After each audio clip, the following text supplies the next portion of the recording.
Hello CA Inter students, myself By Ca Subramanyam and I welcome you all to this corporate and other laws marathon session.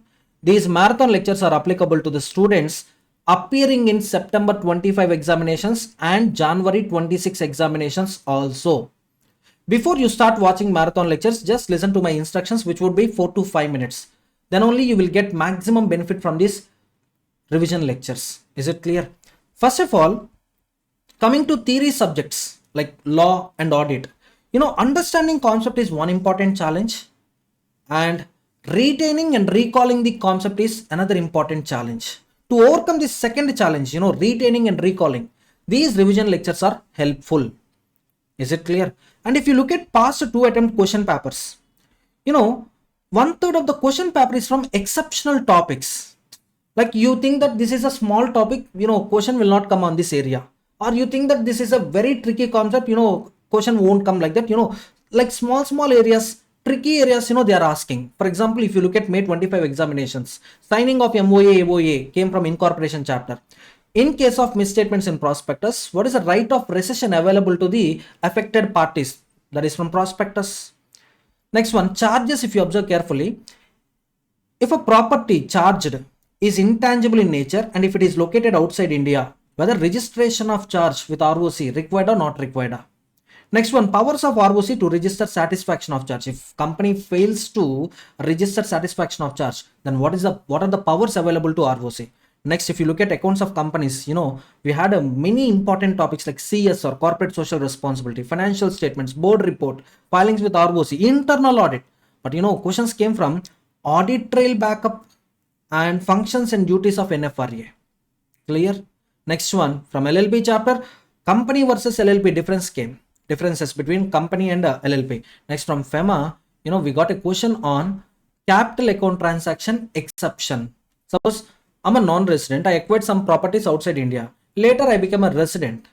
Now, what to do with those properties which were located outside India? This is one of the exceptional area. Getting my point? So, question paper, one third of the paper came from exceptional topics. So, considering all these parameters, we developed a marathon lecture. And even if you observe carefully, all these exceptional topics are there in my marathon lectures. Getting my point? Apparently, I did exceptional topics revision lecture day before examination. Almost 30 to 35 marks came from that video lecture. It is hardly some 1 hour. I think one hour or 56 minutes. If I'm not sure. 56 minutes to 1 hour. So from that video lecture, how many marks came? 30 to 35 marks came. And one more point, the duration of these marathon lectures, you can see it is of 13 hours 10 minutes. 13 hours 10 minutes. So you may ask me, sir, this is the shortest duration. The reason is, day before examination, you are left with 1.5 day time. Yes or no? After completion of P1 accounts, you will have 1.5 day for paper 2. Effectively, you will have 24 hours for revising paper 2.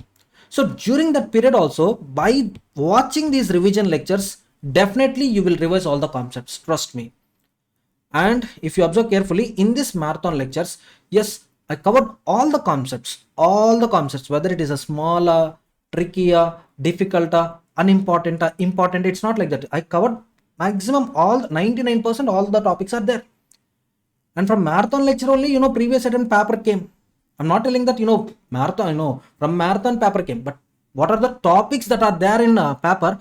I covered all those points in my marathon lecture. That is the point. Getting my point, students?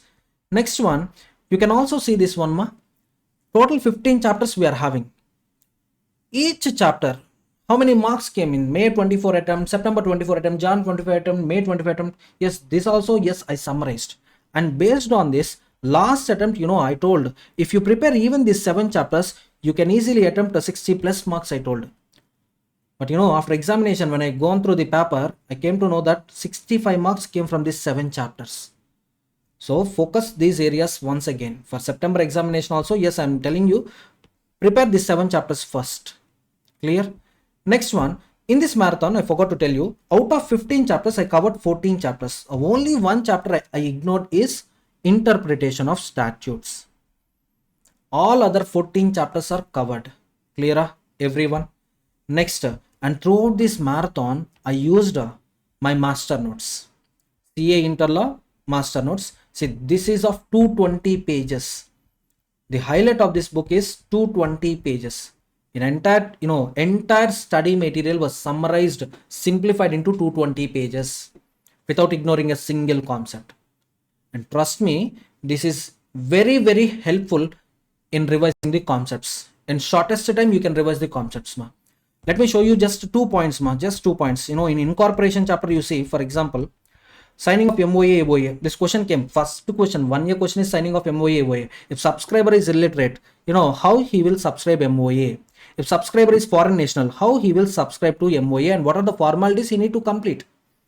So, that part, signing of MOA, AOA, if you go with study material, it is of some 2 pages, sir. But it was simplified and summarized in just a half page.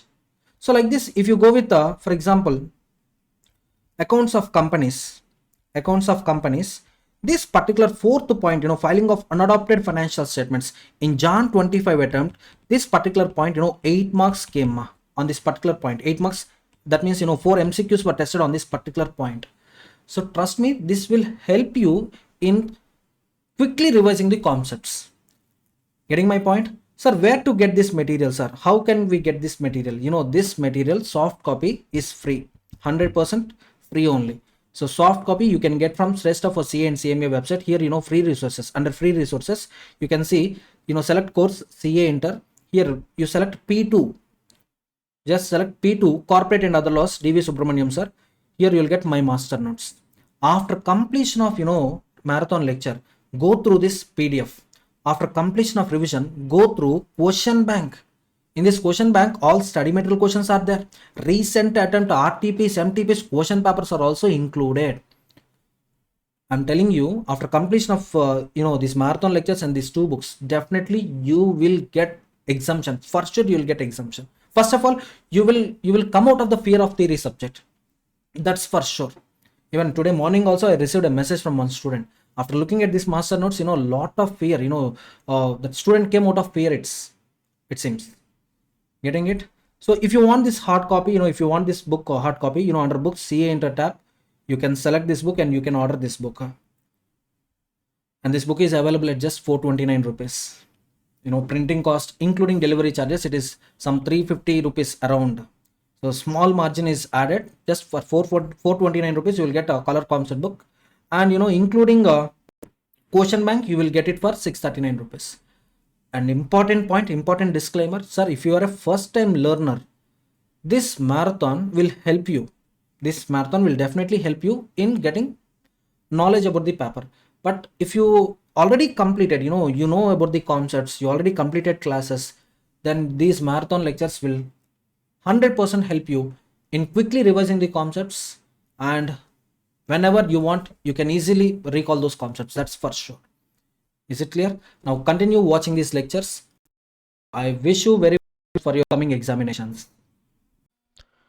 Hello students, myself DV Subramanyam. Welcome to CA Inter Paper 2 Corporate and Other Laws Quick Revision Lectures. Before I get into quick revision, let me explain you the weightage of each and every chapter that is there in our syllabus.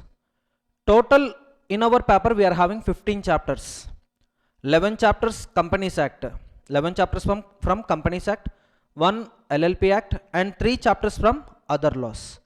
So if you look into the weightage, I took 3 attempts question papers and 3 attempts MTPs. That means 6 MTPs, 3 attempt question papers.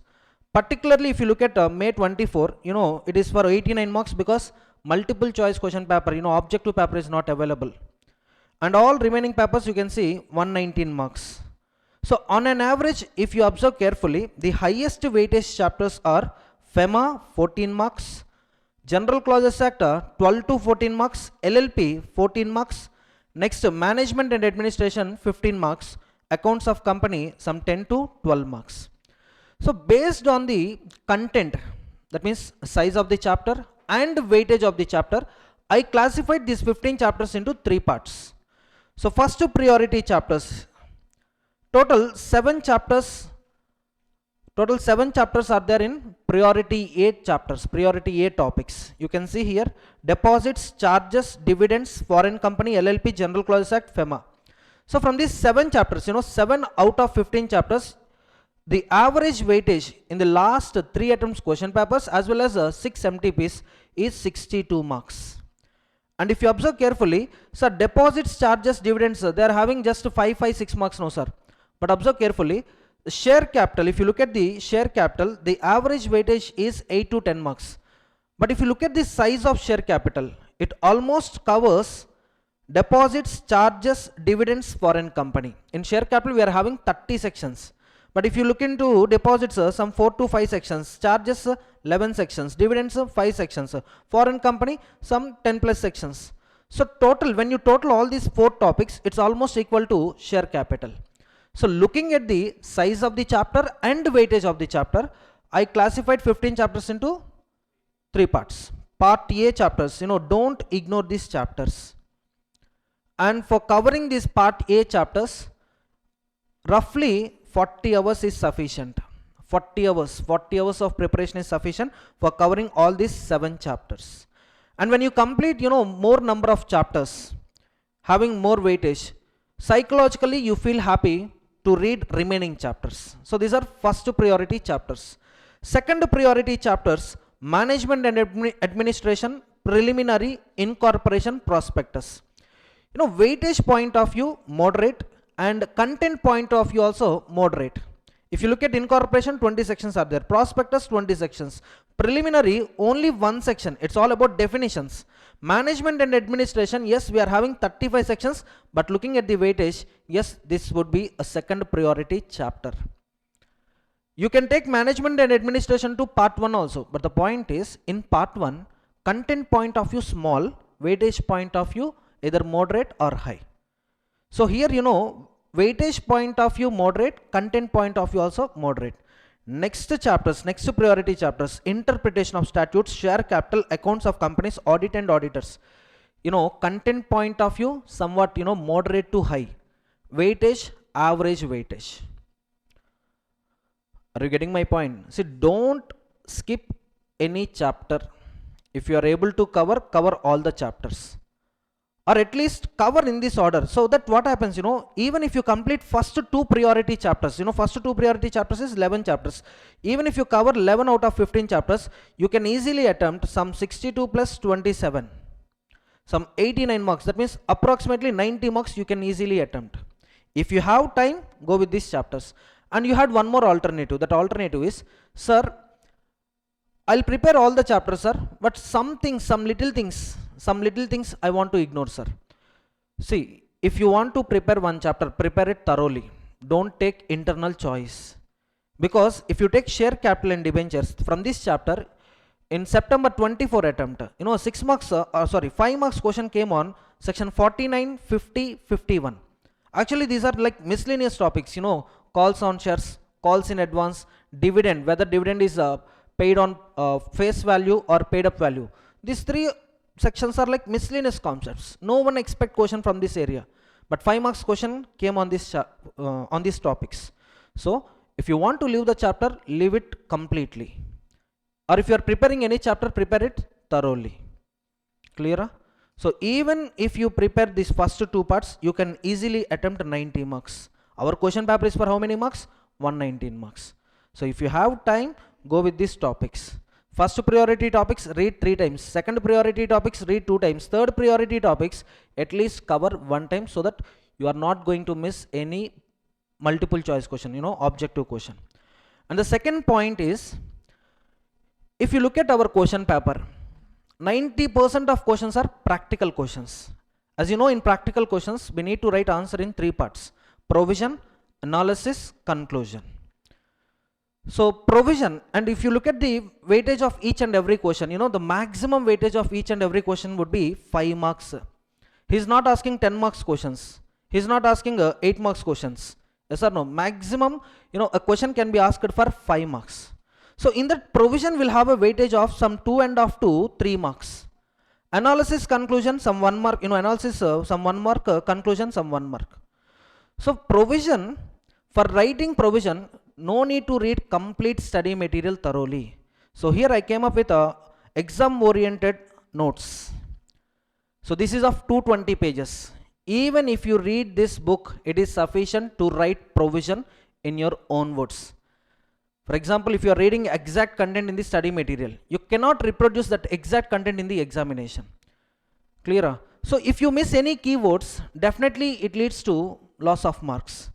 So in this summary notes, or in this, in this book, you will find everything is summarized but with keywords. A day before examination also you can prepare using this book. Is it clear? So this is of complete 220 pages. This is the summary notes. And we had one more book called Question Bank. In that Question Bank you will find all the questions from study material and 6 attempts MTPs, 3 attempts question papers. Clear? That's okay, fine. So in this marathon I will cover all 15 chapters. So before I start any concept, first I'll give you a previous examination repeated questions concepts. Clear? So now coming to first chapter preliminary. You all know in preliminary we are having only 2 sections, section 1 and section 2. Section 1 is all about scope, extent, applicability of the Companies Act 2013. Section 2 is all about definitions. So in the definitions part, these are the definitions which were repetitively asked so far, and these are the important definitions. So just look at the screen. Private company. So private company, question may be asked like this. In this company, for example, number of members as per register of members is 350. In that, number of employees is 100. Number of former employees who became members during the employment, right now they are not in employment, like that some 50 are there. Joint shareholding, some 30 to 40 members are there. Like that they will ask you a question whether company has defaulted the limit of number of members as per provisions of section 2 clause 68 or not. So limit on number of members, to test limit on number of members, a practical question can be asked. In past 2 to 3 times question came on this concept. Next one, small company associated with financial statements exemptions. As you all know, financial statements means 5 components: balance sheet, profit and loss account, cash flow statement. Next one, statement showing changes in equity, notes to accounts. But for small companies, certain exemptions are there. Cash flow statement is not required. So they may ask you a question. First they will ask you whether the proposed or whether the specified company in the context is a small company or not. And again, for small company, you have to remember all the exclusions like public company, statutory company, section 8 company, subsidiary, holding company are excluded from the definition of small company. So you need to identify whether it is small company or not, whether small company is exempted from cash flow statements or not. Like that a question can be asked. Next one, subsidiary company. Here they will illustrate a situation and they will ask you what is the relationship between these 2 companies, or what is the relationship between 3 companies. Are you getting my point? They won't ask you define subsidiary company. They will illustrate a situation. In that situation you need to identify which one is a subsidiary, which one is a holding, which one is a associate. Next one, financial statements exemptions point of view. Which companies are not required to prepare financial statements. Like this also question they will not ask. They will give details of one company, and they will ask whether company is required to prepare cash flow statement or not, whether company is exempted from preparation and presentation of cash flow statement or not. Next one, listed company. These points, financial statements I'll discuss with you in accounts of companies. Listed company I'll discuss with you in prospectus. Listed company, they will not ask you a definition, but very recently we can see certain amendments happen to the listed company. Some companies are not treated as listed company even though those companies' securities got listed on stock exchanges. So what are those companies? For that, they will narrate a story and they will ask you whether it is a listed company or not. Next, definition of free reserves, definition of promoter, definition of books of accounts. So these last five definitions I will cover in the respective chapters. So in this present in the preliminary chapter I will cover only these 3 definitions. Is it clear? Can I proceed? Fine. So definition of the company, you all know company means company incorporated under Companies Act 2013 or any previous law. That means company is equal to existing company plus new company. Existing company plus new company. Sir, what is existing company? Company which got incorporated under previous company laws, that is Companies Act 1956, Companies Act 1913. New company means what? A company which is getting incorporated under New Companies Act. Clear? So only an incorporated association, if such incorporation happens under Companies Act, we call it as a company. There is a difference between body corporate and company. Body corporate means an incorporated association. Any association getting incorporated under any statute, we call it as body corporate. For example, LIC, LLP, next one, companies, all these are body corporates. But if that association is getting incorporated under Companies Act, we call it as company. So every company is a body corporate, but every body corporate need not be a company. Clear? If that association is incorporated under foreign company laws, that means if a company is incorporated outside India, it is a body corporate, it is not a company. Next one, private company. What is a private company? It is a company with a paid up share capital, minimum paid up share capital as may be prescribed. And its articles of association shall contain 3 conditions. What are those 3 conditions? Restricts the right to transfer its shares.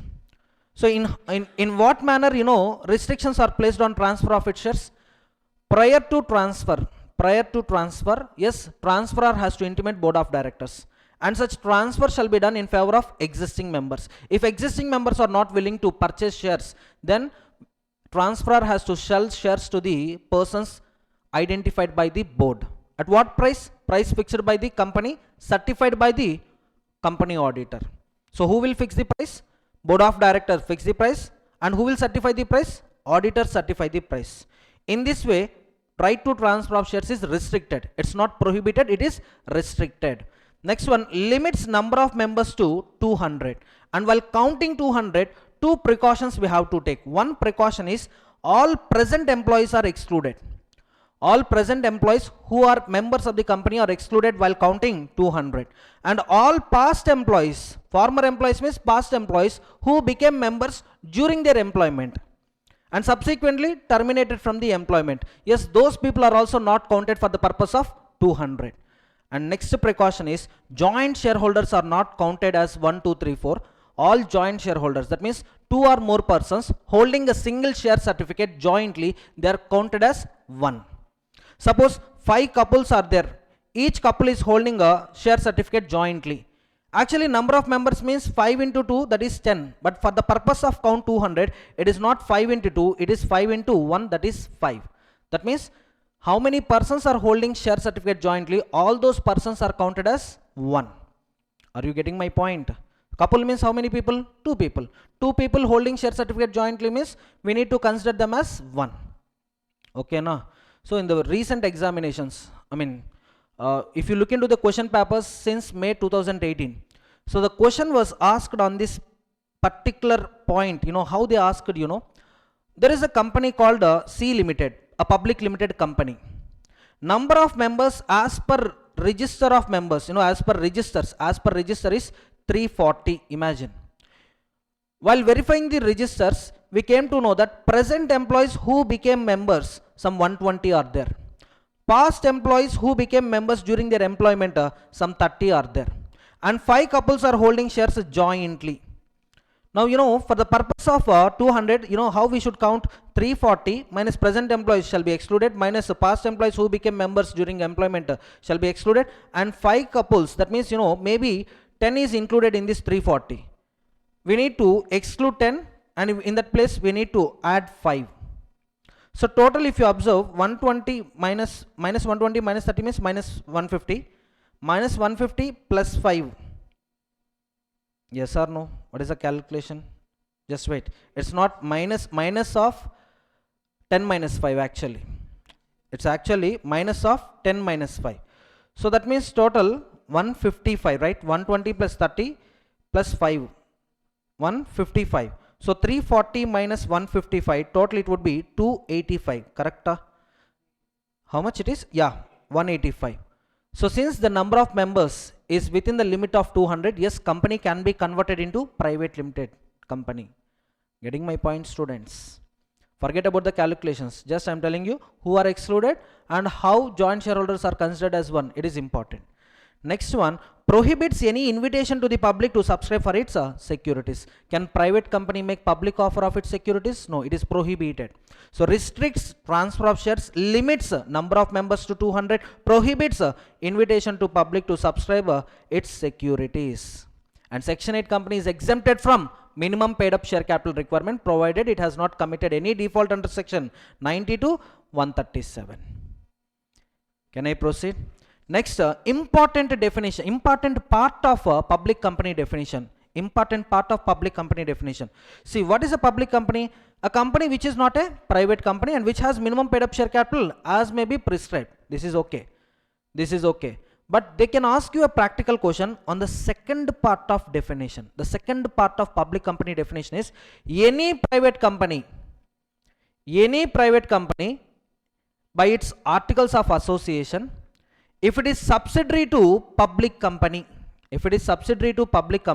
then this private company, even though it is private company by its articles, it is deemed to be public company as per the provisions of Companies Act 2013. That means to this company, all the provisions that are applicable to public company, applicable. But this company cannot offer securities to the public because its AOA is containing prohibition clause. Getting my point? That means deemed public company will have only disadvantages of private company and disadvantages of public company. It cannot enjoy advantages of private, it cannot enjoy advantages of public. Are you all getting my point? Everyone, what is the second part of public company definition? Any private company, if it is a subsidiary to public company, it is deemed to be a public company. Next, small company. Small company, we need to identify small company in the context. So they will illustrate a story, they will give you a story, beautiful story, and they will ask you whether it is a small company or not, whether small company is exempted from preparation and presentation of cash flow statements or not. Like that they will ask you a question. So to become a private company, a company should satisfy 3 conditions. How many? 3. First one, it should be a private company. Other than public company means private company. Its paid up share capital is up to 4 crores. That means 4 crores is also covered. And its turnover is up to 40 crores. Any company satisfying these 3 conditions, it is a small company. Are you all getting my point, students? Everyone. But if that private company, for example, take up GMR Private Limited. For example, GMR Private Limited, its turnover is 30 crores. Its paid up share capital is 3 crores. So whether GMR Private Limited is a small company or not a small company? Yes, it's a small company. Suppose, what would be your answer? Out of 3 crores paid up share capital, 2 crores share capital was held by P Private Limited, Prasad Private Limited. Let me repeat the last point. Suppose, what would be your answer?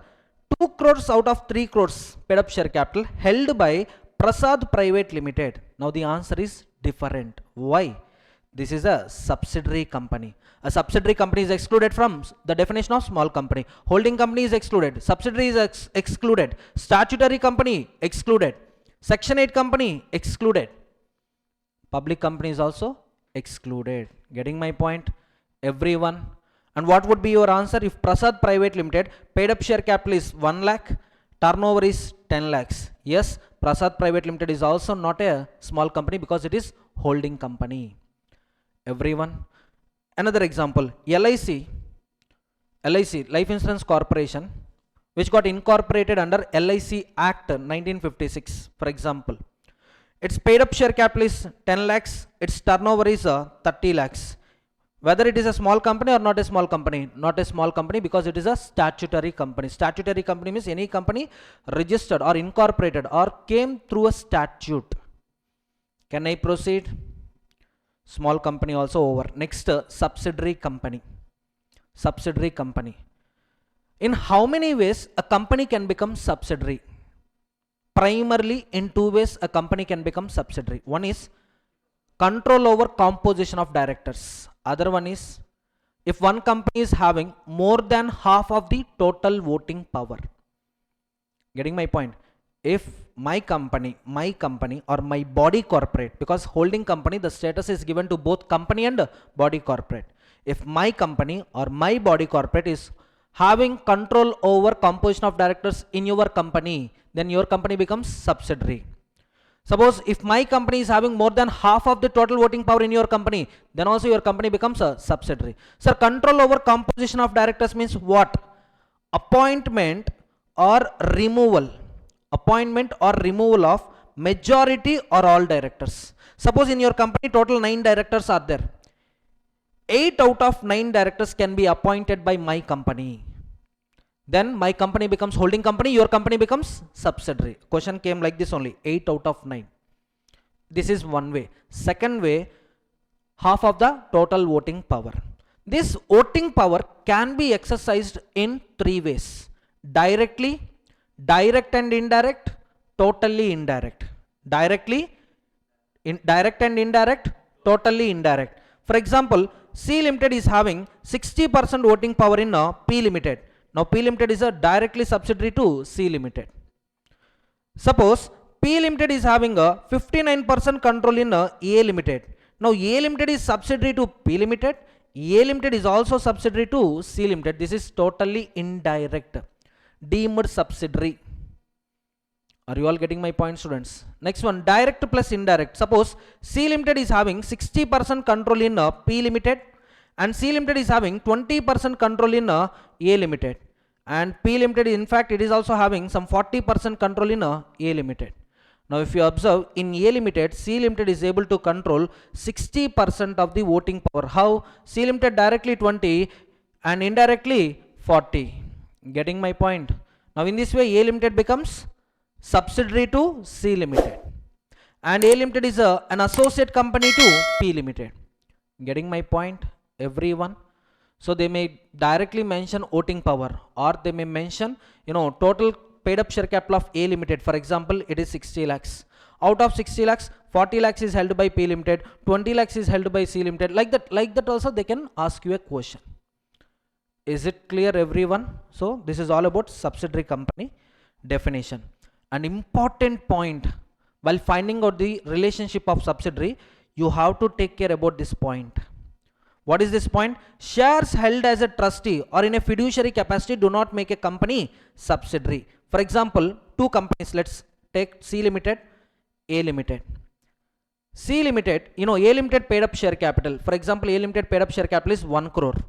C Limited is holding 48 lakhs paid up share capital of A Limited. Now, is A Limited subsidiary to C Limited? No, it is just associate company because more than half condition not satisfied. More than half. Remember, more than half means greater than 50%. It's not greater than or equal to 50. It's greater than 50. Clear? Next, C Limited is having a managing director. This managing director is holding 4 lakhs paid up share capital of A Limited. One day, before the death of managing director executed a will. As per will, C Limited is the legal guardian to his son, who is 16 years old. Son is having age of 16 years. Until son attains age of majority. So who is the legal guardian to the son? C Limited. Accordingly, all the properties of managing director got transferred or transmitted to C Limited.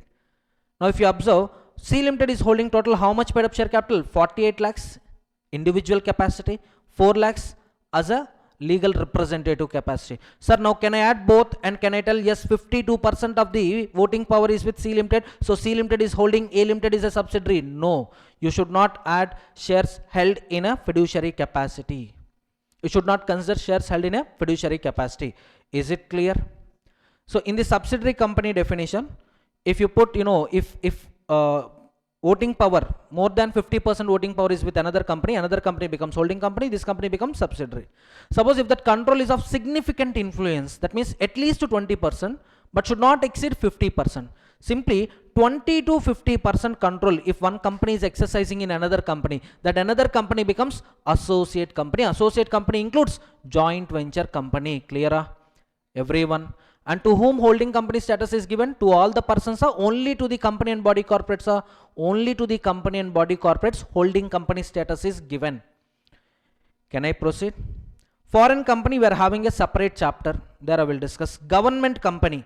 Government company, here the limit is, it's not greater than 50, it's not greater than 51, it's greater than or equal to 51%. Greater than or equal to 51% of paid up share capital held by CG or SG, partly by CG, partly by SG, then that company becomes government company. And subsidiary to government company is also a government company. Are you all getting my point? And here a tricky question can be asked like this. The tricky question is, suppose G Limited, one company is there. Its total number of equity shares, for example, total number of equity shares 10 lakhs. Out of 10 lakhs, 4 lakhs are held by government of India, that is central government. Next, 50,000 shares are held by Tamil Nadu government, and 60,000 shares are held by Indian Oil Corporation, which is a government company. Now, you should not add 4 lakhs plus 50,000 plus 60,000. That adding is mistake. You should consider only government holdings, CG, SG, CG and SG. That means total how much? 4 lakhs and 50,000. Total 4 lakh 50,000. 4 lakh 50,000 out of 10 lakhs means the control is 45% only. But how much we need for determining it as a government company? 51%. So while calculating, you should not consider government company holdings as per the definition. Suppose if IOCL is holding 5.5 lakh shares of G Limited, 5.5 lakh shares of G Limited, then G Limited becomes subsidiary to government company. Default it also becomes government company. Are you all getting my point, everyone? Next, so that's it, preliminary chapter completed. That's it. Remaining definitions I will cover in the respective chapters. As I told you, financial statements, accounts of companies, free reserves, dividends chapter, promoter next chapter, books of accounts, accounts of companies chapter. Can I proceed? Next, what is our next chapter? Incorporation of company. In incorporation of company, most repetitively asked concepts are one-person company. In that one-person company also, they will ask you eligibility criteria to become a member, to become a nominee, and from what activities OPC is prohibited. Next, submission of false information for incorporation. What are the powers available to NCLT? Section 7. Revocation of license of Section 8 company and its consequences. Reasons for revocation and consequences. Entrenchment provisions of AOA. Next one, exceptions to indoor management. So up to here, these concepts are very repetitively tested. And to the best of my knowledge, these concepts can also be tested, because if you observe question paper pattern, they are not going with general provisions, they are not going with general rules, they are always concentrating on exceptions, exclusions. So rectification of name can be tested in the upcoming attempt. Subsidiary not to hold shares in holding company, this question came almost 3 to 4 times. And in subsidiary not to hold shares in holding company, voting powers, particularly talking about voting powers, when voting powers are restricted, when voting powers are available, that point is very, very important. Next one, service of documents, alteration of situation clause, breach of minimum number of members. This can also be tested. First 5-6 concepts are repetitively asked. Remaining concepts can also be tested. Let's see. Incorporation of company and matters incidental thereto. Promoter. Who is a promoter? Very simple. 3 points, remember. Named promoter. Named means one who has been named in prospectus or annual return as a promoter is a promoter. Next one is by way of control also he becomes a promoter. One who is having control over the company either directly or indirectly as a member or a director or a creditor or otherwise. If that fellow is having control over affairs of the company, he is called a promoter. On whose advisors, directions, instructions board is accustomed to act. Simply this fellow is known as shadow director. He is not actual director, shadow director. Clear? But from this point one person is excluded. So this can be asked in the examination. Board of directors are continuously listening to the company auditor with respect to preparation of financial statements, with respect to conduct of AGM, with respect to filings with ROC. CA is giving advices. CA is not working. CA, company auditor is not doing those works, because all those are prohibited services under section 144. Now the point is CA is advising and company is following accordingly. Now can we call company auditor as promoter? No. Professional, as long as rendering services in professional capacity, he is not a promoter. So this can be tested for 3 marks. Only exclusion part of promoter can be tested for 3 marks. Suppose if professional is rendering services beyond his capacity, then that professional is treated as promoter of the company. Can I proceed? Next one. Come on, tell me. To form a company, first of all, how many types of companies are available? 3. OPC, private, public. In fact, 2. OPC is a part of private company, but okay, no problem. 3 companies. OPC, private, public. Yes, minimum number of members. In OPC, minimum and maximum number of persons is 1. Private minimum 2, max 200. Public minimum 7, max unlimited. Okay, now with respect to directors, OPC should have minimum 1 director, private company should have minimum 2 directors, public company should have minimum 3 directors. But in all companies, maximum number of directors is 15. Okay, fine. Sir, you are telling that minimum number of members, yes, minimum number of members required. When, sir? At the time of incorporation or subsequent to incorporation or at both the situations? Both the situations. Minimum number of members, an association should satisfy both at the time of incorporation, subsequent to incorporation. Suppose after incorporation, if number of members falls to below 2 in case of private, below 7 in case of public, then law is giving a time limit of 6 months to increase that reduced number to statutory limit. Or else debts, obligations, contracts entered into by the company after 6 months. During 6 months or after 6 months? After 6 months from the date of reduction of number. To those debts, company is not liable because corporate will already lifted. That association members who are having knowledge of the fact that company is doing business with reduced number of members are liable jointly and severally. Are you getting my point? You can see here below 7 for public, below 2 private company. Company carrying business operations for more than 6 months. Then every person who is a member during the time, it so carries business after 6 months and is cognizant of the fact. 2 conditions to be satisfied. After 6 months, and member who is having knowledge of the fact that company is carrying business operations with a reduced number. So such members shall be sued severally for the entire debt incurred during that time. Suppose as on date of reduction, total liabilities of company is 30 lakhs. Imagine. Let's take public company for example. Total 7 members to be there. 2 members died. So total 5 members are there. Imagine 5 members are having knowledge about the reduction. 5 members are having a knowledge of reduction. As on date of reduction of number of members, 30 lakhs is the debt. After 6 months, total debts of the company is 50 lakhs. And after that, that means after 6 months, at one point of time, total debts of the company is 90 lakhs. Now up to 50 lakhs, company is personally liable. And the debts incurred subsequent to 6 months, that means if you observe carefully, 40 lakhs. I assume that no loans were repaid during this period. Loans got increased from 30 to 50, 50 to 90. Now that increased figure 40 lakhs, for that 40 lakhs, when they incurred 40 lakhs, during 6 months or after 6 months? After 6 months. For those 40 lakhs, company is not liable. 5 members are personally liable jointly and severally. Suppose out of 5 members, 2 members became insolvent.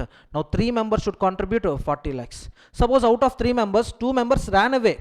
We are not able to trace those 2 persons. Now we are able to find only 1 person. Now that 1 person is liable for entire 40 lakhs. Everyone. Next one. Procedure for incorporation of company. Yes, here you have to remember documents. For this, I will show you handwritten notes. Procedure for incorporation of company. What are the documents to be submitted by the promoters of company to the ROC? If you observe, MOA, AOA, signed by subscribers.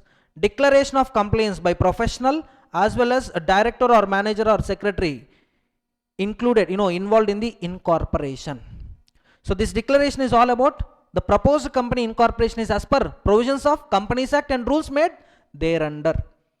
Next one, a declaration by the subscribers, all the subscribers and all the directors, stating that last 5 years we have not convicted any offense, we have not been found any guilty of fraud, and all the documents for incorporation of company, whatever documents we filed with ROC for incorporation, they are complete and correct. And next one, details of the directors, subscribers, written consent of directors, interest of directors in other business entities, address for temporary correspondence. Upon filing all these documents, with whom? With the ROC, who is having jurisdiction to issue certificate of incorporation to us. Suppose we want to incorporate company in Chennai, then we need to file all these documents with ROC Chennai. ROC having jurisdiction. Finally, he issues certificate of incorporation, and all these documents shall be preserved at registered office till liquidation. See, this handwritten notes is for revision, but in examination you can't write like this. So what to write in examination? For that, you are having a detailed material, summary material. If you write these points, sufficient. And you can also find extra points. Suppose if body corporate subscribes to MOA, then what details shall be added? And details of first director means what? Name, DIN, proof of identity, consent to act as a director. That means written consent to act as a director. Next one, finally ROC issues a certificate of incorporation. All the documents shall be preserved at registered office till liquidation of the company. Getting my point, students? Everyone?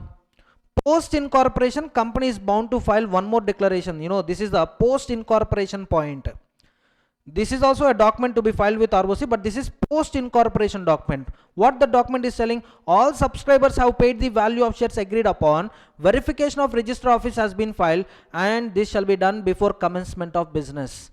So this shall be done before commencement of business, but post incorporation. Is it clear? Section 7 incorporation part completed. Signing of MOA, AOA, just give one time reading, not important, just give one time reading. How signing will be done? Suppose if a member is a illiterate subscriber, how signing will be done? So he will affix a thumb impression, but one literate person who have read the content and who have explained the content to the illiterate subscriber, he should also sign along with illiterate subscriber. Illiterate subscriber affix thumb mark and this fellow will sign it. Next one, if foreign national is becoming subscriber, what are the documents to be attached? Next one, if a body corporate is becoming a subscriber, what are the documents to be attached? Yes, board resolution copy. Body corporate can't sign the documents. On representing body corporate, one person will sign it. That person should get a board resolution copy in favor of him. Next one, LLP of subscriber. Here, authorization by all the partners. Authorization person cannot act as a subscriber to the MOA, AOA simultaneously. That means here, authorized person can represent body corporate, can represent LLP. Both not possible. That means authorized representative as a member and representing company both at a time without any breakup is not at all possible. Clear? Next one. Next important point. Consequences of furnishing false information, suppression of material fact. This concept was tested 2 times in the past. Recent attempts not came, so chance is there, because if you look at the question papers, he is always concentrating on the exceptions part or punishments part, more or less analytical part. Okay, now you need to identify when such wrong information has been furnished. If such wrong information has been furnished before, for incorporation, then applicant gets punishment under section 447. Suppose certificate of incorporation already been issued, sir. Then punishment applies to 2 parties. One is applicant, other one is company. Applicant will get punishment under section 447, no problem. Applicant means the persons who signed the declaration of compliance, declaration that complete and correct information has been filed for getting certificate of incorporation. All these people will get punishment under section 447. But for company, the punishment, the powers of NCLT, powers available to NCLT with respect to punishing a company if it is incorporated by furnishing false information, and the powers are alter MOA, AOA, convert members limited liability to unlimited liability, removal of name from the register, simply strike off, order for winding up of the company, or pass any other orders as necessary. But before passing any order, NCLT will verify, will do 2 things. NCLT is having 2 duties. One is reasonable opportunity to the applicant. And it will also consider all the transactions entered by the company post incorporation till the date of NCLT order. Clear? Everyone. Applicant gets 447 punishment. Company will get any of these following orders. And the next concept is one person company. In this concept, 3 points are very, very important. First one, restrictions imposed on one person company. Next one, restrictions imposed on member and nominee. And last one, benefits available to one person company. So these 3 points are very, very important. First one, restrictions imposed on one person company. One person company is prohibited from carrying three activities. How many activities? Three activities.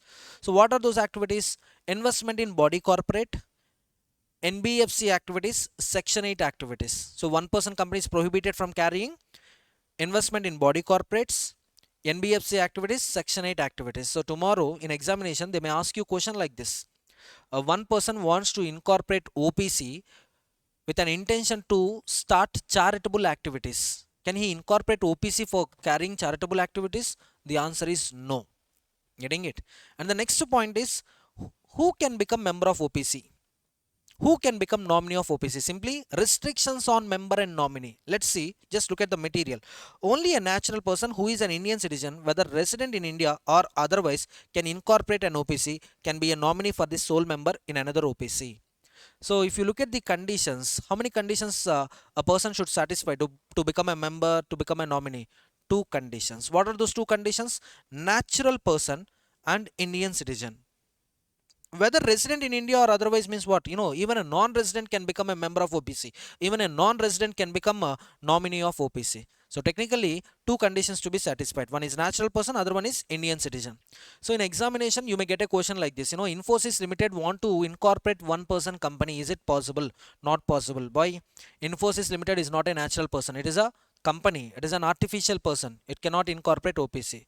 Next one, for example, Glenn Maxwell, Sir Glenn Maxwell, Australian citizen wants to incorporate OPC in India.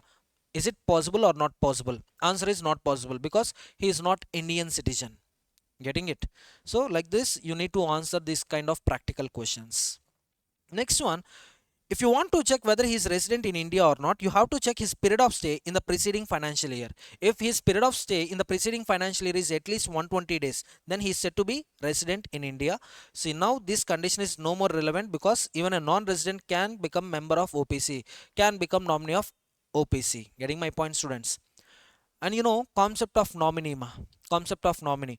Before naming someone as a nominee, it is very compulsory that you have to obtain written consent from nominee, and that nominee position becomes vacant because of three reasons. So what are those three reasons? One is withdrawing the consent. Second one is removal of nominee, no change of nominee by the member of OPC. And third one is nominee becoming member. In case of member, in case of death of the member or in case of incapacity of the member of OPC, nominee takes the position of member. So in all these three cases, nominee position becomes vacant. Now within 15 days, a new person shall be appointed as a nominee by taking a written consent. Yes, sole member has to name a new person as a nominee, and within 30 days, OPC has to communicate same with ROC. Getting my point, students? Next one, benefits of OPC. Benefits of OPC. For OPC, cash flow statement is not required. Annual returns can be signed by a single director. Signing by CS, company secretary, is also not required. One board meeting is required for half year, and this condition is applicable only if OPC is having two directors, two or more directors. Suppose if OPC is having only one director, then board meeting is not at all required. Yes, you heard it correct. Maximum number of directors in all companies, whether it is OPC or private or public company, maximum number of directors is 15. Minimum, if you ask me, minimum in OPC minimum 1 director, private limited minimum 2 directors, public limited minimum 3 directors. Suppose in OPC only 1 director is there, board meeting not required. And OPCs can file financial statements with ROC within 180 days from the end of the financial year. For all other companies it is 30 days from the conclusion of AGM, but coming to the OPC, 180 days from the end of the closure of the financial year. Next one, change in nominee shall not be deemed to be an alteration of MOA. So as you all know, alteration of MOA, we need to comply section 13. And you will find nomination clause in MOA.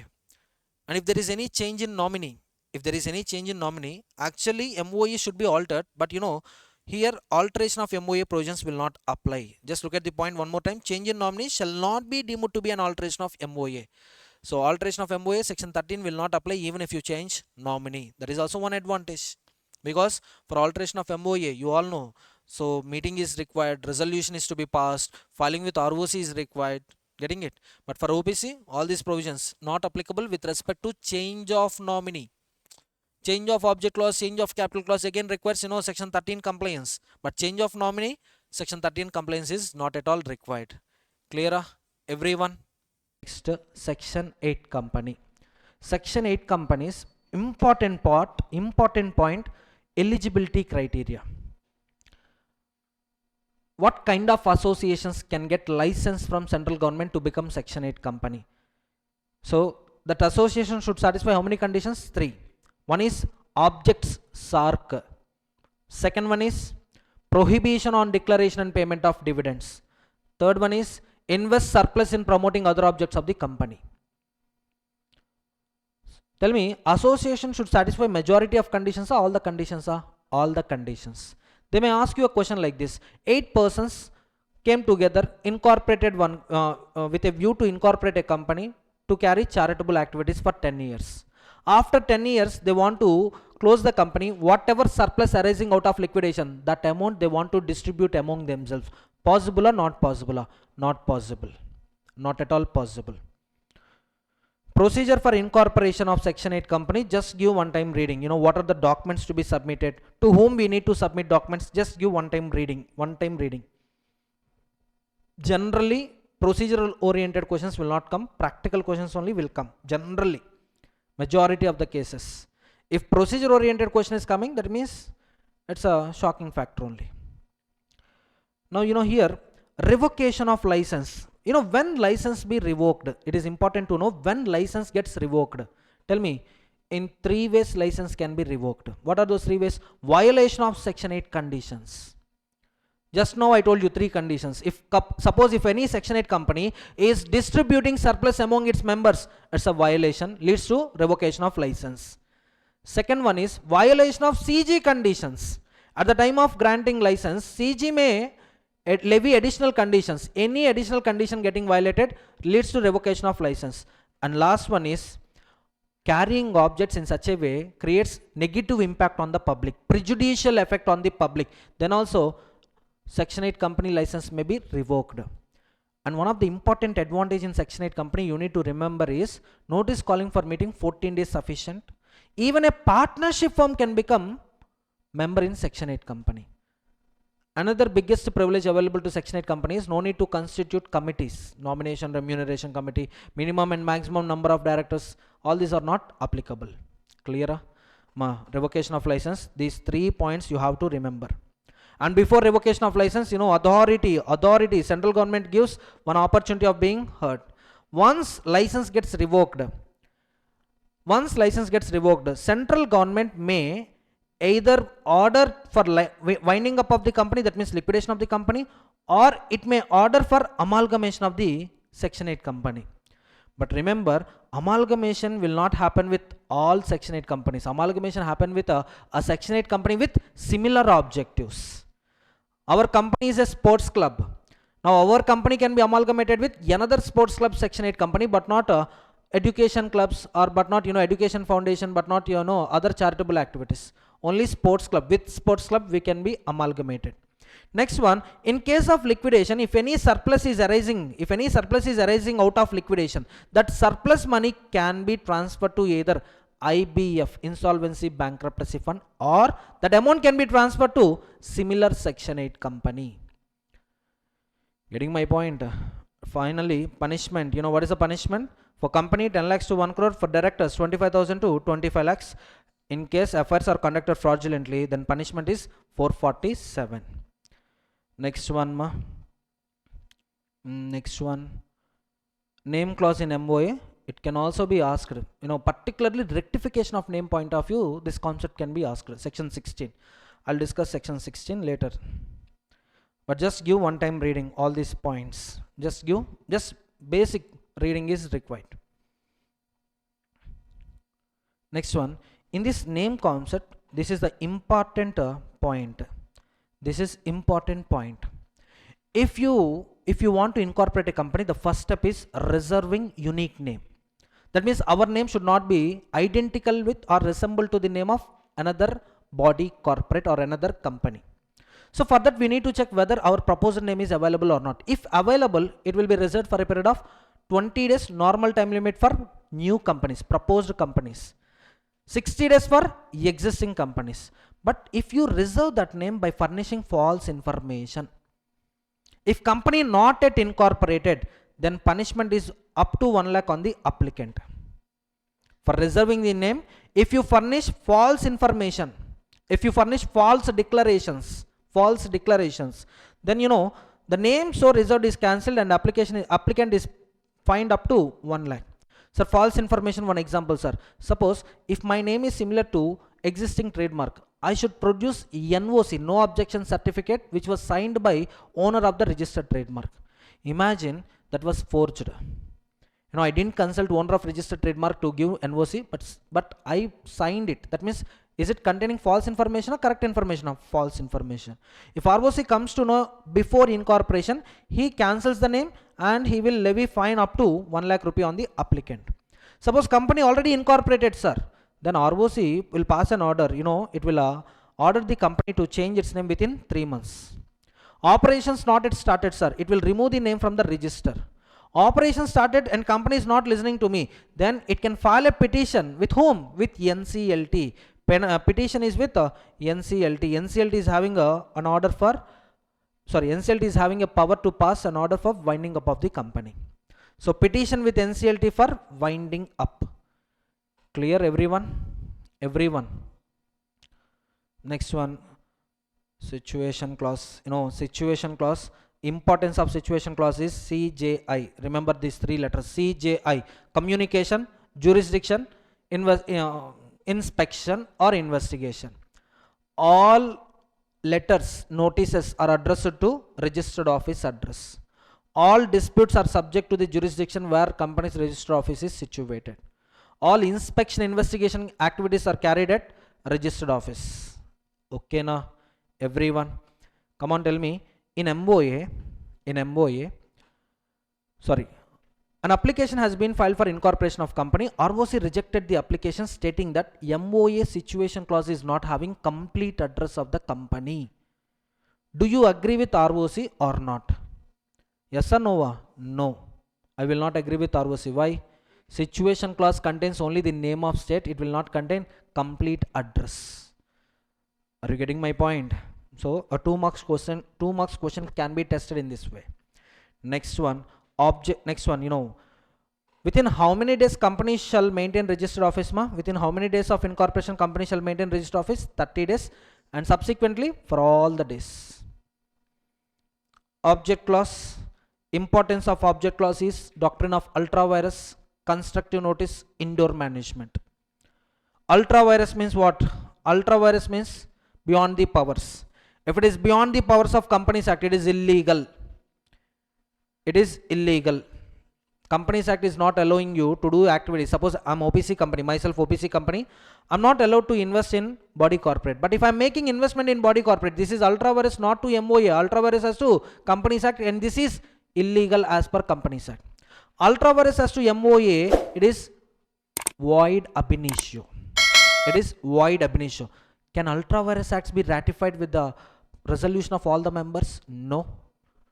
Profit loss arising out of ultra vires acts, company is not responsible. Who is responsible? Board of directors are personally responsible. Clear, everyone? So on ultra vires acts, they can narrate a story which is similar to Ashbury Railway Company versus Ritchie. So you have to write the provision. Ultra vires as to MOA is void ab initio. It can't be ratified even with the consent of all the members. Board of directors are personally liable for all the effects that arises due to ultra vires acts as to the MOA. Analysis conclusion, you just write according to the question. Next one. Articles of association, important concept is entrenchment. How can we insert entrenchment provisions in the AOA of a company? In how many ways I can insert? 2 ways. One is at the time of incorporation, that means on formation of the company. The second one is by making amendment to the AOA. First of all, sir, what is this? What is the effect of entrenchment, sir? See, generally any clause in AOA can be altered by passing special resolution. Suppose underwriting commission, you mentioned 1%. After looking at this point, no underwriter is coming to you. Now you want to increase 1% to 2%. Possible? Yes. But for this, what kind of resolution required? Special resolution. Sir, for increasing this rate, I don't want SR, sir. I want 100% consent of the members, sir. That means if you want something which is more difficult than SR, we call it as entrenchment. Altering clauses of AOA much difficult compared to SR, it is nothing but entrenchment. To insert entrenchment, you are having one option is at the time of formation of company, other option is amendment to AOA. Sir, how can I alter AOA, sir? With how much consent I can alter AOA? If you are a public company, to insert entrenchment provisions, SR is sufficient. But for private company, consent of all members is required. Agreed to by all members in case of a private company. Getting my point, students? Everyone. Now, whenever you insert entrenchment provisions, either at the time of formation or at the time of subsequent to incorporation, it is a duty of company to communicate same with ROC. Within how many days? Within 30 days after entrenchment for existing companies. Because ROC should know whether entrenchment provisions, whether any company containing entrenchment provisions or not. So tomorrow, if association alters that particular clause of AOA, ROC ensures whether entrenchment provisions have been complied or not. Getting my point? Suppose my name is there, my name is included in AOA as a managing director. I'm the managing director of the company. Like that, my name is included in AOA. And to remove this clause from AOA, generally for alteration of AOA, SR is required. I'm not talking about removal of director. I'm talking about removal of clause from AOA. SR is required. But at the time of formation, I told 95% consent is required to remove this clause from AOA. So tomorrow, any amendment to this clause is happening, ROC ensures that whether 95% consent has been obtained or not. Or else what ROC think? SR is sufficient to remove the clause. Are you all getting my point? Everyone, this point is different point. Why we need to communicate with ROC? So tomorrow, if company is filing any application with respect to amendment to this particular clause, ROC ensures whether requisite majority has been passed or not, whether requisite majority have been consented it or not. Clear, everyone? So entrenchment provisions also completed. Entrenchment provisions also completed. Next one. Can company have its own articles? Yes. Can company have model articles as its articles? Yes. Can company have mixture of model articles and own articles? Yes. Next one. Doctrine of constructive notice. Only here assumption is important. Assumption. What is that assumption? Everyone dealing with company is assumed to have read MOA and AOA. It's not only reading MOA, AOA, it's also understanding MOA and AOA. Getting my point, everyone? Next, doctrine of indoor management. Important point is conditions, exceptions to the indoor management. We had 5 exceptions to the indoor management. A practical question may be asked on these 5 points, or they may ask you write the exceptions to indoor management, or write the situations where constructive notice is applicable. So what are those 5 situations? Knowledge of irregularity, negligence, easily discover irregularities, but he failed to discover irregularities means he is negligent. Forgery, doubt regarding existence of agency, and last one, no knowledge of MOA, AOA. No knowledge of MOA, AOA. Clear? So this can be asked like a descriptive question. Everyone? Next. So doctrine of constructive notice protects company from outsiders, whereas doctrine of indoor management protects outsiders from company. As per doctrine of indoor management, outsider is not required to verify internal proceedings. He can assume that all internal proceedings policies have been as per AOA, MOA Act. That's it. Next. So far this concept not yet tested. Can be tested. The point is which is supreme and which is not supreme. Between Act, MOA, AOA, member resolution, board resolution, agreements executed by the company. So which one is superior, sir? Act is superior. Act have overriding effect. If there is any inconsistency between these two things, act and 5 documents, act prevails. Everyone, now tell me, do you think complete document becomes void? No, only inconsistent clause becomes void. Only inconsistent. Suppose if you take MOA of OPC, it is having some 16 objects. Out of 16 objects, 15 are allowed by act, only one, investment in body corporate, is not allowed. Now that particular clause in OPC MOA becomes void, remaining 15 clauses, remain 15 objects, yes, company can carry business operations. Okay, now everyone,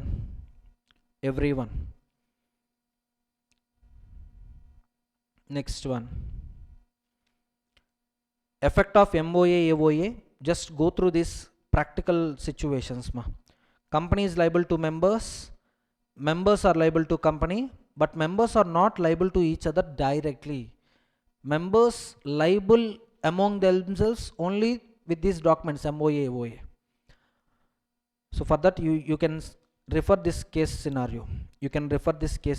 As per this case scenario, if any member of a company is selling, if any member of a private limited company wants to sell a shares, he can sell only shares to existing members. Now because of MOA AOA, the existing member, suppose if a director is an existing member, he gets an obligation to purchase shares from the selling shareholder. That is as per which section? Section 10, effect of MOA AOA. Can be asked only for 2 marks.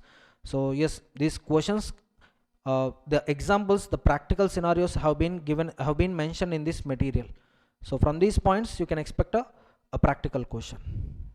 Next one, alteration of name clause. For alteration of name clause, what are the defaults company should not possess at the time of alteration of name clause? What are the defaults a company should not possess at the time of alteration of name clause? So what are those defaults? 6 defaults. Remember how many? 6. What are those 6? Financial statements filing with ROC, annual returns filing with ROC, deposits repayment, interest on deposits, debentures redemption, interest on debentures. These 6 defaults, out of 6, any one default is there, then company is prohibited from changing its name. Once name has been changed, it has to disclose old name along with new name for the next 24 months, next 2 years. That means last 2 years, any time when name has been changed, you have to disclose old name along with the new name. Now what is the conditions for alteration of name clause? Very simple. You can see name clause in MOA. MOA is a contractual document between company and members. So for alteration of terms and conditions of a contract, mutual consent of parties is required. Yes or no? So here, company will request, that means on behalf of company, board of directors call for a general meeting. In general meeting, members have to pass what type of resolution?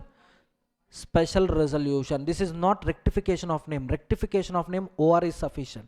This is voluntary change of name. Voluntary change of name. Okay, defaulters cannot change their name. This is the important point you need to remember. If they want to test this concept, they will definitely test a concept based on this defaults only. And they will also ask you, how can company change its name? Now you have to tell that upon rectification of these defaults, immediately company can change its name. Clear? Rectification of name. Rectification of name arises in 2 cases. How many cases? 2 cases. One is, if my name is identical to or too similar to an existing company name, or when an application is filed by registered trademark owner, that company name resembles to his registered trademark.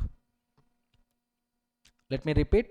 When rectification of name comes into the picture, 2 cases rectification of name comes into the picture. One is, name is similar to the name of existing body corporate, name is similar to the name of existing registered trademark, but application by the registered trademark shall be filed within how many years? 2 times question came on this note point. One time, owner of registered trademark filed application after 5 years of incorporation of company. Now is there any obligation on company to change its name? No. See, we are in revision lecture. In revision, we will just revise the facts, revise the content. I will not explain the concept. Okay, to the viewers. This point is to the viewers. So don't expect complete conceptual clarity in this revision lecture. I hope one who have completed complete revision of this corporate and other laws, for them only this revision lecture will give maximum benefits. Clear? Fine. Come back. No, it's a disclaimer actually. Next one. Registered trademark shall file application within how many years? 3 years. And once CG passes an order for rectification of name, it is the duty of company to comply with CG order within how many months? 3 months.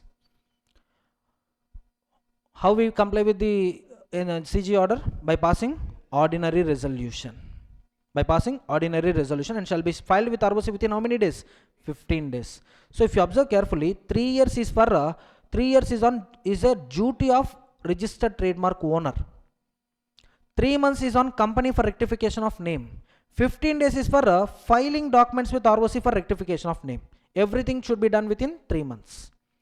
Now what ROC do? ROC registers the same and issues a new certificate of incorporation, fresh certificate of incorporation. But remember, this doesn't prevent company to change its name voluntarily under section 13. If they want, they can also change name under section 13 voluntarily. But the difference between 13 and 16, under 13, special resolution is required for alteration of a name. Whereas under section 16, OR is sufficient. Can I proceed? But in these both cases, if company wants to know whether proposed name is available or not, that name can be reserved for not 20 days, it can be reserved for 60 days. Next one, registered office of the company. I told you, what is the time limit to have a registered office? 30 days of incorporation. For IFSC companies, 60 days. Okay, now next one. Whenever company shifts its registered office from one premises to another premises, that means whenever there is a change in registered office address, it is the duty of company to communicate same with ROC. Within how many days? Within 30 days of shifting. But if that shifting is from one city to another city, special resolution is required. Within the city, board resolution is sufficient. One city to another city, special resolution is required. One ROC to another ROC, special resolution plus RD approval is required. One state to another state, special resolution. CG approval delegated to RD, creditors approval also required. Clear? For that, you can see the time limits here. Just look at the time limit. For time limits, you can see here.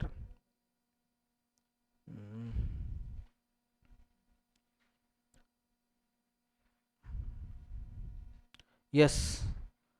So yes, case 1, shifting within same city. What is the procedure for shifting of registered office from one place to another place within the city? Board resolution, ROC filing, INC 22. Within how many days? 30 days of shifting. From one city to another city, board approval, special resolution, ROC filing.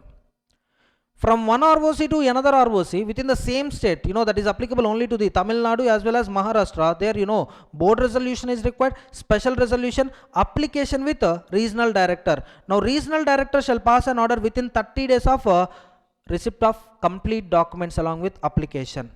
Once regional director order has been passed, it is the duty of company to file RD order with ROC within 60 days of regional director order.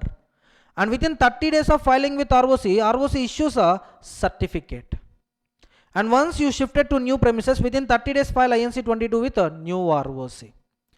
In case 4, board resolution, that means one state to another state. If you observe carefully, last case, change in state requires alteration of alteration of MOA, because situation clause, the name of state is getting changed. So here board resolution, special resolution, creditors approval. Once you get it, file an application with a CG but power delegated to RD. Along with application, file altered MOA copy, general meeting minutes, board resolution copy, special resolution copy, plus list of creditors, plus acknowledgement of service of documents, application to the ROC and CS. And advertisement shall be done, which should not be older than 30 days. So if no objection has been received, RD shall pass an order within 60 days of application. Same RD order, file it with ROC within 30 days of receipt, within 30 days of RD order. And ROC issues a certificate within 30 days of filing of RD order. date wise order, date wise chronological order. First RD will issue an order. Next, file it with ROC within 30 days of order. Next, ROC issue certificate within 30 days of filing. After going to new premises within 30 days, file INC 22 with ROC. Clear? Everyone? Change of objects. Punishment, just remember the punishment. Already prepared a separate list, containing a list of penalties, list of time limits. So at the end I will show that document. Next one.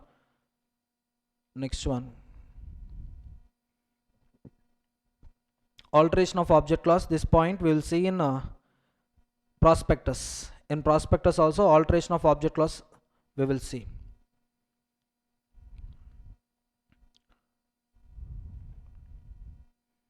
Next one, alteration of AOA for conversion of companies.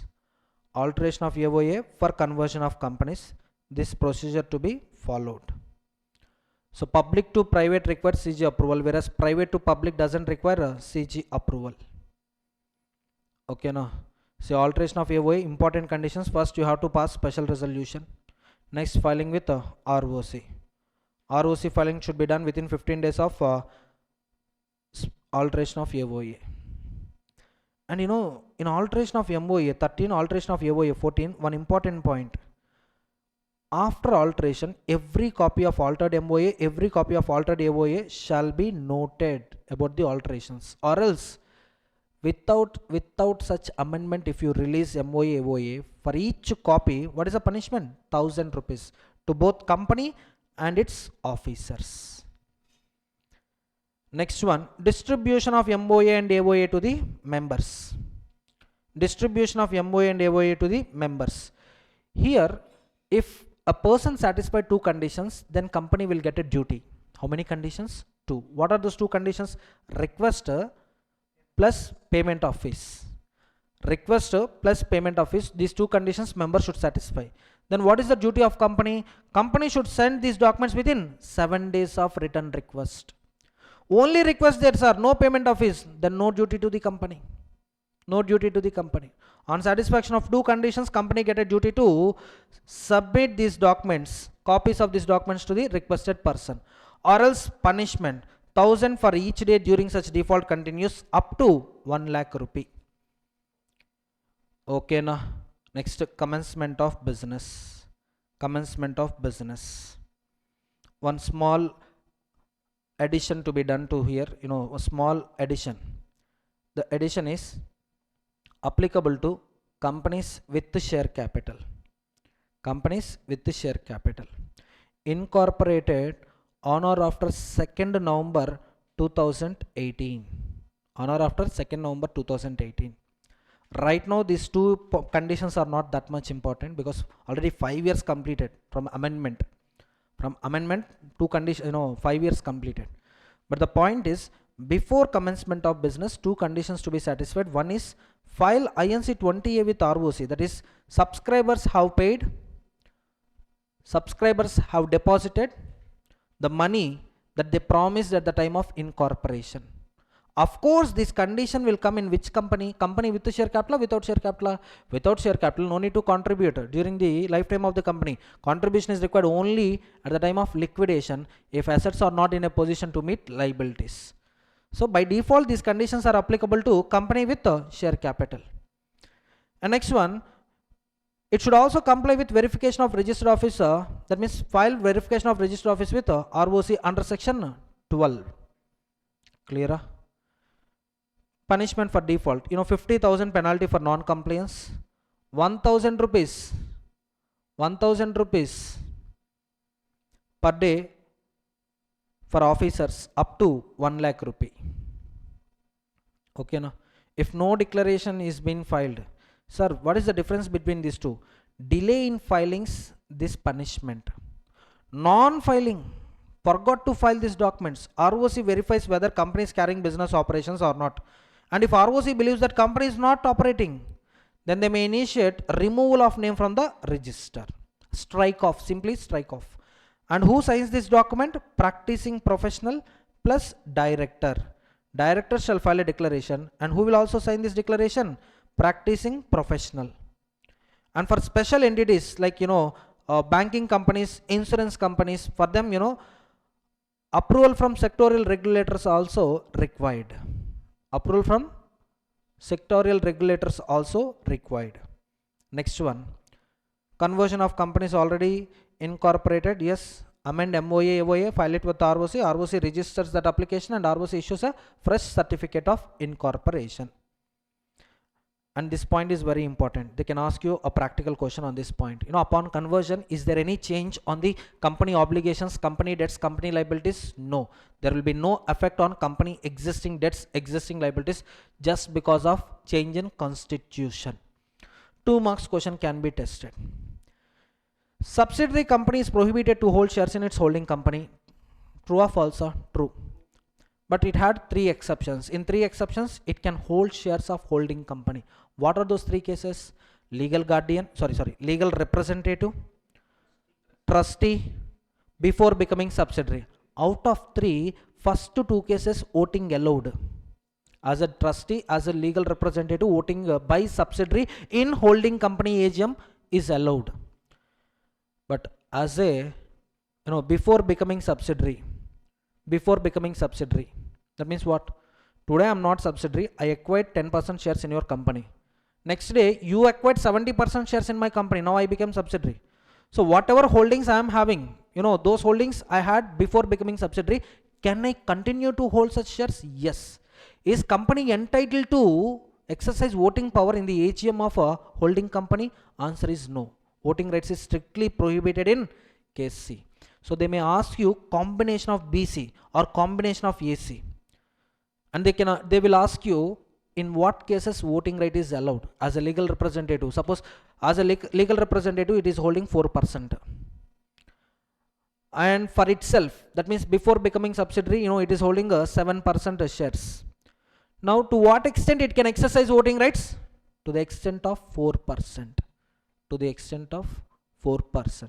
Clear? Everyone? Can I proceed? Service of documents to the company, by the company. First point is service of documents to the company. That means members, ROC sending documents to company. Second one is company sending these documents to ROC member. In what way they can serve documents? Post, speed post, courier, leaving at register office, or electronic mode. For DMAT, obviously electronic mode is applicable. Next one, serving document to registrar or member. Post, registered post, speed post, courier, delivery at address, electronic mode if prescribed. But if any member want different mode of service of documents, he can make request, and he should also deposit sufficient fees. 2 conditions: request, fees. Immediately this will be updated in the register of members maintained by company under section 88.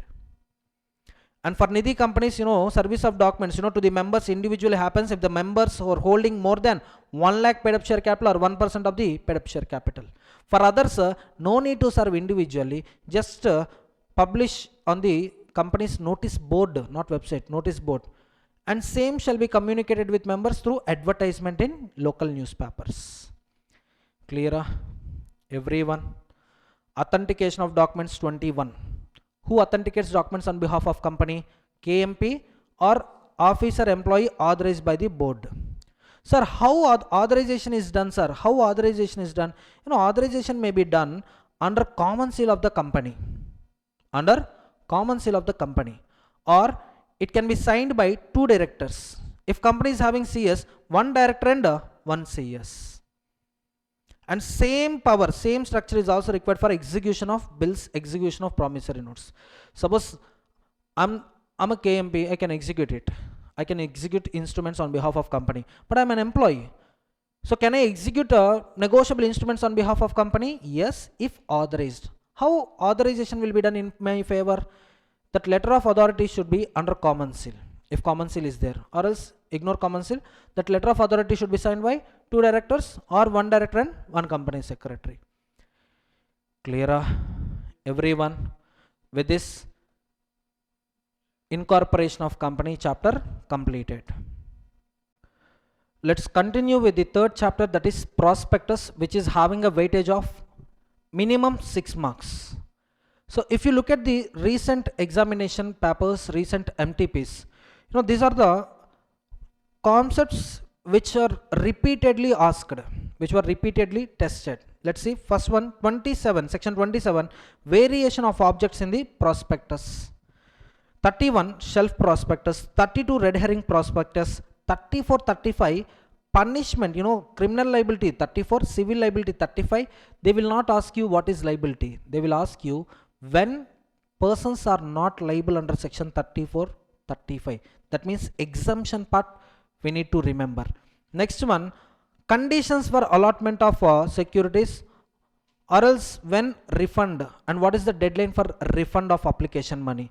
Next one, conditions for payment of underwriting commission, particularly sources for underwriting commission and rates of underwriting commission important. And last one, private placement in that limits part, 200, 60 days, 15 days, punishment part. Limit up to 200, right? Allotment should be done within 60 days, right? So those limits are very important in private placement. And these two concepts are also equally important. One is deemed prospectus when not required. See, when deemed prospectus required, happening of any of the two conditions. Two conditions means, one is issue house making offer within 6 months of allotment or agreement to allot, or at the time of making public offer, they have not paid complete consideration, they have not discharged complete consideration. But we need to remember contrary, that means opposite part, when deemed prospectus not required. And the abridged prospectus. Let's see, prospectus and allotment of securities. It is total of 20 sections, section 23 to section 32. So 23, summary of section 23 you can see here. 23 subsection 1, public company can issue securities to the public at large through a document called prospectus, to the identified persons through a document called private placement offer cum application letter, to the existing members under section 62 subsection 1.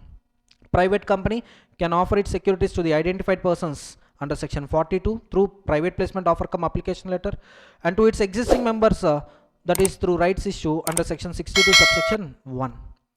And prescribed class of public companies are permitted by central government to list their securities on foreign stock exchanges.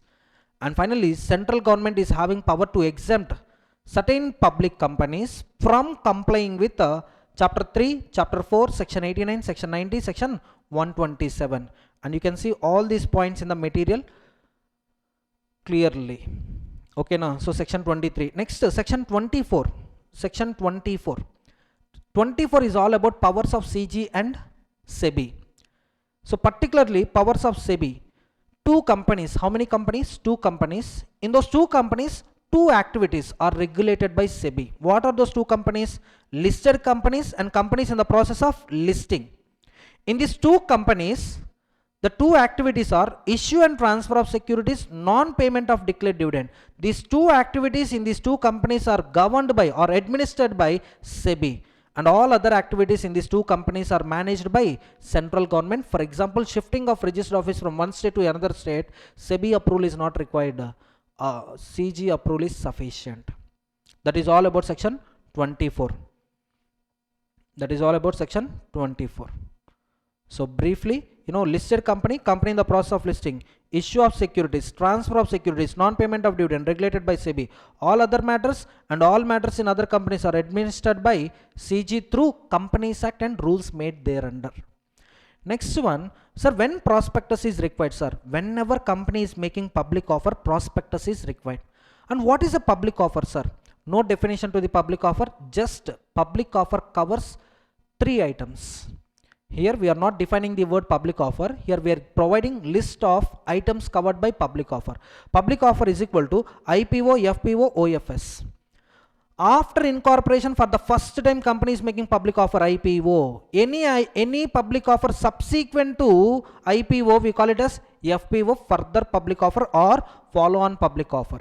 If company is offering its members shares, its members shares, then it is called offer for sale. It's not fresh issue. Here, company will take shares from existing members, those who are willing to exit from the company. Yes, existing members, they authorize company to sell their holdings to public. Now, whatever offer company is making to public, we call it as public offer, particularly offer for sale. Now, prospectus is required not only for IPO but also to FPO as well as OFS. And our chapter is not prospectus and allotment of shares. Our chapter is prospectus and allotment of securities. Securities is a broader term compared to shares. Securities includes all these items: government securities, shares, stock, bond, debentures, derivatives, collective investment scheme units, security receipts under surface, mutual fund units. Next one, special purpose entities issued instruments or certificates, other instruments described by CG, including rights in the rights issue, renouncement right in the rights issue. But here very important point in securities definition is securities exclude one particular item. That one particular item is unit linked insurance policy. In unit linked insurance policy, you will find two components. One is investment component, other one is risk component, risk mitigation component. So all units linked insurance policies are not treated as securities. This is important point, can be asked 2 marks MCQ. Clear everyone? Next one, important concept, definition of listed company. Here they will ask you, they will illustrate few situations. Suppose company C Limited is there. Its equity shares are listed on stock exchanges. Is it a listed company? Yes. That is by way of definition you can tell. Listed company means any of its securities listed on any recognized stock exchange, it's a listed company. But they will not ask you questions in that manner. They will ask you questions which covers exceptions. Let's see. Public company. First condition, equity shares not listed. Debentures, preference shares. I'm talking about debentures, preference shares. Debentures, I'm talking about only NCD. And these debentures were issued under private placement. If these two conditions are satisfied, then even though they are listed on recognized stock exchange, then it is treated as unlisted company. It is not a listed company. Getting my point? It is not a listed company. What are those two conditions? NCD, private placement. And similarly for preference shares, non-convertible redeemable preference shares issued under private placement. If these shares are listed on the stock exchanges, then also it is not a listed company. Suppose if it is convertible debt or if it is offered through prospectus, then it is a listed company. Getting my point? Two securities. What are those two securities? Non-convertible debt, non-convertible redeemable preference shares. If offered through private placement and listed on stock exchange, then it is not a listed company. In the place of NCD, if CD is there, it is a listed company. In the place of non-convertible preference shares, if you find convertible preference shares, then also it is a listed company. In the place of private placement, if you see public offer, then also it is a listed company. For private companies, non-convertible debt securities issued on private placement basis, even though listed on recognized stock exchange, then also that private company is not a listed company. Clear? And foreign listings. Public companies, according to section 23 subsection 3, certain public companies are allowed to list their shares on foreign jurisdictions. And if those equity shares are not listed on Indian stock exchange and listed on foreign jurisdictions, observe carefully, not listed on Indian stock exchange but listed on foreign jurisdiction, still it is not a listed company. Okay, no. So they will illustrate a situation and they will ask you whether it is a listed company or not. Then you have to write complete provision, and it would be for 3 marks. Analysis conclusion 1 + 1, total 5 marks. Identification of listed company, very, very important. One more time, just one more time. Public company, let me write here, public company plus NCD plus private placement plus equity shares unlisted, then it is not a listed company. Next, public company plus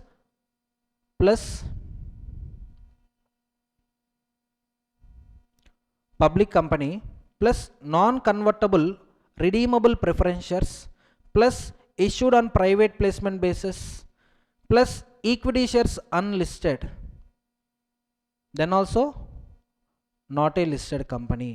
Clear? Clear? Next, for private companies, for private company condition plus non-convertible debt securities issued on private placement basis, then also not a listed company.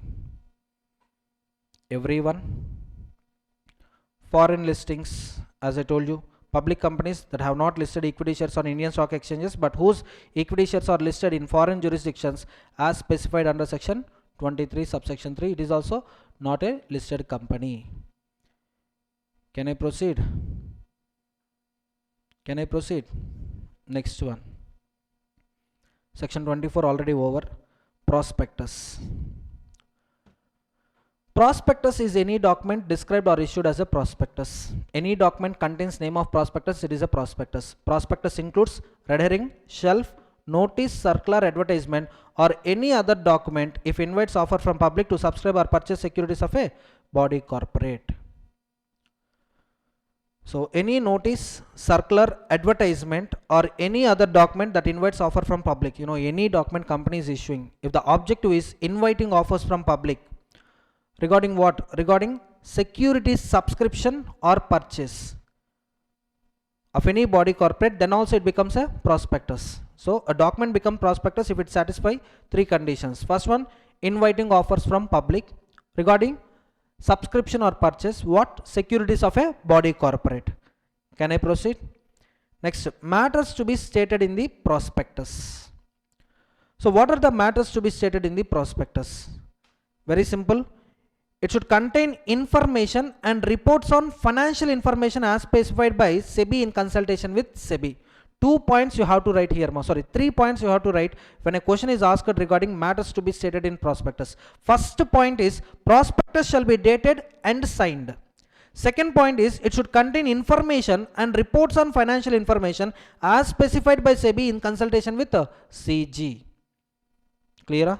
And third condition is all about declaration.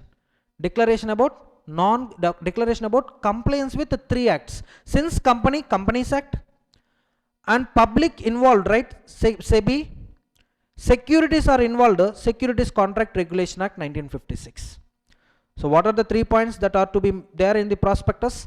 Prospectus shall be dated and signed. It should contain information and reports on financial information as specified by SEBI in consultation with CG.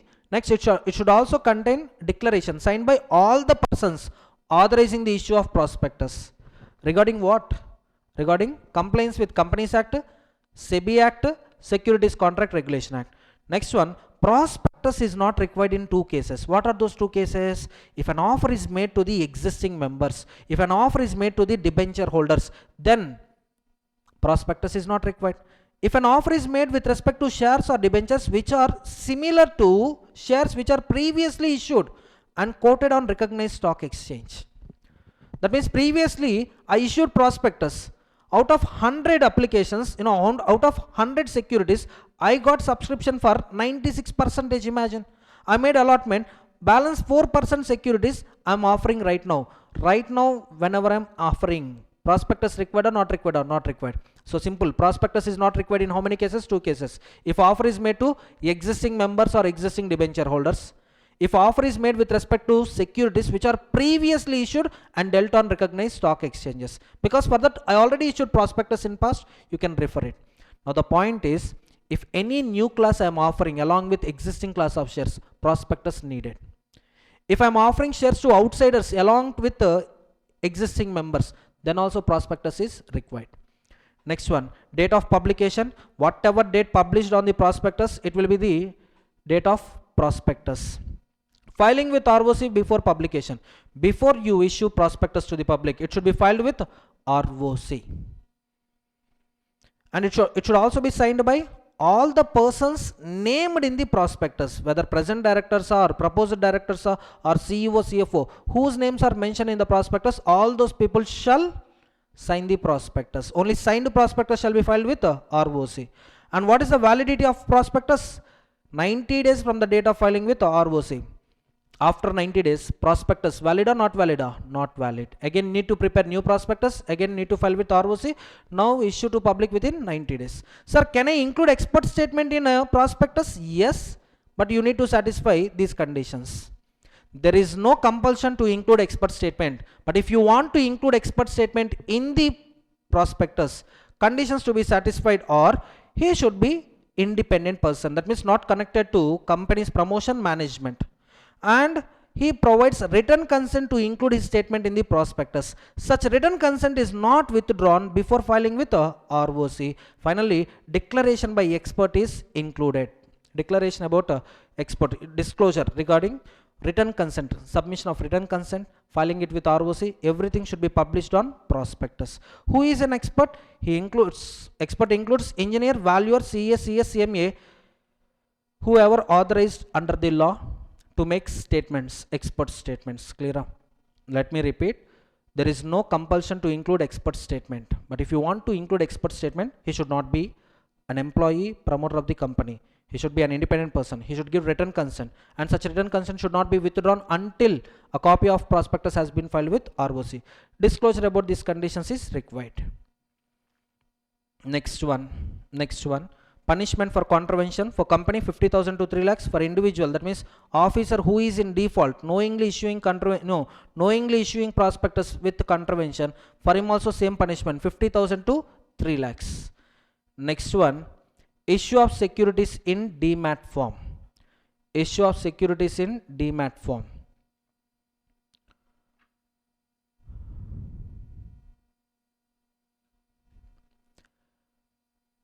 So to which companies or to whom issue of securities in demat form is applicable? To all listed companies and to all prescribed public unlisted companies. Every company making public offer, compulsory demat form is, demat form is compulsory. They should also comply with Depositories Act 1996.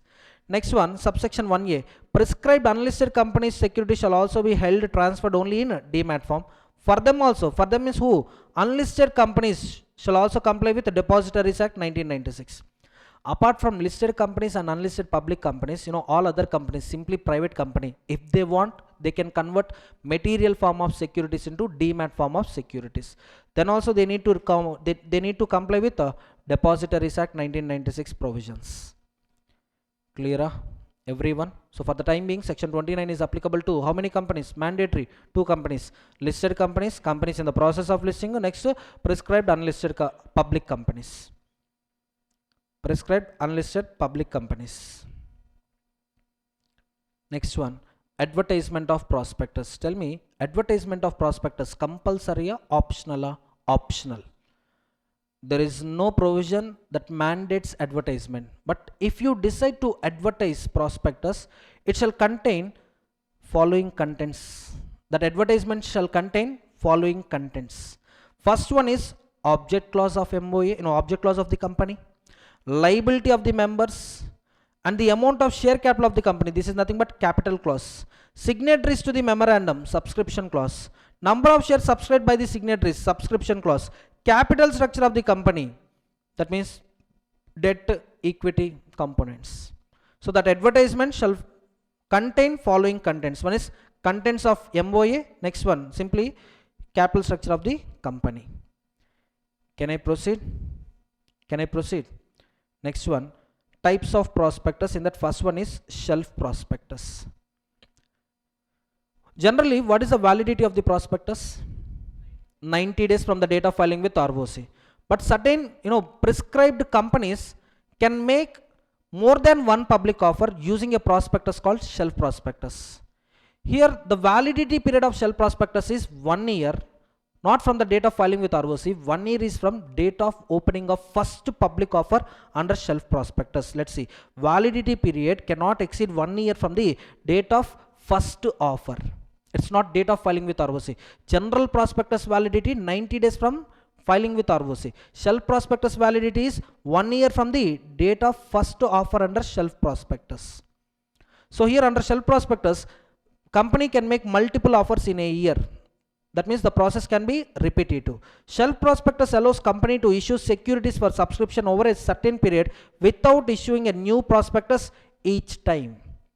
And filings with ROC, shelf prospectus shall be filed with ROC at the time of first offer of securities. Validity begins with date of first offer under the shelf prospectus. For subsequent offers during the validity period, no new prospectus is required, just information memorandum is required. And what are the contents of information memorandum?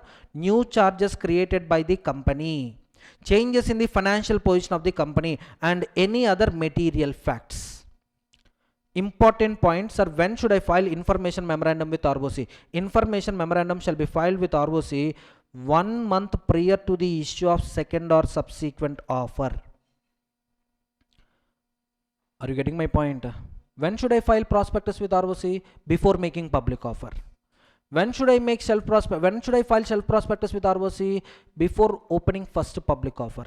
But information memorandum, 1 month before making subsequent public offer, you have to file information memorandum with ROC. Now you know, shelf prospectus plus information memorandum deemed to be prospectus. Like this, you know, in this equation only. In this equation only, one time a question came for 4 marks. How to identify whether question belongs to shelf prospectus or not? Very simple. Company is planning to make multiple public offers within 1 year. Advise the company. If you see 1 year, multiple public offers, that is all about shelf prospectus only. Don't get confused with the word deemed prospectus. Here deemed means what? Shelf prospectus including information memorandum deemed to be prospectus under section 26. Getting my point? Everyone? So information memorandum includes, I told you, contents, new charges, changes in financial position, material facts. And you know, company has to give withdrawal option to the applicants who deposited money in advance. Any applicant wishes to withdraw after the changes are made known, the company shall refund all subscription money within 15 days of availing that option. Information memorandum is filed along with shelf prospectus, will be considered as prospectus for each new offer of securities. That is all about shelf prospectus. Shelf prospectus, how many time limits you need to remember? 3. 1 year from the date of first public offer, shelf prospectus validity period. Information memorandum shall be filed 1 month before subsequent public offer. Withdrawal option shall be given to the applicants. If applicants choose withdrawal option, then within 15 days we need to refund those monies. Clear? Next, red herring prospectus. Red herring prospectus, how can we identify red herring prospectus in the question? Particulars of the public offer is not complete. Price unknown. Quantum of securities unknown. Capital to be raised unknown. Out of 3, any 2 factors are unknown, then the concept is all about red herring prospectus. In red herring prospectus, company has to file 2 prospectuses with the ROC. One is red herring prospectus before public offer, final prospectus after public offer. Final prospectus after public offer shall be filed with ROC and SEBI. Clear? And you know what is the time limit for filing red herring prospectus? At least 3 days before opening of subscription list and offer. At least how many days before subscription offer? 3 days before opening of subscription offer. Just observe, prospectus before public offer, before making public offer. Shelf prospectus before opening of first public offer. Red herring prospectus, it's not about public offer, it's about opening of subscription. Opening of subscription 3 days before opening of subscription. Clear? Everyone, once public offer is over, then company has to complete the details, incomplete details in the red herring prospectus. Any differences between red herring prospectus and final prospectus shall be highlighted as variations. And filing final prospectus with ROC and SEBI. So in that final prospectus, yes, we need to provide information regarding total capital raised, closing price, missing details from the red herring prospectus. So that is all about red herring prospectus. Important time limit, 3 days before opening of subscription list. Next, abridged prospectus. This is a prospectus that contains salient features as specified by SEBI through regulations. It's not a complete prospectus, it contains only material information. Generally prospectus contain complete and correct information, but this prospectus contains material information, and this should not be available individually. This should be accompanied with a application form. And if any person requests for complete prospectus, it is the duty of company to submit complete prospectus to the requested person, or else default punishment. For company, what is the punishment? 50,000. If any application form is issued not accompanied with abridged prospectus, or on a written request, if abridged prospectus is not submitted to the requested person, then also default happens, then also punishment to the default comes into the picture. Clear, everyone? But abridged prospectus is not required in 3 cases. One is offer made to the existing members. Next one, when an offer is not made to the public, that means private placement. Last one, offer is made with respect to underwriters. Offer is made with respect to underwriters for entering into underwriting agreement. These cases, abridged prospectus is not required. Next one, deemed prospectus. In deemed prospectus, important point is when offer becomes deemed public offer. When offer becomes deemed public offer. Here, how many parties are involved? Generally, in a public offer, you will see company and public. But here, you will see 3 parties. One is company, issue house, public. Company, issue house, public. So here, what company will do? Company allots shares in the name of issue house, or enters into an agreement to allot shares in the name of issue house. Issue house will transfer all the shares to the public. So company allots shares to issue house with a view to offer shares to public. Now offer made by issue house is deemed to be public offer if any of the 2 conditions are satisfied. What is the first condition? If such offer is made within 6 months of allotment or agree to allot. What is condition number 2? Condition number 2, at the time of public offer, full consideration for securities has not been received by the company. Now tell me, when that offer is not treated as public offer, you have to write reverse conditions. That means offer made after 6 months, and or becomes end. At the time of making offer, whole consideration has been received by the company. Then it is not deemed to be public offer. No need to prepare prospectus, no need to issue any prospectus. Clear? Now who prepares prospectus here? Issue house. Coming to the contents of deemed prospectus, section 26 contains similar, plus net amount of consideration received or to be received by the company, time and place for inspecting the contracts. You have to additionally disclose these 2 points. What are those 2 points? Net amounts of the consideration received or to be received, time and place for inspecting contracts. Which contracts? Contract between company and issue house. Clear? Contract between company and issue house. Next one, who signs deemed prospectus? Persons making public offer, simply issue house. If issue house status is a partnership firm, then it should be signed by at least half of the partners. At least, the word at least, not less than or at least to be used. If issue house status is a company, then it should be signed by 2 directors. Coming to the contents of deemed prospectus, all contents as specified in 26 plus about consideration plus about place of inspection of contracts. And the person signing deemed prospectus, we assume them as directors. So for all misstatements, who get punishment? These directors, these people who are signatories of the offer, they will get punishment. And all legal obligations will arise more, like misstatements in the prospectus, contents, liabilities, everything will be similar to section 26 only. And one important note point, company is making a rights offer, company is making rights issue. If members are renouncing the rights in favor of outsiders, if the count of outsiders exceeds 50, then the document becomes deemed prospectus. That means that concept is covered under section 25. Deemed public offer, everything is applicable. Clear? Next one, offer for sale to the public. Only point you have to understand here is, under offer for sale to the public, company will get money, but company cannot use that money. Company should return that money to the selling shareholders. It is an option given to the existing shareholders to dilute their holdings to the public. So here you will find 3 parties. Selling shareholders authorize company to offer their securities to the public at a large. Now whatever offer is made by company, we assume it as a public offer, that is deemed public offer.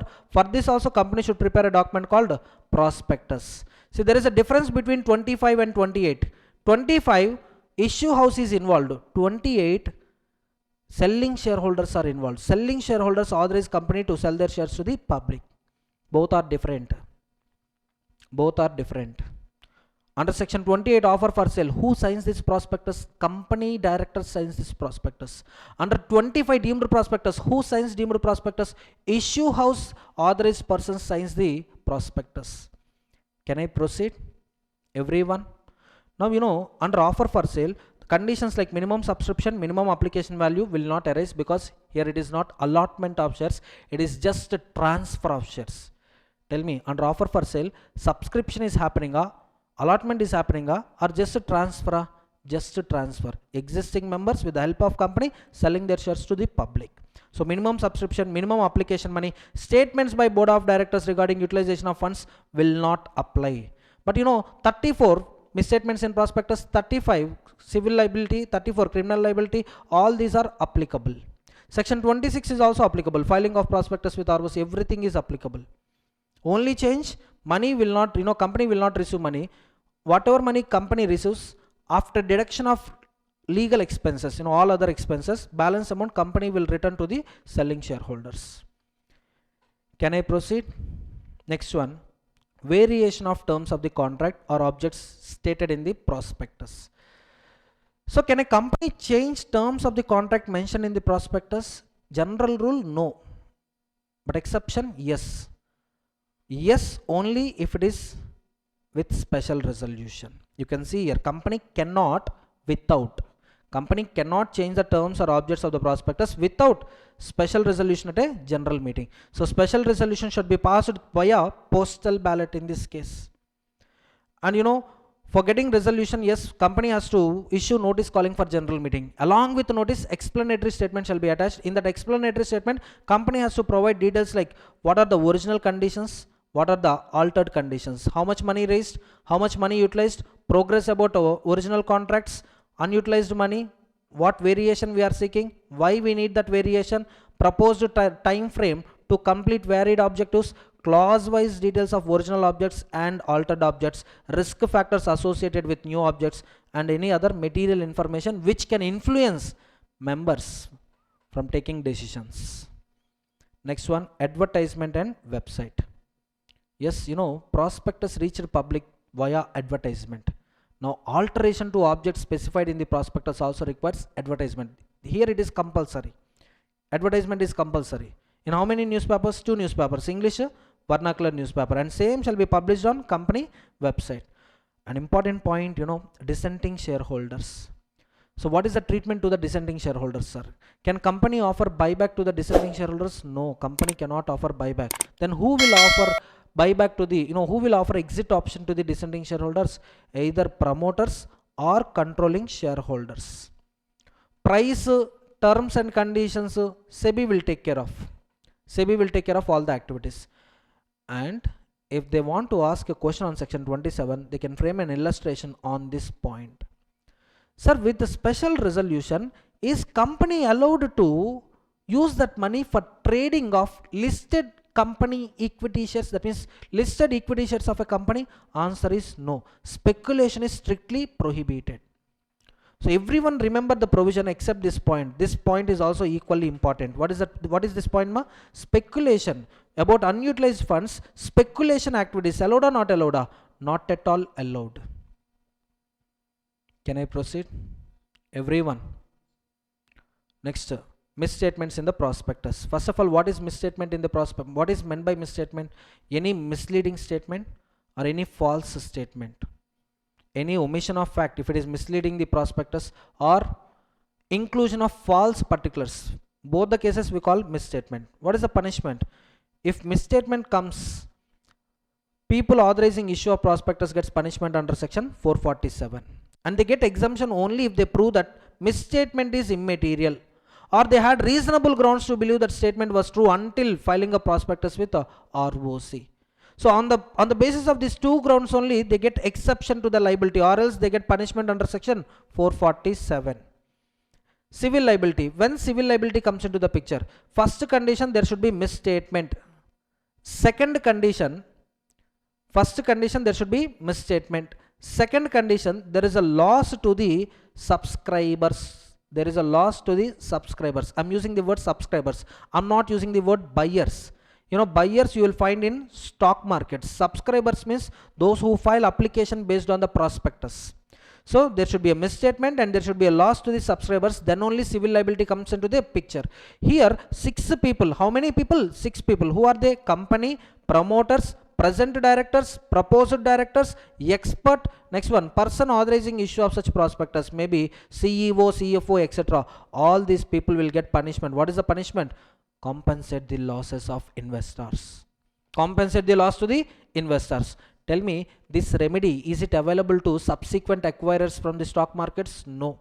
This benefit is restricted to persons who subscribed securities on the faith of prospectus. Suppose I didn't read prospectus, sir.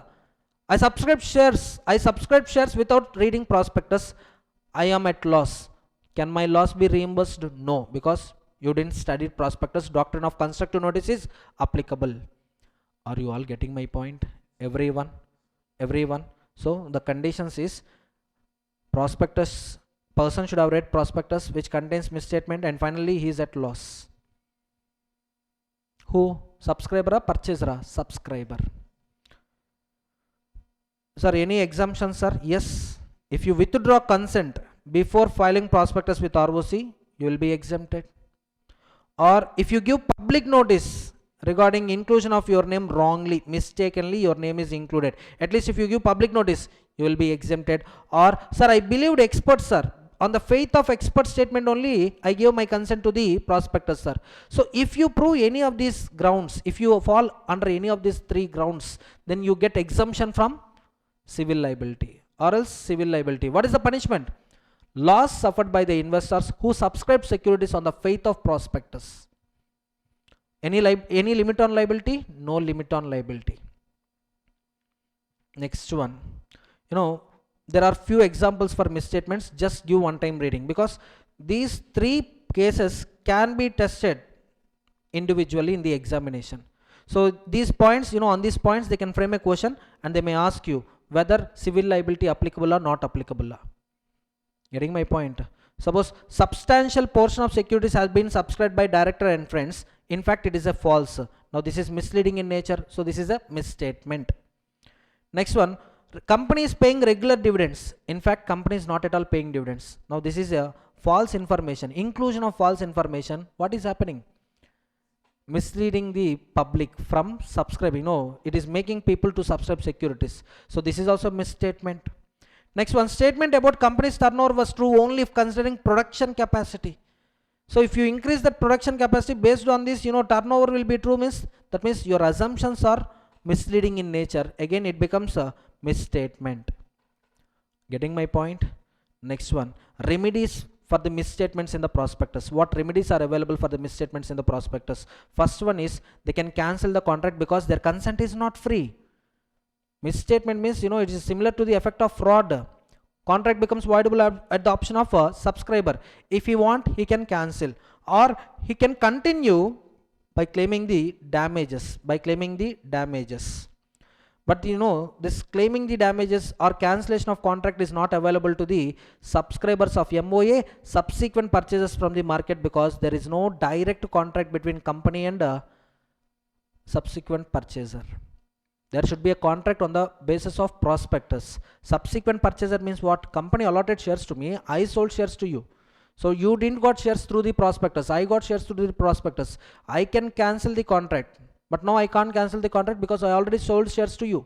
You can't cancel the contract because you didn't subscribe through the prospectus.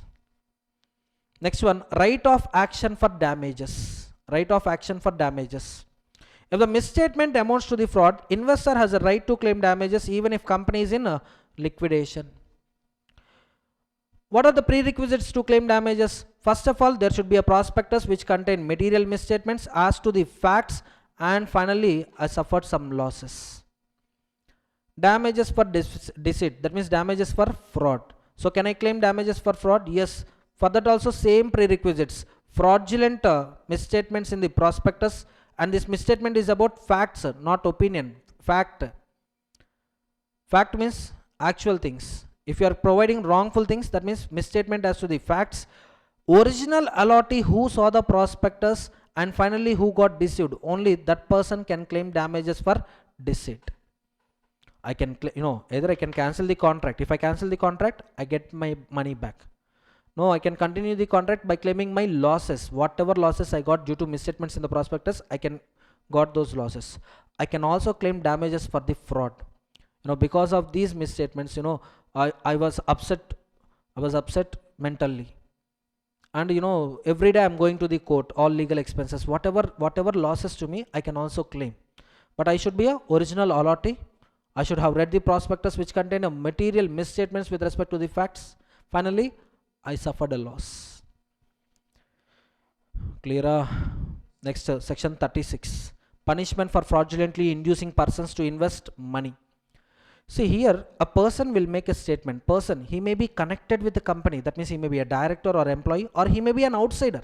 But he is making some statements either intentionally or negligently. And what kind of statements he is making? False, deceptive, misleading. Deliberately hides material facts to induce another person to enter into an agreement for acquiring, disposing, subscribing of securities like Harsha Mehta. Secure a profit to any of the parties from fluctuations in the securities value. For obtaining credit facilities from the bank. Company applied for bank loan. Actually, company is not eligible to claim bank loan because company is in losses. Now, that company CFO is making fraudulent financial statements. He is converting loss-making financial statements into profit-making financial statements with an intention to obtain loans from the banks, with an intention to obtain loans from the financial institutions. Then, such persons will get punishment under section 447. And what is the punishment under section 447? First, we need to check whether public interest is affected or not. If public interest is affected, imprisonment minimum 3 years, maximum 10 years. Minimum 3 years, maximum 10 years. Next one, fine. Minimum amount involved in the fraud, but may be extended to 3 times of the amount involved in the fraud. But if public interest is not affected, then check amount of fraud involved, whether it is greater than or equal to 10 lakhs or 1% of the turnover. Amount involved in the fraud is 5 lakhs, sir. It is less than 10 lakhs and it is also less than 1% of turnover. Then the punishment is imprisonment up to 5 years or fine up to 50 lakhs or both imprisonment and fine.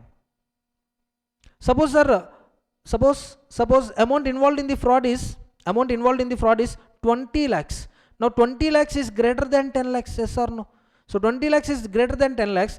If no public interest, then imprisonment minimum 6 months, maximum 10 years. Fine, minimum amount involved in the fraud, maximum 3 times of the amount involved in the fraud. So fraud amount is 20 lakhs, right? Fine is minimum 20 lakhs, maximum 3 times of 20 lakhs means 60 lakhs.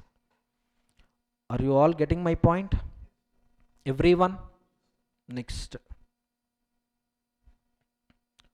Meaning of fraud, you all know, but these points are important. Wrongful gain, wrongful loss.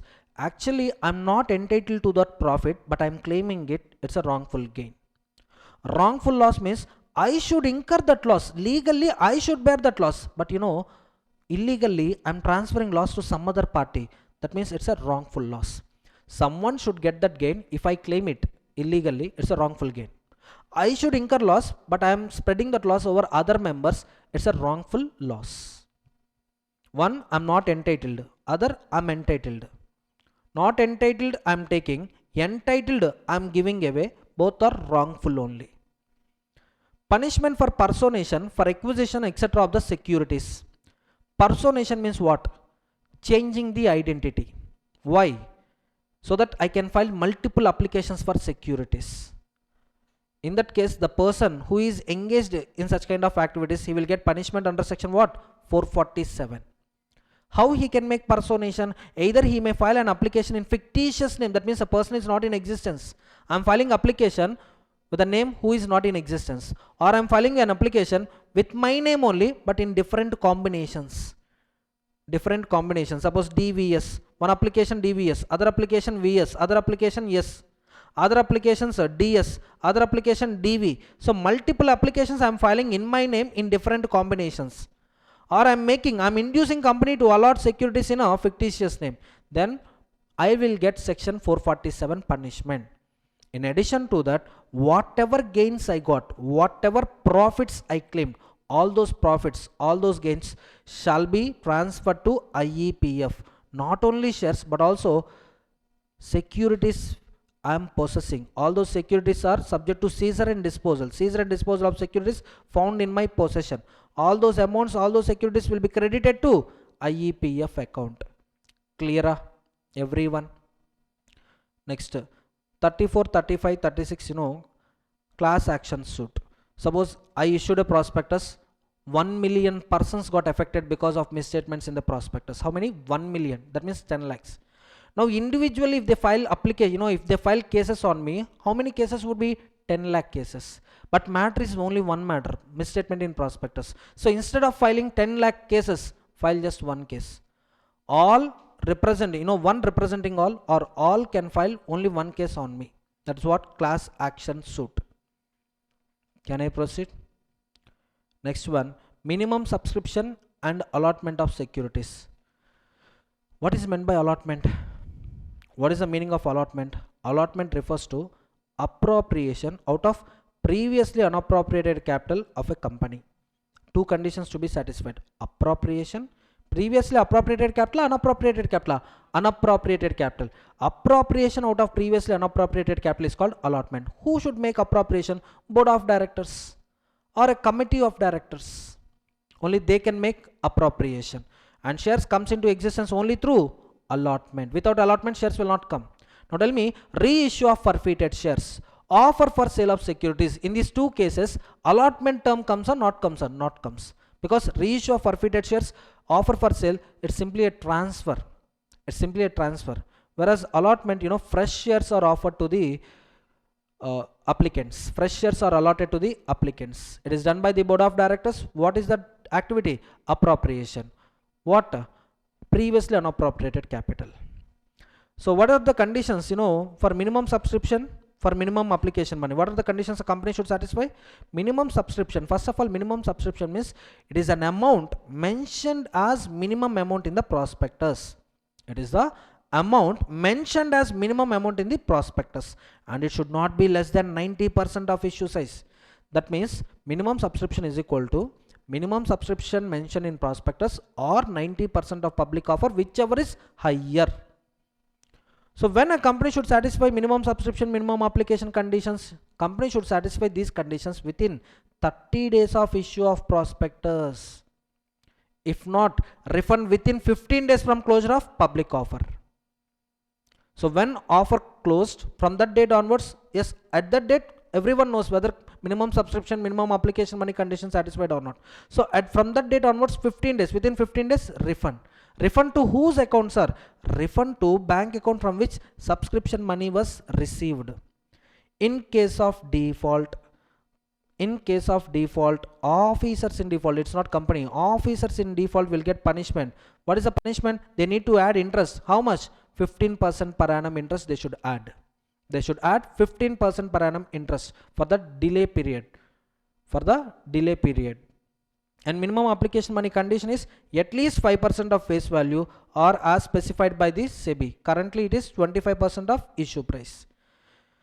Once allotment is done, it is a duty of company to file return of allotment with ROC within 30 days using form PAS3 along with prescribed fees.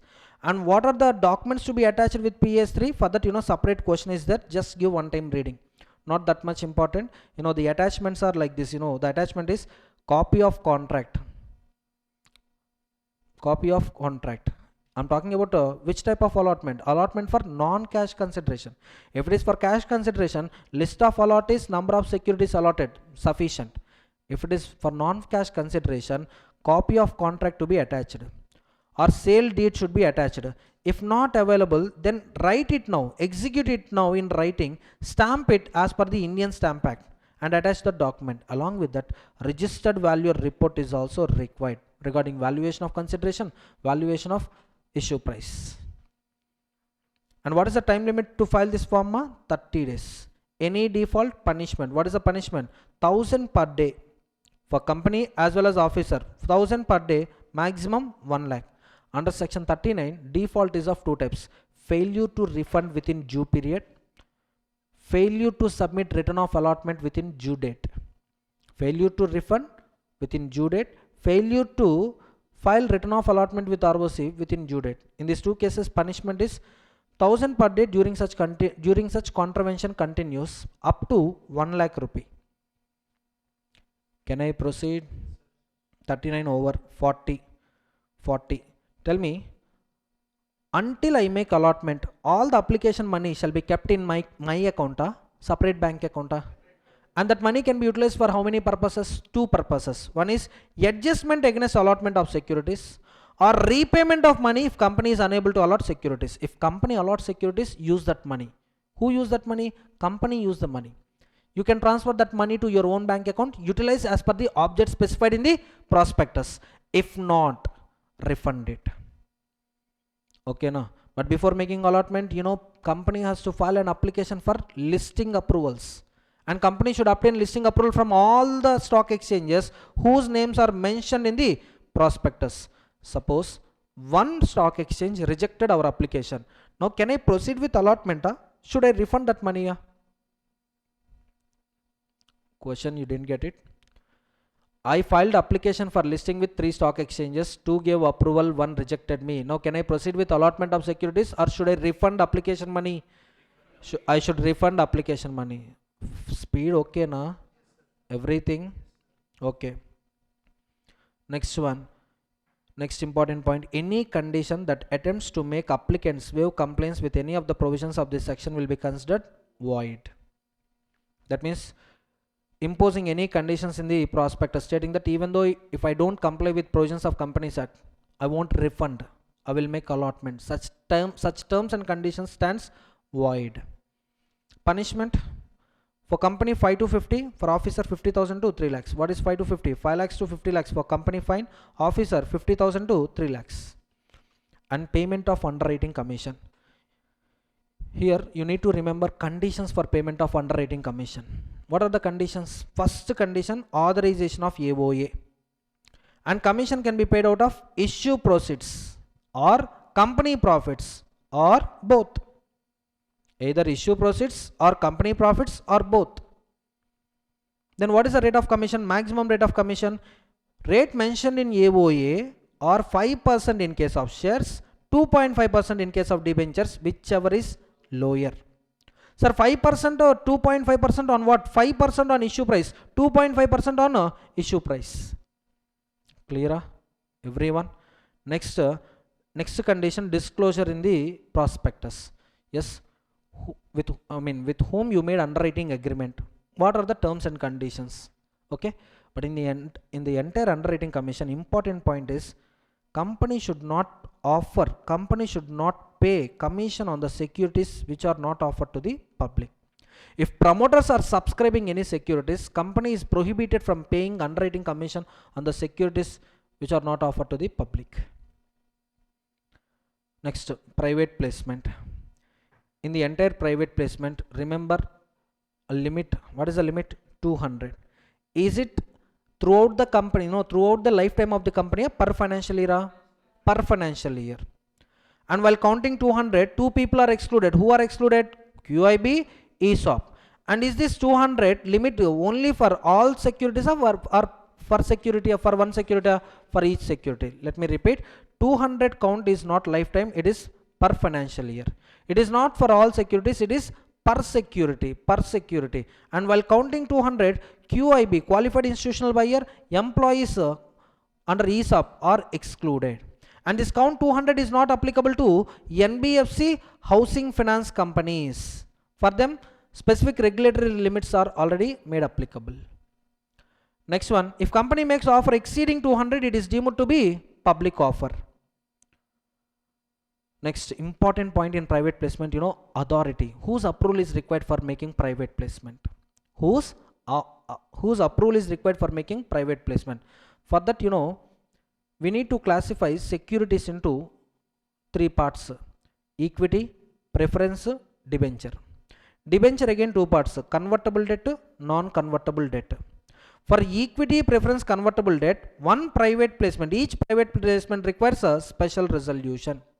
For non-convertible debentures, if they are within the limits under specified under section 180 subsection 1 clause C, that means 100% of paid up share capital plus free reserves plus securities premium, outstanding debt plus proposed non-convertible debt, if it is both less than or equal to 100% of paid up share capital plus free reserves plus securities premium, then board resolution is sufficient, or else one special resolution for 1 year is needed. Clear, everyone? Now for getting members resolution, yes, definitely we have to issue notice calling for meeting. Along with that notice, we need to provide explanatory statement specifying kinds of securities we are offering, justification, and who performed valuation, how much amount we are going to raise through private placement, and what are the terms of issuance. Everything we need to prescribe. Next one, board resolution for issue of NCDs within the limits specified in section 180 subsection 1 clause C. In that important point is, next important point is, private placement offers come application letter to be issued within how many days? 30 days of recording the names. And such payment shall also be made through banking channel, not cash mode. Cash mode is not available. Through banking channel only payment should be done. And once company received those monies, within 60 days company has to make a allotment, or else within next 15 days company has to refund failure. Company is liable to pay interest at the rate of 12% per annum, including for that default period. Including for that default period. Everyone getting my point? 12% per annum from 61st day onwards. From 61st day onwards. Next one. Suppose I made offer to joint persons. That means, 2 or more persons holding, to the 2 or more persons, I made an offer jointly. In case of joint shareholding, amount should come from whose bank, which bank account? First named person. First named person. If an application is having 2 or more names, in that first named person bank account, from first named person bank account only we should receive money. And all the money shall be kept in separate bank account, shall be utilized only for 2 purposes. One is allotment, other one is repayment. If you proceed with allotment, utilize that money, or else refund that amounts to the applicants.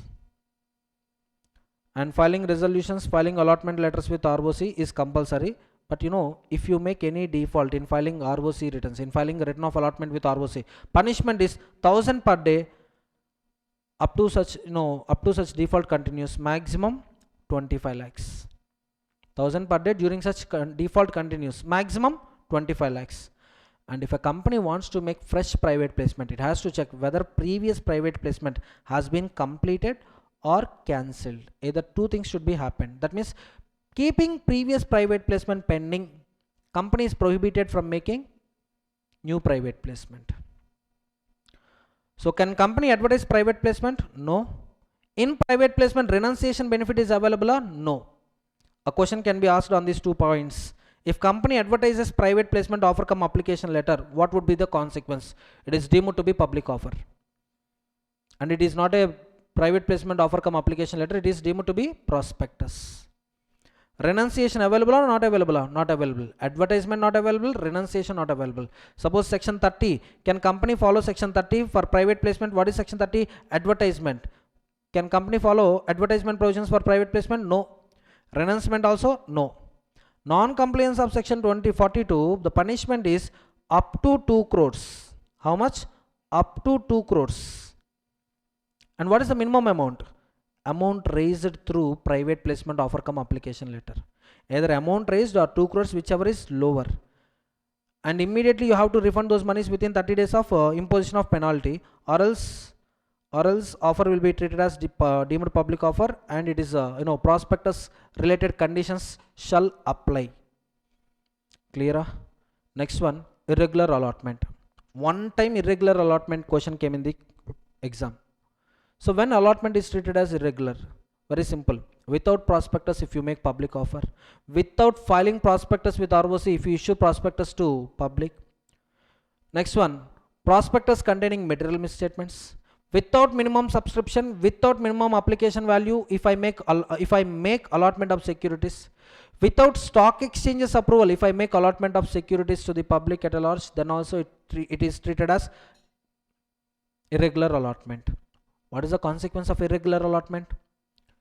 Company has to refund all the application monies. In addition, company will get a punishment under respective sections. Clear? Global depository receipts. Here in this concept, only one point you remember. That one point is, who can exercise voting rights in case of GDRs? Depository receipt holders are overseas depository. Overseas depository. Until GDRs are converted into equity shares, until depository receipt holders becomes member of the company, he cannot exercise voting rights. Only overseas depository bank exercises voting control, voting power. Clear? Everyone? Approval process is common, special resolution is required, members approval is required, compliance with FEMA also required. So with this prospectus chapter completed. Let's continue revision with next chapter, share capital and debentures. Second biggest chapter in the entire corporate and other laws, that is after management and administration. Here we are having sections 43 to 72. For remembering section numbers, I'll make a separate video for each and every chapter and I'll upload on my channel. But for the time being, I'm not going to revise section numbers in this revision lecture. And if you look at the important concepts in this share capital and debentures, section 54 specifically limits with respect to sweat equity shares. In a year, to what extent company can issue sweat equity shares? Throughout the lifetime of the company, to what extent company can issue sweat equity shares? How startup companies are getting exemption? That is important part in limits in sweat equity shares, section 54. Next, duplicate share certificate. Procedure of duplicate share certificate is not important, but punishment with respect to duplicate share certificate is very, very important. Next, application of securities premium. All these questions are repetitively asked in the MTPs, RTPs, previous examination questions. Next one, preference shares. Deemed redemption concept is important. Issue of preference shares, conditions for redemption of preference shares, they are important, but deemed redemption is very, very important. Next one, forged transfer. With respect to transmission of securities, forged transfer is important. And refusal to transfer, what are the rights available to the aggrieved party? That is also important. Bonus shares. At times, every 3 attempts you take 2 attempts, there will be question on bonus shares only. Right now, this is not getting tested. Next one, buyback also. Every 3 attempts, 2 attempts, there will be question on buyback. Generally 2 questions come from this chapter. The expected weightage of this chapter, minimum 8 marks. Maximum, including multiple choice questions, it can touch 15 marks also. So objective question point of view, you should have knowledge about this chapter. Next one, prohibition on buyback. Yes, I told you many times. Apart from general rules, apart from general provisions, punishments, prohibitions are very, very important. Next one, financial assistance to the employees, exceptions to restrictions on purchase of company shares, exceptions in that third exception. Giving loans to the employees to purchase or subscribe company shares, that is important point. And last one, disqualifications of the debenture trustee. So in the past 2 attempts, in the past 2 attempts, this question came into the examination. Now let's see the chapter share capital and debentures. Total how many sections? 30 sections. So starting with kinds of share capital, types of share capital. I repeat, kinds is different, types is different. Kinds means we are having only 2 kinds, equity, preference. Types means authorized, issued capital, subscribed capital, called up capital, paid up capital. Okay. So equity share capital means any share capital other than preference share capital. Any share capital which is not preference share capital, it is equity. It is of 2 types. One is ordinary shares, other one is differential rights.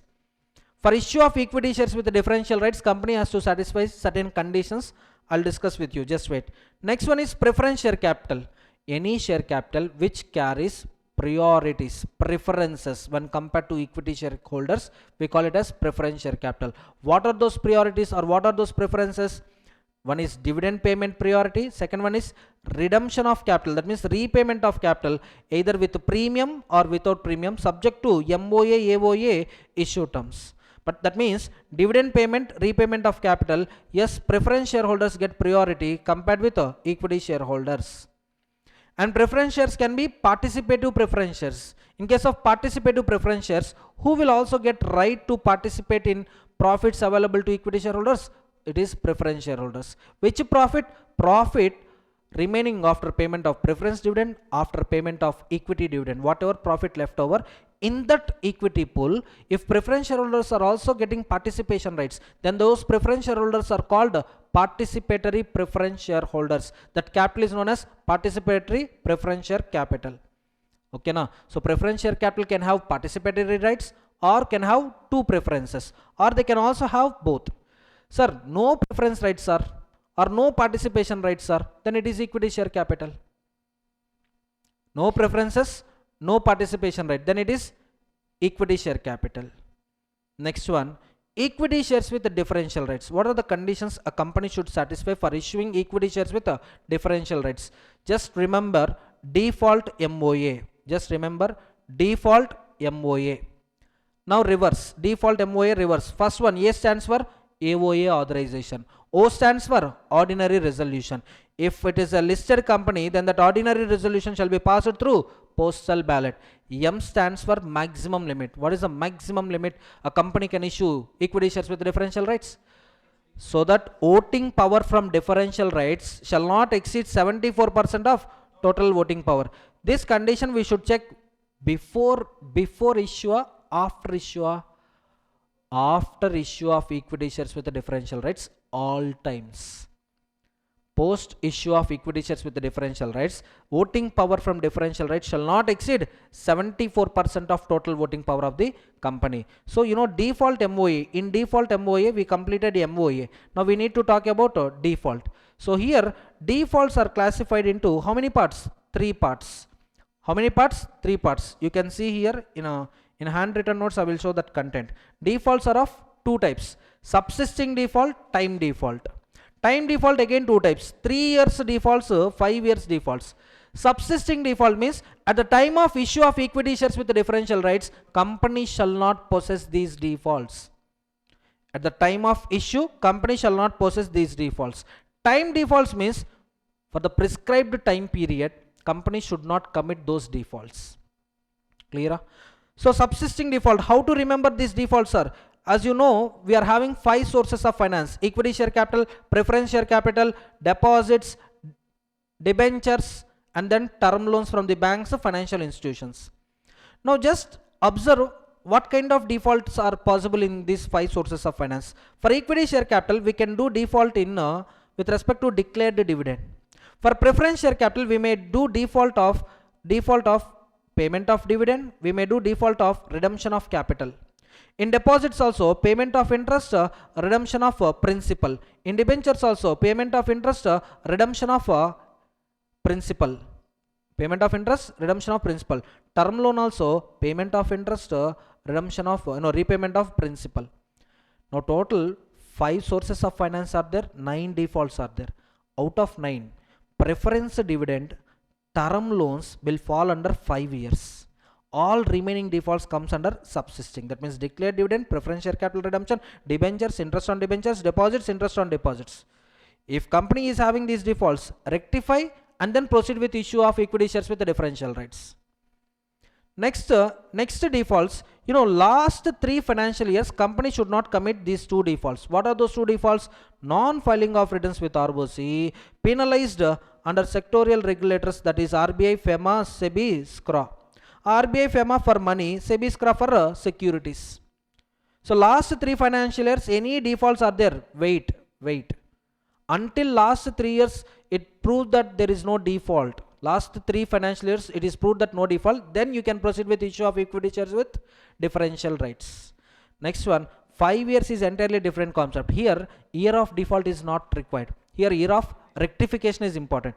Ignoring year of rectification, next 5 years company is prohibited from issuing equity shares with differential rates. What are those defaults? Already told you. Term loans principal, term loans interest, preference dividend, already I told you.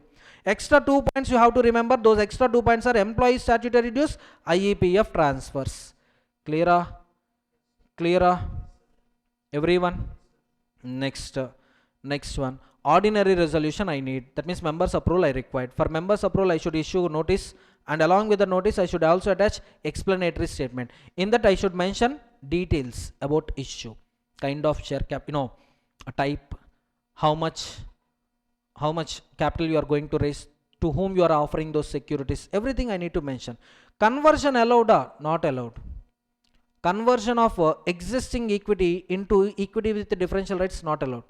Either company should take back those shares, company can issue equity shares with the differential rights, but automatic conversion is not possible. Through issue only equity shares with the differential rights comes into picture. And disclosures in board report compulsory. Rights of equity shareholders holding differential rights is similar to rights of ordinary shareholders, but they had only two differences. The difference is voting right may be up or down. Next one, dividend may be up or down. Getting my point? Equity shares with the differential rights, they may not have equal voting rights. They may have inferior voting. That means 10 shares equal to 1 vote, or they may have superior voting. That means 1 share equal to 10 votes. Getting my point? Everyone? Next, particulars to be mentioned in the register. So simply last 2 points is all about disclosures. This point, disclosure in board report, disclosure of particulars in the registers. Section 43 not applicable to IFSC public company, private company, provided MOA, AOA provides otherwise. Same is there in material, but in material chart form is not there. All the points are incorporated in a simplified manner only. Clear? Next one, share certificate section 46. Share certificate section 46. So share certificate gives you two rules of estoppel. One is ownership estoppel, other one is liability estoppel. On the share certificate, if your name is visible, you are the owner of the company prima facie. And if you are holding fully paid up shares, that means your liability in future is 0. So tomorrow company cannot deny your ownership, company cannot deny your liability. That means if there is 0 liability, tomorrow company cannot increase the liability. 0 liability means what? Face value is equal to paid up value, then unpaid value becomes 0. Unpaid value 0 means liability is also 0. Everyone getting my point? Everyone. Now that share certificate, to be a valid share certificate, it should be issued under common seal of the company. If no common seal, don't worry, don't affix common seal, but it should be signed by 2 directors or 1 director and CS. If company appoints 1 CS, then 1 director and 1 CS. So here the important topic is duplicate share certificate. When duplicate share certificate comes into the picture, if original share certificate is either lost or destroyed, or it is available, sir, but defaced, mutilated, that means turn into 2 pieces. Now in second case, you can surrender original share certificate to the company for the want of duplicate share certificate. But in the first case, there is no share certificate at all. So here they need to submit a indemnity bond. Getting my point?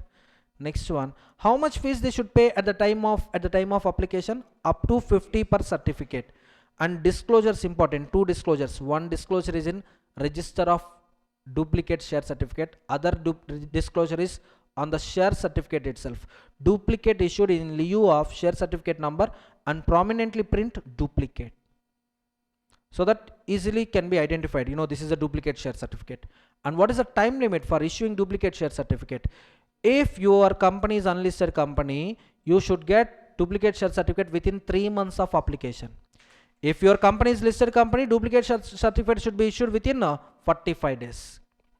Clear? And everything should be recorded, in the separate registers, in register of members, update register of members with a duplicate share certificate details. Next one, register shall be kept at registered office or at any other place where register of members is kept. For demat, all these things will not apply. Depository records are prima facie evidence of the ownership. Next one, manner of issuing certificates or duplicate certificates. You can see Section 46 overrides company AOA. That means whatever section 46 subsection 3 is telling, just follow it. Ignore AOA. Share certificates are issued for physical shares only, not for demat. And what are the prerequisites we need to satisfy? Surrender letter of allotment or fractional coupons. If you had letter of allotment, surrender it, you will get original share certificate. If you had original share certificate which is turned into pieces, then surrender original share certificate to get a duplicate share certificate. Fractional coupons, I told you. If company is offering bonus shares in the ratio like this, for example, 1:19. For every 19 shares, you'll be given one bonus share. Suppose I'm having only 18 shares. Now, will I get complete share? No. I will get 18/19 fraction part of share. It's not actually share, but it's a coupon. The moment I get 1/19 coupon from other person, both together, it becomes one share. Now I can take this one share. So on surrender of these fractional coupons also, I will get shares. And share certificate should be in which form? Form SH1. And share certificate shall contain particulars, names of the shareholders, number of shares, amount paid up on each and every share.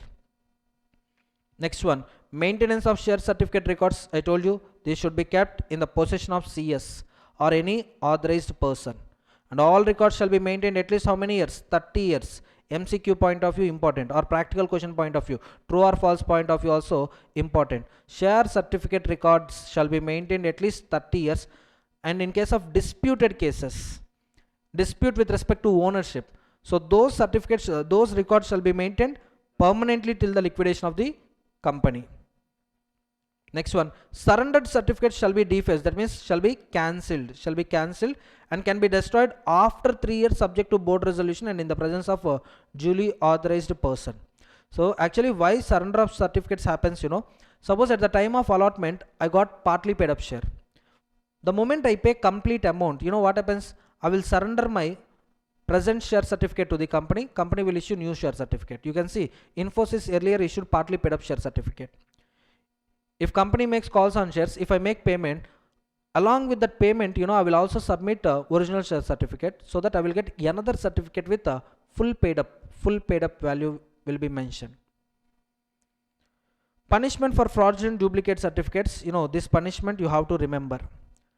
For officer in default, punishment is 447. There is no compromise, 447. For company only, fine. How much? Minimum 5 times of face value involved in the duplication. Maximum 2 limits are there. For maximum 2 limits. What are those 2 limits? 10 times of face value or 10 crores, whichever is higher. It's not lower, whichever is higher. Getting my point, everyone?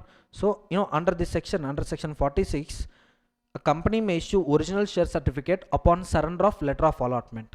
A company may also issue duplicate share certificate based on the application. For issue of original share certificate, we have to comply with section 56 provisions. Within 2 months from the date of allotment, within 2 months from the date of incorporation, within 1 month of delivery of transfer or transmission documents, those points are there. Whereas for duplicate share certificate, time limits have been prescribed under section 46. That is 3 months for unlisted, 45 days for listed. Previously, it's 15 days like that there. But amendment came, 45 days for listed company, 3 months for unlisted company. Can I proceed?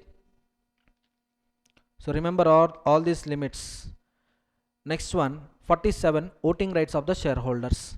Tell me, on all resolutions in general meeting, who gets voting rights? Equity shareholders. How many votes each equity shareholder will have? It depends on number of shares held by the person. In fact, technically, how much is the paid up share capital? In that paid up share capital, how much he is holding, that proportionate he is entitled to the voting rights. Now in this section, we need to discuss about preference shareholders voting rights. When preference shareholders get voting right?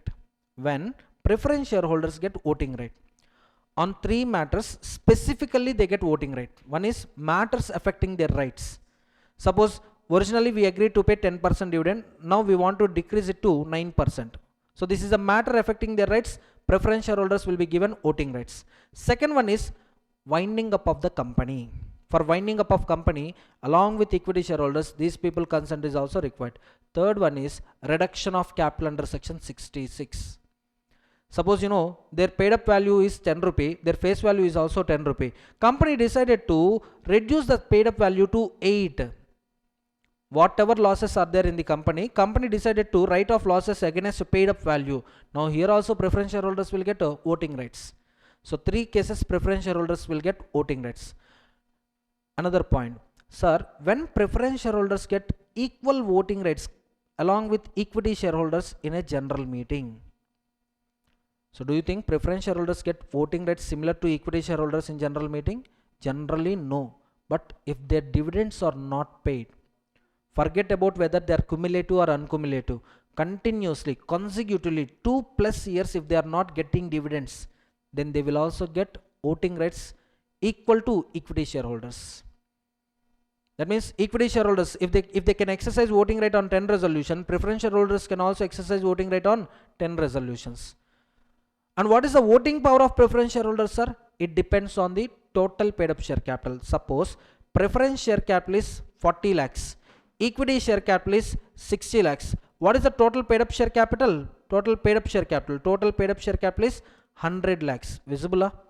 Now preference shareholders will get 40 out of 100 lakhs. That means total preference shareholders voting power is 40%. Equity shareholders voting percentage will be 60%. Are you all getting my point? Everyone? That proportionate is difficult to understand but very simple. That proportionate. Shareholders vote proportionately to the paid up share capital of their share class in the AGMs or EGMs. Can I proceed? Everyone? Next, section 47 does not apply to private companies. Specified IFSC public companies provided their MOA provides for it. Okay, that is ignore. But in the entire section 47, important point is C point. C point is important. If preference dividends remain unpaid for 2+ years, those shareholders can vote on all resolutions like equity shareholders, and they will lose voting rights once their dividends are paid. Once their dividends are paid, their voting rights becomes 0. Variation of rights of the shareholders. 5 points. Remember 5 points. Variation, that means alteration. So for alteration, definitely mutual consent of the parties is required. So here company requests members to change the terms and conditions, and members gives approval by way of passing a resolution. If meeting is possible, special resolution. No, sir. Postal ballot is applicable, sir. Then 3/4 of the capital holders, 3/4 of the class capital holders should give permission, should give approval in writing. But before that, you need to check constitutional documents. What are the constitutional documents? MOA, AOA. Whether MOA, AOA permits variation or not. Sir, MOA, AOA silent, sir. Then go with issue terms. That means go with prospectus if it is a public offer, or go with a private placement offer come application letter. Sir, issue terms does not contain prohibition clause, sir. That means we can vary members' rights, sir. Then proceed with members' rights variation.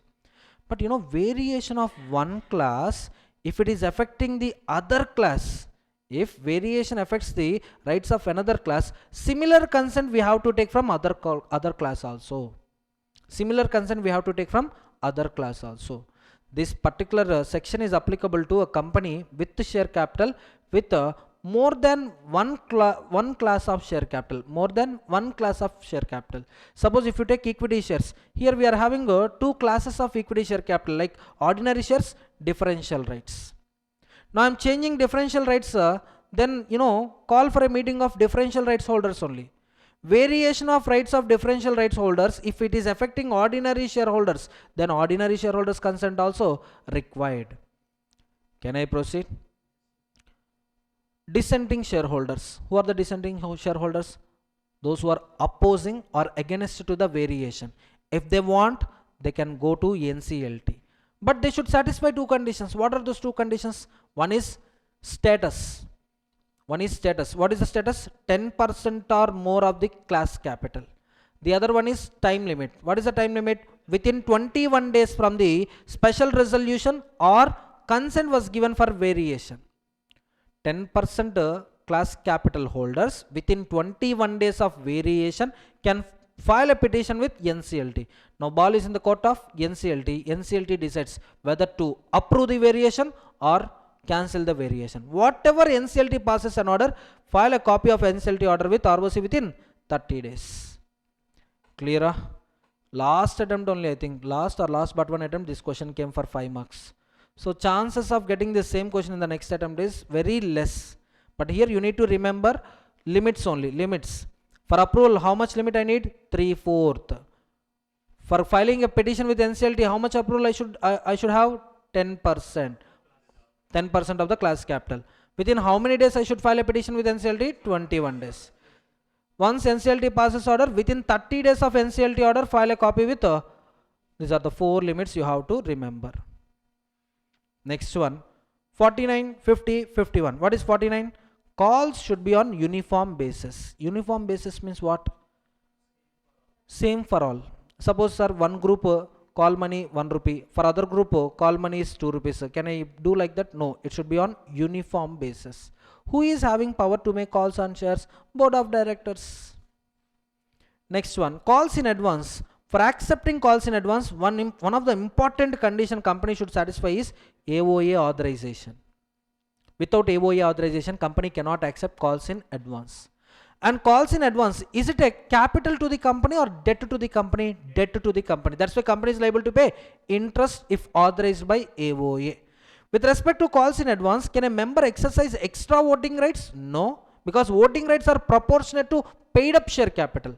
In paid up share capital, calls in advance is not a portion, it is a debt. Getting my point? So next, on calls in advance, is company liable to pay dividends? It depends on section 51. If AOA authorizes company to pay dividend on paid up capital, then dividend will be paid only on paid up capital, or else dividend will be paid on face value. If I'm talking about face value, I'm not considering unpaid calls or unpaid value. For me, it's not a matter at all, because face value is something greater than paid up value if shares are partly paid up. Getting my point? That means some people they made calls in advance, some people they paid only call money. For all, on 10 rupees only they get dividends. For all, on 10 rupees only they get dividends. That means you paid calls in advance, extra dividend. They didn't pay calls in advance, less dividend. It won't be like that. For all, uniform dividends only. Okay, now. But if it is on paid up value, if authorized by AOA, then in that case also, on paid up value only you get dividend. Calls in advance is not a part of paid up value, so you won't get dividend on calls in advance. Calls in advance become call money when company make calls on shares subsequently. Next one, issue of shares at premium. There is no prohibition to fix security premium this much only. There is no condition specifying that security application premium. Security premium should be this much. It should be 20% of face value. It should be 100% of face value. Like that, there is no condition. If you want, you can fix securities premium according to your will and wish. But there is condition only on utilization of securities premium. On what? Utilization. Tell me, for what purpose I can utilize securities premium? For all companies, securities premium can be utilized for buyback, bonus issue, expenses connected with issue, preliminary expenses, redemption of preference shares, redemption of debentures, premium on redemption of preference shares, premium on redemption of debentures. For all companies, 5 purposes: bonus shares, right of preliminary expenses, right of expenses connected with issue of securities, premium payable on redemption, buyback of shares. Whereas for section 133 companies, sir, what is section 133 companies, sir? Companies which are required to prepare financial statements by complying accounting standards, AS. For them, it's not 5 purposes, only 3 purposes: buyback, bonus issue, writing of expenses connected with issue of security. Can I proceed? Next, 52 over 53. Can a company issue shares at a discount? No. 100% prohibition. 100% prohibition with some exceptions. It's not absolute prohibition. It is a prohibition with exceptions. How many exceptions are there? General point of view, one exception, sweat equity. But section specifically excludes one more item. That is, it's a matter of like internal reconstruction. It's a matter like internal reconstruction. Either under debt restructuring scheme or under statutory resolution plan, a company may issue shares at a discount to the creditors. but it should comply, this scheme should comply with RBI guidelines, directions, regulations. Okay, now can I proceed? Suppose if company makes default, that means if company is issuing shares at discount without DRS, debt restructuring scheme, or statutory resolution plan, or if it is not sweat equity, that means other than stated purposes, if shares are issued at discount, then punishment is to both company as well as officer in default. To both company and officer in default, amount raised through issue or 5 lakhs, whichever is less, is the penalty. They need to pay penalty. Along with that, they need to refund including interest at the rate of 12% per annum. So in section 53, 3 points to be remembered. Issue of shares at discount is void. Exceptions: sweat equity, DRS, SRP. DRS means debt restructuring scheme, SRP means statutory resolution plan. That's it. Non-compliance penalty. How much is the penalty? Amount raised through issue or 5 lakhs, whichever is less. But this restriction does not apply to debt instruments like zero coupon bonds, where debentures are issued at a discount. Annually we will not pay any interest. At the time of redemption we redeem at par. So you might have calculated the bond values, bond valuation in financial management or in mathematics. You might have calculated bond value based on present values. Present values, yes or no? Next one, issue of sweat equity shares under section 54. First thing, who can issue sweat equity shares? Any company or company which has completed 1 year of after incorporation. Who can issue sweat equity shares? All companies or companies who have completed 1 year of existence. All companies. 1 year of existence condition is not there now. To whom sweat equity shares can be offered? Directors, employees, but they should be permanent. Employee should be permanent employee. Director may be either full time or not. And these people may work in my company or in my holding company or in my subsidiary company. These people may work in India or outside India. Okay, who can issue? To whom we can issue? Told you. At what price? Either at 100% discount or for a consideration other than cash. If you are getting any asset in return, record it in the balance sheet. If you are not getting any asset, then you know what you do. You have to expense it. That means you have to charge to the profit and loss account. You have to charge the amount to the profit and loss account as employee benefit expense. Clear? Everyone? Next one, conditions for issuing sweat equity shares. As I told you, one condition is missing. That condition is issued shares. Sweat equity shares, condition E. Sweat equity shares must belong to existing class of shares. Existing class of shares. So 5 conditions company should satisfy. What are those conditions? Very simple. AOA, by default AOA compliance is required. So other conditions, special resolution. How long the special resolution is valid? 12 months. Within 12 months of SR, allotment of sweat equity shares should be completed. Now, for getting SR, I need to give a notice calling for a meeting. And in that notice, I need to mention number of shares being offered under sweat equity, market price, what consideration company is getting, and to whom we are offering sweat equity shares. Everything we need to prescribe. In addition, listed companies should comply with SEBI regulations. Unlisted companies, it's sufficient if they comply with the Companies Act. And sweat equity shareholders will have same rights as if they are all other equity shareholders. Can I proceed? Other important conditions. In a year, sweat equity shares issuance is limited to 15% of paid up equity share capital or 5 crores, whichever is higher. Higher you have to remember. Existing paid up equity share capital, suppose 100 crores into 15%, that means 15 crores, or limit 5 crores, whichever is higher means 5 crores. But during the lifetime of the company, total sweat equity shares shall not exceed 25% of other equity share capital. Other equity share capital, 100 crores. That means throughout the lifetime of the company, it should not exceed 25 crores. Suppose if I increase other equity share capital, if I double it, I can also double sweat equity shares.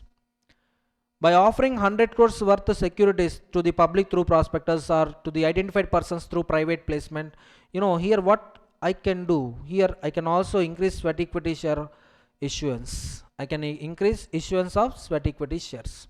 So you just remember three limits: 15% in a year or 5 crores, whichever is higher.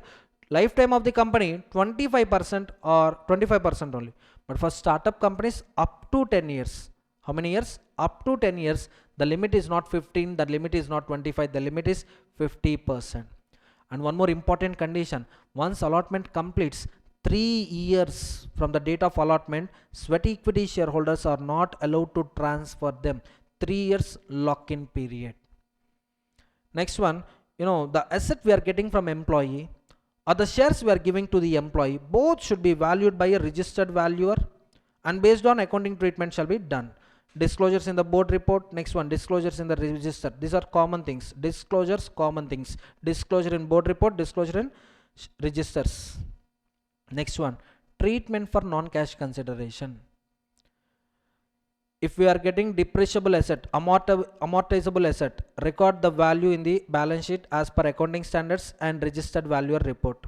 Sir, we are getting nothing, sir. Then treat it as an expenditure, charge it to the profit and loss account under employee benefit expenses.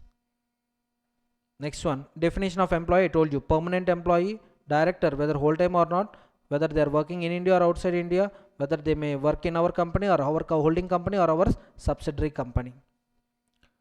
Next one, section 55. Section 55, issue and redemption of preference shares. Issue 4 conditions, remember. Redemption also 4 conditions, remember. Deemed redemption 3 conditions. Total in this section 11 points you have to remember. What are those 11 points? Issue of preference shares requires AOA authorization compulsory. AOA authorization compulsory. Issue shall be authorized by special resolution in general meeting. That means AOA authorization plus special resolution. Third condition is, at the time of issue of preference shares, company shall not commit. That means company shall not have subsisting defaults. With respect to what? Preference shares only. With respect to preference shares, how many defaults are there with respect to preference shares? 2. One is dividend default, other one is capital default. So company shall not possess these defaults at the time of issuing preference shares. Next, can a company issue redeemable preference shares? No, only redeemable. And what would be the tenure? Max 20. For infra companies, up to 30, provided 21st year onwards, every year 10% they need to redeem.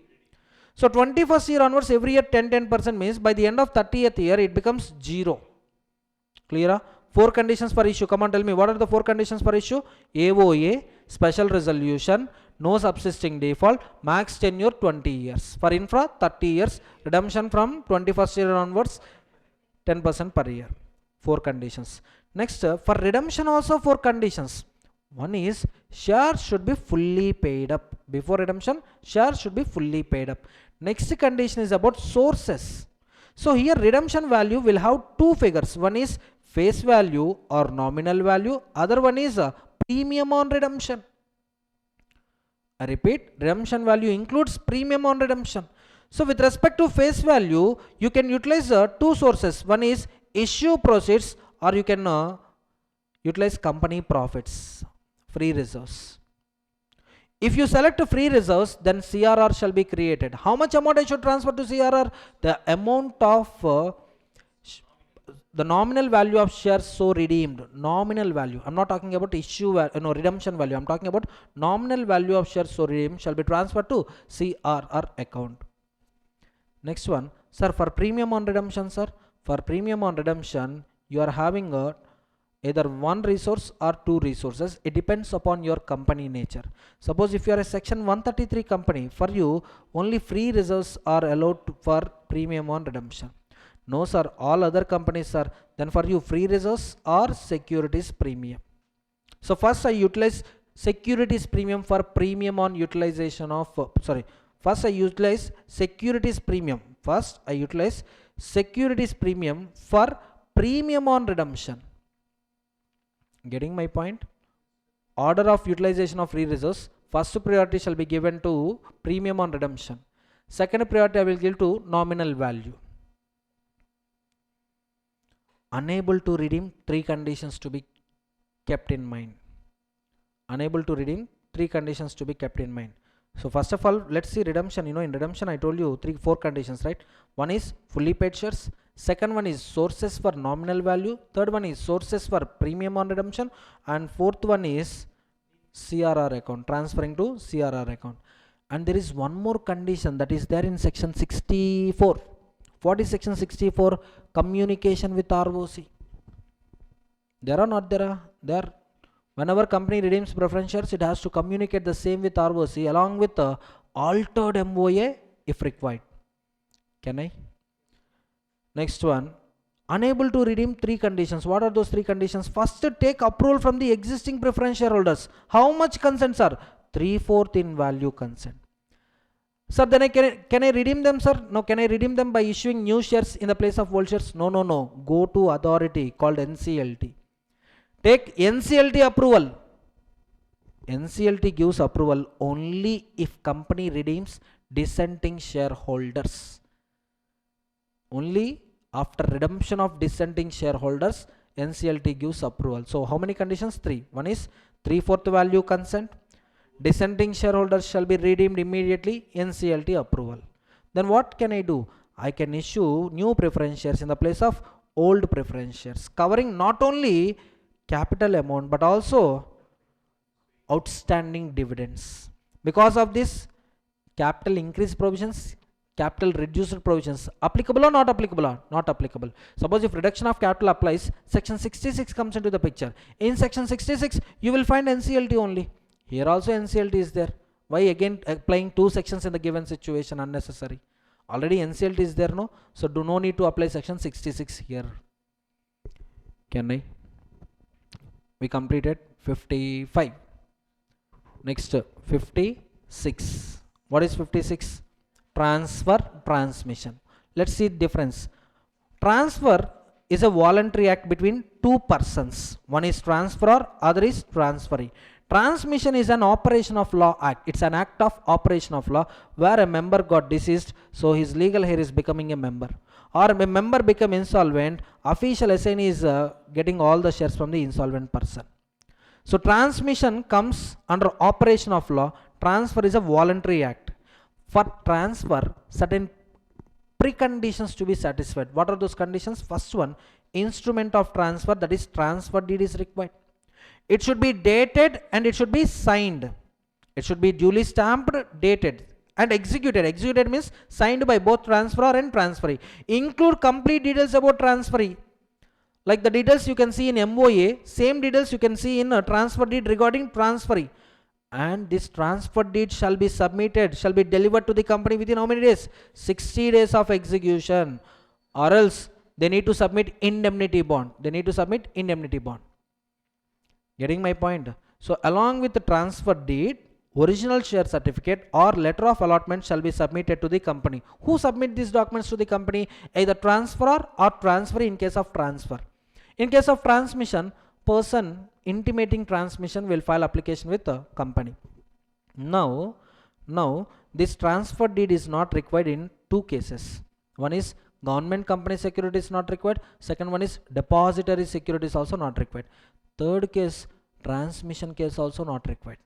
In transmission, tell me, transfer deed required or not required or not required? Depository securities, securities in demat form, transfer deed required or not required or not required? Next one, government securities, certain transfers in government companies, bonds issued by the government company, transferee needs to inform company along with the bond certificate. So here also transfer deed not required. Next one, if instrument of transfer is lost, if instrument of transfer is lost or original share certificate is lost, then, or if it is not delivered, if instrument is lost or not delivered within 60 days, board may register transfer subject to indemnity. Can I proceed? Board may register the transfer on the terms of indemnity. Next, important point, this can be tested. The point is, in a transfer situation, shares are partly paid up and application is filed by transferor alone. If application is executed by transferor alone and if shares involved are partly paid up, then company shall not register transfer unless it gets no objection from transferee. For that, how many weeks company should wait? Company should wait for 2 weeks after giving intimation to transferee. Within 2 weeks, if there is no response or if there is no objection from transferee, then company can proceed with registration of transfer of partly paid up shares. Okay, now for transmission, I told you transfer deed required or not required? Very simple. Transmission, transfer deed required or not required? Consideration required or not required? Stamp duty required or not required? Execution by both transfer or transferee required or not required? Everything not required, just intimation is required. And for filing that intimation also, there is no time limit. For transfer case, intimation should be done within 60 days of execution of transfer deed. For transmission, there is no time limit. And once company receives any documents with respect to transfer, then company has to deliver the security within how many months? 1 month. Clear? In case of incorporation, subscribers should get certificate within 2 months. That means company should deliver certificate within 2 months. In case of allotment, company should deliver certificates within 2 months. In case of allotment of debentures, company should deliver the security within 6 months of allotment. But above all cases, for IFSC companies, it is 60 days only. For demat form of securities, immediately they happens. Time limits are not applicable immediately. It's like Google Pay, Phone Pay transaction. If I make payment today, you'll get amount today itself. You won't get money tomorrow or day after tomorrow or after 1 month. Getting my point? Everyone. Next one. In case of transmission, I repeat, in case of transmission, the legal representative of a deceased member will have 2 options. How many options he will have? 2 options. Option 1, either he can register shares in his name. Option 2, he can directly transfer security to the outsider. If he avail option 1, intimation of transmission is required. If he avail option 2, then transfer deed is required. Signed by whom? Legal representative. Company assumes it is a valid signature only. Company assumes it's a valid transfer deed only. Everyone getting my point? Everyone.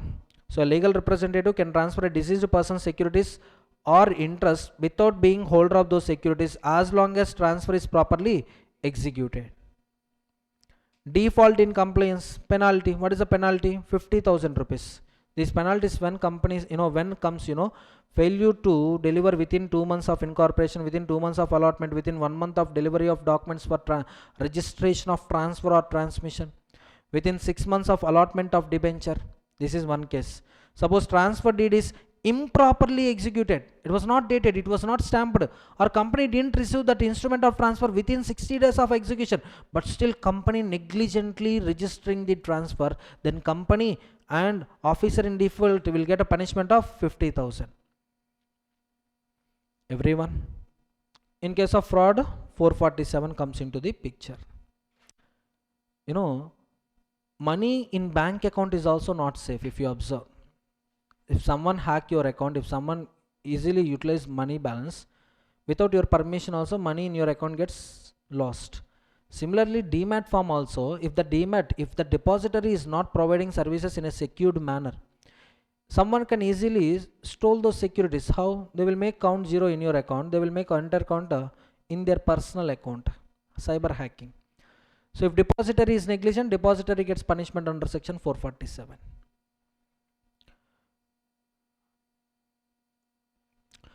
In case of forged transfer, you have to remember rights available to the original shareholder, rights available to the company, rights available to the innocent buyer.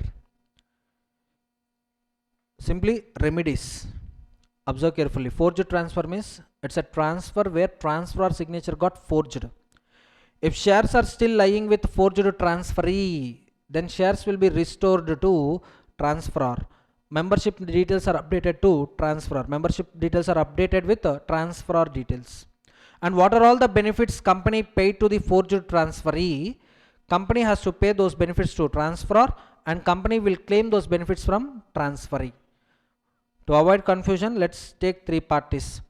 O is the original shareholder, F is a fraud person, I is a innocent buyer, C Limited is a company. The transfer happened between OF is forged transfer. If shares are still lying with F, whenever original shareholder approaches company, company has to restore the membership of O. Company has to return the benefits that are paid to F to O. Next one, company will recover all the losses from F. Suppose F already transferred shares to I, who is an innocent buyer. In this case also, C Limited should take back shares from I and C Limited should give shares to O. Whatever loss happens to I, C Limited should compensate I, and C Limited can recover all those losses, damages from F. That is the concept of forged transfer. Nothing beyond that. For demat form of securities, these kind of things will not happen because shares are in electronic mode. Punishment for personation of shareholder. A person is changing his identity as if he is the original member of the company. He is not a member, but he is pretending to be a member of the company. Why he is doing that? In order to obtain or attempts to obtain security or interest. Security in case of company with share capital, interest in case of company without share capital, or any share warrants or any dividend coupons. Forgot to tell you, in case of transfer also, if you observe what can be transferred, first thing, who can transfer? I told you everything. What can be transferred in case of transfer? Securities of a company with share capital, interest of a company without a share capital. What can be transferred? Not that much important, but for transfer, what procedures to be followed, that is important. That's what second point is very important. Next, looking at punishment for personation of shareholder. Any person pretending himself as a member of company in order to obtain or attempts to obtain security or interest, receives or attempts to receive any money due to the rightful owner, then that person will get punishment. What is the punishment? Imprisonment 1 to 3 years and fine 1 lakh to 5 lakhs. So this concept is all about pretending himself as member of the company. Why is pretending himself as member of the company? To get benefits, either security or any money due. Next one, refusal of registration and appeal against refusal. Refusal of registration. Yes, company is having a right to refuse transfer of securities, but company can exercise that right only for genuine reasons. In case of non-genuine reasons, in case of other than genuine reasons, aggrieved party is having a right to file a petition with NCLT. Definitely here aggrieved party will be transferee only. Why? Transferee already paid consideration to transferor. Two parties, transferor, transferee. Transferee paid consideration to transferor. That's why transferor issued shares, and transferor also signed a transfer deed. Once transferee receives these documents, transferee submitted these documents to the company C Limited for registration of transfer. Now C Limited is not registering the transfer. In that case, you need to find out the duties of company, the duties of the rights of the transferee. I repeat, duties of company, rights of transferee. Duties of company, company should give notice of refusal to the affected parties. Rights of transferee, first of all, notice of refusal within how many days? Within 30 days of delivery of documents. Within 30 days of delivery of documents for registration of transfer, company has to give notice of refusal. Whether it is a private company, a public company, 30 days is common. But from transferee point of view, if he belongs private company, if shares are involved in private company, shares are related to private company, then transferee should file a petition with NCLT within how many days? Within 30 days of notice of refusal. Within 30 days of notice of refusal. Sir, there is no notice of refusal, sir. Then within 60 days of delivery of transfer instrument. Within 60 days of delivery of transfer instrument. What he have to do? What he has to do? He has to file an appeal with NCLT. Suppose if the transferee and the shares involved belong to public company, then for filing appeal, the time limit is 60 days of notice of refusal. If no notice of refusal, then 90 days of delivery of documents with a company for registration of transfer. So simple terms ma notice of refusal 30 days time limit. For private, for public, notice of refusal time limit is 30. No notice of refusal, I'm sorry, it's not no notice of refusal. Now once notice of refusal has been received by the person, then for filing appeal, in case of private limited 30 days time limit is there, in case of public limited 60 days time limit is there. Suppose if there is no notice of refusal, in that case within 60 days of delivery of documents in case of private company, within 90 days of delivery of documents in case of a public company, they should file appeal with NCLT. Now NCLT is having power to pass any of the two orders. One is dismiss,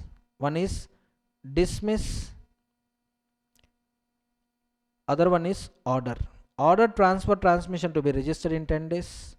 Direct rectification and pay damages to the aggrieved party. Non-compliance, defaulting person, imprisonment 1 to 3 years, fine 1 lakh to 3 lakhs. Sorry, 5 lakhs. So section 58, once again let's look into the synopsis. Section 58, just once we'll see the summary of section 58 in the chart wise. Company has to give notice of refusal to the transferor, transferee, a person giving intimation for transmission within 30 days.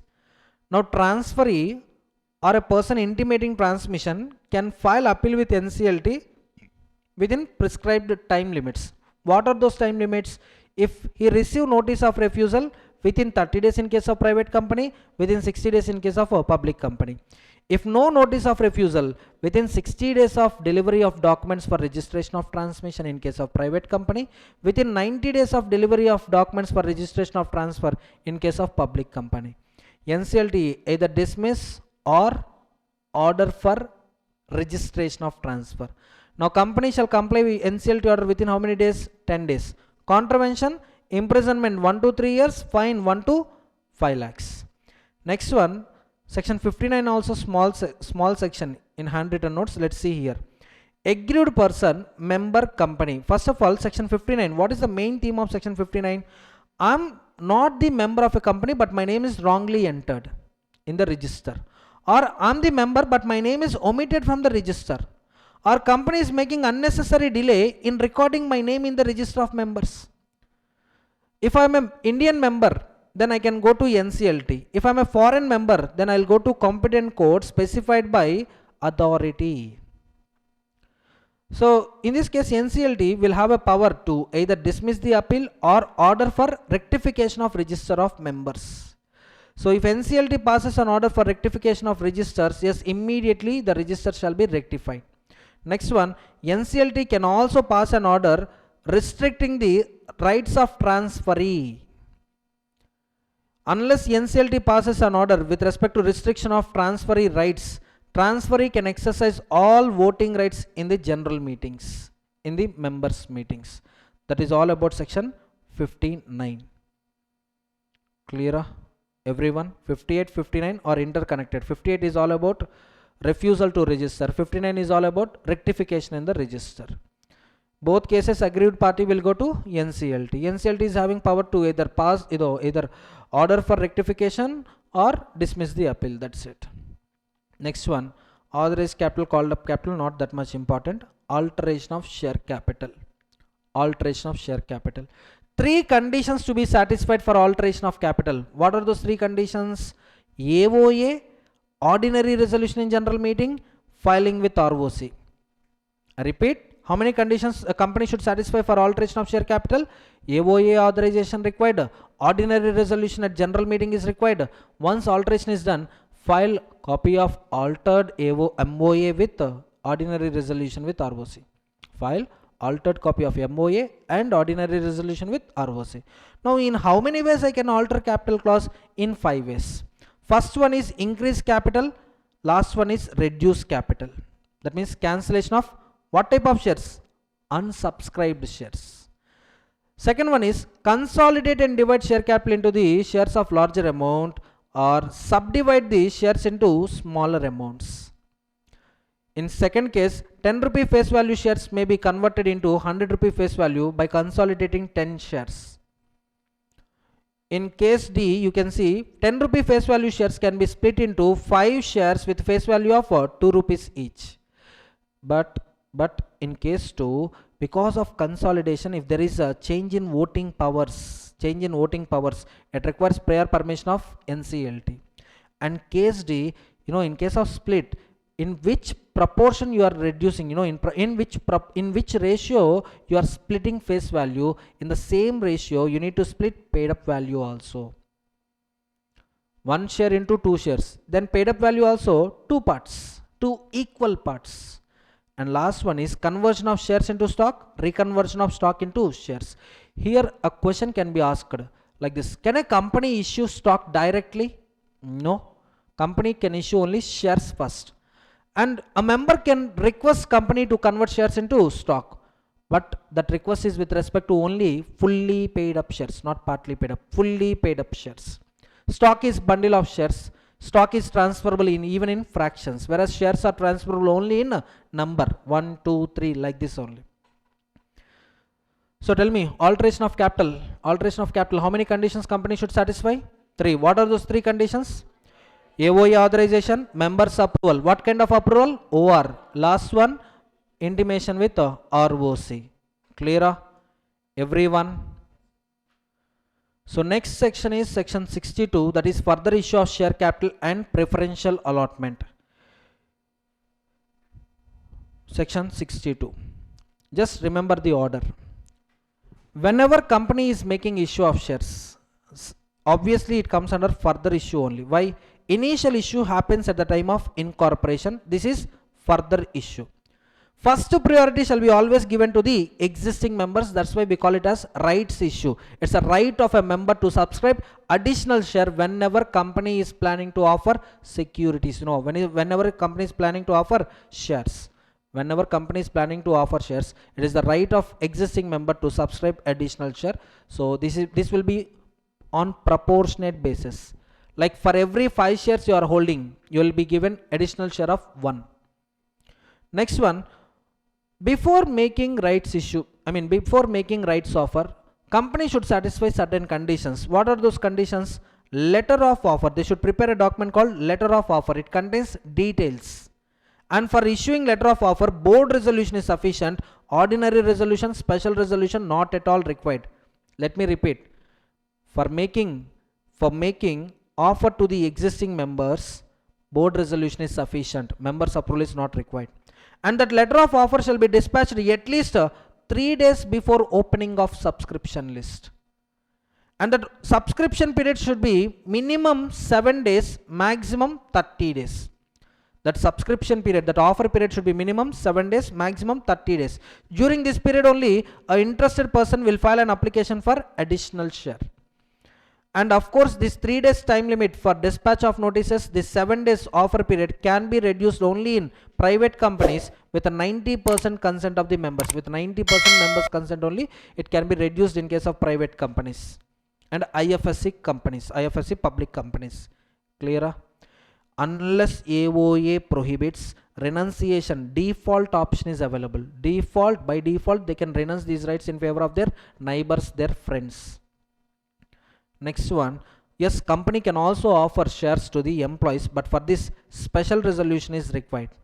If it is a private company without default in 92-137, section 92 annual returns, section 137 financial statements, then such private companies ordinary resolution is sufficient. Even for IFSC public companies also ordinary resolution is sufficient. So a private company with the defaults and all public companies require special resolution for offering shares to employees. Next one, apart from existing members, employees, if you want you can go with others. Others means not existing, not employees. For that, 2 conditions to be satisfied: special resolution, valuation report. Special resolution 1 condition, valuation report 2nd condition. Valuation report is for fixing issue price, and if you are getting any non-cash consideration like amalgamation, merger, if you observe, so in the process of amalgamation, if purchasing company is issuing shares, so what is the worth of selling company? For that also registered valuer report is compulsory. But if you observe carefully, special resolution is not required if company is issuing equity shares to 2 persons. Who are those two persons? Convertible debenture holders, convertible preference shareholders. At the time of conversion, special resolution is not required because special resolution is already passed at the time of issue of convertible debentures, issue of convertible preference shares. Next one, when there is a government order, when there is a CG order converting debentures into loans, converting debentures into equity or converting loans into equity. Which debenture, which loan? Debentures previously issued to the government, loans previously obtained from the government. So if government decides to convert them into equity, government by passing an order converts debt into equity. But before passing an order, government considers public interest, financial position of the company, terms and conditions of the issue. So if company is not interested with government order, company can file an appeal with NCLT order within 60 days of CG order, and government order is said to be in force if NCLT dismiss the appeal, and government order is sufficient to increase authorized share capital automatically. Suppose my authorized share capital is 10 crores, my paid up share capital is also 10 crores. Now CG ordered to convert 4 crores debt into equity. If you observe this situation, authorized share capital was fully utilized. Now only by increasing authorized share capital we can convert this. But the answer is no need to increase this under section 61. CG order under section 62 is equal to deemed increase of authorized share capital to the extent of those 4 crores. Clear? So 10 plus 4, 14 crores. Just look at the material. So offer of shares is made to the existing equity shareholders in a ratio to the paid up capital on the shares held by them as on offer date. To the employees under ESOP. But for ESOPs, yes, what conditions company should satisfy? Special resolution. Whereas for two companies, private companies which has not committed 92-137 defaults, for them ordinary resolution is sufficient. For IFSC public company also ordinary resolution is sufficient, and for listed company SEBI regulations are additionally applicable. Next, any other person authorized by a special resolution, shares can be issued even to those not covered under the above two categories, but for that special resolution is compulsory, valuation report is also compulsory. Letter of offer. In letter of offer you have to remember only two time limits. One is when we have to dispatch letter of offer. We have to dispatch letter of offer at least 3 days. Where is that condition? At least 3 days before issue opens. And that letter can be dispatched through registered post, speed post, electronic mode, courier or any other mode. And offer period should be minimum of how many days? Minimum 7 days. Sir, here it is at least 15 days. No sir, as per rules this 15 days got reduced to 7 days. So minimum 7 days. Offer period cannot be less than 7 days and it cannot be more than 30 days. And that letter of offer should also contain additional statements stating that if offer is not accepted within the specified time, we assume that they declined the offer. And all those remaining unsubscribed shares, board of directors can issue them in a manner not disadvantageous to the company, not disadvantageous to the shareholders. Clear? Everyone. Next. When determining the proportion of shares to be offered, the allocation shall be as fair as possible under the circumstances. Ratio, equal ratio. If you are holding 10 shares, if I am telling that one share will be given as right shares, some other holding 100 shares, they will get 10 shares. If some other holding 1000 shares, they will get 100 shares. But the point is, I told you 90% consent of the members in case of private to public companies. Yes sir, that period 7 days, the period 3 days can be reduced. Okay na? Exceptions important part. In section 62 exception is important part. And many do not think about the condition. Many think that conversion of debt into equity means they think about all debentures, but it's not all debentures. Debentures issued to the government, loan obtained from the government, only those loans, only those debentures will be converted into equity based on CG order. Clear? And what is the time limit for filing appeal with tribunal? 60 days. Tribunal will hear both the parties and pass an appropriate order. Okay. Next one, issue of bonus shares. issue of bonus shares. One important condition in issue of bonus shares is bonus shares can't be issued in lieu of dividends. Bonus shares can't be issued in lieu of dividends. And remaining important conditions, first important one is sources. Tell me how many sources I'm having for bonus issue? 3. What are those 3 sources? CRR, securities premium, free reserves. And other conditions, AOA authorization required. Can a company utilize revaluation reserve for issuing bonus shares? No. In one attempt, question came like this. The question is, paid up share capital is 30 crores, reserves and surplus 40 crores. In this revaluation reserve amount is 10 crores. In this revaluation reserve amount is 10 crores. Now company is planning to offer bonus shares in the ratio 1:1. Whether adequate source available or not for making bonus issue, whether adequate source available or not, for that you have to check that total reserves 40, in that you need to exclude revaluation reserve, that means you need to exclude 10 crores. So total reserves, free reserves is 30, either free reserves or securities premium, whatever it may be, total reserve balance is 30, paid up share capital is 30. So if you observe the ratio, it is equal, that means yes, company can issue bonus shares in the ratio 1:1. Clear? So revaluation reserves are strictly prohibited. It will not act as a source. Next one, issue should be authorized by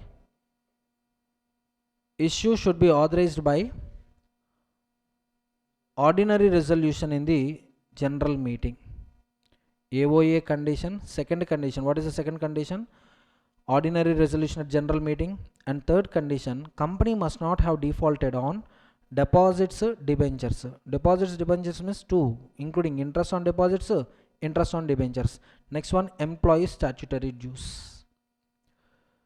Okay, now can a company issue partly paid up shares as bonus issue? No. Bonus issue completely fully paid up. And who is entitled to receive bonus shares? A person holding a fully paid up shares. Company can't issue partly paid up shares, and a person holding partly paid up shares can't receive bonus shares. So both should be fully paid up.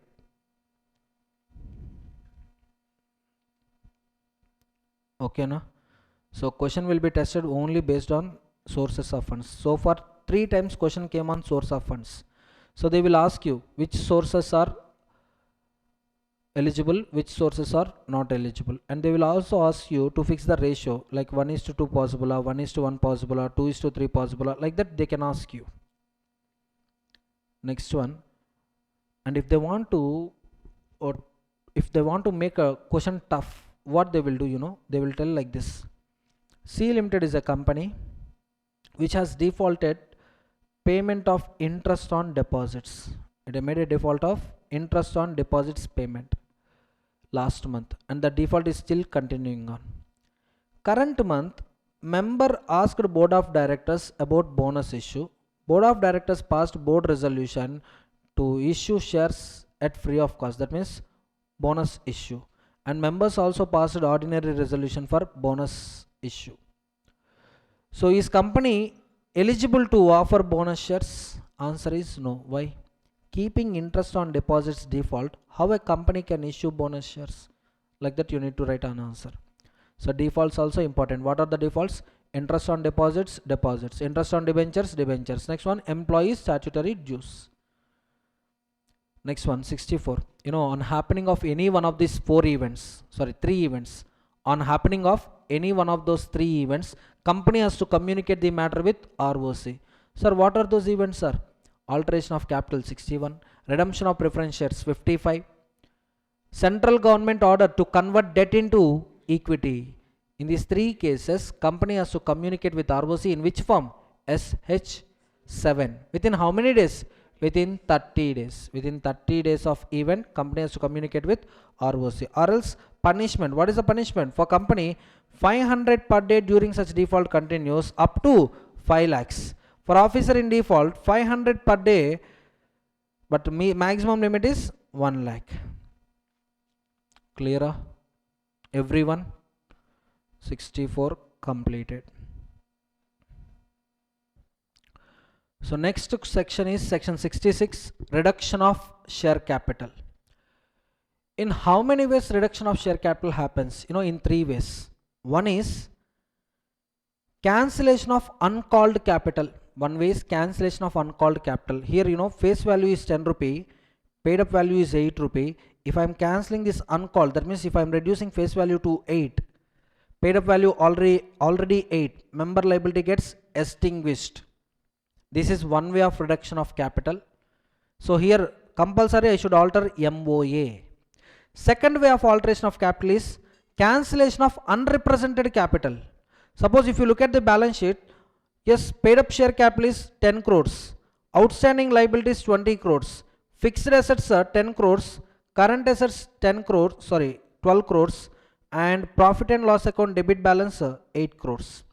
So if you observe, to this 20 crores, if you settle fixed assets and current assets some portion, remaining current assets is 2 crores and P&L debit balance is 8 crores, which is equal to paid up share capital. Okay, if you observe this balance sheet, it is very clear. 80% of paid up share capital of the company is not available in the form of real assets. It is available in the form of fictitious assets like profit and loss debit balance. Getting my point carefully?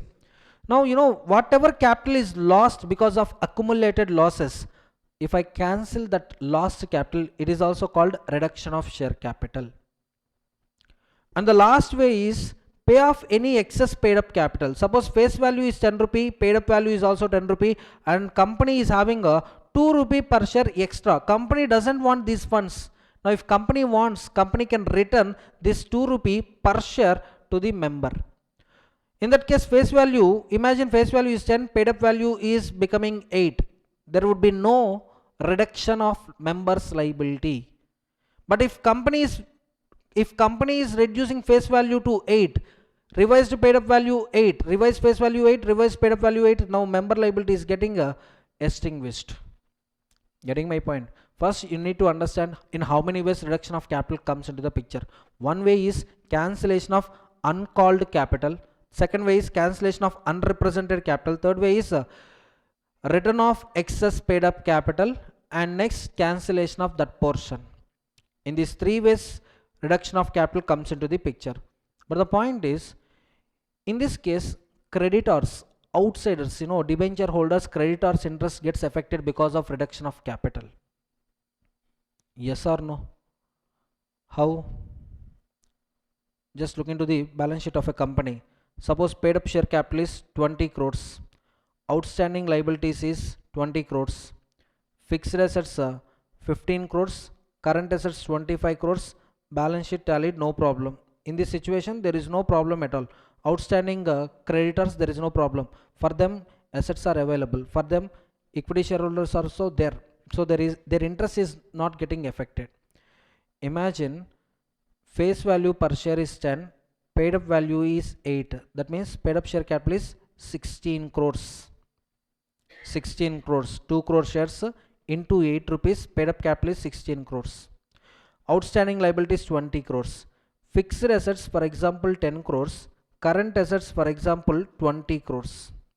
How much? 20. Just small modification. So now balance sheet liability side 36 crores. Asset side P&L debit balance. How much it is? 6 crores. So total 36 crores.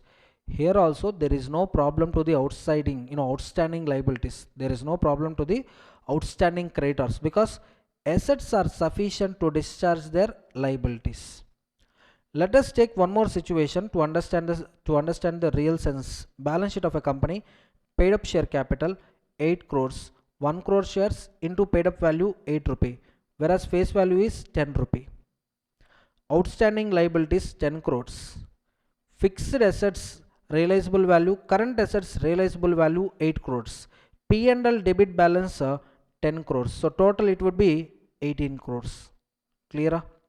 Now if this company enters into the liquidation, what happens? Existing assets are not sufficient to discharge existing liabilities. In that case, official liquidator will make a call amount. That call amount is contribution amount 2 per share. 2 into 1 crore, it would be 2 crores, sufficient to discharge outstanding creditors. But members, intentionally they are planning to reduce face value 10 to 8. Before that, before going into liquidation, members made a plan stating that face value 10, paid up value 8, that's why we are getting a liability of 2.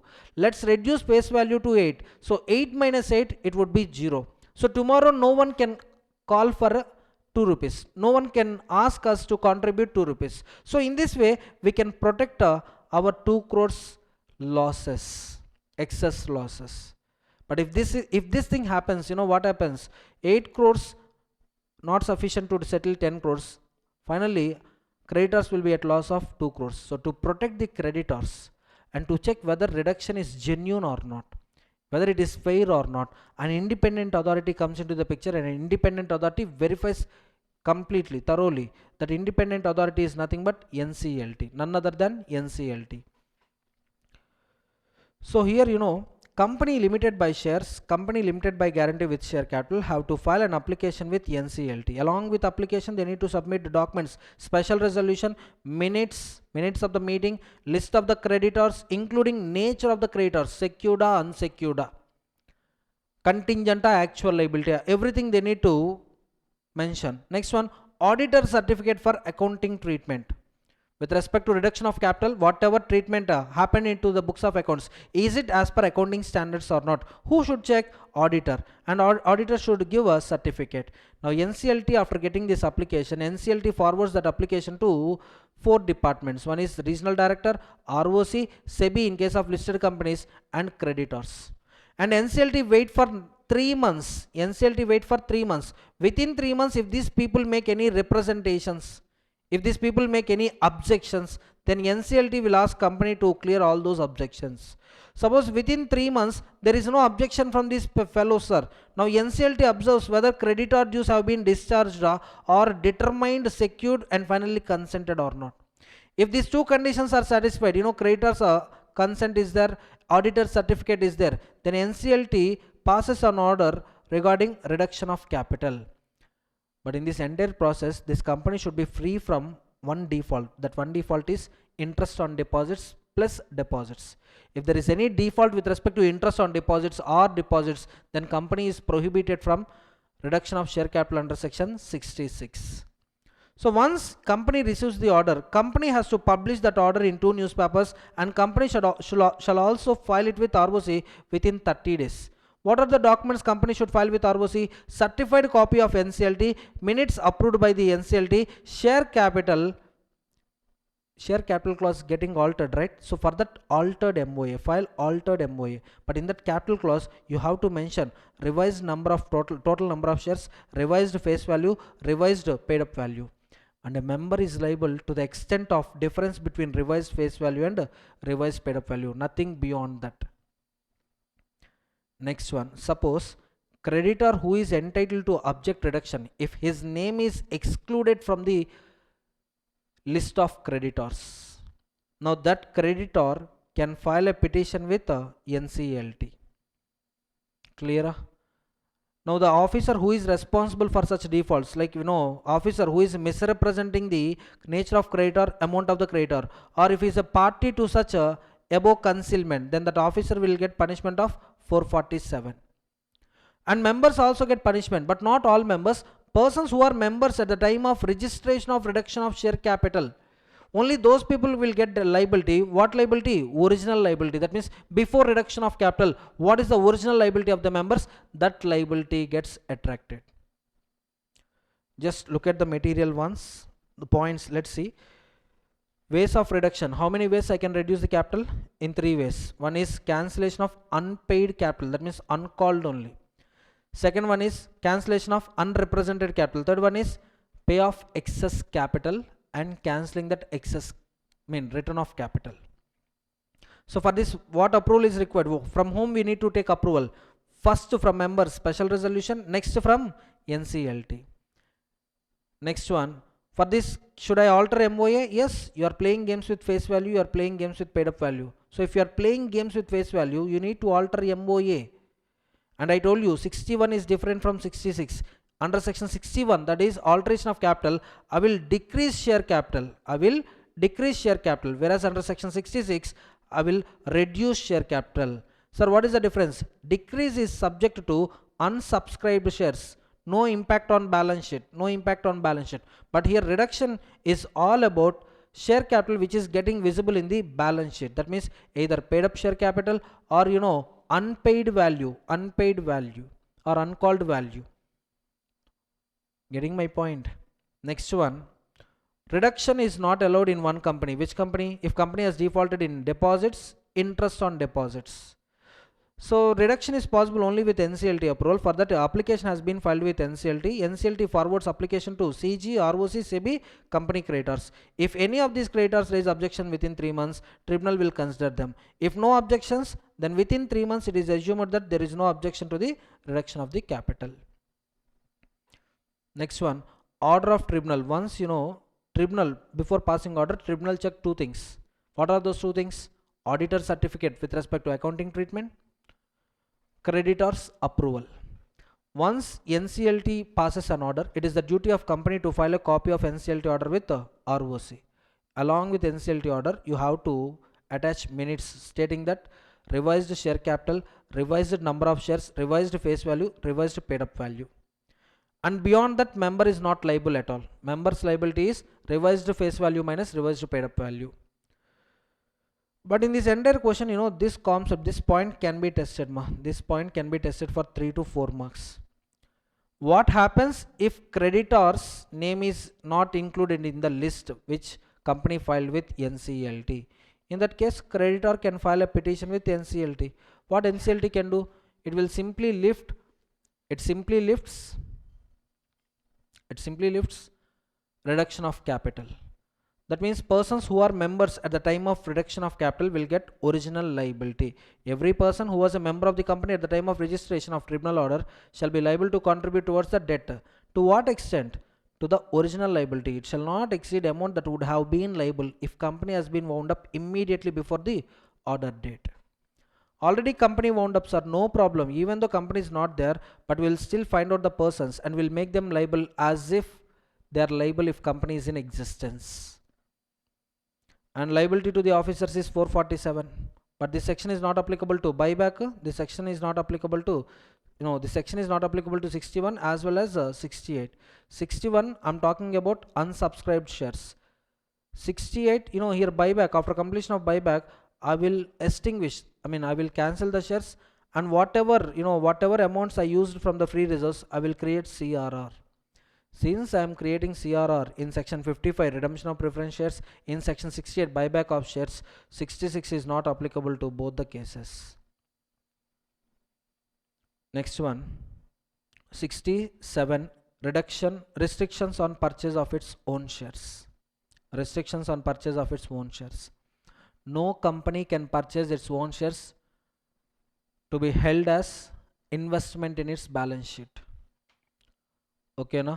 But this rule is not applicable to 2 companies. What are those 2 companies? Nidhi company, 100% exemption. Private company also gets exemption provided 3 conditions to be satisfied. What are those 3 conditions? No other body corporate has invested in the share capital of this private company. That means if you take C Private Limited, if it wants to purchase shares from its members, in C Private Limited, open register of members. In register of members, there should be no body corporate, first thing. Second thing, total borrowing shall be less than twice of the paid up share capital or 50 crores, whichever is lower. And with respect to these borrowings, company should not commit any default. Company should not commit any default in repayment of those borrowings at the time of purchase. Next, this is all about subsection 1. Coming to next point. Indirect purchase also prohibited. Indirect purchase means what? Providing financial assistance or providing guarantee, either financial assistance or guarantee or any security. It is also punishable offense. But to this rule we had how many exceptions? 3 exceptions. 1, banking company lending money in ordinary course of business allowed, no problem. Banking companies can lend money in the ordinary course of business. With that money, that person, even if he acquire banking company shares or that banking company is holding company shares, not an issue. But that lending should be in what type? Ordinary course of business. Next one, employee share purchase scheme. So here, three conditions you have to keep in your mind. Three conditions. What are the three conditions? Special resolution approving the scheme. Next, the scheme is for the benefit of employees. Benefit of employees. And next condition is with the amount financed, they should purchase only fully paid up shares. They should purchase either fully paid up shares, either purchase or subscribe. If these three conditions are satisfied, then employee share purchase scheme is allowed. Getting my point, students? Everyone, special resolution. Next one, the purchase, in case of listed companies, purchase should be through recognized stock exchanges. For unlisted companies, purchase can be done privately, but that purchase is subject to registered value or valuation report just to check independence of the price. Price is not influenced by the factors. Price is genuine price. And maximum purchase or subscription cannot exceed how much? 5% of company's paid up share capital and free reserves. Next one, company must disclose details about voting rights. Who are exercising voting rights? Employees or trustee. Those details also to be furnished for ensuring transparency, better transparency. Next one, employee loans. Employee loans. Here a small clarification I need to provide. So here employee excludes directors KMP. This is correct. This is condition 1. Condition 2, loan shall not exceed, the loan amount does not exceed 6 months employee's salary. 6 months employee's salary. Ignore this second point. Loan amount does not exceed 6 months employee's salary or wages. And loan is to enable purchase of fully paid up shares. Here also they need to add one more point. The point is, loan is for, same point here also, loan is to enable purchase or subscribe fully paid up shares. So I'll make a correction of these 2 points in the soft copy of the material. So you will get updated soft copy. Once you get printed copy, you just make corrections accordingly. Along with printed copy, I will issue a clarification sheet, some 1 or 2 pages. Next one, this section will not affect redemption of preference shares. In this entire section, this particular point is very, very important. 3 times a question came on this point. Suppose company C Limited financed its company secretary who is standing in the position of KMP in order to purchase shares of C Limited. Salary of CS is actually 70,000. Loan amount is 8 lakhs. And with the loan amount, CS acquired partly paid up shares. What type of shares? Partly paid up. Now tell me whether it is covered under exceptions or not covered under exceptions. Not covered, because 3 conditions violated. One is he is a KMP. Second one is 6 months of 70,000 means 5 lakh 60. But how much loan we gave? 8 lakhs. And with that amount, what he did? He acquired partly paid up. 3 conditions violated. Suppose if he is not a KMP and loan amount given is 4 lakhs. 4 lakhs means 7 lakhs into 70,000 into 6 means 420. But we are giving how much? 4 lakhs only. And with this 4 lakhs, he is purchasing fully paid up shares. Now there is no default at all. Covered under exception. Clear, everyone? So penalty for contravention, remember, for company 1 lakh to 25 lakhs, for officer in default imprisonment up to 3 years and fine 1 lakh to 25 lakhs. Next one is buyback of shares. Is buyback compulsory or optional? Optional. But if company decides to buy back, then it has to comply with the conditions specified under section 68. What are the conditions? First, you need to check sources. So how many sources are available to me? 2 sources, internal source, external source. Internal source 2 types, free reserves, securities premium. External source, proceeds of the issue of any shares or other specified securities. But if you utilize internal sources, nominal value of shares so bought back shall be transferred to CRR, which shall be utilized only for issuing fully paid up bonus shares. Fully paid up bonus shares. Getting my point, everyone? Next, if you select proceeds of issue, no need to create CRR because there will be no change in the capital base of the company. Capital base of the company is constant. Next one, important precaution is the shares involved in the issue, shares involved in the buyback, should they belong to same class or different class? Or different class. So cannot use proceeds from earlier issue of same kind of shares which are involved in buyback. Both should be different classes. If you are if you have decided to buy back differential rights, issue ordinary shares. If you decide to buy back ordinary shares, then issue differential rights. That's it. Next one, what are the conditions for buyback? AOA authorization. Next one, authority approval. Here authority means members, special resolution. But remember, if buyback amount involved in the buyback is less than or equal to 10% of paid up equity share capital plus free reserves plus securities premium, then no need of special resolution, board resolution is sufficient. Up to 10% of paid up equity share capital, free reserves plus securities premium, board resolution is sufficient.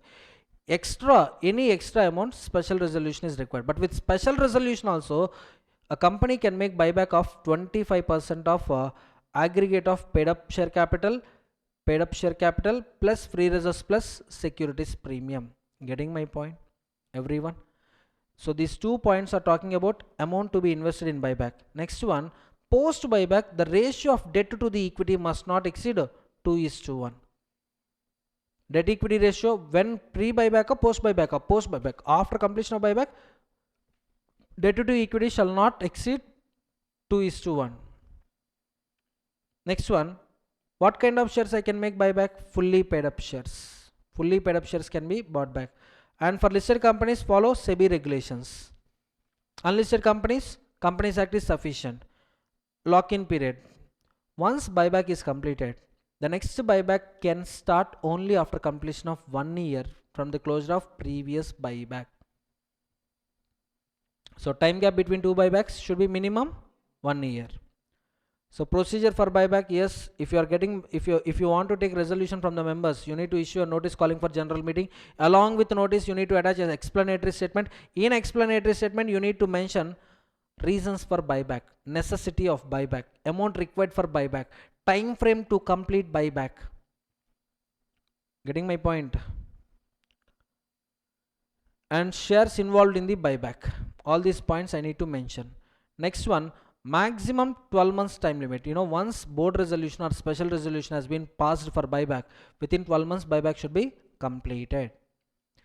So for this, company has to prepare a letter of offer and it should be filed with ROC.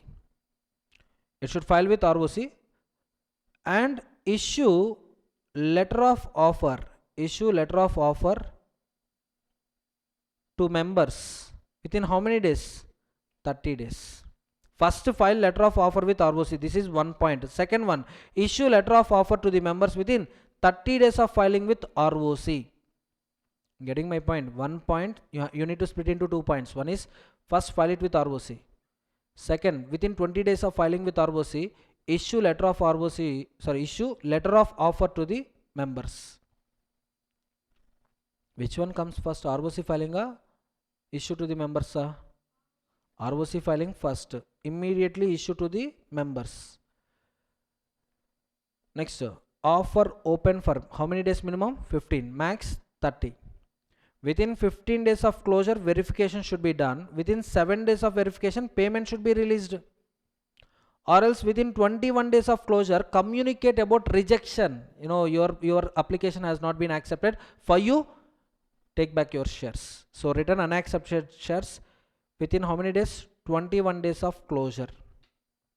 This is simply with respect to communication of rejection. Communication of rejection shall be done within 21 days. Buyback from whom? 3 options are available. One is open market. Other one is on proportionate basis from all the members, or only from employees to whom we offered shares previously, either under ESOP or under sweat equity. Either of these 3 options you can select. And buyback should be completed only from the selected option. And before buyback, yes, it is a duty of a company, it is a duty of directors to file a declaration called declaration of solvency. So this declaration of solvency is all about two matters. One is, we have verified affairs of the company. Company will not liquidate within 1 year of buyback. Even if it gets liquidated, our assets are sufficient to discharge liabilities of the company. So it should be signed by two directors. One should be managing director. Next one, once buyback is completed, within 7 days of completion of buyback, cancel all the securities which company bought back. Cooling period on further issue. Once buyback is completed, for the next 6 months, how many months? Next 6 months. Tell me, is company permitted to make rights issue? No. Is company permitted to make private placement? Is company permitted to make public offer of same kind of shares which are involved in buyback? Tell me, same kind of shares involved in the buyback. Possible or not possible? Up to 6 months not possible. But same shares company can utilize for issuing bonus shares. Same shares company can utilize for discharge of existing obligations like conversion of warrants into shares, stock options, employee stock options, sweat equity shares, and conversion of preference shares, conversion of debentures. So for that, you can utilize same kind of shares which you bought back within 6 months. Next, disclosures in the registers. Next one, filing of buyback returns with both the parties. For unlisted company, only ROC. For listed company, ROC and SEBI. Penalty for default, yes, for company 1 lakh to 3 lakhs. Officer in default 1 lakh to 3 lakhs. Okay, na? But in this entire concept, this is important point. In buyback, remember two concepts are important. One is sources for buyback. Sources for buyback. How many sources are there? Two, internal, external. Internal two, one is company profits, the other one is securities premium. External, issue proceeds of securities, but those issue proceeds of securities should be different kind compared with shares involved in the buyback. Securities, I am using word securities because it includes employee stock option, it includes sweat equity shares. So what are the situations where buyback is prohibited? Very simple to remember. Sources of finance. Just remember sources of finance. How many sources are there? 5 sources. What are they? Equity share capital, preference share capital, deposits, debentures, term loans. Equity share capital default may be non-payment of declared dividend. Preference share capital may be dividend or may be capital. Deposits may be interest or principal. For debentures, write only principal, not interest, only principal. Term loans, either interest or principal. Write all those defaults. If company has any one of these defaults, then company is prohibited from buyback. But after rectification, after completion of 3 years, after completion of 3 years of year of rectification, company can proceed with buyback. Of course, company is prohibited from buyback if it fails to comply with 92 annual return, 123, 127 dividends, 129 financial statements. Clear? Everyone?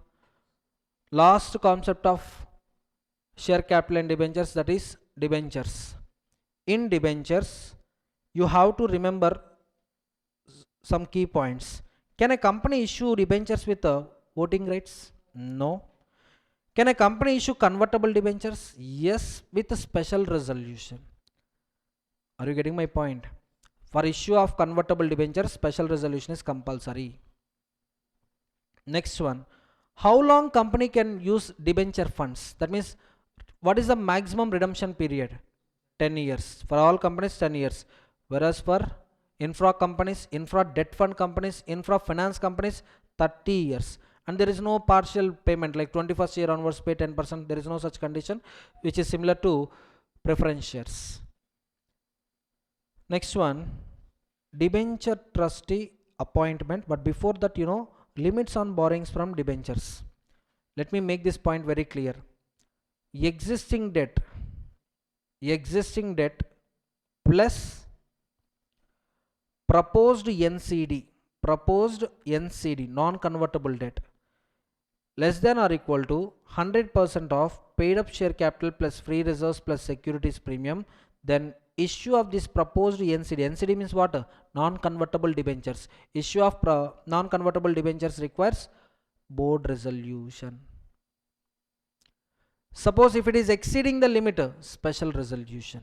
If it is convertible debentures, then also special resolution. Clear? This is connected with borrowing powers of the company. Can I proceed? Debenture trustee, remember all these points. And one more point is, when debenture trustee is required, whenever company is issuing debentures to the public, or whenever company is issuing debentures to the members exceeding 500, then trustee is compulsory. Without trustee appointment, company cannot make public offer, company cannot offer debentures to its members exceeding 500. Who can be debenture trustee? Any person other than following persons. Who are the following persons? Beneficial shareholding person.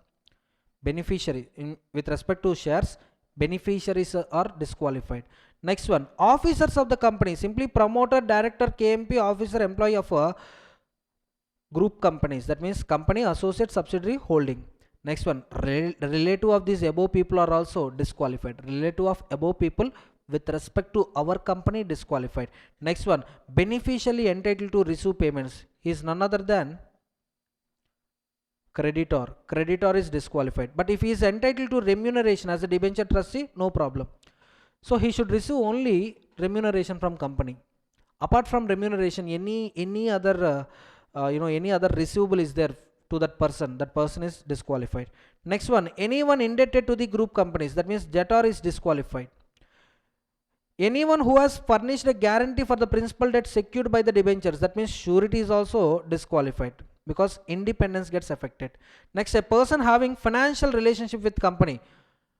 What kind of financial relationship? Material, that means pecuniary relationship. How much it is? 2% of the turnover or total income, or 50 lakhs, whichever is lower.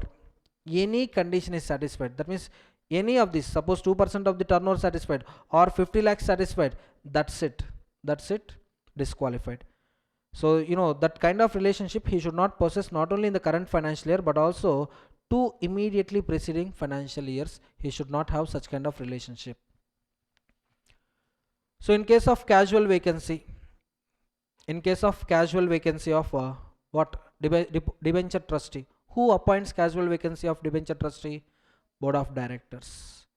But if that casual vacancy arises due to resignation, then majority of debenture holders must give consent for filling casual vacancy.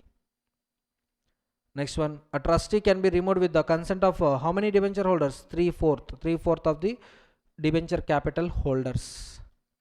Debenture trustee must protect the interests of the debenture holders and can convene the meetings whenever required, or when there is a requisition from at least 1/10 of the value of the holders. Next. So next important condition in debentures is all about reserves, debenture redemption reserve. And what is the limit? 10%. It is applicable to unlisted companies where those debentures are issued either publicly placed debentures or privately placed debentures. And creation of reserve alone is not sufficient. They need to invest that funds in the liquid securities. And how much they should invest? 15% they should invest. 15% of what? 15% of the debentures maturing during the financial year ending on the 31st March of the next year. So liquidity, to overcome liquidity problems, yes, they should make investment in the following securities. That means deposits with scheduled bank, unencumbered securities. And next one, these investments shall be utilized only for one purpose. What is that one purpose? Securing, these investments are used only for one purpose. What one purpose? Repayment of debentures, redemption of debentures. And whenever the limit falls below 15%, necessary measures should be taken to increase it to the 15%. And for partly convertible debentures, reserve investment portion is not required with respect to convertible portion. It is required only for non-convertible portion. Clear? With this, share capital and debentures completed. Let's continue revision with the next chapter, acceptance of deposits, section 73 to 76. In this chapter, the expected questions or repetitively asked questions are: amounts not considered as deposits. Amounts not considered as deposits. Next one, relaxation to private companies from complying section 73, as well as limits to what extent they can accept deposits. And for few private companies, there is no limit at all, like startup private companies or a private company which satisfy 3 conditions. For them, limit is not applicable. And next one, what is an eligible company?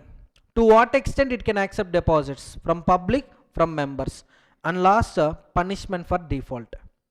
So these are the expected questions from this chapter. So here you can see term deposit. Deposit means any money received by a company as a deposit, loan in any other form except amounts excluded by the rules set in consultation with Reserve Bank of India. So only with the consultation of RBI, CG will mention, CG Government of India mentions amounts not to be treated as deposit. Until then, all loans, all deposits are deposits.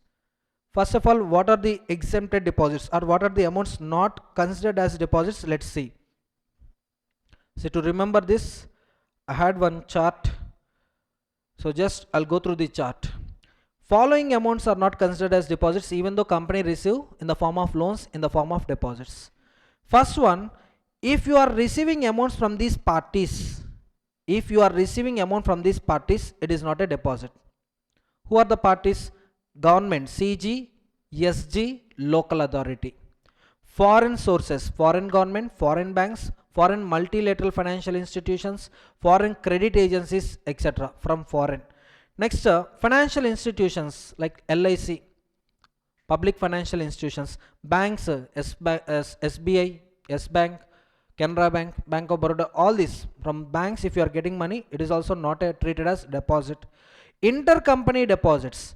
If one company is giving loan to another company, this is just a loan, this is not a deposit. And amount is received from these companies, AIF, REIT, IIT, venture capital funds, mutual funds, they are also not considered as deposits. So these are from receiving point of view. If you receive amount from these persons, not a deposit. Next one, if you are falling in this category,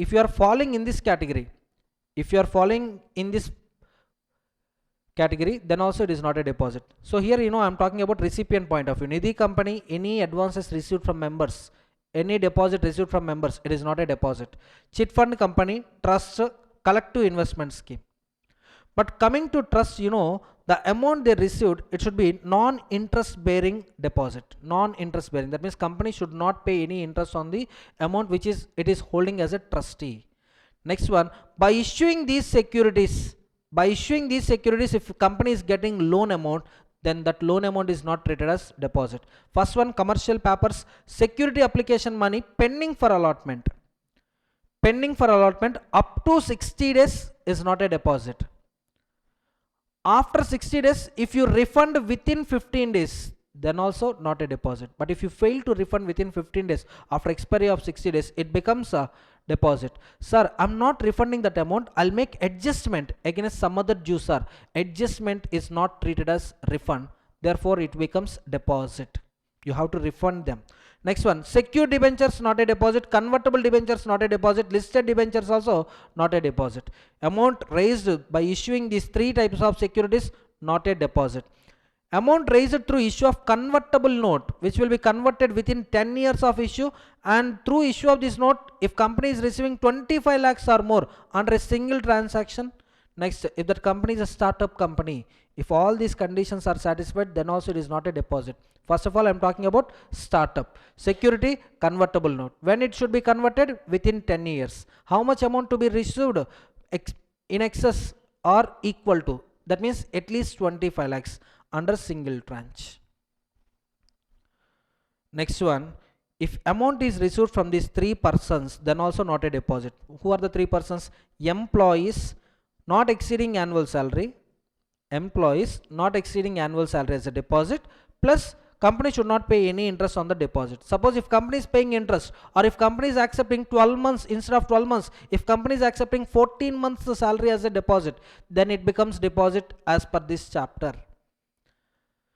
So 12 months salary, no interest on the deposit. Directors, private company can take loans from directors including relatives of the directors, whereas public companies can take loans only from the directors, and that loan is not considered as deposit only if it is supported with a declaration.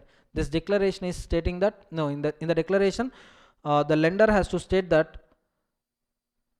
the amount lent to the company is not out of borrowed funds but out of savings.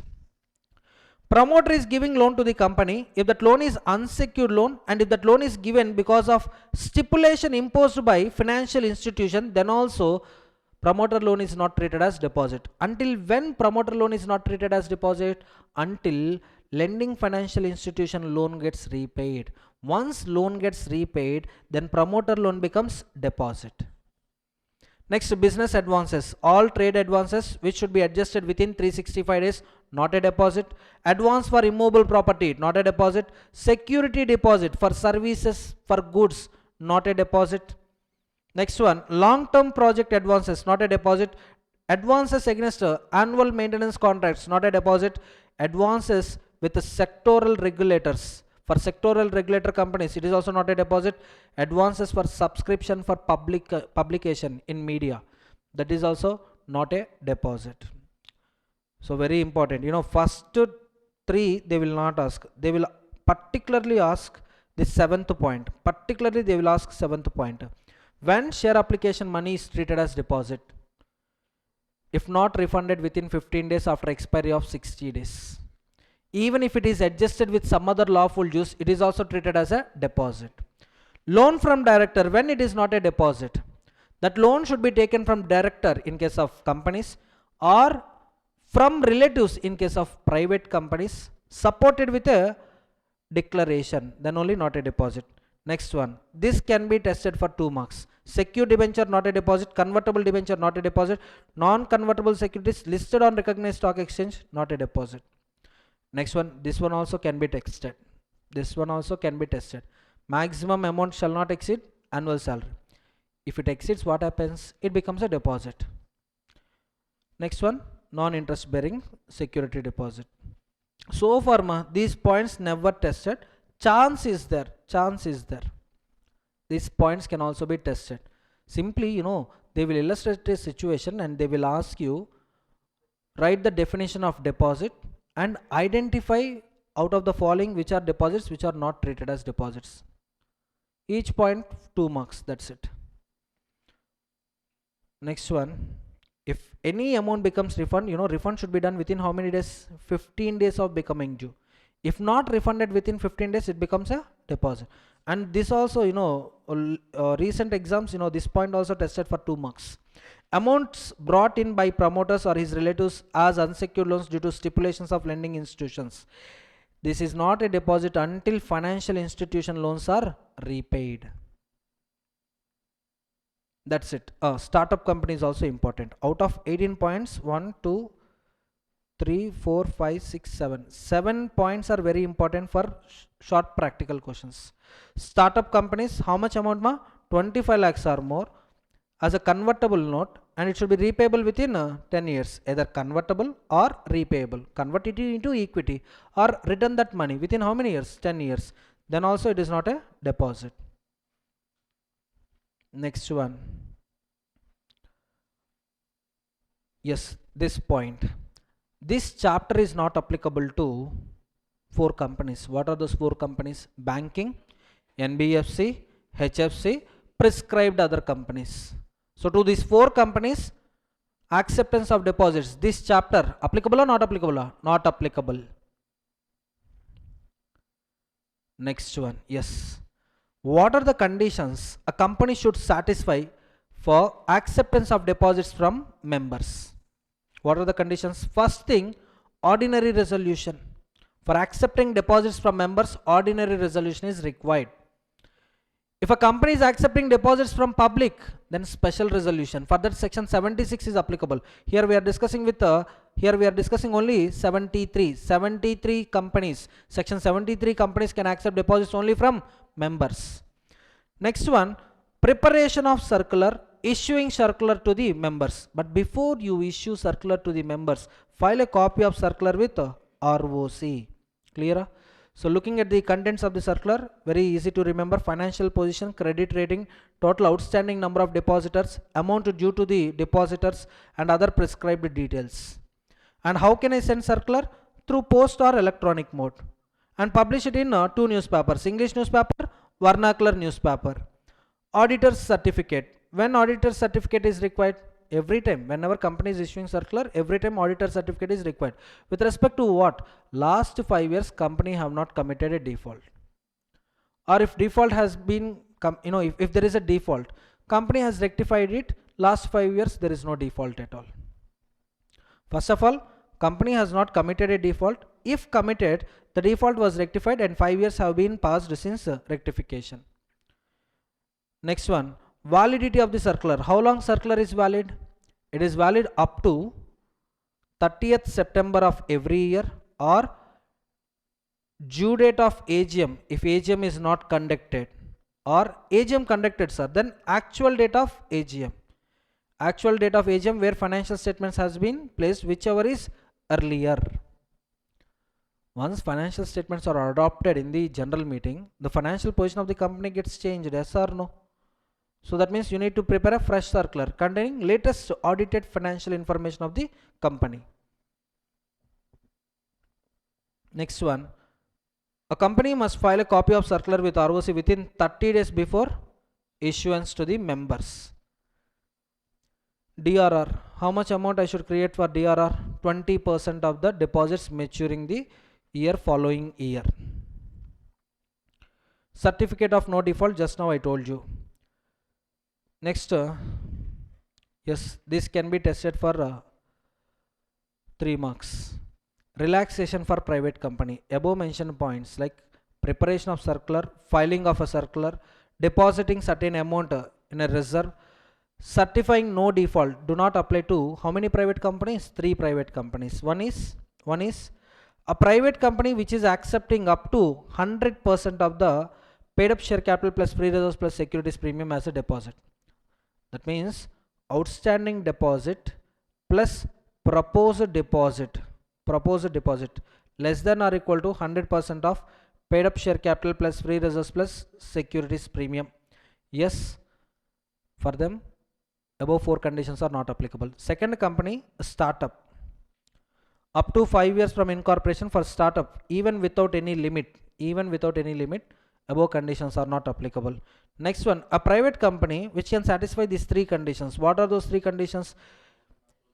This is neither an associate nor subsidiary to any other company. Total borrowings from the financial institutions, banks, it's wrong. You should not write not exceeding. Less than is the correct amount. Less than is the correct point.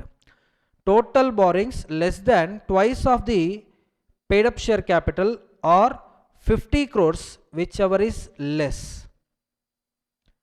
And no default with respect to repayment of such borrowings at the time of accepting the deposits.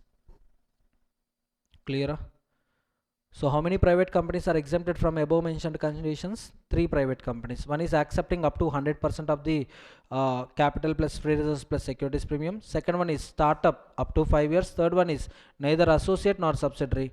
Total borrowings less than twice of its paid up share capital or 50 crores, whichever is less, and no default in repayment of above borrowings. To these 3 companies, exemptions. But these companies has to file a DPD3 form every year by 30th June with ROC. Next one, what would be the tenure of deposits? Can company accept demand deposits? No, acceptance of demand deposits is not allowed. Minimum tenure is 6 months, maximum tenure is 36 months. But if company want to accept deposits for shortest tenure possible, that is up to 3 months, for that there is a ceiling limit. The ceiling limit is 10% of paid up share capital plus free reserves plus securities premium. Next one, all these special points are similar for private company, public company. That means companies accepting deposits from members, companies accepting deposits from members plus non-members. All these special points are similar. Next one is eligible public company. So which company can accept deposits from public? The answer is eligible company. Eligible company should satisfy either of these two conditions. Condition 1 is compulsory. Condition 1 is it should be a public company. Condition 2, net worth 100 crores or more, turnover 500 crores or more. Condition 1 compulsory. Condition 2, either of these two things should satisfy. Getting my point? Then only it becomes eligible company. Only eligible company can accept deposits from its members as well as non-members.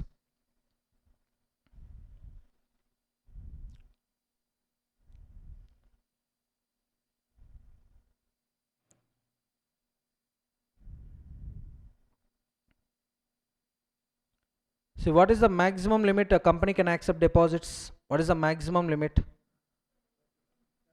35% of paid up share capital plus free reserves plus securities premium. But for IFSC companies, the limit is 100%. And these limits will not apply in two private companies. How many companies? Two private companies. My general limit is 35%. For IFSC companies, by default 100%. But these two limits are not applicable to private companies. For public companies, always limit applicable. There is no exception to the public companies. Whether it is eligible or ineligible, forget about it. See, for avoiding clarity, just observe carefully. Company, two types: private, public. Public again, two types. One is net worth 100 crores or more, or turnover 500 crores or more. This kind of public companies becomes eligible company. Eligible company. Now listen carefully.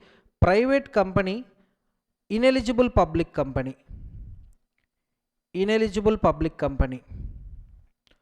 For these two companies, they can accept deposits only from members, whereas eligible company can accept deposits from members, non-members. Okay na? Up to here it is clear. Now look at the limit. From members, what is the limit, sir? What is the limit? Individually if I write, ineligible public companies, the limit is up to 35% of paid up share capital plus free reserves plus securities premium. You know, this is including outstanding deposits. Outstanding deposits plus proposed deposits. Proposed deposits. Clear? Next one, IFSC public companies. IFSC public companies, all private companies, these two categories, for them the limit is up to 100% of paid up share capital plus free reserves plus securities premium. Clear? Everyone? But this 100%, this 35% not applicable to two private companies. So it is very important to remember 35% is applicable only to public. 35% is only applicable to public companies. For private companies, default 100%. IFSC public companies, default 100%. Whereas if a private company, which is a startup, up to 10 years of incorporation, I repeat, up to 10 years of incorporation, there is no limit at all. There is no limit on acceptance of deposits. And next one, a private company which satisfy three conditions. One is neither associate nor subsidiary. Total borrowings, TB, total borrowings, it's not less than or equal to, less than 2 times of paid up share capital or 50 crores, whichever is less. Third condition, no default in above borrowings, no subsisting default. No subsisting default in above borrowings. For this also, no limit. For this also, no limit. That means no limit condition, no limit privilege is not available to public companies. Getting my point? Next, now coming to eligible companies, from members they can accept up to 10%, from non-members they can accept up to 25%. This classification is not applicable to government company. Understood? Everyone? Is it clear with respect to the limits? Clear? For government, consolidated 35%. They can go with members, they can go with non-members. That's it. Whereas for other than government company, members max 10, non-members 25. Suppose, sir, from members I'll go with 5%, sir. From non-members I'll go with 30%, sir. Possible or not possible? Interchange not possible. For government company possible. For government company overall ceiling limit is 35%. Understood?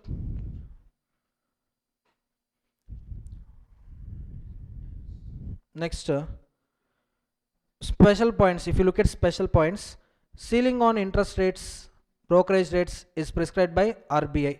Application form, along with application form, the depositor should submit a declaration stating that deposits is not made out of borrowed funds.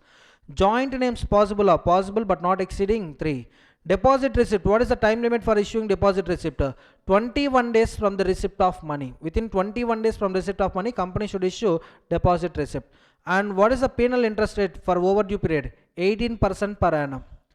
As on maturity date, company has to repay deposits, or else for overdue period, interest rate of interest is 18% per annum, penal rate of interest. And any default with respect to complying these provisions, like non-filing of circular with ROC, issuing circular directly to the persons, in that case, the punishment is 5,000 rupees to the company as well as officer in default. If it is a continuing failure, then 500 per day is added extra, 500 per day. Clear, everyone? 76, yes, I told you public company. 73 OR is sufficient. Differences I am telling you. 73 OR is sufficient. 76 yes sir. But proposed deposit plus existing debt, if it is up to 100% of paid up share capital plus reserves plus securities premium, then OR is sufficient.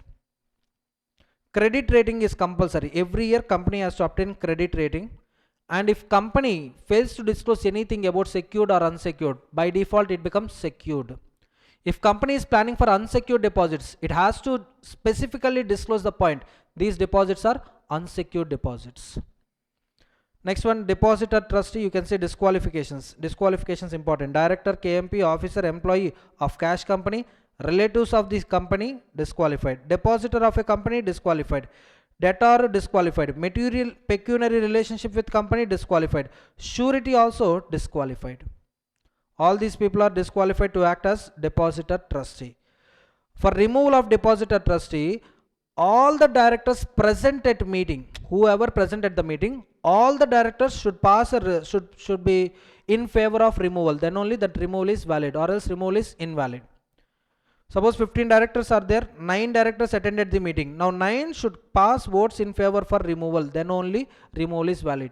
Suppose if company is having any independent director, then that independent director should also attend the meeting, should also exercise voting right in that meeting. Maximum amount of deposits, I told you 10% from members, 25% from public. So when you are calculating 10%, 25%, it is also including outstanding deposits. Suppose outstanding deposits full sir. Now proposed deposits will be 0. Next one, register of deposits. Within how many days register of deposits shall be updated? 7 days. Authentication by the director or secretary or any authorized officer. And how long I should preserve these registers? 8 years from the date of latest entry. That means once you repay those deposits, you will update that entry in the register. From the latest entry onwards, within 8 years, you have to preserve that register. After 8 years, you can scrap it. For premature repayment, 1% rate cut is there. Okay, na? And punishment for contravention. Punishment for contravention of 73 subsection 2 76. For company, what is the fine? Minimum 1 crore. Maximum? No. It's not like that. Minimum 1 crore or 2 times of deposits accepted, whichever is less. That is minimum punishment. Maximum 10 crores. In minimum we are having 2 limits. Out of 2 limits, whichever is less is the minimum. Maximum 10 crores. Officer in default, both imprisonment and fine. Imprisonment 7 years, minimum fine 25 lakhs, maximum 2 crores. If it is a defaulting purposes, 447. It's not defaulting purposes. If it is fraudulent purpose, if it is for fraudulent purposes, they are using this mechanism, then they get punishment under section 447. One last section in deposits is repayment of old deposits. When should I repay those old deposits? You should repay those old deposits as per the original tenure or within 3 years from the commencement of this section, whichever is earlier. Whichever is earlier, out of 2 dates. Which 2 dates? original due date or 3 months from the commencement of this section. But before that, within 3 months of commencement of this section, file details with ROC regarding quantum of deposits accepted so far, number of depositors, terms and conditions, everything you file a copy with ROC. If you want time extension, go and take approval from NCLT. And any default, that means if you are not repaying within the 3 years, or if you are not repaying within the extended due date of NCLT approval, or if you are not filing these forms with ROC, then the punishment is for company 1 crore to 10 crores, imprisonment up to 7 years, or 25 lakhs to 2 crores, or both. Remember, for old deposits, either imprisonment or fine or both. But for new deposits, it's imprisonment and fine. No confusion at all. This is with respect to new deposits. This is with respect to old deposits. Clear? And old deposits, if company wants to renew, that renewal shall compulsorily be done according to the provisions of New Companies Act. Clear? Clear? So what is the time limit for issue of deposit receipt? 7 days. What is the time limit for 7 days or 21 days? 21 days. What is the time limit to update the register? 7 days. How many maximum number of names can be incorporated on one deposit receipt? 3. Okay, no? So DPT1 is a form for circular. DPT2 is for deposit trust deed. 7 days before issue of circular, you have to execute deposit trust deed. And every year by 30th June, company has to file a form with ROC. It is DPT3, return of deposits. So with this, deposits marathon completed. So let's continue revision with the next chapter, chapter 6, registration of charges, section 77 to 87. First of all, what is a charge? It is an interest or lien created on company properties or company assets or any of its undertaking. Undertaking means group of assets or group of properties as a security, and charge includes a mortgage. Suppose company C Limited went to bank SBI for the want of loan of 20 crores. Bank is asking a security. Now what company is doing? Company is having one land and building, and this land and building value is 30 crores. Now what company is doing? It is creating an interest over this land and building as a security in favor of SBI. So any property which was provided as a security to other party, it may be either loan purpose or maybe a guarantee purpose. Suppose government of Tamil Nadu came to me, my company C Limited filed an application with government of Tamil Nadu for a contract. Government of Tamil Nadu told you need to deposit 20 crores as security deposit. Only after completion of contract we will release that funds. See, company is not having money. That's why company what it created? It created an interest on one property or a lien on one property, and it transferred that interest or lien in favor of government of Tamil Nadu. Sir, what interest or what liens are? Tomorrow, if C Limited fails to pay money, or tomorrow, if C Limited fails to fulfill the contract, the other party can occupy this property, can sell this property. That's what interest or lien means. Under charge, we are not transferring ownership, but we are transferring certain rights. Upon fulfillment of conditions, we will get back our property along with interest, along with the rights. On default of any condition, like failure to repay loans, or failure to fulfill the contracts, what other party can do? He can enforce the charge, he can occupy our property, he can sell the property. Now any charge means what? Any interest or lien created on company properties, company assets, or group of properties, group of assets, which we call it as undertaking. As a security, it is charge, and charge includes mortgage. Mortgage is a term used for immovable properties. Mortgage is the term used for immovable properties. In recent examination, a question was asked like this. So what is the time limit for registration of charge? What is the time limit for registration of charge? 30 days. 30 days of creation of charge. It is the duty of company to register charge with ROC. Now 30 days starts from which date? Is it creation of charge or is it withdrawal of loan amount? For example, in that examination, the question is like this. C Limited created a mortgage deed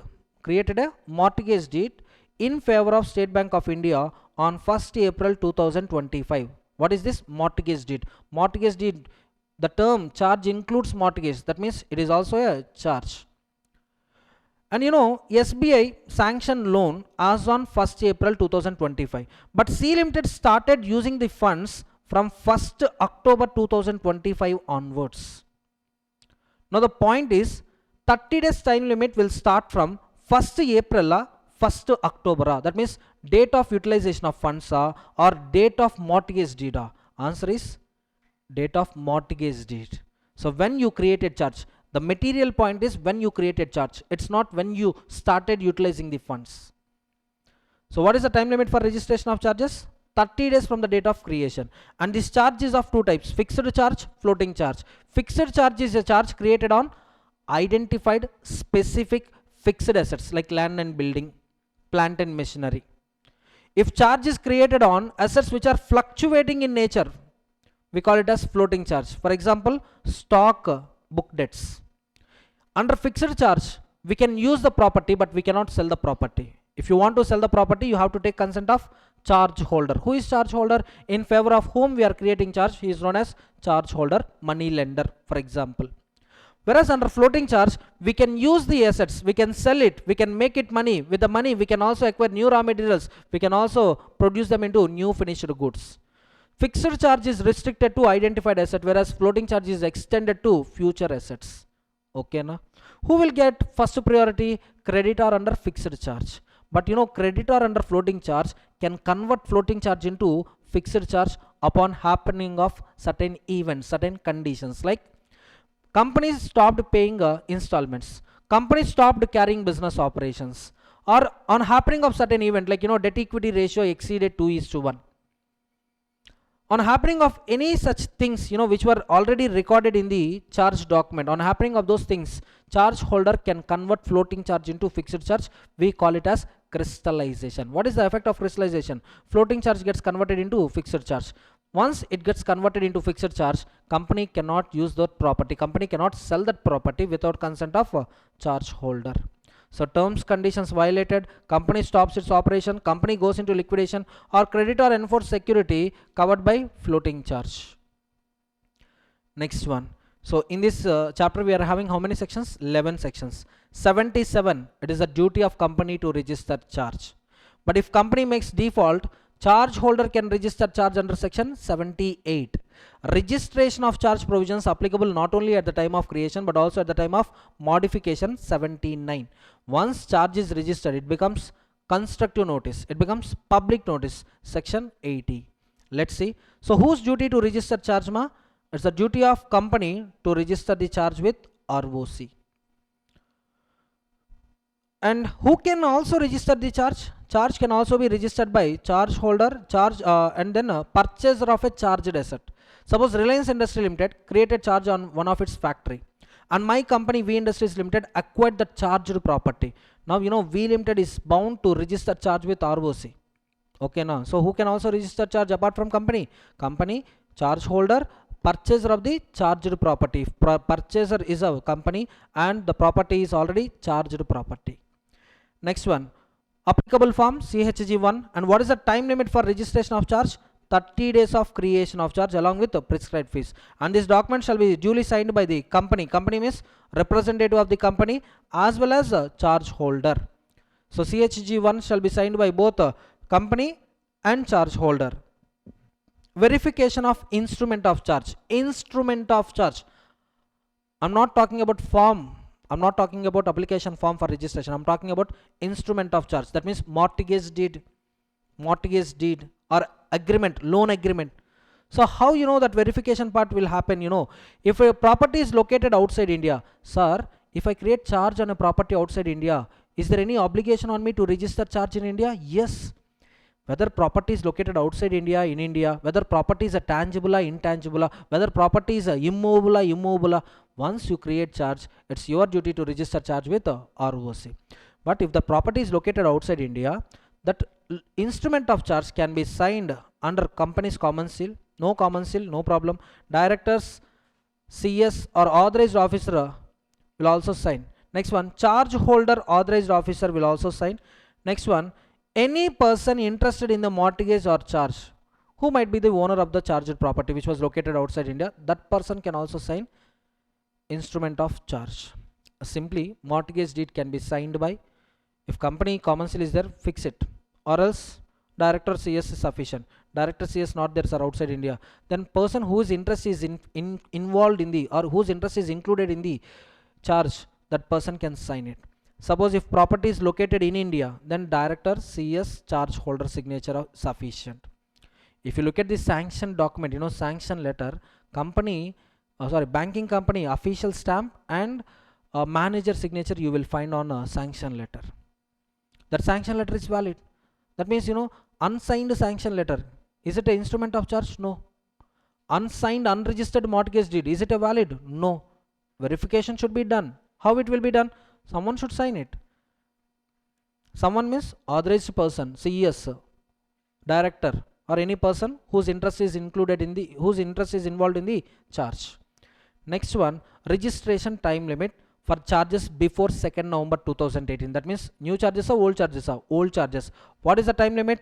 30 days with normal fees.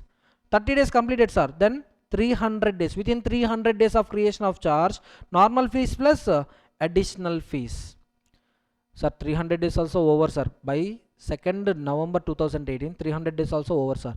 No problem. 6 months time I am giving you. Within 6 months after commencement of this ordinance, that means from 2nd November 2018 onwards, if you register charge within 6 months, then we assume that you complete with the provisions of this chapter. For new charges, only 3 time limits. One is normal time limit 30, normal fees. Next, additional time limit of 30 days with additional fees.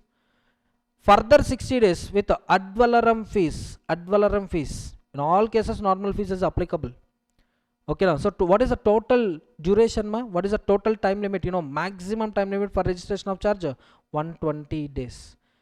If charge is registered within 120 days by paying additional fees or ad valorem fees, what happens? The charge holder becomes secured creditor. If charge is not registered, he will not get any security, he will not get any priority, even though the charge was registered under Transfer of Properties Act. Transfer of Property Act, we had one act. For transfer of immovable property, we had one act, Transfer of Properties Act. Even though charge was registered under Transfer of Property Act but failed to register under Companies Act, we assume that there is no charge at all. You will not get any priority upon selling that asset. You will be treated as unsecured creditor. Okay, na everyone. See, as per book like this, practically I can register charges which were created 1 year back also. Practically is different. Practically rules follows. As per book, act, we are reading what? Act. Rules different. Rules allowing. Next one. So now normal time limit, how many days? 30. Further 30. Additional 60. Total 120.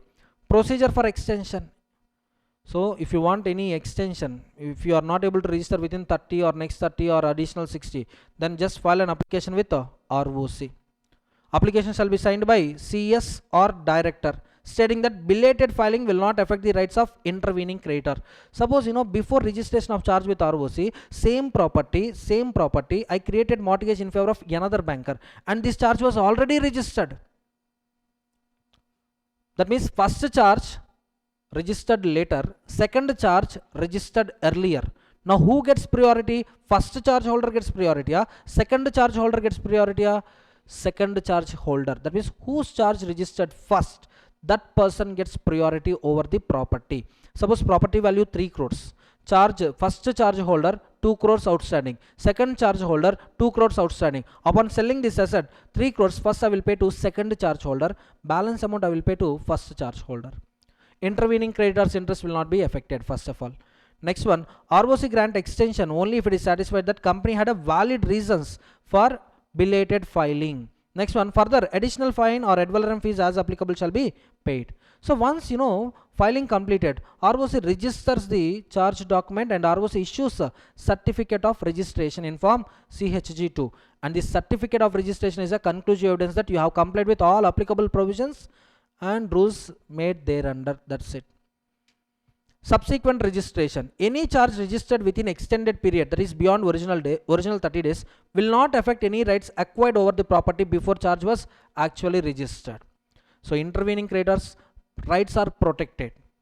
Intervening, that means middle, date of creation of charge, date of registration of charge. in this middle, if anyone acquires that property or if anyone lends money on that property, their rights are safe. That means who is at risk? Charge holder is at risk. Registration is merely a legal formality, meaning concept of charge remains valid despite late registration. Tell me, in case of late registration or in case of non-registration, do you think company is exempted from repayment of debt? No, company is liable to pay debt. But if charge is registered, what happens? If charge is registered, the charge holder gets priority over other creditors. Upon selling this asset, first his debt will be repaid. Yes or no? Did I cover all these points in the regular class? Covered? Fine, then respond. However, failure to register may prevent the creditor from gaining legal priority or advantage. Consequences of non-registration. Creditor, even though he himself is a secured creditor, as per Companies Act, he is a unsecured creditor and he loses priority. He loses priority to other creditors with a earlier registration. Understood this point? Company C Limited, land and building.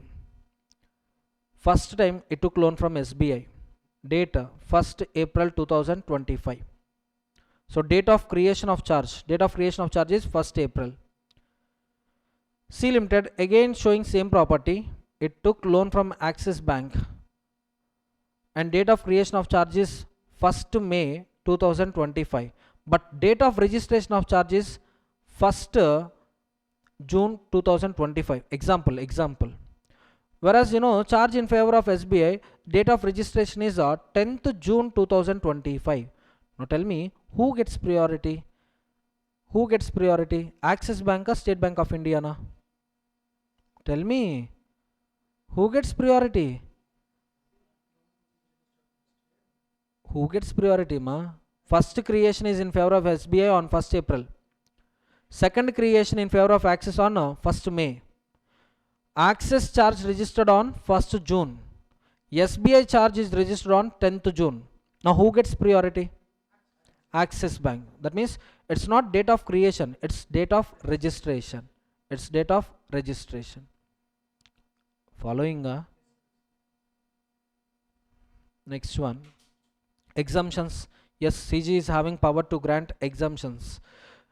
Specifically, the charges created by the banking companies under section 17, subsection 4, clause D of RBI Act. For these charges, no need to register those charges with ROC. So CG will prescribe such kind of charges in consultation with RBI.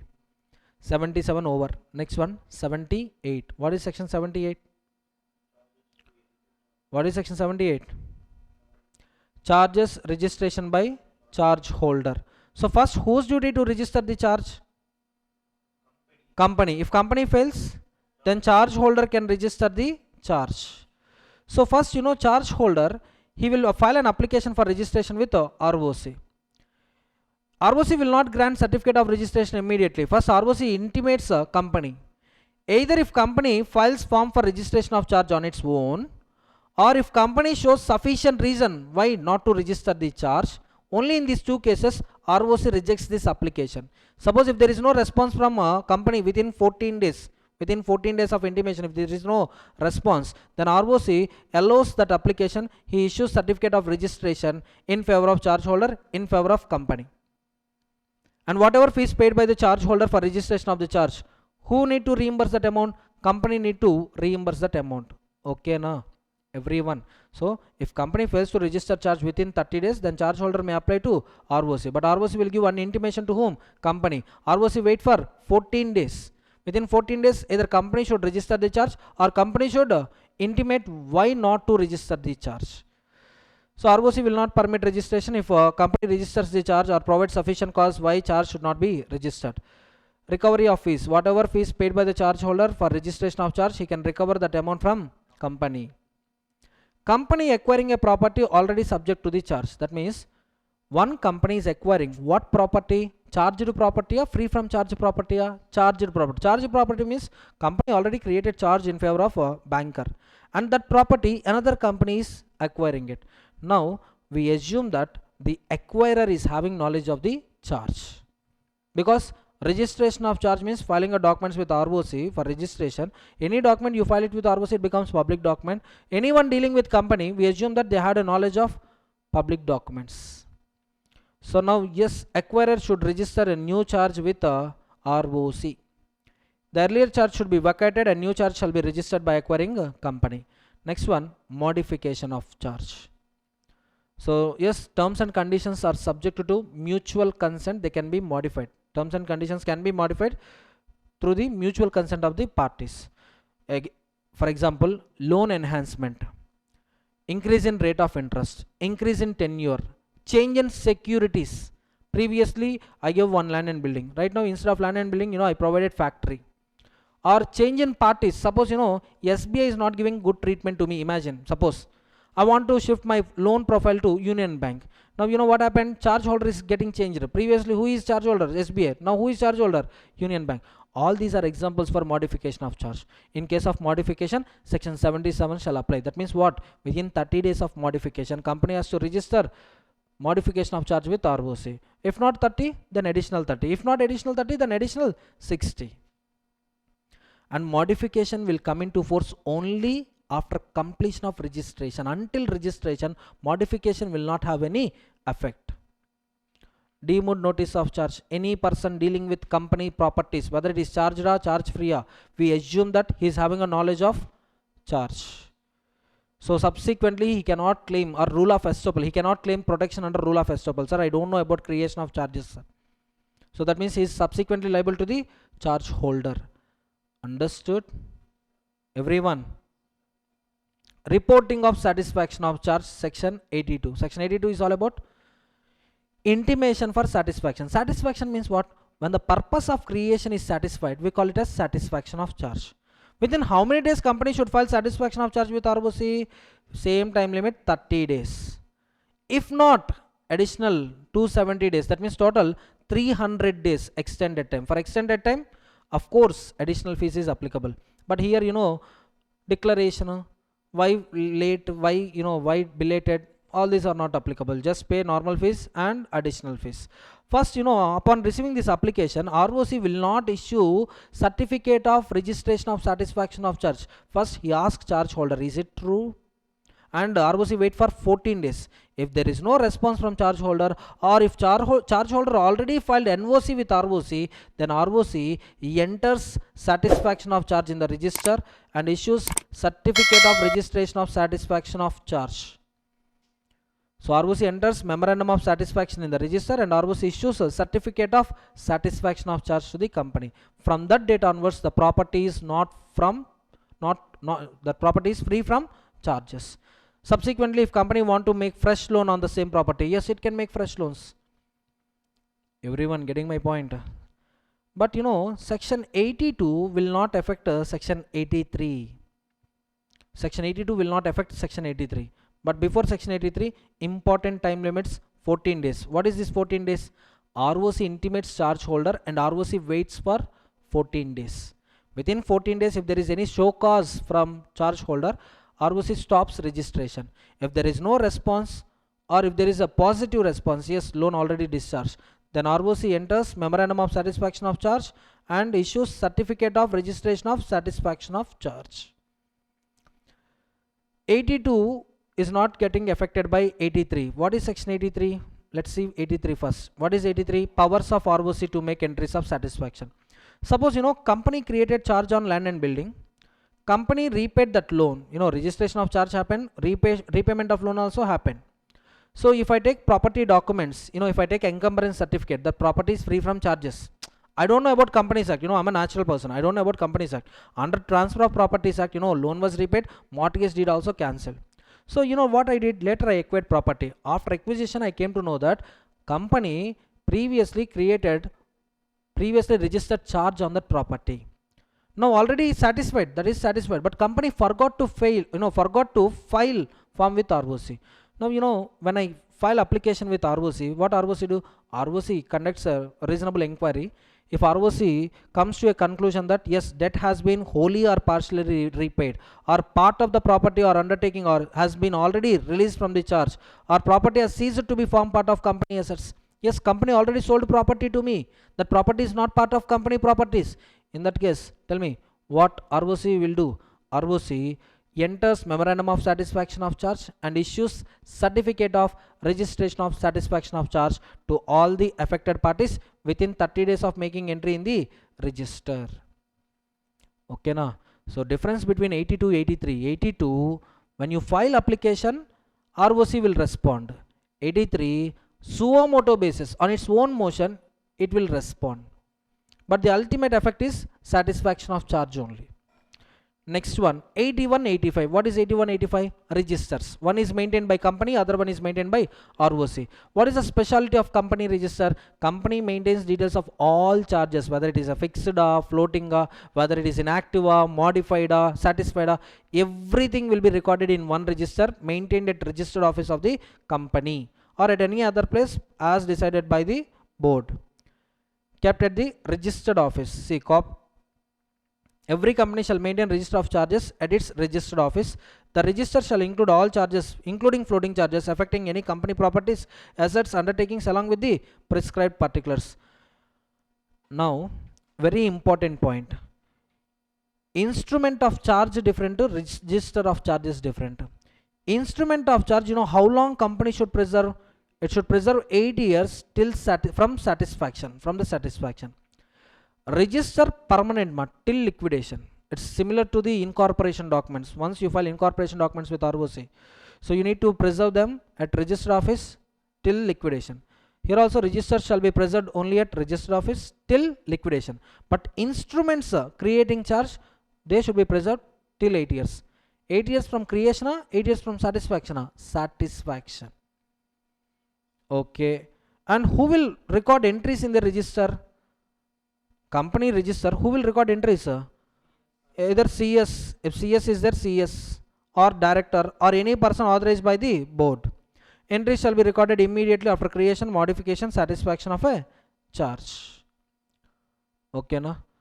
Next one, register of charges by the registrar, section 81.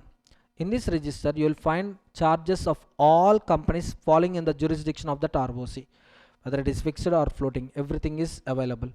Upon payment of nominal fees, how much? 100 rupees per company. You can download all these documents and you can view these documents, you can go through these documents. So MCA website, MCA domain is deemed to be register of charges, which is maintained under section 81. Okay na? So for this physical place is not available. Registered office, you know, public domain, right? It is accessible from everywhere. 81 85 also completed. 83 completed. 84, intimation of appointment of receiver. You know, to manage charged property. What? To manage charged property, if charge holder is appointing any receiver or any liquidator at the time of appointment, at the time of termination, that person has to make communication with two people. Who are those two people? Company or ROC. Within how many days? Within 30 days of appointment or within 30 days of termination. So this is all about filing requirements, communication requirements, intimation. Name itself is telling intimation. If any receiver has been appointed, or if any receiver tenure comes to an end, that means termination happened, within 30 days of event, communication with company and ROC is compulsory. Both the cases ROC records the matter. That's it. Next one, punishment for contravention of this chapter. Which chapter? Charges chapter. So the punishment is for company 5 lakhs, officers 50,000. Punishment means improper maintenance of registers, non-maintenance of registers, non-preservation of the registers or non-preservation of the instruments of deeds. Next one, non-filing of the forms. Sir, fees is, you already told no, that is fees for late filing. But you contravened provisions, right? You contravened provisions, this is the punishment. For late filing, you pay additional fees. That fees is for late filings. But you contravene that 30 days time limit, for you also this punishment is applicable. Okay na? And you know, any person who is involved in the fraud, the punishment is 447. Section 87, remember only two things. Section 87 is all about powers of CG. You know, when CG exercise powers under this chapter, when there is a misstatement in the filings with ROC and register. Misstatements means what? Unintentionally only. due to inadvertence, certain filings happened wrongly or statements recorded in the register wrongly. Next one is, for satisfaction of charge, we are having a time limit of 300 days. Actual time limit is 30 days. Additional time limit, 300 days. Time limit is over. Delay is there. So to condone the delay, that means to remove that condonation of delay. Simply, for condonation of delay also, central government permission is required. So central government permission is required in how many cases? 2 cases. One is misstatements in the register filings with ROC. Next one is delay in registration of satisfaction of charge. So if central government is satisfied that yes, that defaults or the delay is completely unintentional, it's not intentional things. So CG, by passing an order, allows company to register satisfaction of charge after time period, also allows company to rectify its previous filing, rectify its registers.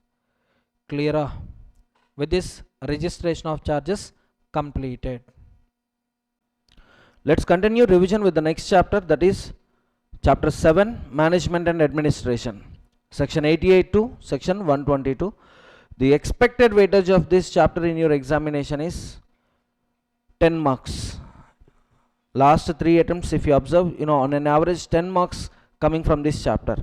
And if you look at the important concepts of this chapter, annual returns, time limit for filing annual returns and signing of annual returns. Who signs annual return? That is important. Closure of registers, particularly period of closure. How long registers can be closed? Next one, preservation of registers. How long company shall maintain registers? Next one, AGM, EGM. In AGM, EGM, day, time, place are important. Day of meeting, commencement time of the meeting, venue of the meeting.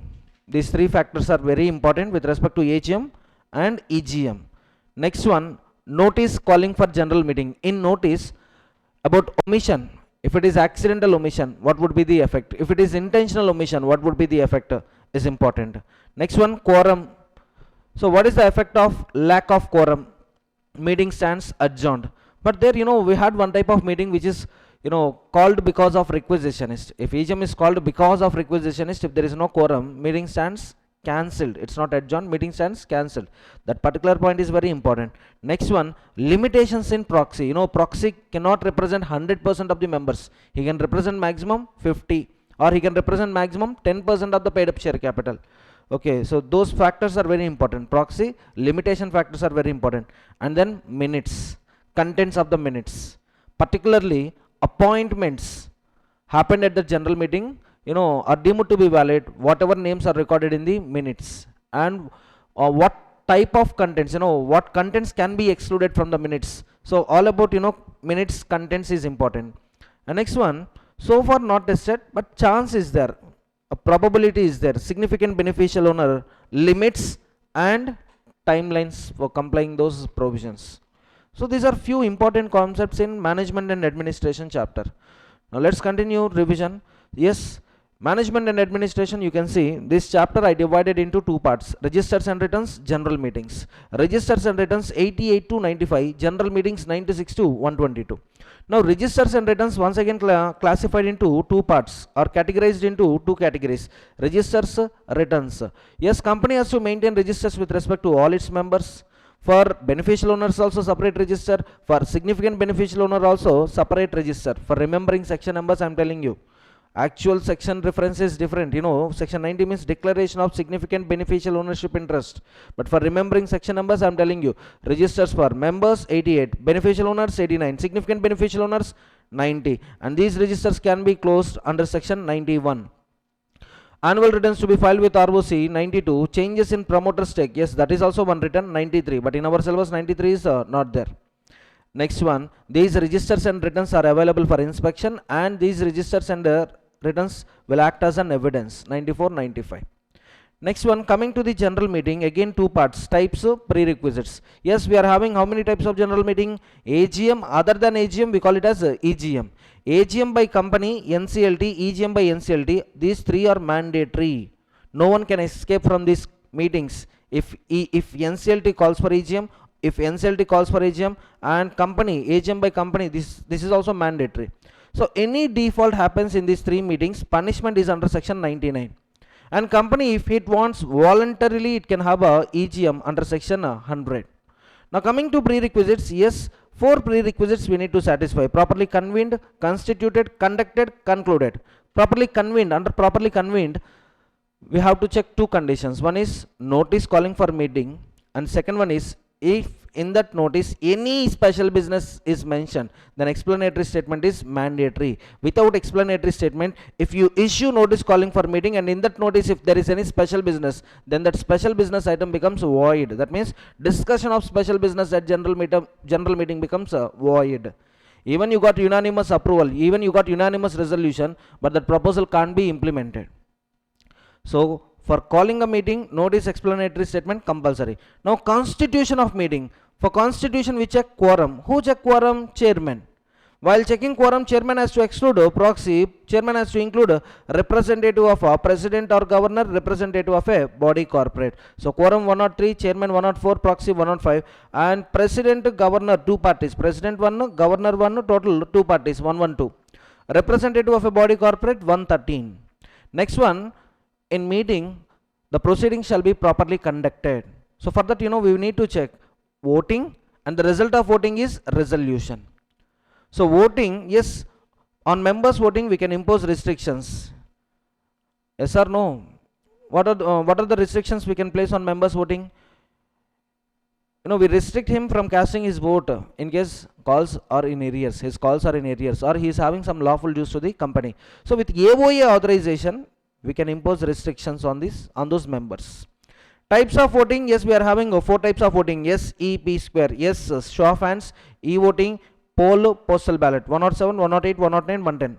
Next, resolution, just remember CT, SAR. CT, SAR, C stands for circulation, T stands for types. Yes, special notice, A, adjourn meeting, or what is R? ROC filing. And finally, properly concluded. Yes, company has to maintain minutes with respect to meetings, and that minutes is available for inspection. That minutes can be maintained in electronic mode. So 119, 120. Finally, after completion of meeting, file a report on AGM, section 121. Relaxation to OPC 122. Clear, everyone? Next, management and administration, section 88. So every company, without any exceptions, okay, every company shall maintain register of members, debenture holders, other security holders. What is the form for register of members? MGT 1. And what is the form for debenture holders or other security holders? MGT 2. Clear, everyone? One register for all members, separate register for separate security, different security holders, separate register. One register for equity, one register for preference, one register for debenture holders, one register for other security holders. And what is the time limit for recording entries in these registers? What is the time limit? 7 days after board approval. The event date is board approval. Sir, why board gives approval, sir? Board, in which situation board gives approval? At the time of allotment, board approval is required. Board or committee approval is required. For transfer, transmission, issue of duplicate shares, in all these cases, mergers, acquisitions, yes, the cutoff point is board resolution or committee approval. From that date onwards, within 7 days, register shall be updated, or else punishment, default, we call it as default. Next one, place of maintenance of these registers. So tell me, where can I maintain these registers? First priority, registered office. But after passing special resolution, I can maintain them at any place in India. At any place in India where more than 1/10 of the total registered members reside. Or at any place in the city, town, village where registered office is situated. Any other location within the same city, town, village as registered office. Getting my point? That means within the same city, town, village where registered office is situated, any location. Next one, other information to be recorded in the register. What is that other information? These 2 points are very, very important. Promoters, if they create any charge on their investments, on their securities held in the listed company. Suppose my company is a listed company, my company is having promoters, and if those promoters create any pledge on their holdings, the same shall be recorded within 15 days. The same shall be recorded in the registers within 15 days. That pledge may be, financial pledge. For getting a loans, he might have pledged those securities, or in connection with a joint venture. So listed company or promoters entered into a joint venture arrangement with some other company, and for funding the joint venture arrangement, yes, they pledged securities of listed company. Now both these events, both these cases shall be updated in the register within how many days? 15 days of the event. And if you observe carefully, this point is applicable only to listed companies. Clear? Next, any authority passing an order imposing restrictions on transfer of securities, transmission of securities. Okay, like example, insolvent of a person. A person got disqualified because he became insane. Like that, any such orders passed by the authority shall also be updated in the register. Particulars of register, just give one time reading. What is the format of registers, Members MGT1, debenture holders or other security holders MGT2. Index of names, tell me when index is required. When index is required. Exactly, sir, in my company there are 50 members, sir. How many? 50. Now index required or not required? Required. Less than 50, not required. That means 49, 48, not required. 50, 51, index is compulsory. Next one, yes, non-compliance, punishment. What is the punishment? 3 lakhs for company, 50,000 for officers. And all the offenses under this section are compoundable. That means no need of court judgment. Yes, they can be compromised. They can be settled even out of the court also. Next, authentication of entries. Tell me who record entries in these registers, or who verifies the recorded entries in the register. If company is having CS, or person authorized by the board. That authorization, is possible by board resolution. Getting it? Next one, foreign register. Tell me, foreign register, is it applicable to all companies? That means company without share capital? No, it is applicable only with to company with the share capital. Our company issued debentures. Of course, which company can issue debentures? Only which is with a share capital only. A company with share capital only can issue debentures. Okay, now if they want to maintain, they can maintain foreign registers. That means registers outside India. Now tell me, in foreign register, how many registers we see? 3 registers. What are those 3 registers? Register at India, at registered office, we call it as principal register.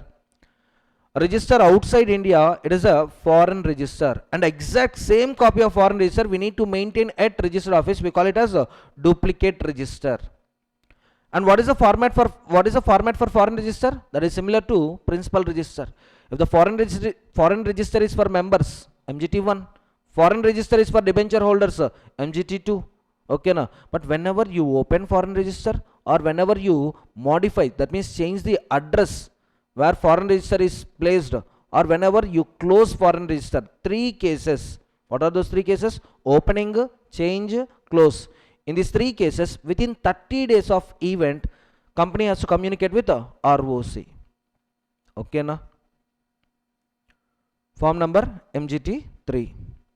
And important point you have to remember is, the particulars or the details mentioned in foreign register shall not form part of principal register. Suppose in a company there are 1000 members. Out of 1000 members, 50 members details are already included in foreign register. Now principal register shall only contain 950 members details. It's not 1000. And these 50 members details you will also find in one more register. We call it as duplicate register. Clear, everyone?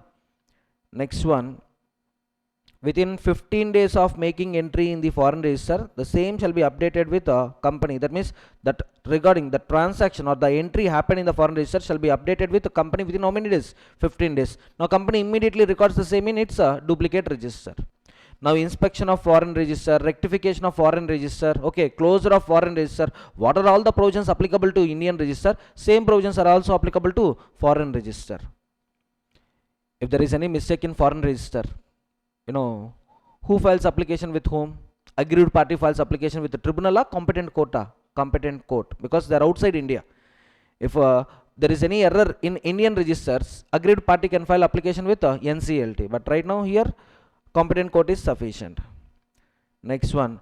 If you decided to discontinue foreign register, then all the entries in foreign register shall be either transferred to principal register in India or another foreign register maintained by company outside India. Clear? Everyone? Next one. declaration of beneficial interest.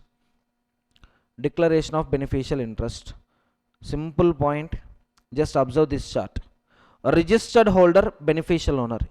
Registered holder is a person without beneficial interest. Beneficial owner, he is having benefits in that shares which are held by registered holder without any legal interest. Are you getting my point? Generally, legal owner is presumed to have beneficial ownership. But if legal owner is having just legal interest but beneficial interest is with some other party, then only this section is applicable. Which section? Section 89. Now both registered owner and beneficial owner has to communicate the same with the company. Within how many days? Within 30 days of the event. 30 days of the event means what? For registered holder, acquiring shares without beneficial interest. When he acquired shares without beneficial interest, yes, within 30 days he has to communicate with company. Beneficial owner, once he acquires beneficial interest in the shares held by other person, within 30 days of acquiring that beneficial interest, he has to file a form with company. Form MGT4 for registered holder, MGT5 is for beneficial owner. And subsequently also any changes in beneficial interest, same shall be updated with a company. Getting my point? Suppose you are holding shares on behalf of me. One day I transferred this beneficial interest to some ex party. I took from under private under private settlement, he paid me money, and I told you that so far you are holding securities on behalf of me. Now from today onwards you are not holding securities on behalf of me, you are holding securities on behalf of Mr. X. Now there arises changes in beneficial ownership. So all changes, yes, again registered holder, beneficial owner has to communicate with company. Company shall communicate with ROC. In which form? MGT6. Within how many days? 30 days. Punishment, default attracts punishment. What is the punishment? For registered owner, beneficial owner, punishment is 50,000 for first contravention. If that contravention is in continuing nature, add 200 per day. But maximum liability is 5 lakhs. Until declaration of beneficial ownership, beneficial owner is not entitled to his rights. That means he cannot even claim dividends on behalf of registered owner. But nothing prevents company from paying dividends to the registered holder, because section 123 to 127, if you observe carefully, company is required to pay dividends to the registered owners. Okay na? Everyone? Next, if company makes default, for company 1000 per day up to 5 lakhs is the punishment. For officer in default, what is the punishment? 1000 per day up to 2 lakhs. Exemptions, this section will not apply to mutual funds, venture capital funds, SEBI approved funds, government companies which has not committed default under section 90 to 137. Next one, section 90. What is section 90? Yes, in 89, yes, we are having one more point. With respect to filings with ROC, one person should be designated. Who is that one person? CS or KMP. No CS, no KMP, then director. Exemption, you can see beneficial interest. Beneficial interest means what? Either receiving dividends or exercising voting rights. So because of this declaration, what is the main objective? What is the main objective of this declaration? With respect to this point, we can observe who is actually controlling the company. With respect to this point, who is receiving the dividends amount? Who is receiving the dividends amounts? One is a case of tax evasion, other is a case of control. Are you getting my point? Everyone? In movies also you can see binamis. So public point of view, binami is the original owner, but binami is under the control of that beneficial owner. Similarly, to know who is actually controlling the company, yes, we need this declaration. And next one, to know who is getting the benefits from the company. For this also we should know, for this also company should receive information from the registered owner and beneficial owner. Next one. Next one, SBO. This concept is similar to BO, beneficial owner. But what is the difference between SBO and BO? SBO, significant. Significant means how much, sir? As per act it is 25%. Tell me, as per act it is 25%.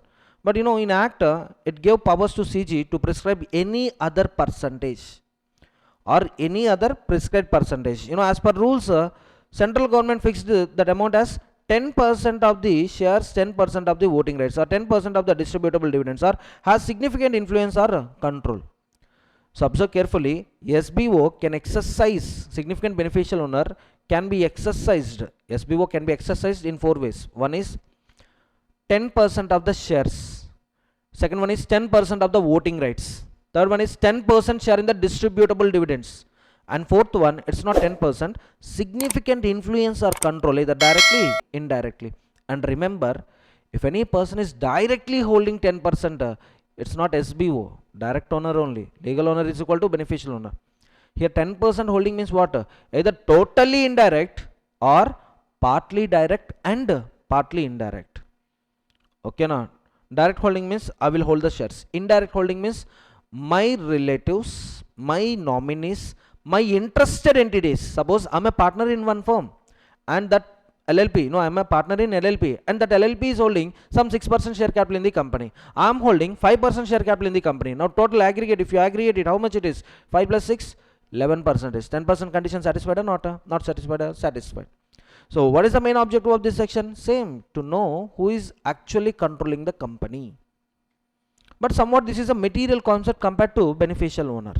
Okay na? So tell me, within how many days they should comply with these provisions? Within how many days they should comply with the provisions? You remember the time limit? What is the time limit to comply the provisions? From the commencement of rules within 90 days. If you are an existing SBO, that means by the time rules got commenced, you are already SBO.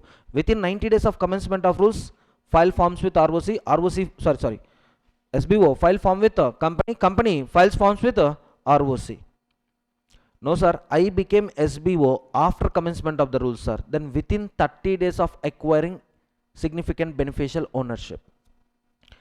Sir, suppose if I acquire SBO, significant beneficial ownership, after commencement of the rules, sir, but within 90 days after commencement of the rules. I repeat, see, this is a point before commencement of the rules. Before commencement of the rules. In that case, within 90 days after commencement, yes, SBO has to file a form with company has to file a form with ROC. Suppose I got SBO, significant beneficial ownership, after commencement of the rules, sir. After commencement of the rules, then within 30 days of acquiring SBO, that means within 30 days of getting SBO, I need to communicate with company, and company within 30 days communicate with the ROC. Suppose I got SBO exactly within 90 days after commencement. When? Within 90 days of the commencement of rules. Then for me, it's not 30 days from acquiring SBO, it's 30 days from which date onwards? 90th day onwards. Tricky point I'm telling you. Total how many limits are there? 2 limits, but internally third limit is there. Before rules are within 90 days you comply after commencement of rules. Sir, after rules only, sir, then within 30 days of getting a significant beneficial ownership, comply with SBO rules. Sir, I got a significant beneficial ownership exactly after commencement, but within 90 days after commencement, sir. Then for you, the triggering point is not acquiring SBO, the triggering point is 90th day of commencement of rules. From 90th day onwards, within 30 days, you comply with filings. Okay, na? But in this entire SBO, if you observe, whose duty to identify SBO? Company's duty. For that company, if company is having any doubt, company should issue a notice to the identified person, and company should ask that person to comply with the SBO rules within how many days? Within 30 days. Within 30 days. Observe carefully, ma. It's the responsibility of the company identifying SBOs. Ensure they file a declaration. A notice shall be sent to a person suspected of being SBO or having a knowledge of one. Okay, na?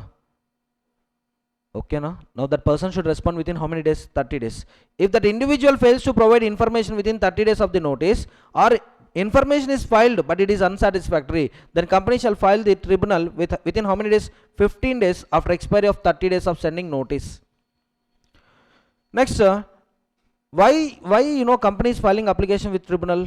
So that tribunal imposes restrictions on the shares held by the person on behalf of another person. Now tribunal may restrict rights attached to the shares within how many days? 60 days after receiving application from the company and after giving an opportunity of being heard. If tribunal is satisfied that that fellow is not coming and that fellow is not filing any application to lift the restrictions within 1 year from the order date, then tribunal will order for transfer of shares to the IEPF authority. Okay na? So in this entire SBO, you have to remember eligibility criteria of SBO. That is 10% of shares, 10% of the dividends, 10% of the voting power, significant influence.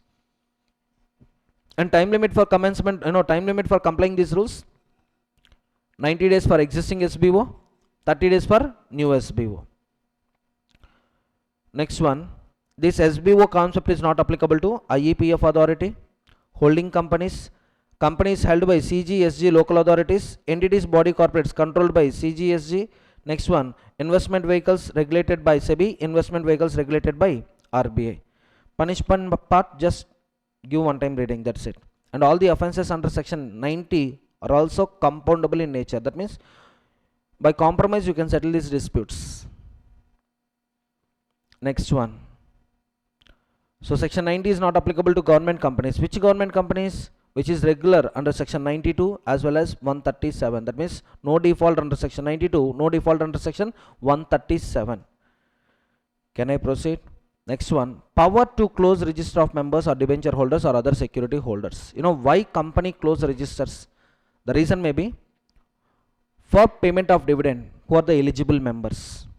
For voting rights at general meeting, who are the eligible members. For issue of bonus shares, who are the eligible members. For offering rights shares, proportionate offer of shares to the existing members. So in all these cases, to identify the eligible persons, what company do? Company close registers. That means during closure period, nothing will be updated. No transfer shall be registered, no transfer shall be updated in the register. As on cutoff date, who are the members? They get dividend rights, voting rights, bonus issue as well as rights issue. That's it. Now it is an obligation of company. It is obligation on the company to give notice of at least 7 days before closure. Of course, SEBI may prescribe shorter period also. SEBI may prescribe shorter period, but as per Act, what is the time limit? 7 days. And registers can be closed for a maximum of 30 days at a time, 45 days in a year. You can close it for 3 days, 4 days at a time. During the year, suppose you close that register for 5 times. Each time 5 days. Now 5 into 5 times, 5 days into 5 times means how much? 25. So it is within the limit of 45 days. Suppose if company issues a notice about closure of registers for a period less than 7 days, or if registers are closed more than 30 days at a time or 45 days throughout the year, more than 45 days throughout the year, then for extra day of default, this is the punishment, 5,000 per day. Maximum fine is 1 lakh rupee. Who gets this punishment? Company and its officers in default. Clear? Everyone. Next one, advertisement in one vernacular newspaper, other one is in English newspaper, and notice must be published on company's website.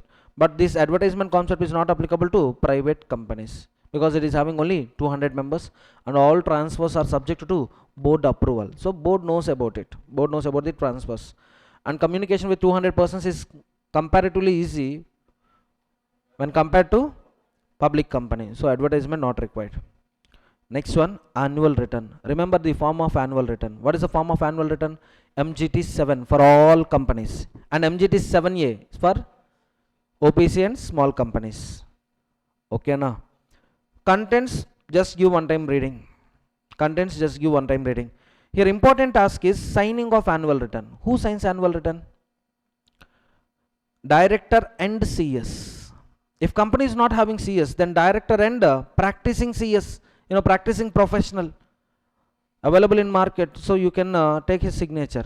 But in case of OPC and small company, a return should be signed by CS. If CS is not there, then director is sufficient. No need to go with outside CS, practicing CS. That is the point. Either CS or director. Next one, certification of annual returns. This is not applicable to all companies. This is applicable only to 3 companies. What are those 3 companies? First one is listed company. Second one is company with paid up share capital 10 crores or more. Third one is company with turnover 50 crores or more. Listed company, by default certification of annual return required. And other companies, either paid up share capital 10 crores or more, turnover 50 crores or more, for them also annual return is certification of annual return is applicable. And what is the form for certification of annual return? MGT 8. Next one, what is the deadline for filing annual returns?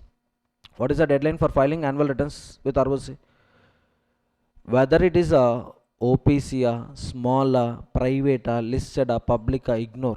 Even for OPC also same time limit, because for OPC in accounts of companies under section 137 clearly mentioned within 180 days of closure of financial year, but that point is not there here. And practically, yes, we also observed this situation in my company filings. In my company filings, OPC I filed within 60 days of due date of AGM actually. Sir, for OPC, AGM is not applicable, no sir.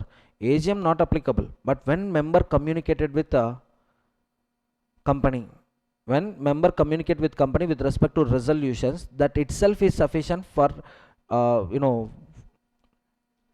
date of AGM. Date of AGM is communication between director and member, that's it.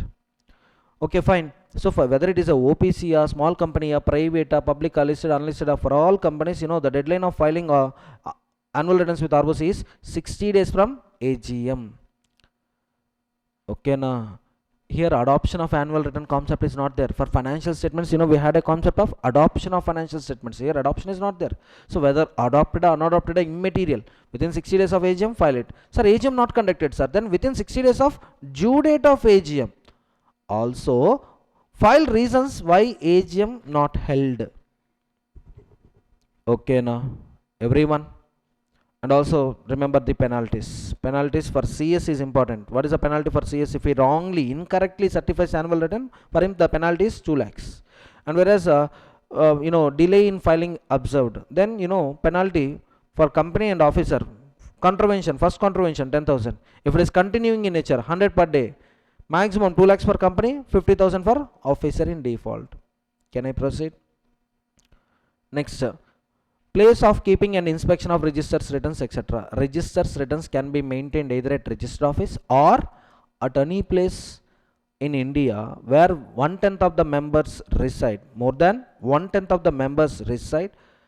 For that, SR is compulsory. Tell me, for maintenance of registers and returns at registered office, SR required or not required? Not required. SR is not required for maintaining registers at a registered office. Other than registered office, SR is required. Can company maintain registers and returns outside India, in Australia, China, Korea? Possible or not possible? Not at all possible. Compulsory, it should be in India where more than 1/10 of the members reside, subject to special resolution. Next one, inspection. Tell me, inspection, all days are working days? Working days. All hours are business hours? Minimum how many hours company should allow for inspection? 2 hours. For members, for debenture holders, security holders, free of charge. Outsiders, 50 per inspection. After completion of exams, if you have no time, if you have plenty of time, if you don't know what to do, go to the nearest company registered office, pay 50 rupees, inspect all the documents. Observe whether they are following provisions or not. If they are not following, you just tell me, we'll blackmail them, because look at the punishment. So are you ready to pay this much punishment, or will you give us some small gift? Gift, right? These people will think it is a bribe. It's not a bribe, actually it's a gift. What is the difference between gift and bribe? Gift is a voluntary. Bribe is a don't write all these things in examination. Next one, extracts and copies. If you want, you can take pics, that means photos of the registers. If you want total copy of the registers, you can also take it, but for that, how much amount you need to pay? 10 rupees per page. Upon written request and payment of fees within 7 days, it is a duty of company to send the documents. Okay, na? Next one, tell me, how long I should maintain registers and returns? If it is for members, permanently. That means till the death of members or till the death of company? Think and tell me. Death of members or death of company? Death of company. Preference shares, debentures, up to 8 years after redemption. Next one, register of members permanently, whereas debenture holders other securities shall be preserved for 8 years from the redemption date. So of course preference shareholders are the members of the company, so they comes under here, register of members, permanently. With respect to preference shareholders also permanent only. With respect to debenture holders other security holders, shall be preserved for 8 years from the redemption date. Next one, foreign register must be preserved permanently unless discontinued and transferred. If you discontinue it, no need to maintain, because why? The entries in foreign register shall be transferred to some other principal register. That's what. Next one, notice of a meeting, section 101. Section 101, tell me, what is the length of notice? 21 clear days. Clear days means it excludes date of issue of notice, date of meeting. If notice is sent through post, 48 hours shall be added to the time period to know whether, just to ensure that notice was sent into notice was kept into the transmission. Next one, notice shall be sent to whom? All members. In case of deceased members, legal representatives. In case of insolvent members, assignee, official assignee, and to all the auditors and directors of the company. Next one, for section 8 companies, yes, it's not 21 days, it's 14 days, 14 clear days, provided it has not committed any default under section 137(92). Omission, important part, omission. Now omission, if it is intentional omission, now tell me, is that notice valid or invalid? Invalid. If notice is invalid, proceedings held at general meeting, enforceable or not enforceable? Not enforceable. If it is accidental omission, it will not affect the proceedings happened at the meeting. Next one, meetings held at shorter notice. Shorter notice means what? For section 8 company, less than 14 clear days. For other companies, less than 21 clear days. So shorter notice is valid only with the consent of the members. How much consent? If it is AGM, 95% of members entitled to vote. Who? 95% of members entitled to vote should give consent for shorter notice. Suppose in my company, 1000 equity shareholders are there and 500 preference shareholders are there. Okay, now 95% consent means whom I should consider? I should consider only equity shareholders, because preference shareholders generally not entitled to vote at AGM. So 95% of 1000, it's not 95% of 1500.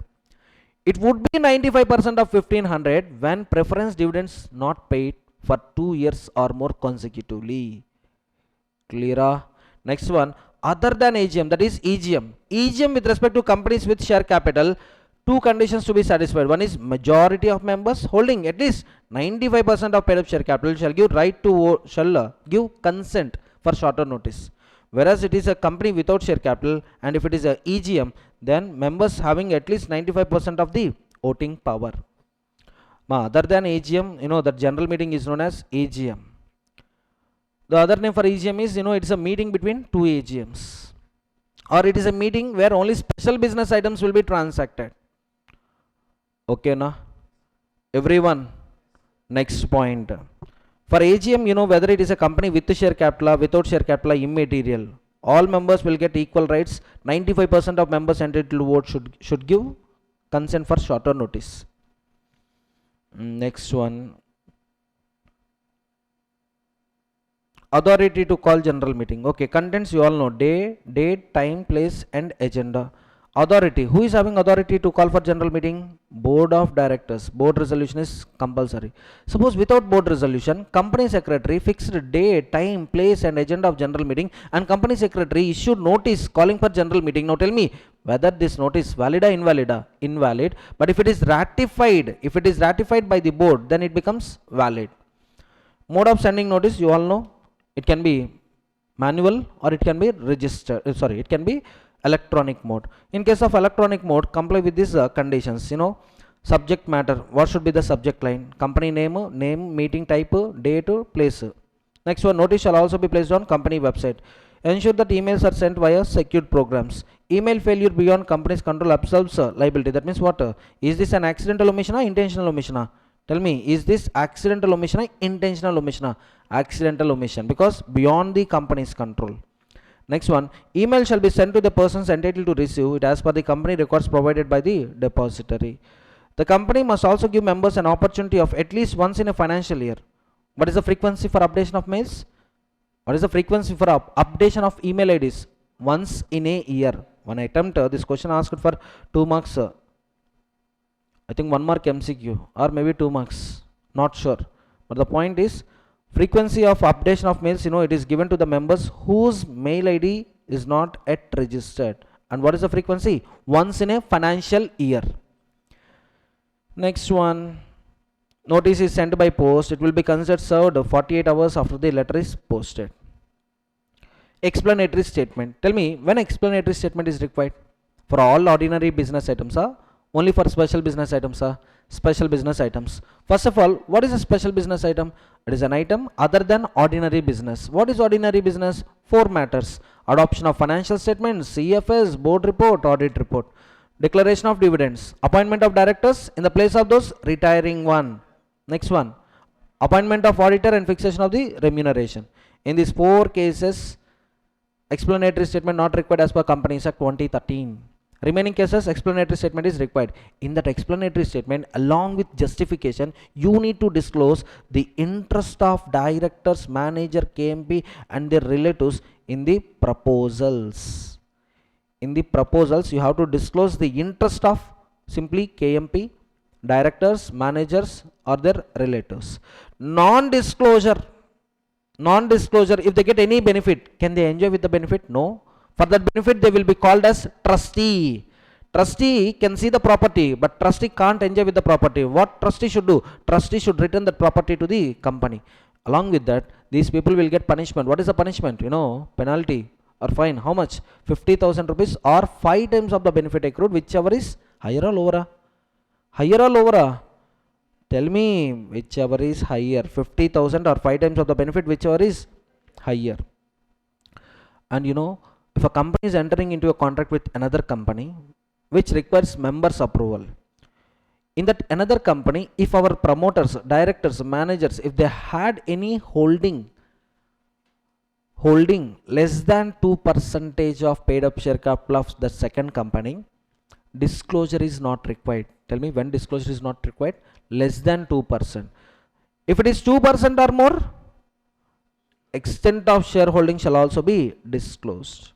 And you need to mention time and place for inspecting the documents, because all these items comes under related party transactions. So we should ensure that these related party transactions are happening at a arm's length price. What is arm's length price? It's a price between unknown buyer and unknown seller. Is it clear? It's a price between unknown buyer and unknown seller. So in between related parties, definitely price might be influenced.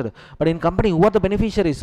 Members are the beneficiaries. But who are entering into the contracts? Directors are entering into the contracts. If directors are getting benefited, it would be at the loss of members only. Clear? Materiality concept, very important, 2% remember. Next, quorum of the meeting. So tell me, what is the quorum? So small change in the material. The change is AOA may prescribe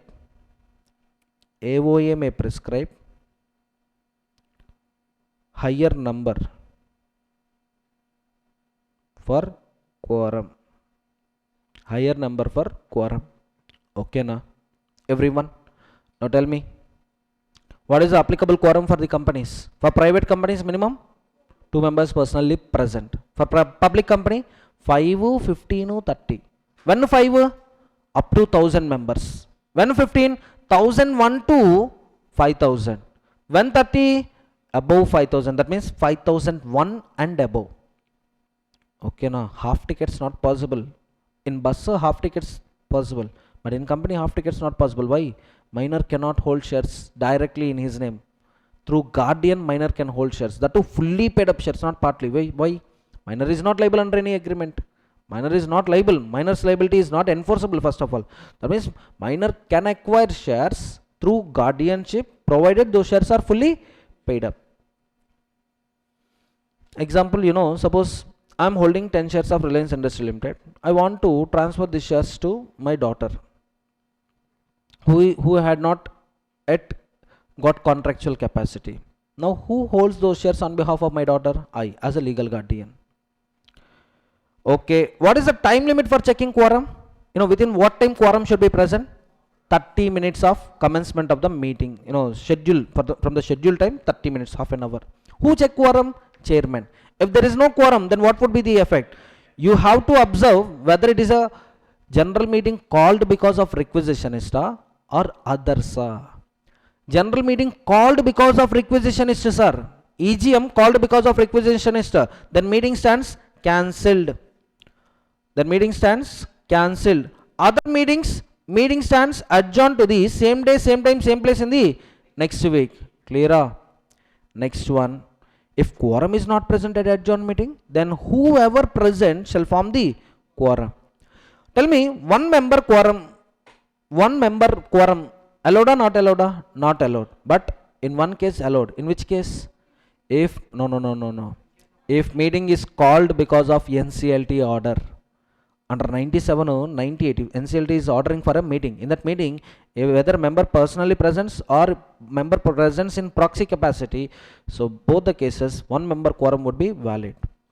Also, if 100% capital is held by one person, for example, company issue preference shares, 100% of preference shares held by me. Now company is conducting a class meeting, not general meeting, class meeting for preference shareholders. Who can attend the general meeting? Only preference shareholders. I am only preference shareholder. Now if I attend the meeting, no need to check the quorum. Okay na? And one more thing, in regular class, I didn't stress this point. The point is, if all alive members attends general meeting, I repeat, all alive members attends general meeting, then it would constitute quorum. For example, in a public company, what is the minimum quorum? 5. In a public company, minimum number of members is 7. So applicable quorum is 5. Imagine out of 7, 4 members died in an accident. Of course, we are having 6 months time to increase that number. But within these 6 months, yes, general meeting has been called, and to this general meeting, only 3 members were personally present. What is the required quorum? 5. But how many attended? 3. It is not possible to bring deceased person alive. It is not possible. That's why these 3 members personally present shall constitute quorum, even though the 3 is less than 5. That's what I am telling you. If all alive members attends meeting, they constitute quorum. Now tell me next one. Representative of a body corporate, representative of a president, representative of a governor. Considered for the purpose of quorum or not considered for the purpose of quorum? Considered. They are deemed to be members of company. They can exercise all the rights as if they are members of the company. Next one. Chairman in the meeting. Tell me, if AOA is silence, who can be chairman of the meeting? Members personally present shall elect one among themselves to act as a chairman, and that election can be conducted either under show of hands or through poll. Suppose show of hands over, X has been appointed as chairman. Now members demanded for poll. Now immediately conduct poll. You remember the time limit for conducting of poll. What is the time limit for conducting of poll? Immediately for adjournment of meeting, appointment of the chairman. So until another chairman got appointed under poll, the chairman appointed under show of hands will be the in charge of the meetings. Okay now, what are the responsibilities of chairman? He maintained decorum at meeting. Next one, he finalized the minutes, he signed the minutes, he announced the results of the resolutions, everything. Next one, casting vote. Tell me, casting vote, is it a additional vote or existing vote? Additional vote available to the member, second vote of the member. When casting vote is available? In case of OR, yes or? In case of OR, when there is a deadlock, like votes in favor is equal to votes against, yes, casting vote right comes. Who can exercise casting vote? Chairman. But for that AOA authorization required or not required? Required. AOA silence, resolution is said to be dropped. So definitely company AOA authorizations, company AOA articles of association specifically allow it. Okay now. Next, proxy. Who is proxy? Representative of a member to attend the general meeting. In the entire proxy, first of all tell me, what are the advantages available to proxy? He can attend general meeting. He can also demand poll. He can also exercise voting rights under poll. Then what are the limitations? Limitation factors of the proxy. Counted for quorum or not counted for quorum? Not counted. Not counted. Can he speak at meeting? No. Can he cast voting rights under show of hands? No. And the biggest limitation factor, he cannot represent members exceeding 50. Max he can represent 50 members. Or he can represent 10% of the paid up share capital holders, whichever is less. Are you getting my point? But if any single member is holding more than 10% of the paid up share capital, that member can appoint one person as a proxy, and the appointed proxy shall not represent other persons. Okay, now 3 days back we discussed these concepts. Retention capacity is very important. Cycle is important. Which cycle? Retention cycle. Next one. Who can be a proxy, ma? Who can be a proxy? Any person, even a non-member can become proxy. Whereas for Section 8 company, proxy should be a member of the company. Next one. To which companies proxy benefit is available? To all companies proxy benefit is available, but proxy benefit is not available to companies without share capital, provided AOA is silent. Suppose if AOA allows proxy in case of company with share capital, then they also had a benefit of proxy. Okay, now next one. Proxy limitations I told. Maximum he can represent 50, or he can represent 10% of the voting power, that means voting share capital. Any member holding more than 10% of the share capital can have one proxy, but the appointed proxy cannot be proxy for others, cannot act as a proxy for others. Next ma, proxy benefit available to member. How member knows about this benefit? Through notice only. If company makes any default in disclosing this benefit in the notice, then you know that responsible person, that the responsible officer will get a punishment. What is that punishment? 5,000. 5,000 for non-compliance with proxy disclosures in the notices. Next, in proxy we had total 3 time limits. How many time limits? 3. What are those 3 limits? So for the valid appointment of proxy, proxy form should be deposited at least 48 hours before meeting. 48 hours before commencement of meeting, before meeting start time. This is what? Deposit of proxy form. Deposit of proxy form. Now for inspection of proxy forms, a member is entitled to inspect proxy forms, but for that he need to deposit his intention of inspecting proxies. So that notice shall be filed at least how many days? Notice of inspection shall be filed at least 3 days before meeting, and that inspection will be carried out immediately. That inspection carried out immediately. No, that inspection starts before 24 hours. Before 24 hours of commencement of meeting, and it ends with a conclusion of meeting. Remember 3 time limits. Notice of inspection 3 days. Deposit of proxy form 48 hours. Notice inspection of proxy forms 24 hours before commencement of the meeting. It concludes with the conclusion of the meeting. Inspection will be end with the conclusion of meeting. Next one. Appointment of proxy, is it a benefit available to the member? Yes or no? Complete freedom or restricted freedom? Complete freedom. Any person can choose any other person to become a proxy of him. Member can choose any person he need. But if that member is not sure to appoint which person as a proxy, then that person can request company, so I need a list of persons willing to act as a proxy. Apart from this situation, if company sends any invitations to appoint proxies, in that case the defaulting officer will get a punishment of 50,000 rupees. Okay now everyone. Voting rights restriction. Tell me, when voting rights will be restricted? If member has not paid calls, or if member is having some dues to the company exercised lien right over the shares. Only in these 2 cases voting rights can be restricted. Other cases company had no right to restrict voting rights. Okay na? Next one. But for this also AOA authorization is required. If AOA is silent, or if AOA permits members to cast voting rights irrespective of calls in arrears, then also they can exercise voting rights even with calls in arrears also. In case of joint shareholding, tell me in case of joint shareholding, who cast vote? Who will cast vote? Senior member. Senior member means in a share certificate you need to observe the order. The senior most person who attended the meeting can cast vote. How many types of voting we are having? 4. Show of hands, poll, postal ballot, electronic voting. Show of hands, electronic voting, poll, postal ballot. Show of hands. What is the specialty of show of hands? Every member equal voting rights. Every member differential voting rights. Equal. One person, one vote. That's it. Sir, I am holding 1000 shares, sir. One vote. You are holding one share, one vote.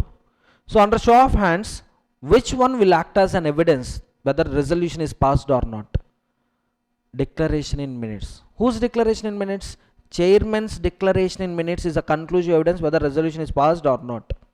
Can an installment member exercise vote under show of hands? Yes, if name is available in register of members. If name is still available in register of members, he can exercise voting rights. But dividends are paid to whom?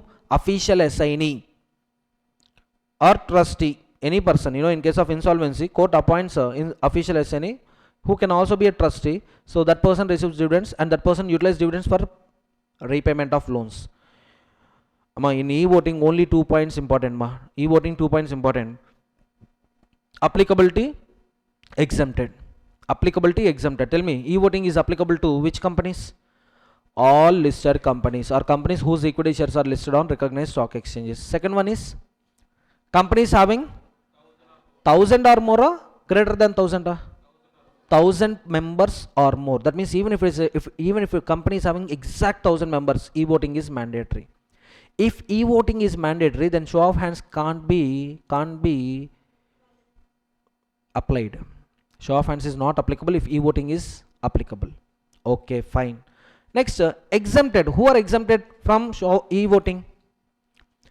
Nidhi companies exempted. I told you to remember easily. 1000 or more members. For that, exemption is Nidhi. Next, for listed company, exemption is SME.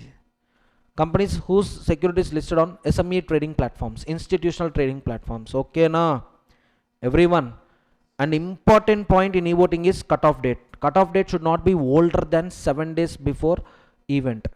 It should not be older than 7 days before general meeting. Procedure, just to give one time reading. Procedure, here, who appoints scrutinizer? Small questions. Who appoints scrutinizer? So that scrutinization of e-voting happens. Board of directors. Who is scrutinizer? Independent person who scrutinizes voting process. Independent person means employee, outsider. Maybe a CA, CMA, CS or any advocate. Okay, fine. Now you are following e-voting. This matter, how members know about this? How members know about this matter? Only through notice. In notice, clear-cut disclosure of e-voting should be done. And e-voting is of 2 types. How many types? 2 types. One is remote e-voting, other one is e-voting. Remote e-voting, second one is e-voting at AGM. E-voting at AGM or e-voting at EGM. Now the point is, remote voting shall be open for minimum how many days? 3 days. Ends with 5 p.m. on the day before meeting. And e-voting at AGM, it is applicable to all persons. Only persons attended the meeting. Only members attended the meeting is also wrong answer. Only members attended the meeting and who have not exercised voting under remote e-voting. Okay, na? Sir, a person already exercised voting rights under remote e-voting, attended the meeting. Can he be considered under quorum? Can he be considered as a part of quorum? Yes, counted for the purpose of quorum. But he cannot exercise voting one more time at general meeting. And to that general meeting, he is not entitled to appoint a proxy, because proxy, who can appoint proxy? 2 conditions to be satisfied. Member who is entitled to attend and vote. If these 2 conditions are satisfied, then only he can appoint a proxy. Clear? All these are interconnected. Next one, publication of notice at least 21 days before the meeting. Scrutinizer, qualifications of the scrutinizer. He should not be an employee. He can take help from a non-employee expert familiar with the electronic voting system. And e-voting results announcement, to unblock remote e-voting, It requires a scrutinizer plus 2 independent witness who will also sign scrutinizer report. And within 3 days of completion of the AGM general meeting, prepare a consolidated scrutinizer report and file it with chairman. Chairman announce the results. Next one, poll. In poll only one point is important, demand for poll. Demand for poll. First, who implements poll? Chairman. Either on suo motu basis or demand by specified persons. Here specified persons means not only members but also proxy. There is a practical question, where members and proxy demanded for poll. Chairman rejected the poll because proxy had no right to demand for poll. Do you agree with chairman? Answer is no. Member is also entitled to demand for poll. Proxy is also entitled to demand for poll. But to demand for poll, they should have a status. What is the status? At least 1/10 of the voting power or paid up share capital 5 lakhs. Any condition satisfied, they can demand for poll. For other companies, ignore paid up share capital. It is at least 1/10 of the voting power. And one more important point you need to remember. Yes, the persons who demanded poll can withdraw poll at any time. But the point is, sir, already show of hands conducted, resolution declared. Resolution declared. Now when poll can be demanded? When poll can be demanded? Either at the time of declaring the result or before declaring the result. After declaring the, at the time of declaring the result also you can demand for poll. Once poll is demanded, the resolution passed under show of hands is invalid. If poll is withdrawn, once again pass resolution through show of hands only. Next one, another important point. Who appoints scrutinizer in poll? Chairman. For e-voting, for postal ballot, tell me, for e-voting, postal ballot, who appoints chairman? Board of directors. Who appoints chairman or scrutinizer? I told you. Who appoints scrutinizer? Board of directors. Whereas for poll, who appoints scrutinizer? Chairman. Next, procedure, just give one time reading, nothing new, no points are new. And this time limit also you remember. Scrutinizers submit a report of report in form MGT 13 within 7 days from the date of poll. Next, postal ballot. In postal ballot, 3 points remember. Mandatory postal ballot, optional postal ballot, prohibited postal ballot. Mandatory postal ballot, for 10 items. For these 10 items, mandatory. Optional, any other matters also, if you want, you can discuss through postal ballot. But 6 items are prohibited under postal ballot. What are those 6 items? Ordinary items, all ordinary, 4 items. Next, matter where auditor is having a right to be heard, like removal of auditor. Next one, matter where director is having a right to be heard, nothing but removal of director. All these 6 matters you can't discuss, you can't pass resolution through postal ballot, only through meeting, only at meeting. Now postal ballot can be conducted in 2 ways, manual mode, electronic mode. If you are following manual mode, 110 is applicable. If you are following electronic mode, 110 plus 108 also applicable. Sir, how 110 is applicable? Postal ballot can be exercised within how many days? 30 days of dispatch of postal ballot notices. So that means if you are following electronic mode for postal ballot, that electronic mode of voting, that remote e-voting shall be open for how many days? 30 days. Clear, everyone? You remember these points, that's it. One more point, notice shall specifically mention the point that if any person is sending ballot paper, postal ballot paper after 30 days, it will be considered as invalid. It is considered as if that member has not casted the vote. Next one, circulation of members resolution. For this, remember the eligibility criteria. If your time is too bad, a question can be asked on this point also, because so far this point not yet tested. So far not yet tested. So if your time is bad, question may come on this. In this question, you have to remember criteria. What criteria? Who can file a requisition? Who can file a notice? Who? In case of company with share capital, members holding at least 1/10 of the paid up share capital. In case of company without share capital, members holding at least 1/10 of the voting power. And what is the time limit for deposit of members resolution or members statements with a company? And the time limit is, if member is intending to pass a resolution at general meeting, it should be deposited at least 6 weeks before date of general meeting.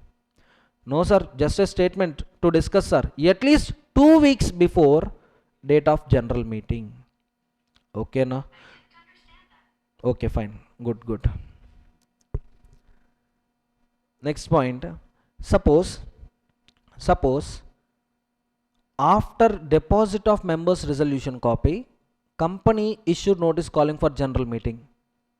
Now period of 6 weeks required or not required? Not required. Next, special resolution for versus ordinary resolution. If your time is too comedy, a question can be asked on this matter. Too comedy. So differences between resolutions ma. Ordinary, tell me 2 conditions to be satisfied. Special, 3 conditions. Ordinary 2 conditions, notice section 101 shall be complied. Votes in favor greater than votes against. Special 3 conditions. Same 2 conditions ma. Notice should be valid. Votes in favor greater than or equal to 3 times of votes against. The third condition is notice for general meeting or any other communication to members must clearly state the intention to propose resolution as a special resolution. Disclosure is required. This is a additional condition you have to check. Suppose if this condition is not satisfied, then that special resolution passed at general meeting is not enforceable. Can I proceed? Okay. Special notice. Who sends notice to whom? Company sends notice to the members. What is the length of the notice? At least 21 days. But if any member, if he is thinking that existing auditor should not be reappointed, existing director should not be reappointed, or appointment of another person as a director in the place of retiring director, appointment of another person as an auditor in the place of a retiring auditor, in that case, members satisfying criteria. What is the criteria? 1% of the voting power or 5 lakhs paid up share capital. Either of these conditions satisfied, that person can send special notice to the company. And what is the time limit for sending special notice to the company? At least 14 days. In special notice, remember 3 time limits ma. It's a multiples of 7. 7 threes. Take calculator, calculate 7 threes. Sure? Pakka? Can I lock it? 7 threes 21 only, not 22, not 20. Okay, fine. 21 days for what? Examination. 21 days for notice. 7 twos 14 for what? Sending special notice by members to company. 7 days for circulating the special notice company to other members. And I told you in Audit and Auditors chapter, before sending this notice to the other members, if company receives any written representation from the retiring auditor, the same shall be attached to the notice. Yes or no? So in this section, 2 conditions important. One is, what is the criteria for sending special notice, and what is the time limit for sending special notice? What is the criteria? 1% of the voting power or paid up share capital 5 lakhs. Do you think only single person should hold all this? No. Either single person or group of members who are planning to issue special notice. Next one, 7 days notice not possible sir. Then advertise it in 2 newspapers. That's it. Also publish it on the company's website. Next one, resolution passed at adjourned meeting. Tell me, what is the effect of resolution passed at adjourned meeting? When it is effective. When a resolution passed at adjourned meeting is effective, is it from date of original meeting? Is it from the date of adjourned meeting where resolution has been passed? Adjourned meeting. The resolution is said to be effective not from the original general meeting date. It is effective from the date of adjourned meeting where resolution has been passed, not earlier date. If your time is too tricky, this point will come in the examination. 2 marks MCQ. They may give you dates. Original date 20th September. Adjourned date 27th September. Now with respect to the resolutions passed at adjourned meeting, they are effective from 27th September onwards. That's what, if you observe adopted financial statements at adjourned meeting, those adoption will be valid not from original general meeting date. It is enforceable from adjourned meeting. That's why they ask you to file adopted financial statements within 30 days from adjourned meeting, not original meeting. Next, filings with ROC. Tell me, what should be filed with ROC? All special resolutions, all class resolutions, Agreements with managing director, whether appointment or reappointment or modification or variation or whatever it might be. Next one, board resolutions with respect to exercising borrowing powers. Next one, resolution for voluntary winding up. Resolution for voluntary winding up. All these shall be filed with whom? ROC. So note point here, I need to mention one more point. The point is form, applicable form is what? Applicable form MGT 14. And what is the time limit for filing these forms? Time limit is 30 days. 30 days of 30 days of resolution or agreement. Okay na? Next one, exemptions. Exemptions to whom? Banking, housing finance, NBFC. Not from this section. Not from this section. Exemption is with respect to resolution passed under 179 subsection 3. So remaining resolutions, even it is a banking company or non-banking company, everyone should file a copy with ROC within how many days? 30 days. Can I proceed? Next, minutes. Minutes applicable to all companies where meetings have been conducted. 1 minute for all meetings, 1 minute for general meeting, 1 minute for board meeting, 1 minute for creditors meeting. I mean 3 I told you, right? 3 members, directors, creditors. So 1 minute for all these 3 are separate minutes, separate 1 minute for each. 1 minute for each. Okay. Minutes shall contain fair and correct summary of the proceedings of the meeting. Only important points I will highlight. Minutes shall contain fair and correct summary of the proceedings of the meeting. And within how many days minutes shall be finalized? Within 30 days of the meeting or resolution in the books. And those minutes shall be consecutively numbered. For board meetings, committee meetings, important point for board meetings, committee meetings, minutes shall also contain the details of directors present. The details of directors who are against to the proposal or who are not giving consent to the proposal. That means those who are giving acceptance to the proposal. Those who are giving acceptance to the proposal, those director names to be included in the minutes or not to be included in the minutes are not to be included. Whose names are included? Only who have exercised voting against to the resolution or not giving consent to the resolution.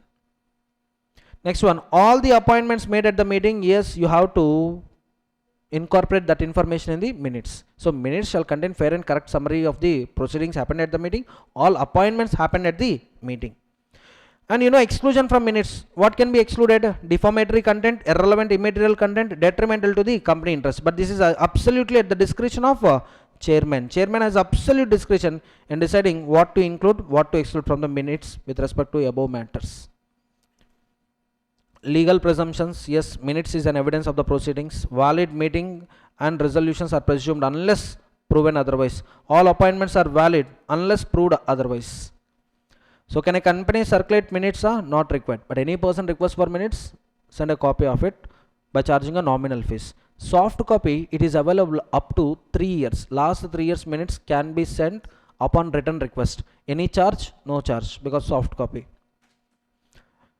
Non-compliance, company 25,000, officer in default 5,000, tampering of minutes, imprisonment up to 2 years and fine 25,000 to 1 lakhs.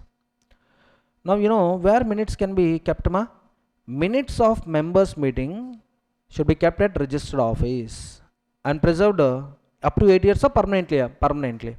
Whereas board meetings, committee meetings, either at registered office or another location decided by the board. Clear? Next one, inspection of minutes. Yes, any member can inspect minutes at free of cost only during working days, that too during business hours. And company should allow minimum 2 hours for inspection each business day.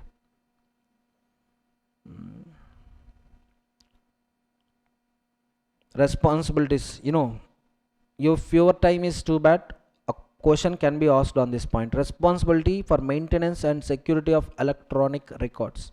Whose responsibility? MD, CS, director or officer. Okay na? In the entire minutes part, one more point is very very important. That point is signing of minutes.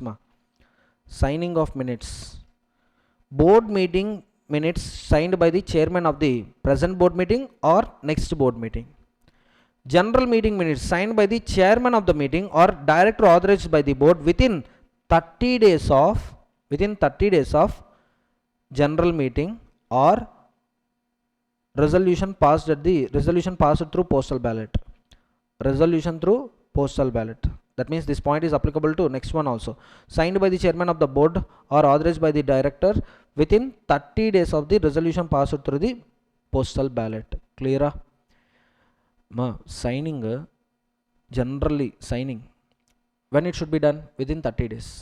But if minutes belongs to board or if minutes is related to committee meetings, then 30 days time limit is not there. Why? It can be signed by the chairman of the present meeting or it can also be signed by the chairman of the next meeting. Next meeting can be conducted within 3 months or within 2 months. So with respect to board committee meeting minutes, signing within 30 days not applicable, whereas for general meetings, postal ballot resolutions, signing should be done within 30 days.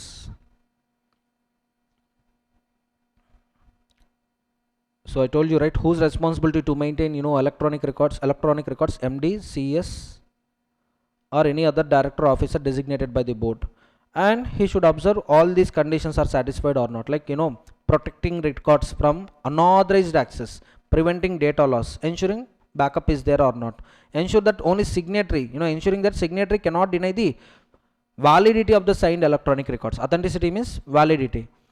Maintain secure and validated computer system software. Ensure system can detect invalid records, altered records. Maintain records in accurate, accessible and reproducible manner. Non-rewritable, non-erasable format. And backup. What is the frequency of the backup? Once in a day. Daily backup is compulsory.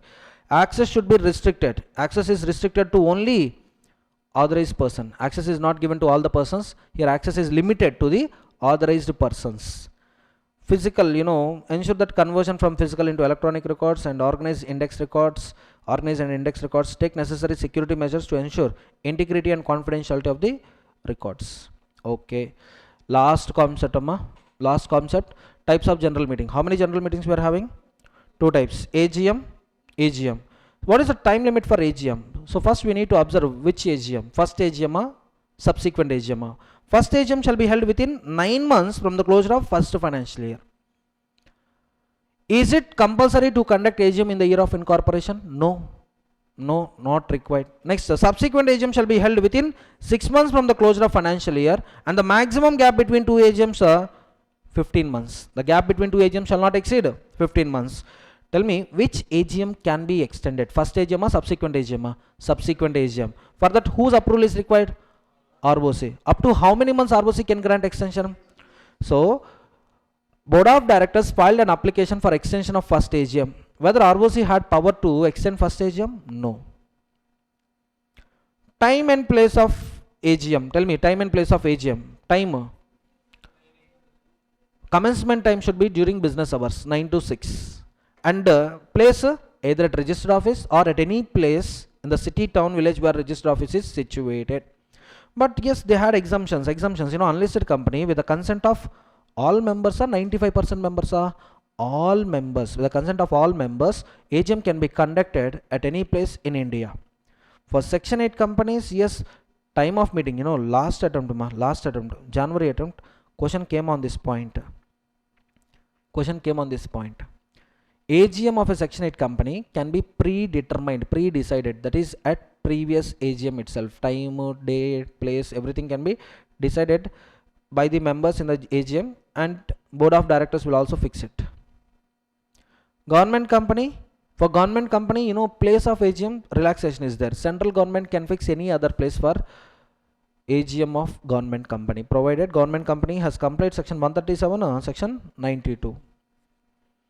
Next one, if 96 not happened, 96 means what? AGM as by company not conducted, then any member holding single share can file application. Then tribunal, either it will call for a general meeting or it directs company to call for a general meeting. Any general meeting conducted because of tribunal order is deemed to be a valid general meeting. That means 97 is equal to 96. Effect of 97 is equal to 96.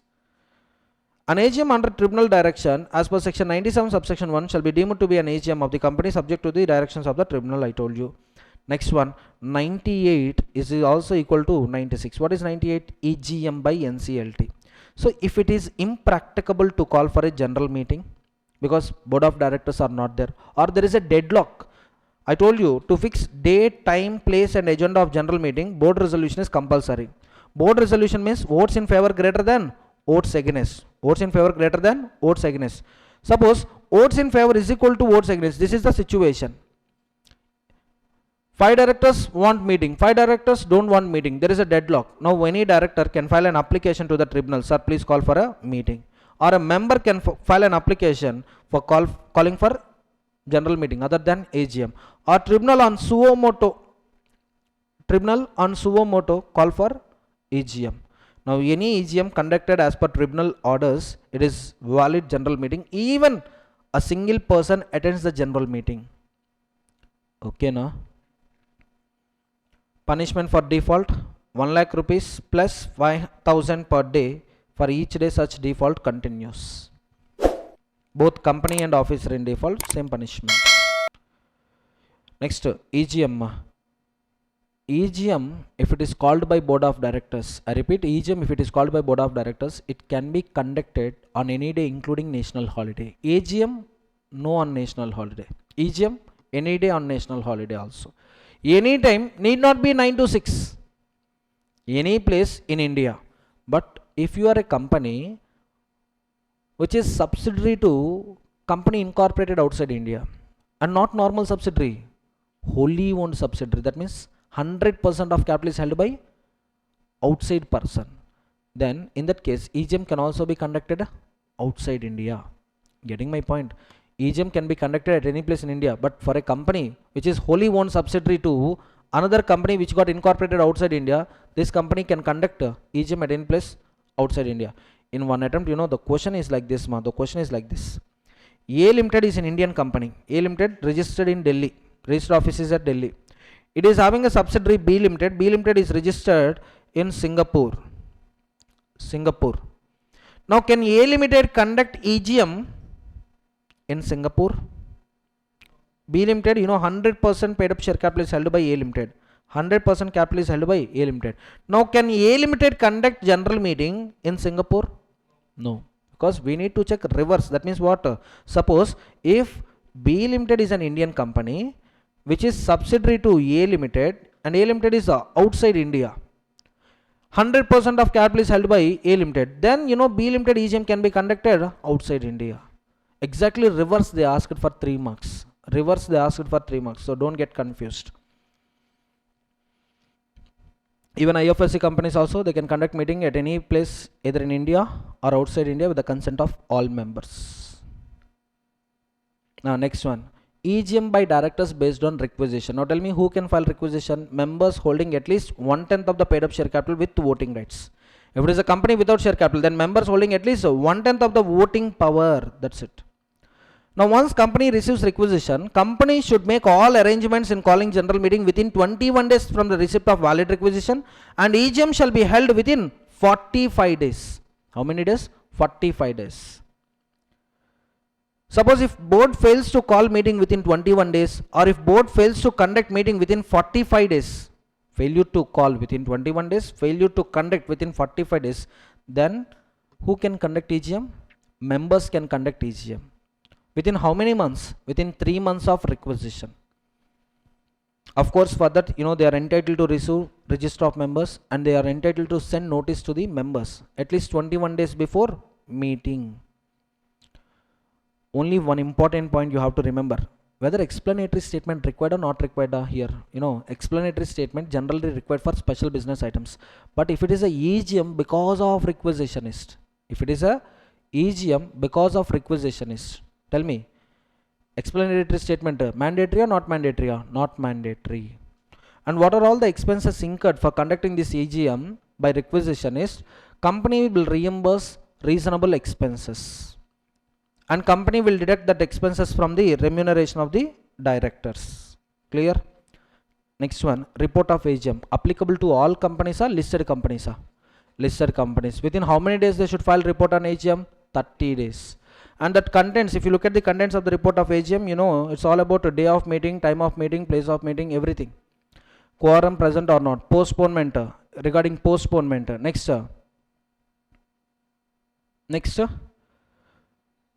punishment you can see. Next one, relaxation to one person company. Relaxation to one person company you can see. So which provisions are exempted to OPC? 98 and 100 to 111, all these are exempted. Minutes also required only if there is more than one director. For member meetings, minutes not required. For board meetings, minutes required only if there is more than one director. And this is section 20, already covered in incorporation chapter. So with this, management and administration completed. Let's continue revision with the next chapter, chapter 8, declaration and payment of dividend. In this chapter we are having only 5 sections, 123 to 127, and coming to the concepts: sources for payment of dividend, time limit for deposit of dividend, time limit for payment of dividends, companies prohibited from payment of dividends, transfer to unpaid dividend account. Next one, transfer to IEPF. Next one, IEPF authority. Last one, punishment if dividends are not paid within the prescribed time period, that is 30 days. But in this also one important concept: payment of dividends in case of absence of the profits or inadequacy of the profits. That is most important. So these 7 concepts are very, very important. Let's see. First of all, dividend means, is there any definition to the dividend? Yes, there is a definition to the dividend. Dividend includes a interim dividend. That means what are all the provisions that are applicable to final dividend are equally applicable to interim dividend. But the only difference between final dividend and interim dividend, if you observe, final dividend is something recommended by board, approved by the members at the AGM. Interim dividend is recommended by board of directors and approved also by board of directors. Getting my point? Interim dividend recommended and approved by board, whereas final dividend recommended by board, approved by members at AGM. So it's a dividend between 2 AGMs. I can also call like this. Next one, sources for interim dividend. What is the source for interim dividend? The source is opening balance of profit and loss account. Opening balance of profit and loss account. The second one is profits of the financial year to which interim dividend relates to. Suppose I am declaring dividend on 30th April 2025, and this interim dividend belongs to financial year 24-25. I can utilize financial year 24-25 profits. Suppose I am declaring dividend on 31st January 2026. In that case, I can utilize profits up to Q3 of financial year 25-26. Why Q3? What is the immediately preceding quarter? What is the immediate preceding quarter? The preceding quarter is immediate preceding quarter is 31st December 2025. So I can utilize quarter preceding the declaration date, or I can utilize profits of the current year, or I can utilize surplus in the, that means opening balance in the profit and loss account. And you know, interim dividend is recommended and declared by board of directors. Finally, ratification will happen at AGM. So do you think members ratify at AGM? Obviously. Why? They already claimed that amount, they already spent that amount, so ratification is inevitable. Suppose sir, members are not ready to ratify, sir, in that case members should return interim dividend to the company. Getting my point? So definitely they will ratify it. Interim plus final dividend, consolidated basis, they will pass one ordinary resolution. Next one, yes, preference dividends, 2 types, cumulative, non-cumulative. What is the difference between cumulative preferentials, non-cumulative preferentials, and what is the similarities? The similarity is for both preferentials, whether it is cumulative or non-cumulative, in the presence, you know, if profits are there, if profits are sufficient, we pay dividends. If profits are not there, profits are insufficient, then we don't pay dividend to both cumulative preference shareholders, non-cumulative preference shareholders. Getting my point? But what is the difference? In case of cumulative preference shares, if dividend is not paid in this year, that dividend amount will be added to the next year dividend dues. So cumulation is possible. Name itself is telling cumulation is possible. Current year, if we are not paying dividends, that amount will be added to next year dividends. Cumulation is possible. Whereas for non-cumulative, upon expiry, upon completion of year, that amount will also get expired. No cumulation. Clearer? Everyone Everyone, for preference shareholders, dividend is predetermined. At the time of issue only, dividend rate will be fixed. Whereas for equity shareholders, dividend will be recommended by board every year. The rate need not be same. The rate need not be same. And finally approved by members at AGM. So that approval, that recommendation will not be there in preference shareholders. But the point is, who will be paid first, sir? To whom dividends will be paid first? Preference shareholders, because they carry preferential rights. Next one, sources of dividends. Tell me, how many sources are available for declaration and payment of dividends? 3 sources, but 1 and 2 combination, so total 4 sources. First one is current year profits after providing for depreciation. Second one is undistributed previous financial year profits after adjustment of depreciation. Both, that means current year inadequate, sir, current year insufficient, sir, then whatever amount is there in current year plus undistributed profit of previous years you can utilize. That means combination of both. Next one, money provided by the central governments or state government in pursuance of a guarantee given by the government. So any funds given by the government in pursuance of guarantee, that means government is giving guarantee to the investors. You make investment in this company, company will pay dividends regularly. If company is not having money, we will give funds to the company and company will pay dividends out of those funds. That means guarantee assurance. So these 4 amounts can be utilized. Actually how many? 3. What are those 3? Current year profits, previous year accumulated profits, both after adjusting depreciation. Next one, money provided by the CG. If current year profits are inadequate, then I can also utilize current year profits and previous year accumulated profits. That is what combination. Next one, very very important. Tell me, is there any condition on company to transfer certain portion of profits to the reserves before declaration and payment of dividend? No. Transfer of profits to the reserves is completely discretionary powers of the directors. If they want, they can declare 100% profits in the form of dividends. Okay na? Next, coming to the free reserves. Free reserves are the reserves that are available for dividend distribution. So how to calculate free reserves and what are the items excluded from the free reserves? Let's see. Free reserve means reserve available for dividend distribution as per latest audited balance sheet of the company. But while calculating free reserves, revaluation reserve shall be excluded. Fair value adjustments, any foreign current asset, any foreign current liability is there. As on 31st March, that means year closure date, if you are revaluing them, any reserve is created because of revaluation as on 31st March. Those revaluation reserves, foreign currency revaluation reserve and immovable properties revaluation reserve shall not be included in the free reserves. Clear? And one more important point, dividends are paid on face value or paid up value. Paid up value or face value? Face value if AOA is silent. If AOA authorizes company to pay dividend on paid up value, then dividend will be paid on paid up value. Clear? In that case, dividends on calls in advance possible or not possible? Suppose on face value, if you are considering face value, I am paying dividend on complete share. That means calls in advance will not play a role at all. Extra dividends on calls in advance, not at all possible. With respect to calls in advance, voting rights available or not available? Not available. Next one. So why we charge depreciation? You can see reasons. Very simplified, in a simplified form. Yes, I wrote this matter. Simplified form. Depreciation is a notional estimate. Is it a cash expense or non-cash expense? Non-cash expense. But why we are recording it, sir? At one point of time, due to these reasons, wear and tear, effects of time, improvements in technology, we cannot use existing assets further. At the time, replacement is compulsory. For replacement, we should have funds. To have funds, we have to save funds over a period of time. When you are charging depreciation, what happens? Cash profit comes down. It's not cash profit. Profits of the company will come down. Are you getting my point? Profits will come down. Is it a cash profit coming down or book profit coming down?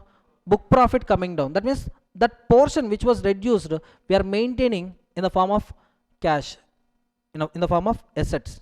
So once replacement is required, we utilize that money for replacement of asset. So in this way, going concern affected or not affected? Not affected. If depreciation is not provided, what would be the consequences? Asset value may be overstated. Profits of the company may be overstated. Next one, depreciation can't be provided according to your will and wish. Depreciation shall be provided only as per, come on, tell me, as per schedule, which schedule?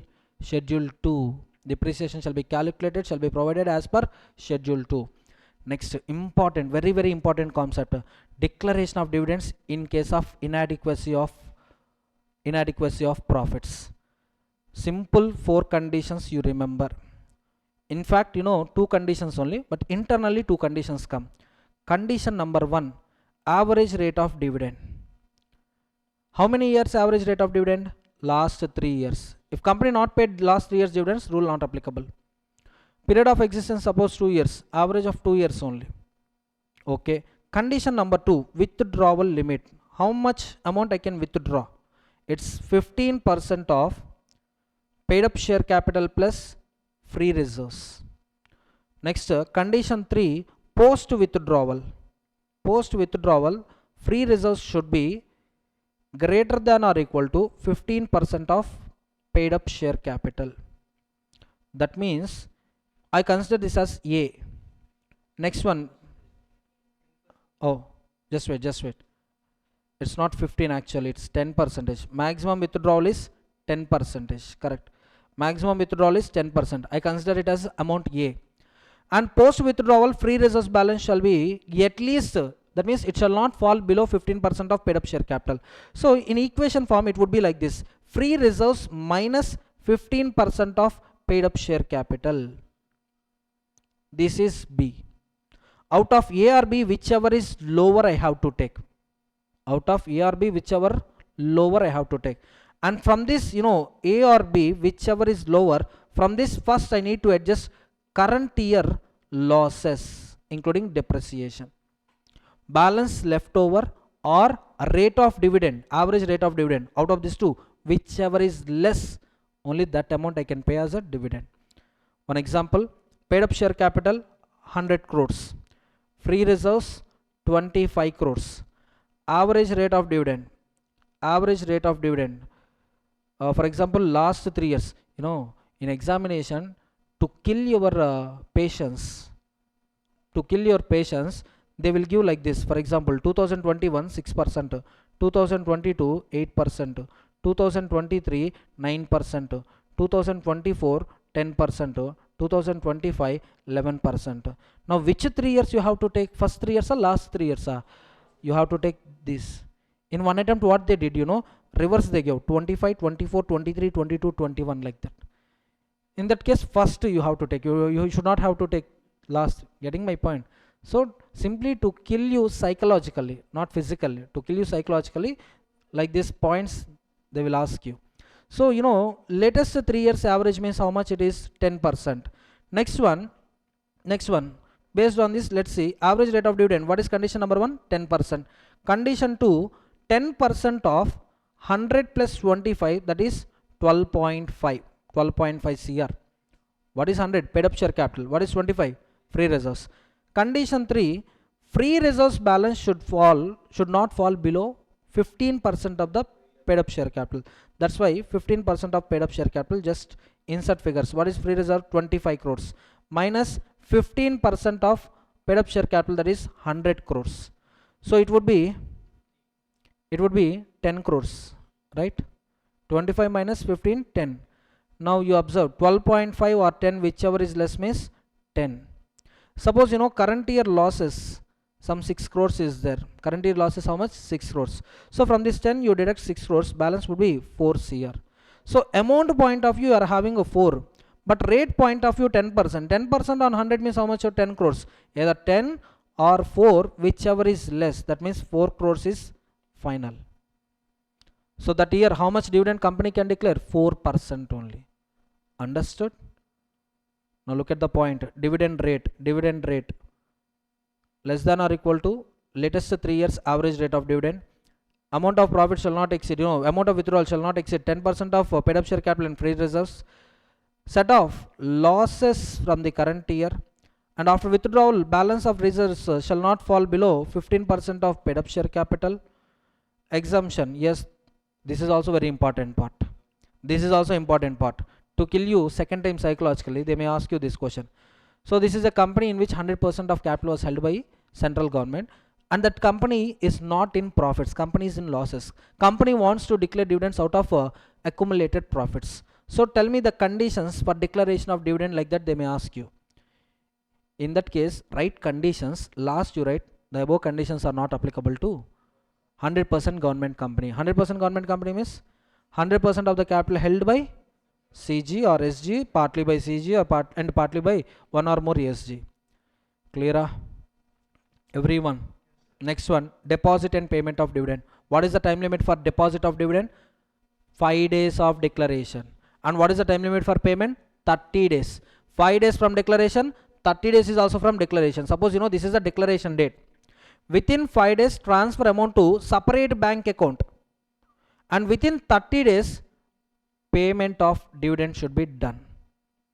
If not, from here onwards, within 7 days, to understand this, let me write. So what is this? DOD. DOD means date of declaration.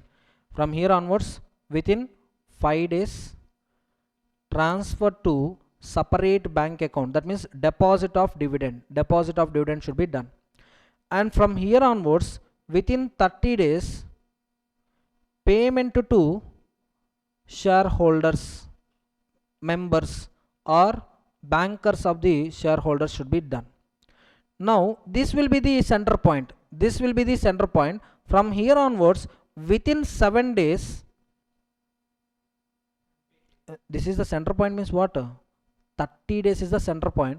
Within 7 days, transfer amount unpaid or unclaimed. Unpaid or unclaimed amount shall be transferred to unpaid dividend account.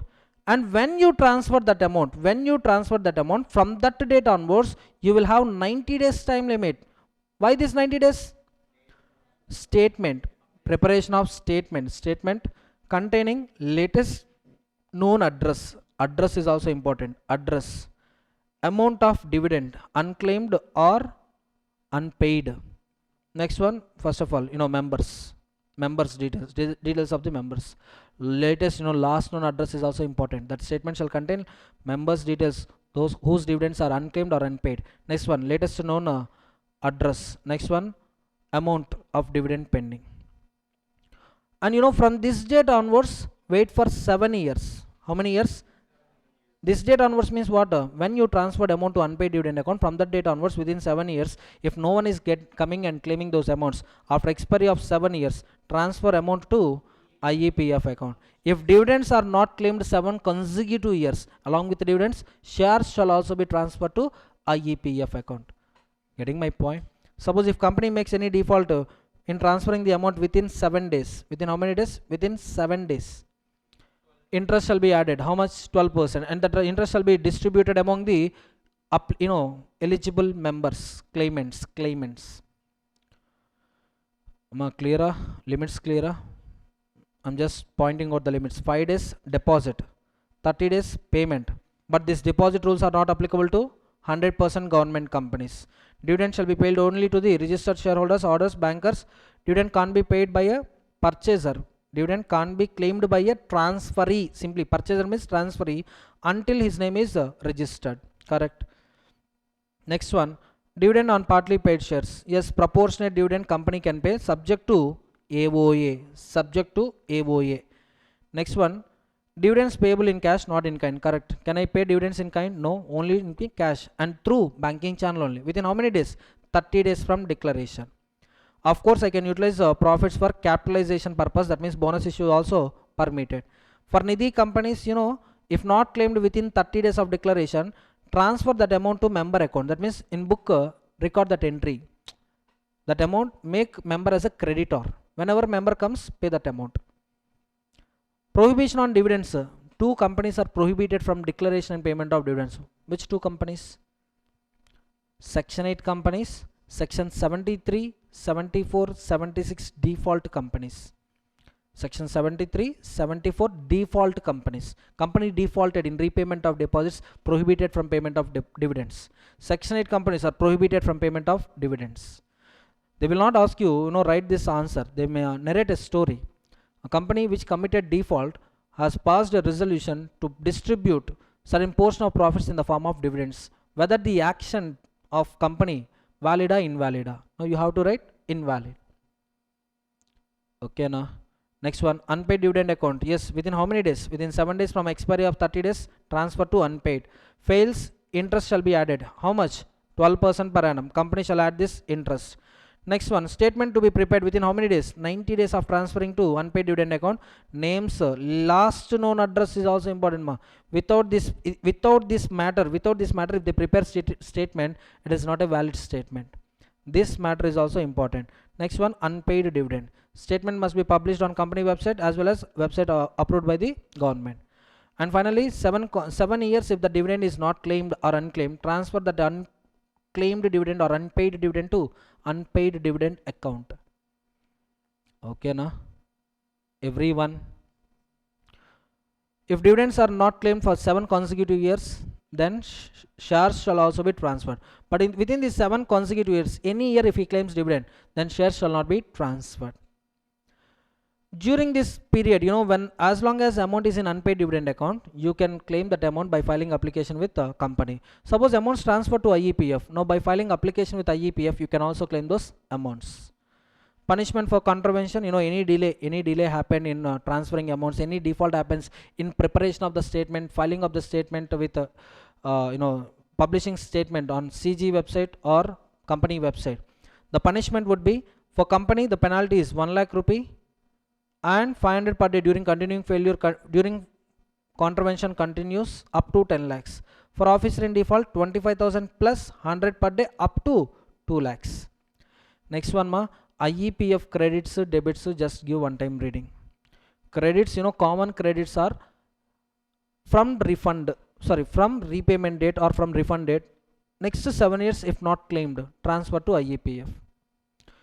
Also remember government grants, donations. Okay. Next one, refunds. Utilization of the fund, you all know, refund of the above mentioned amounts. Awareness programs, protection, legal expenses. Next one, distribute discharged gains, incidental activities. You remember utilization of fund, no need to remember sources.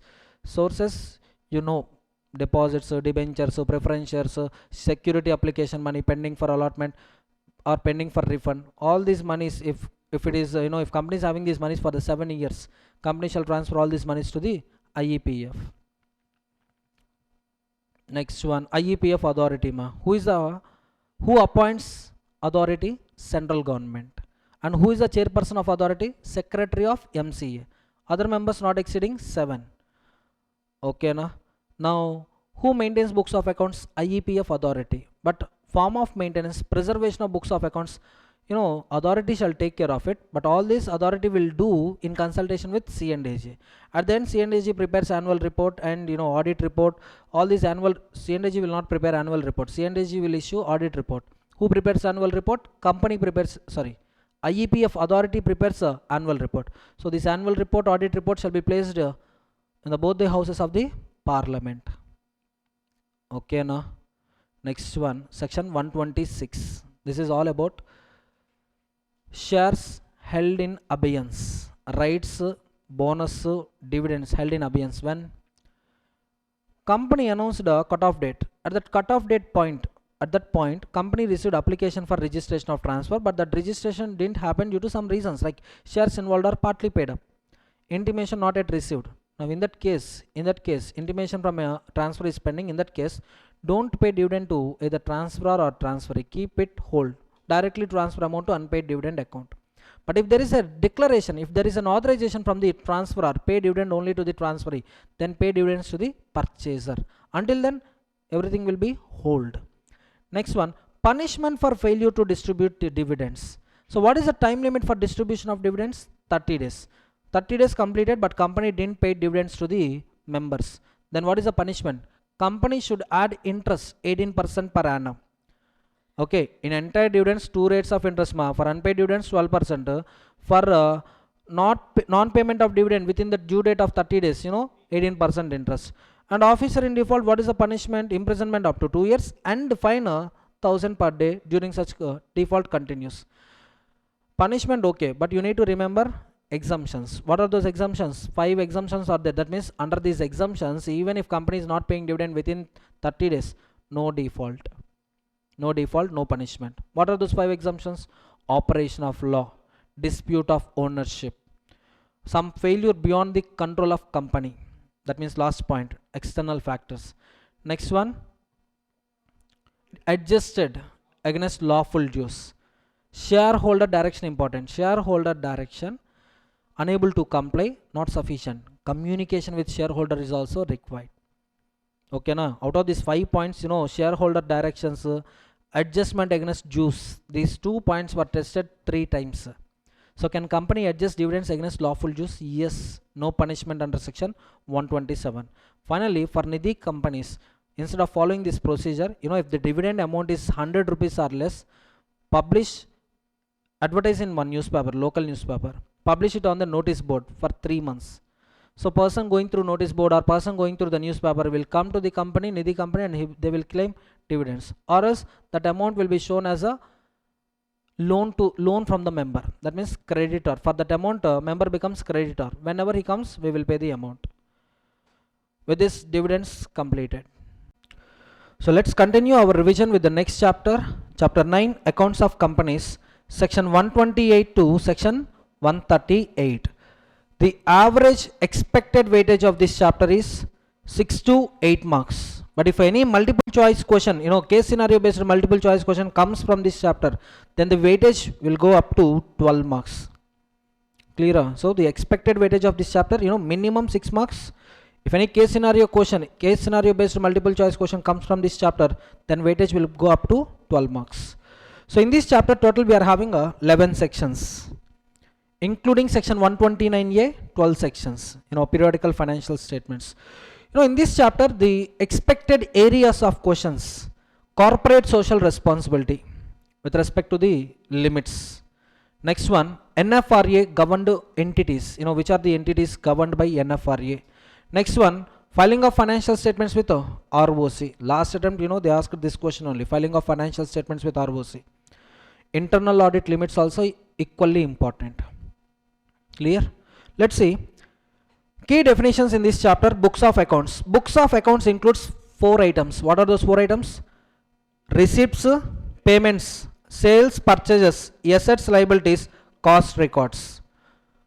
For all companies, for all trading companies, first 3 items will apply, whereas companies covered under section 148, for them 4 records. Receipts, payments, sales, purchases, assets, liabilities, cost records.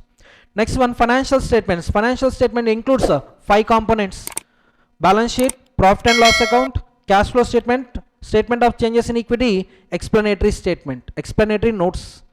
Explanatory notes, simply notes to accounts.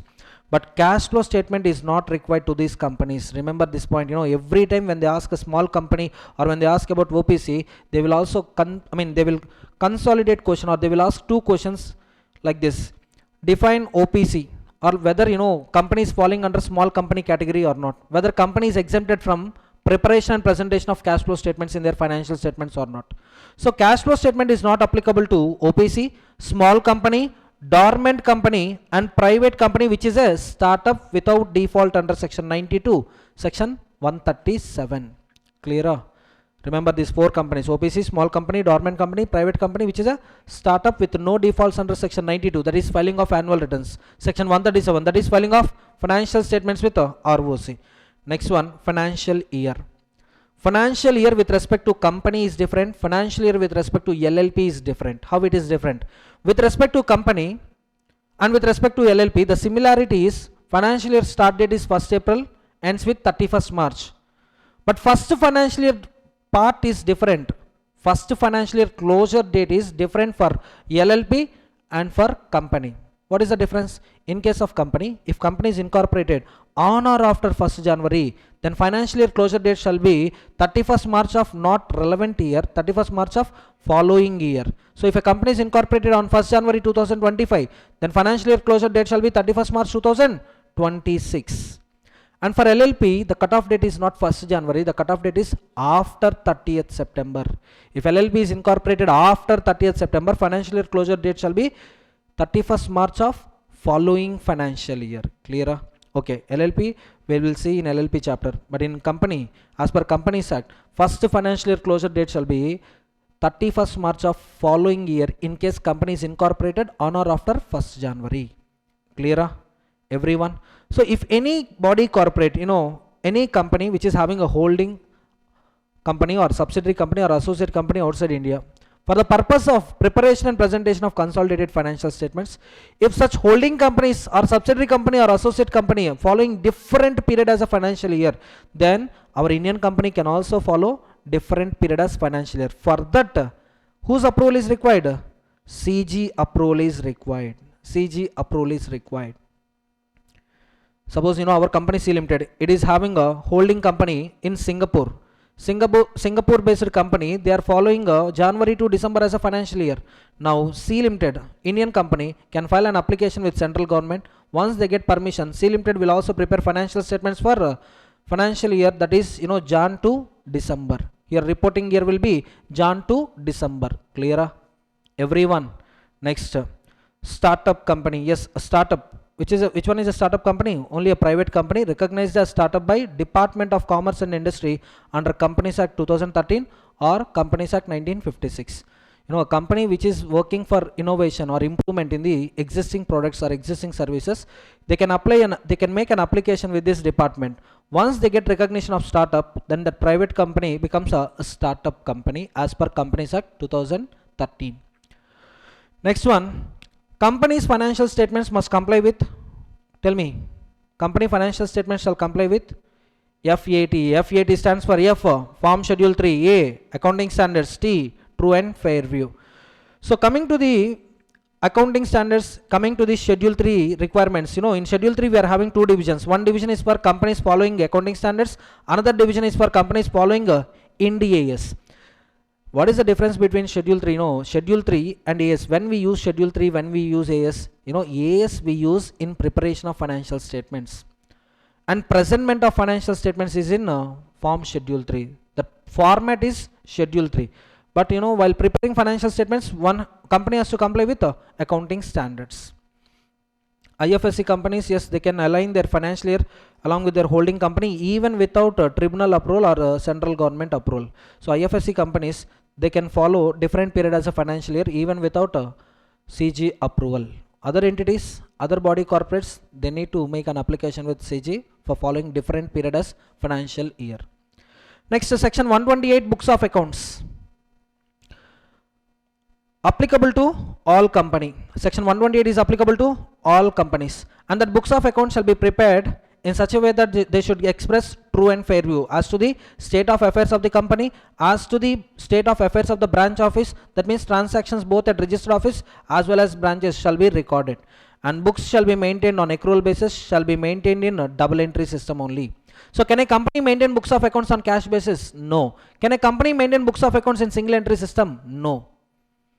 Place of keeping books of accounts. So tell me, where to keep books of accounts? At registered office, or with the board resolution you can maintain books of accounts at any place in India, but intimation shall be given to ROC within how many days? Within 7 days. Within 7 days company shall intimate ROC indicating the address of such place. Which place? Where books of accounts are maintained. Books of accounts at branch office. Yes, if company is having branches, books of accounts related to the branches can be maintained at branch office, but periodically returns shall be submitted to the head office. It must maintain proper books of accounts at that office, which will comply with section 128 subsection 1. That means branch office books of accounts also shall be on accrual basis. Branch office books of accounts shall also be maintained on double entry system, and they should exhibit true and fair view. And if branch is located outside India, then quarterly summary returns shall be sent to the register office. These must be kept open for director's inspection. So tell me, who can inspect books of accounts of the company? Director.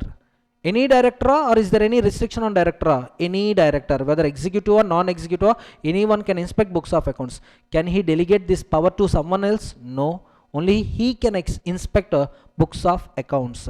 Now who can inspect subsidiary books of accounts? director authorized by the board. Point 1, any director, companies, any director can inspect companies' books of accounts.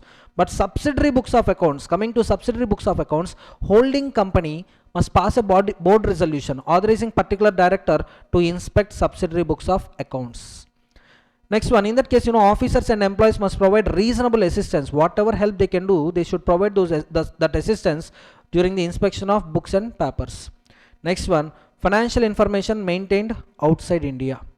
So if a director needs financial information which is maintained outside India, suppose companies having branches located outside India, if director requests for financial information which was maintained outside India, now employees, officers shall furnish that information within how many days? Within 15 days of the request. Within 15 days of director request, employees, officers who are maintaining those books of accounts outside India shall furnish that information. And director can seek information either individually, not through attorney. On this point, question has been asked in September attempt. Some 4 marks question came. So who can carry inspection? Director. As per ICA books, as per ICA suggested answers, only director can carry inspection. And board authorized director can carry inspection of subsidiary books of accounts. Next one, how long books of accounts shall be preserved, ma? At least 8 years. Suppose, sir, period of existence is less than 8 years, sir, then maintain books of accounts for entire period. Sir, central government ordered me to maintain books of accounts for 16 years, sir.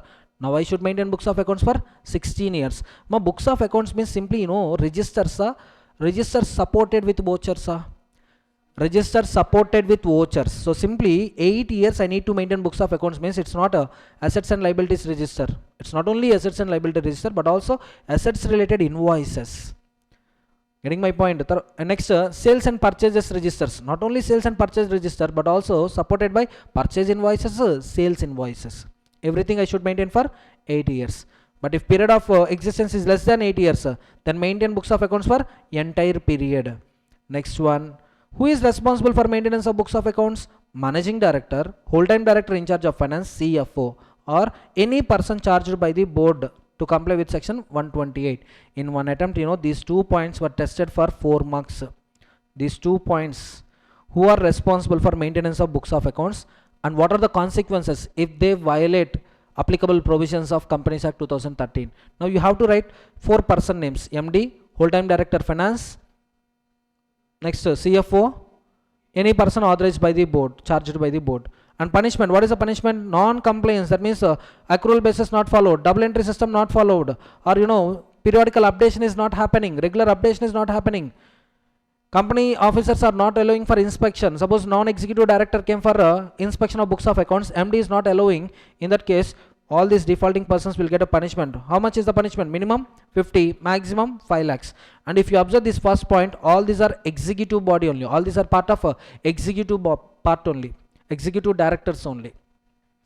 Next one, can a company maintain books of accounts in electronic form? Yes. Then conditions to be satisfied. In one attempt, this question came for 5 marks. State the conditions for maintenance of books of accounts in electronic mode. So what are the conditions company should satisfy? Remain accessible in India. The books of accounts in electronic mode must remain accessible in India. Or else they may ask you true or false like this. Can a company maintain books of accounts in electronic mode, remain accessible outside India? Answer is false. Should be in India. Audit trail compulsory from 1st April 2023 onwards. So edit log must track changes. Whatever happened, whatever changes happen to the recorded entries, all those changes shall be tracked, that means recorded. Who is modifying the entry, when modification happened, what is the original entry and what is the modified entry, everything shall be recorded. Yes, it is possible only when audit trail is there, and audit trail can't be disabled. Books must be retained in original format and format that accurately presents the information. So in what base, how you are giving input. Sir, in English language I am giving input, sir. Output should also be in English language only. It should be in original format. Branch office data should remain unaltered and reflect what was originally received. Next one, electronic record must be legible and capable of being displayed clearly. Suppose you can see this material on the screen. So this is a electronic record. For example, this is an electronic record, soft copy only. So when I'm opening this document, you can see it, whatever I wrote, whatever I typed, only that information you can see, not altered information. Next one, proper system must exist for storage, retrieval, display, printout of the records. Records must not be disposed of unless permitted by the law. So storage facility we need to check, and retrieval, that means whenever we want to view the data, yes, the data should be viewed, displayed. Printout capability should also be there. So this material I can make a printout like that, books of accounts in electronic form. If you want to take any printout option should be enabled. Backup should be maintained in India. And what is the frequency of backup? Daily once. One attempt, this point came for 2 marks. What is the frequency for backup of books of accounts maintained in electronic form? Daily. Can I maintain backup outside India? No, backup should be maintained in India. Next one, filing with ROC with respect to the service provider details. Who is providing facility to maintain books of accounts in electronic form. Next one, financial statements. Section 129. Tell me, applicability. Every company, any exemptions are there? Section 129, financial statements applicable to all companies, or is there any company exempted from preparation and presentation of financial statements? No, exemption is there from cash flow statement point of view. But financial statements compulsory for all companies, every company. Financial statement shall give true and fair view, must comply with accounting standards and Schedule 3. For presentation format, Schedule 3. For preparation, accounting standards. Of course, these rules, form, Schedule 3, accounting standards, true and fair view shall not apply to big companies, banking, insurance, generation and distribution of electricity, and certain other companies which are prescribed by the central government. And listed companies must comply with SEBI regulations in addition to section 129. Next one, all the financial statements prepared by the company, all the documents, that means financial statements, audit report, board report, must, company must lay those financial statements before AGM for each financial year for adoption by the members.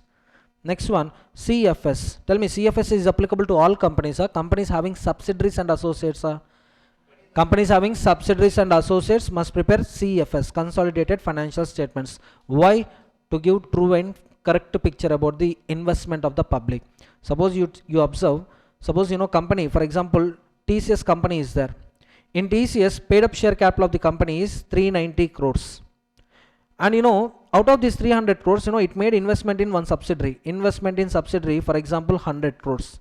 Now, if you look at TCS profit and loss account, P&L of TCS, the turnover of TCS is 1.7 lakh crore and the net profit is some 60,000 crores. Net profit 60,000 crores, turnover 1.7 lakh crores. But if you observe carefully, this turnover I didn't generate through 390 crores investment. I didn't utilize the entire 390 crores for my business. I utilized how much amount only? 390 minus investments in subsidiary minus 100. That means I utilized 290 crores to generate turnover of 1.7 lakh crores to generate net profit of 60,000 crores.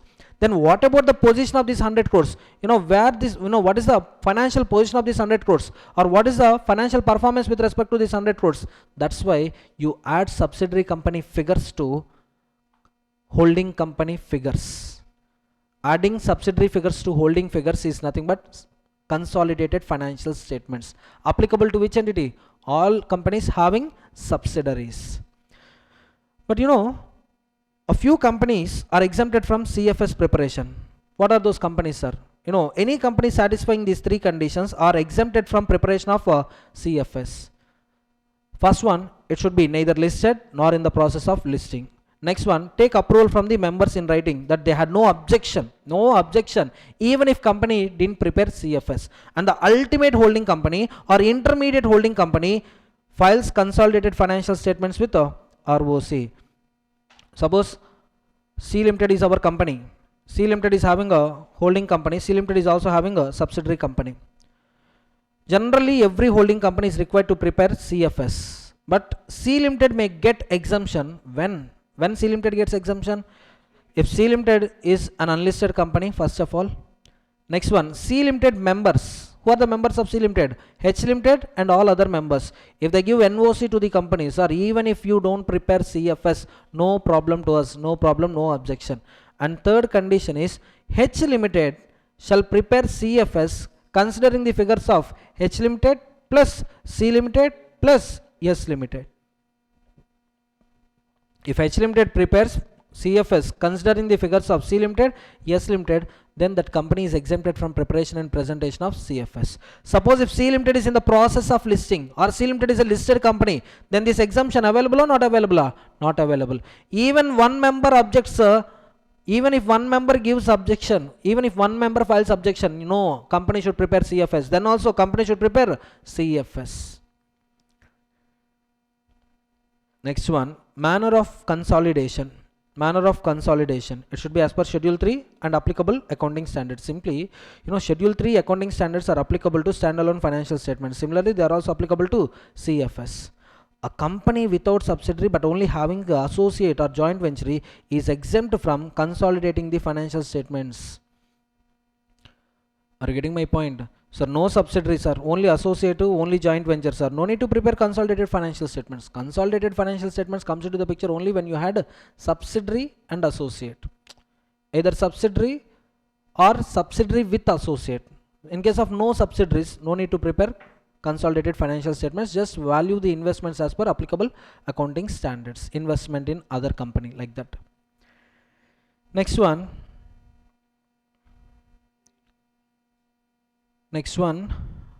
non-compliance. Non-compliance with AS or Ind AS. If you are not complying with AS or Ind AS, then report the deviations. Which standard you deviated and what is the reason of deviation. Reasons. Next one, financial effects of the deviation. As I told you, valuation of inventory shall be at cost or NRV basis. Cost, imagine 8 crores. NRV, imagine 5 crores. Now how much how much value I should record in balance sheet? How much value I should record in profit and loss account? 5 crores. But I'm not showing 5 crores. I'm showing it as 8 crores. So in that case, I'm not complying AS2. Deviation, not complying AS2. Reason. So sir, in this industry, valuation of inventory will go up and down, sir. Within 1 or 2 months, after balance sheet date. For example, if you take 30th July or 30th June, again the value of inventory came back to the cost, sir. So in our industry, it is very common that inventory will be, the value of inventory may go up, may go down. Next one, financial effect. Because of deviating AS2, 3 crores closing stock has been overflated. 3 crores net profit has been overflated. So indicate these 3 things where when if financial statement deviates with AS. So reports, report shall form part, this reporting will be in board of directors report. In board report you can see director responsibility statement, whether applicable accounting standards have been followed or not. If not, mention these 3 things. Next, special exemption. CG may grant exemption from compliance of specific class of companies in public interest subject to the conditions. And exemptions are for government companies that comply with requirements under section 137 and 92. So company which is regular in complying with 137, filing of financial statements, 92, filing of annual return with ROC. So government companies can get exemption from the aforesaid provisions. Penalties. First, who are responsible for this section? Same 4 people, same 4 people which you studied in 128. Extra 1 person. Who is that 1 person? Director. Who is the director, sir? All the director. Let's see. First, MD, whole time director in charge of finance, CFO, any person charged by the board. Up to here, common for 128, 129. In 129, in the absence of these people, then all directors will get punishment. What is the punishment? Imprisonment up to 1 year. Fine, 50,000 to 5 lakhs, both. So if you observe carefully, 128 only fine. 129, it's fine and imprisonment.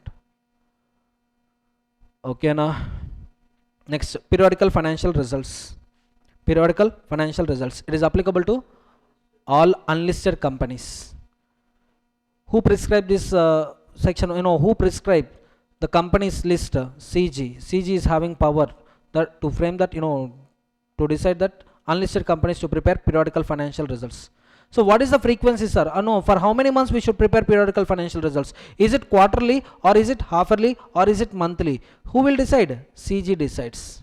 Format of financial statements, CG decides. Frequency, CG decides. Frequency means monthly or 2 months or 3 months or 4 months or 6 months once or like that.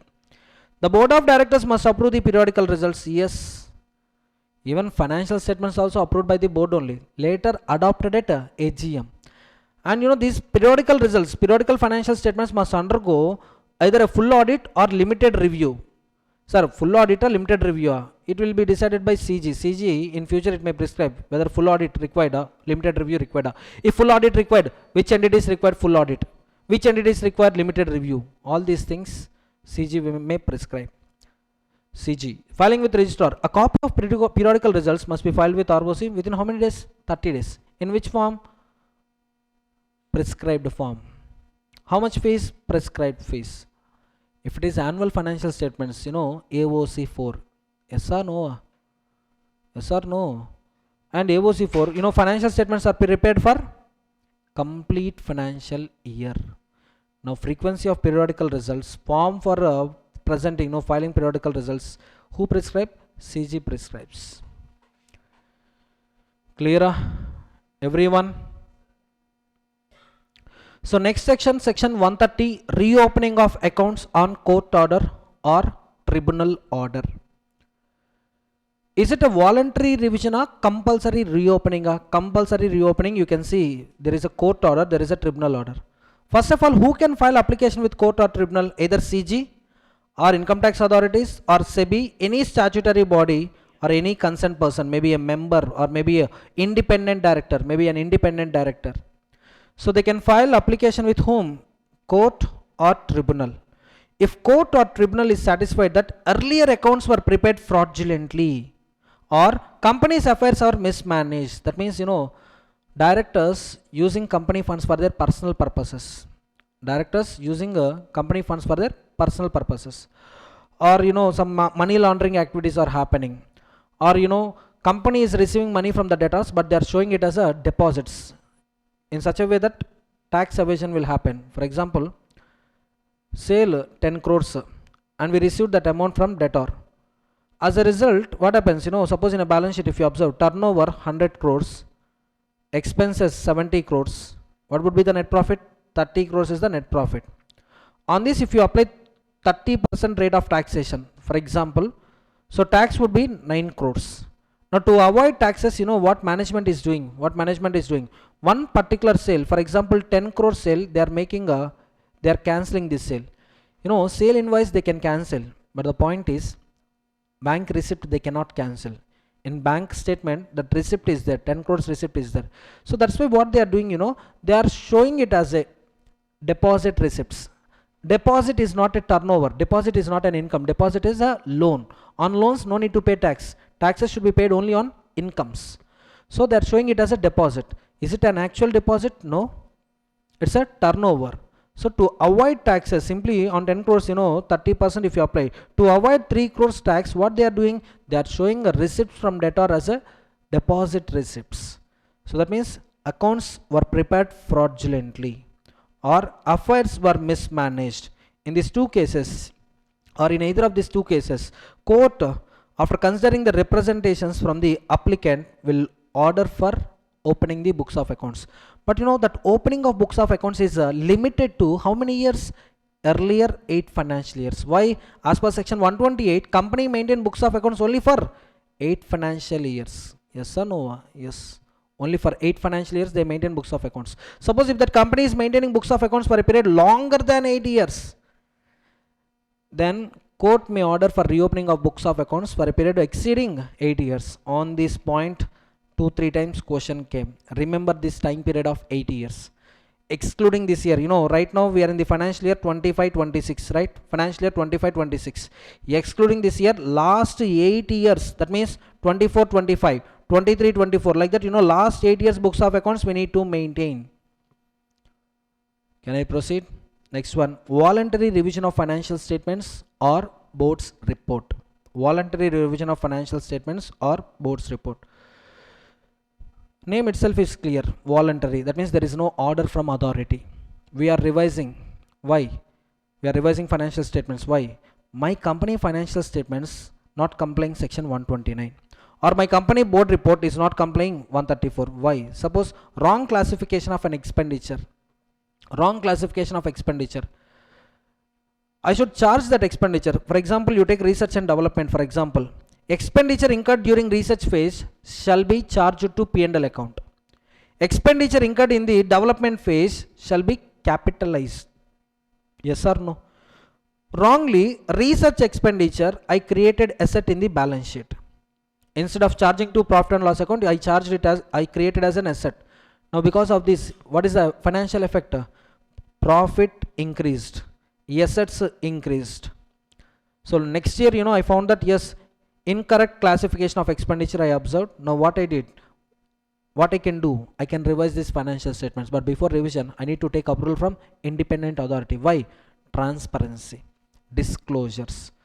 Everyone should know why we are revising the financial statements. Suppose in board report also, suppose CSR related policies, CSR committee details, I forgot to include CSR details in my board report.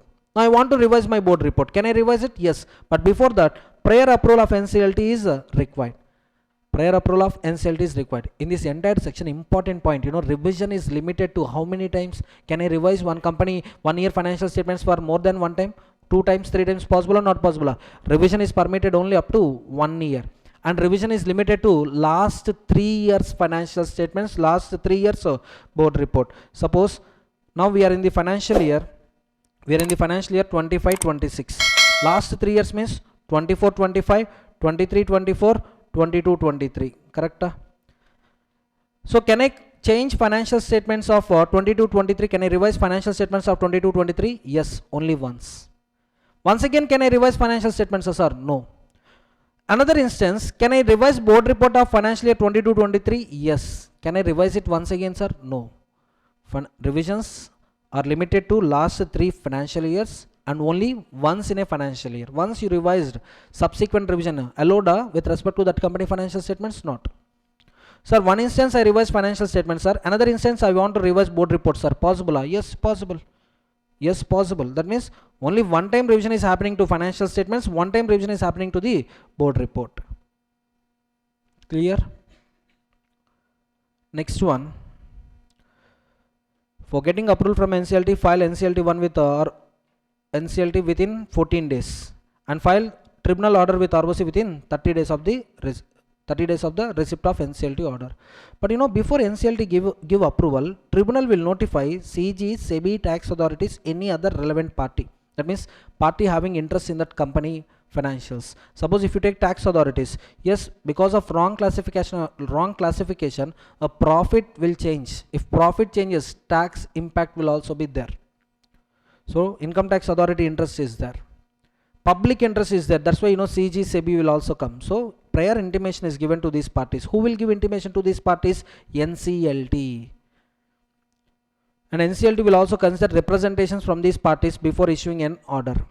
Only one revision is allowed. A revised statement or report can be filed only once in a financial year. Revision can be done only once in a financial year. Once revised, it can't be revised again for the same period. Next one, detailed revisions for the revision must be disclosed in the board report. What areas you revised. Suppose P&L, research and development expenses. Wrong classification. We capitalized as an asset. Now we are bringing that asset back to profit and loss account. And you need to mention the reasons, overlook. Or we thought that asset, we thought that research is successful. That's why we capitalized it. Later we came to know that the research is not successful. Now we decided to write off that asset in that year only, not in the current year, that year only. Limits of revision. Corrections required to comply with section 129, 134. Non-compliance of AS, non-compliance of schedule 3. Only these revisions are allowed, not other revisions. 134 is all about contents of the board report. If any matter is missing in the board report, you can revise them subject to section 131. So CG is having power to frame rules with respect to how to replace the documents, how to supplement the documents with respect to the revisions, and defining the auditor duties with respect to revised documents, and with respect to directors also the duties. So CG is having power to prescribe rules with respect to replacement of documents, with respect to duties of auditor for revised documents, duties of the director with respect to the revisions. Next one. When you are filing an application with NCLT, that application must include financially related to the accounts, contact details, that means CEO, CFO, director, CFO, CS contact details. In case of any discrepancy or in case of any violation they observed, NCLT observes, NCLT will call them for further clarifications. auditor details, board resolution copy for voluntary revision of financial statements, board report, grounds for revision. So all this information you file it with NCLT, and NCLT will fix a date of hearing. So on that day we will give judgment, for example, whether to approve or not. So 14 days before hearing date, advertise that application in 2 newspapers. Next one, tribunal shall issue notice to the auditor and heard him before passing an order. After approval, general meeting may be called. Reasons for revision must be published in English as well as vernacular languages. At the general meeting, revised financial statement, board report, auditor statement will be considered. Approved revision shall be filed with ROC within 30 days of the general meeting approval. Is this an AGM? No, this is a EGM. And is this a general meeting for adoption of current year financial statements? No, for adoption of revised financial statements related to any one of the preceding 3 financial years. Clear? Everyone? Next, NFRA. In the entire NFRA, I will revise only important points. Just by giving one time reading, you can understand all these points. The role of NFRA in checking the accounting standards, in verifying the standards on auditing, and ensuring that auditors' work is getting improved. Auditor is performing his duties effectively and efficiently. Everything, it's like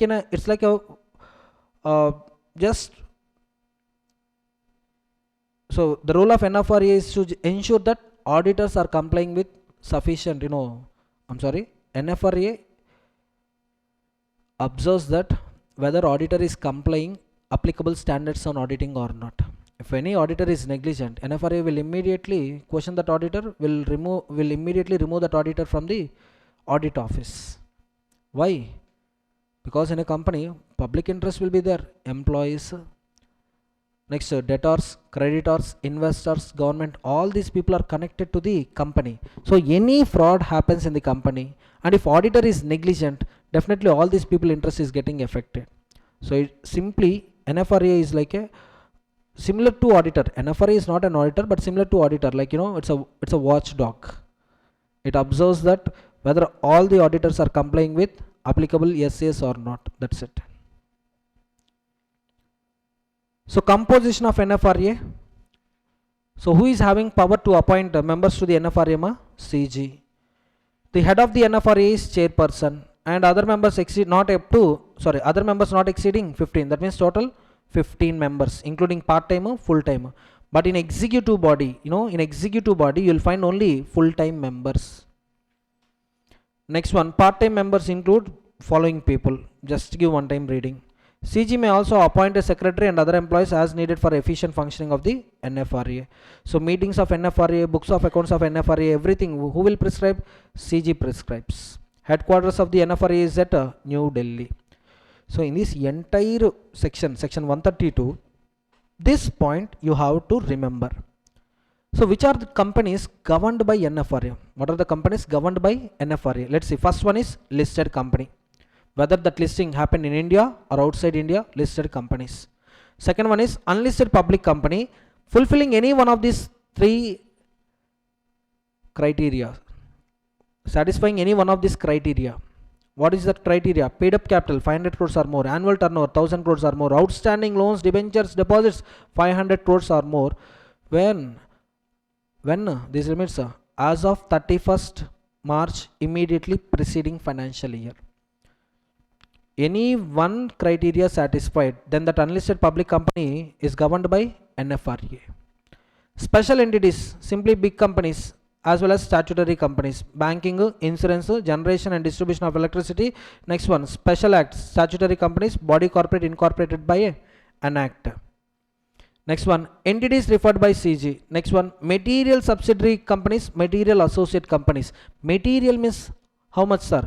In the consolidated figures. In the consolidated figures, if 20% of turnover or if 20% of the net worth is coming from a single subsidiary or a single associate company, then that subsidiary, that associate becomes a material subsidiary. Consolidated basis, total basis, any single company, if it is contributing 20% turnover of the consolidated figures or 20% net worth of the consolidated figures, then that subsidiary or associate becomes material subsidiary, material associate company, and they are also governed by NFRA. So what are those 5 entities, ma? Securities listed either in India or outside India. Unlisted public company limits 100, 1000 to 500. Sorry, 500, 1000 to 500. 500 paid up capital, 1000 turnover, 500 outstanding debt, loans, debentures, deposits. Next is all special entities, big companies, banking, insurance, electricity, statutory companies, statutory body corporates. Next one, entities referred by CG. And last one, material associate companies, material subsidiary companies. Next one, approval of financial statements by board of directors. Approval of financial statements by board of directors. Tell me, authentication of financial statements. Who authenticates financial statements? Chairman if authorized by board. Chairman if authorized by board. If no chairman or if chairman is not authorized, then 2 directors, one must be managing director. Clear? First one over. Second point, if CEO, CFO, CS has been appointed, these 3 people will sign. Sir, CS not appointed, sir. CEO, CFO there, sir. Then CEO, CFO should sign the financial statements. Clear? Next. With respect to OPC, if OPC is having a single director signing financial statements is sufficient. Those signed financial statements are sent to auditor for audit report. Next one. We need to circulate financial statements among the members of the company. Financial statements means what? Audited financial statements are unaudited financial statements are audited. That means financial statements shall be attached to audit report, board report. Yes or no? If company is having subsidiary companies, then consolidated financial statements. One more point, board report. Company prepares board report based on standalone financial statements, based on consolidated financial statements. Every company has to prepare board report. That board report is based on standalone financial statements of the company or consolidated financial statements of the company. Standalone financial statements. It's not consolidated. It's standalone only. Okay, next one. Contents of the board report. Just give one time reading. One time reading enough. But contents of director responsibility statement is very important. Signing of board report is important. I repeat, signing of board report is important. Signing of financial statements is important. Contents of director responsibility statement is important. So yes, signing of financial statements, just now I told you, chairman if authorized or not, 2 directors. CEO, CFO, CS if appointed. 2-3 times question was asked like this. They narrated a story, they named few persons as a directors, managing directors, additional directors. Except managing director, other directors signed the financial statement. Now whether signing valid or invalid? Invalid. Why? One should be managing director. If chairman is authorized, then director signature is not at all required. Why? Who is authorizing chairman to sign financial statements? Board of directors. Then director signature is not compulsory. Next one, signing of board report. In case of signing of board report, just forget about CEO, CFO, CS because they are not directors. So who will sign? Who signs board report? Chairperson if authorized. Not authorized, sir. Then 2 directors. Out of 2, one must be managing director. Clear? Next one. Next one. Contents of the director responsibility statement. How many points are there? 6. Remember, 6. How many? 6. First one. Accounting policies applied consistently. Going concern assumptions satisfied. Internal financial controls are there and they are operating effectively. Proper systems we designed so that our assets will be safeguarded. No safeguarding of the assets. I'm just telling about keywords only. Next, financial statements complied accounting standards. And last one, we are having a system to ensure that all applicable laws, rules and regulations have been complied with. Clear, Amma? Accounting standards. Remember accounting standards. Accounting policies consistently we applied. Next one. In case of departure from accounting standards, yes, I told you. Deviation. You need to report the deviation. Reason for deviation. And last, financial impact of deviation in the financial statements. Accounting policies applied consistently. Adequate accounting records to safeguard the assets. Going concern basis. internal financial controls, but this is applicable for listed companies. That means companies whose securities are listed on recognized stock exchanges.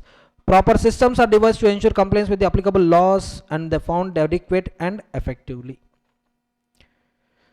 CSR. In CSR, important points. CSR activities includes activities prescribed in Schedule 6. 6 or 7 or 7. Schedule 6 is for infrastructure projects.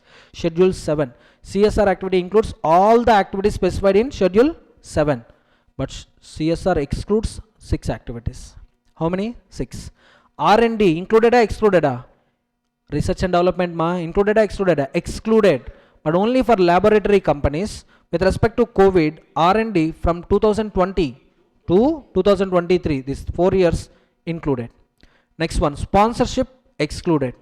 Training, sports training excluded, included, excluded. But if we are giving, if we are giving a training to the Indian sports persons outside India, either at national level, international level, included. Okay, na? So any activity outside India excluded, except training. That means training part included, other activities excluded. Three covered. What are those 3? Normal course of business, sponsorship activities, activity outside India. Political contribution excluded. Benefit of the employees excluded. Sponsorship, I told you already. Sponsorship activities, statutory obligations. 6th one is statutory obligations. For doing the things we need to obtain license from the authority. Now license fees, is it a CSR expenditure? No. 6 points you have to remember. Next one, tell me what would be the maximum portion of administrative overheads in the CSR expenditure? 5%. It should not exceed 5%. Net profit for CSR. Net profit for CSR excludes 2 amounts. What are those 2 amounts? Profits from branches. Which branch? Inside India branch or overseas branch? Overseas branch. Dividend income is also excluded. All dividend income. Dividend income from the company which is already following section 135. Already following 135. So there should be no double impact. Suppose that company already incurred CSR. After incur CSR obligation, whatever profit left over, they paid dividend to me. Again, considering this dividend income, if I calculate CSR, duplication happens. Okay, no? So overseas branches profits, dividends from the company which is already complying with section 135 are excluded. Next one, ongoing project means it's a project more than 1 year or within 1 year? More than 1 year. It also includes a project initially decided as 1 year project, but it has been extended more than 1 year.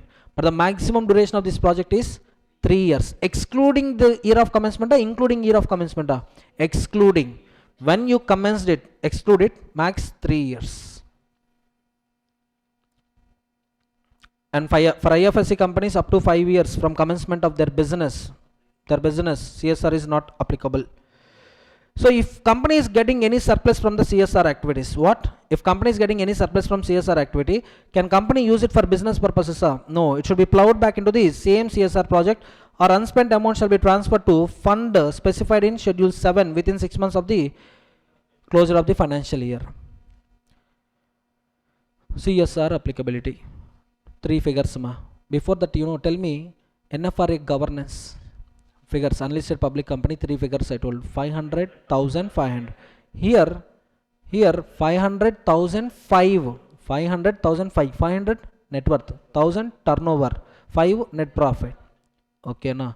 So any one criteria satisfied, then immediately they should constitute CSR committee. But in one case CSR committee is not required. Can you tell me in what is the one case CSR committee not required?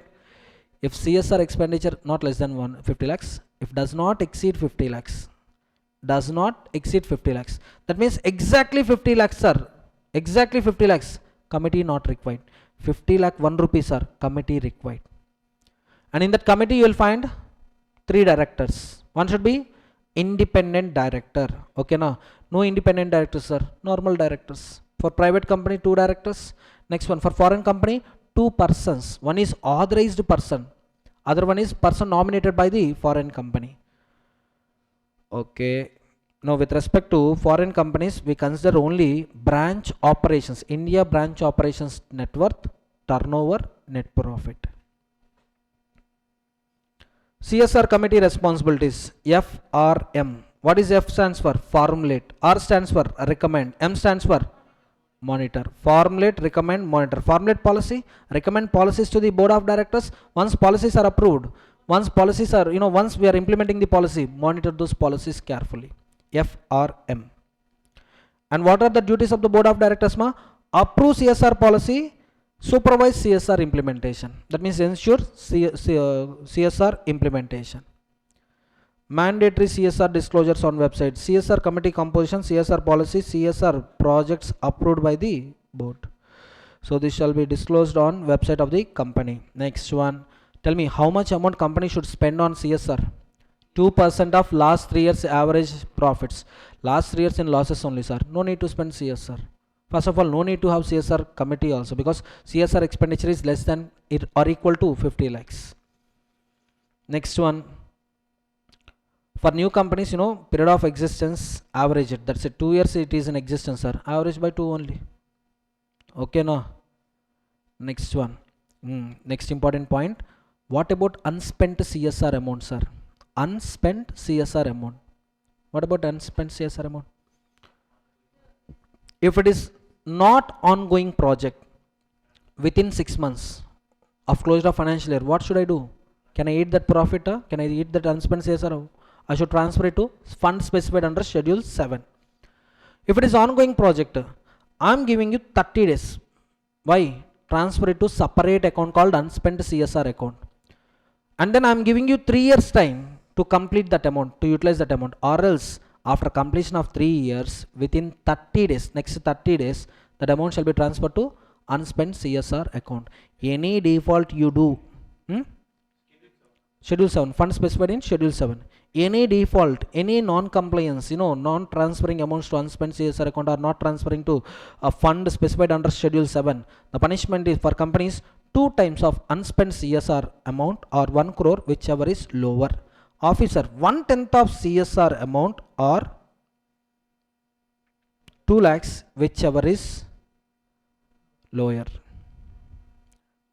Okay, na? Everyone. Sir, in case of unspent, you told. In case of excess expenditure, what should I do? In case of excess expenditure, you can claim set off in the next, how many years? 3 financial years. Within next 3 financial years, you can set off. That means next year, if you spend 1%, the excess you spend in last year, you can claim set off. Implementation of CSR policy, just give one time reading. CSR reporting. In CSR reporting, impact assessment is very, very important. Impact assessment is not applicable to all companies. It is applicable to company which is spending 10 crores or more on CSR activities. That means if CSR obligation is 10 crores or more, see, if CSR obligation is 50 lakhs, no need of committee. No need of committee. If CSR obligation is 10 crores, impact assessment is required. And again, impact assessment is not required for all projects. It is required only for the projects where 1 crore spending is there. First of all, impact assessment is applicable to companies which is having a CSR obligation of 10 crores. Next one, impact assessment is applicable only to the projects where 1 crore or more spending is there. And how much amount, for impact assessment we can spend? We can spend 2% of the total expenditure or 50 lakhs, whichever is higher. That means, suppose if my CSR obligation is 10 crores, into 2% means 20 lakhs. 20 lakhs or 50 lakhs, whichever is higher, that's what 50 lakhs. That means 50 lakhs I can pay to the agency which is conducting impact assessment. Getting my point? Next, clarifications, just read it once. Few important clarifications by MCA, just read it once. What are eligible CSR activities, what are not eligible CSR activities, just give one time reading. Next one, rights of the members to the copies of audited financial statements. So every company has to circulate financial statements, audit report, board report among the members, among the debenture trustees, among the entitled persons, at least how many days before general meeting? 21 days before general meeting. For shorter notice, consent is to be taken from the members. What type of consent? That consent is similar to EGM of a company. In case of company without share capital, 95% of the total voting power members should give approval. In case of companies with share capital, majority of members representing at least 95% of paid up share capital must approve this shorter notice. And for listed companies, if these financial statements are made available for inspection at least 21 days before AGM, it is deemed that listed companies have complied with the provisions, because in listed companies every day, every minute, every second members keep on changes. Now to whom we should send is a matter. Yes or no? Today if you take for example Reliance Industry Limited, some 10 lakh transfers happen, 10 lakh shares are involved in the transfer. ITC 1 crore plus shares are involved in the transfer. Now to whom you send these documents? That's why you make these documents available for inspection. What is availability time? 21 days before AGM. So the time limit is very important. And for Nidhi companies, this is another important point. For Nidhi companies, shares face value up to 1000 or up to 1% of total paid up share capital, whichever is lower. To those people, no need to send them in physical copies. Just advertise in local newspaper and publish these financial statements on notice board, not website, notice board. So interested members will come, interested members will verify it. You remember Nidhi company members voting power, there is a restriction. To what extent they can exercise voting power? 5%. 5% or actual rate, whichever is lower, that's it. Next one, manner of circulation. Electronic mode, manual mode. Remember electronic mode. Electronic mode is applicable for persons holding shares in demat form and persons who give written consent. We need documents in electronic mode, that means through email. And for all other companies, all other members, registered mode of delivery, recognized mode of delivery, that is prescribed under section 20 of the Companies Act. Clear? So in the entire financial statements, one more point. If they want, they can also ask this point. If a company is having a subsidiary located outside India, then that subsidiary information, do you think a company should file subsidiary information also with ROC? Yes. Subsidiary financials shall also be filed with ROC. Suppose in that country audit is not mandatory, then file unaudited accounts with ROC. But that account should be similar to Schedule 3. Suppose sir, they are not available in English language, sir, then obtain certified translated copy of financial statements. Obtain certified translated copy of financial statements. Clear? That's it.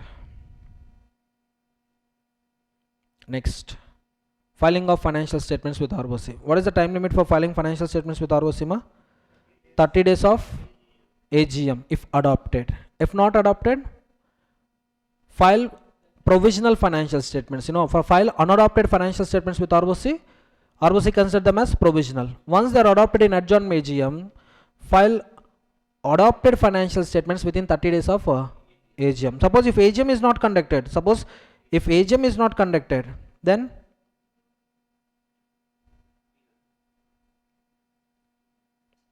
file it with ROC within 30 days from the last day by which AGM should have been held. Also explain the reasons why AGM not held. It must file its financial statements and all required documents if company fails to hold its AGM in any year. Getting my point? So in case of AGM conducted, adopted, file adopted financial statements. Not adopted, AGM conducted, unadopted, sir. File unadopted plus adopted. AGM are not held, sir. Then file financial statements with ROC. And also explain the reasons why AGM not conducted. And applicable forms, just give one time reading, not that much important, but very important is applicability of XBRL filing. And here one more point is very important. Once applicable, forever applicable. So to which entities XBRL is applicable? Listed companies, paid up share capital 5 crores or more, turnover 100 crores or more, company required to prepare financial statements as per Ind AS. Once applicable, always applicable.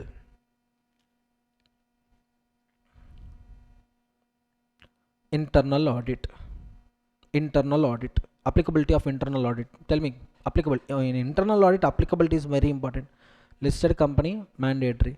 Unlisted public company, remember the limits like this: 50, 200, exactly half, 100, 50, half, 25. 50 for capital, 200 is for turnover, 100 is for loans, borrowings, 25 is for deposits.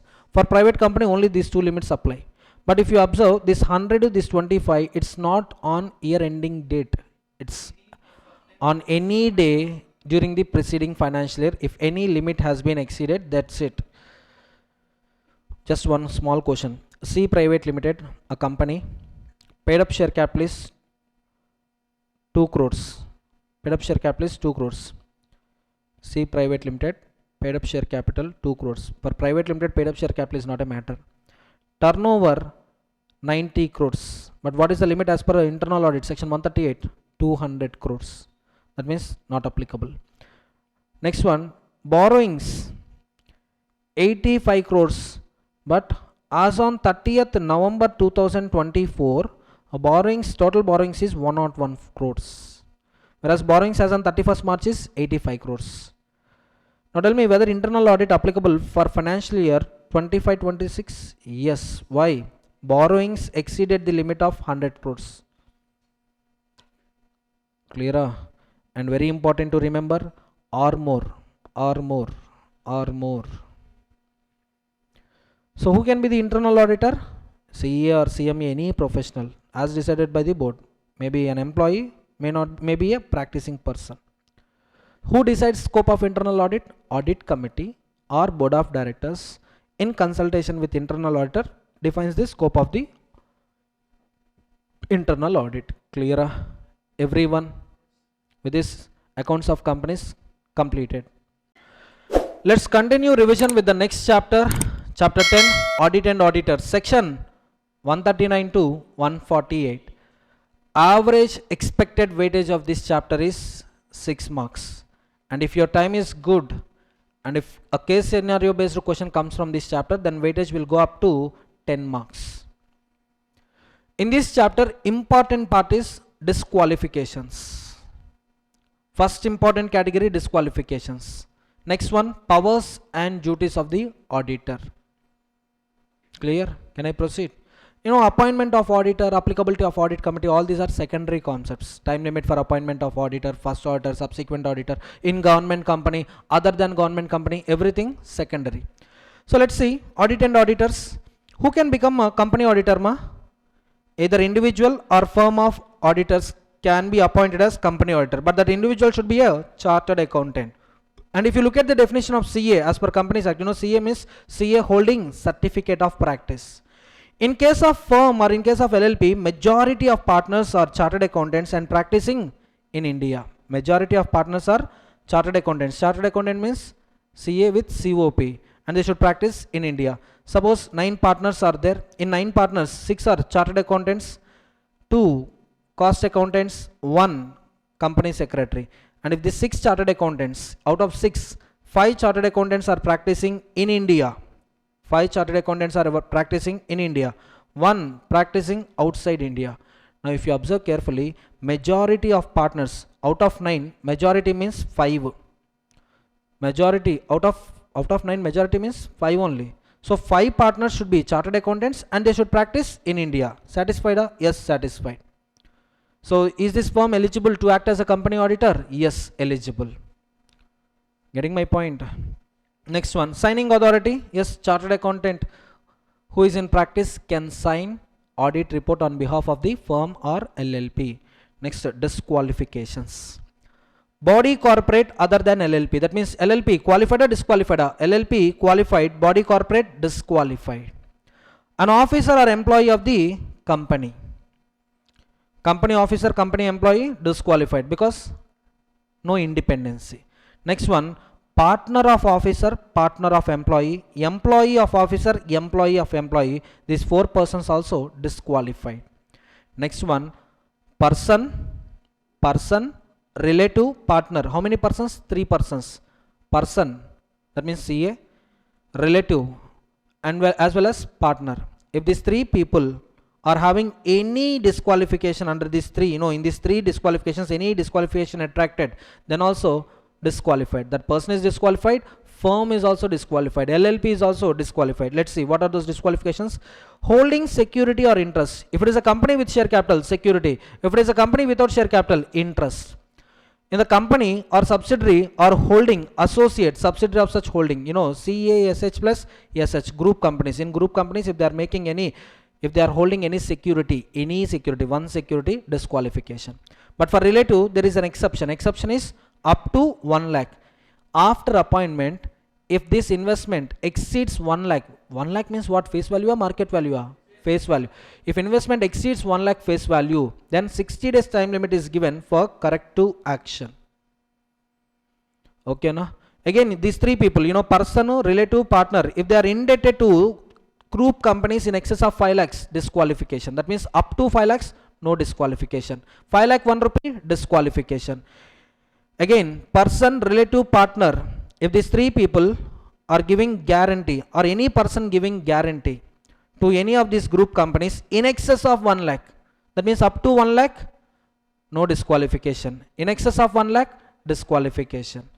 Suppose person gave guarantee 1 lakh 10,000 rupees. Now person, firm, complete firm also disqualified. Relative gave guarantee or partner gave guarantee, that's it, disqualification. And here partner refers to business partner. That means he might not be my CA practice partner. Suppose, you know, I'm a partner in two firms. One is CVSD Associates, practicing CA firm. Other one is some firm, you know, which is engaged in business. For example, buying and selling of, you know, trading in prawns business. Now here partner refers to not only my practicing CA firm partner, but also business partner. That means prawns trading entity is there, right? In that partner also, any person giving guarantee in excess of 1 lakh or indebted to the company or group companies in excess of 5 lakhs, holding any security, disqualification. From security point of view, relative is having exemption. Up to how much they can hold? 1 lakh face value of securities. Clear? Next one. A person or a firm, whether directly or indirectly, has business relationship. I told you. Suppose I'm a practicing CA and I'm also authorized dealer of Asian Paints. Now what is the relationship between me and Asian Paints? Business relationship is there.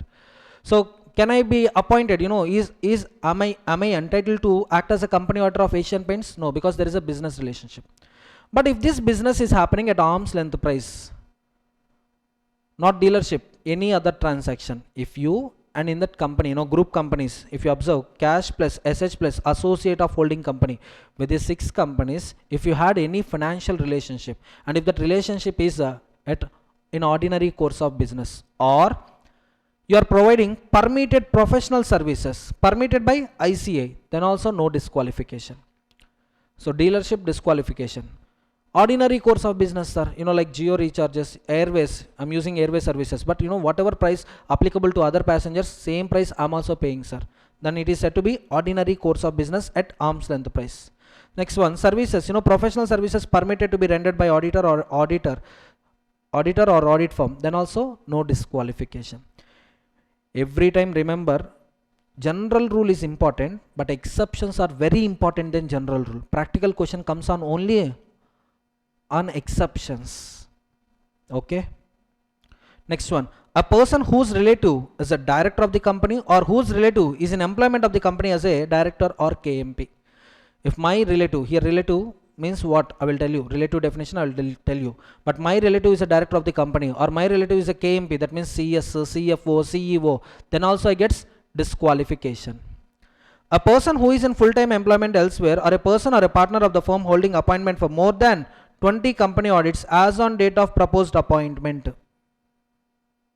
As on date of proposed appointment. That means full-time employee, disqualified. Next one, holding 20 company audits, disqualified for 21st company audit.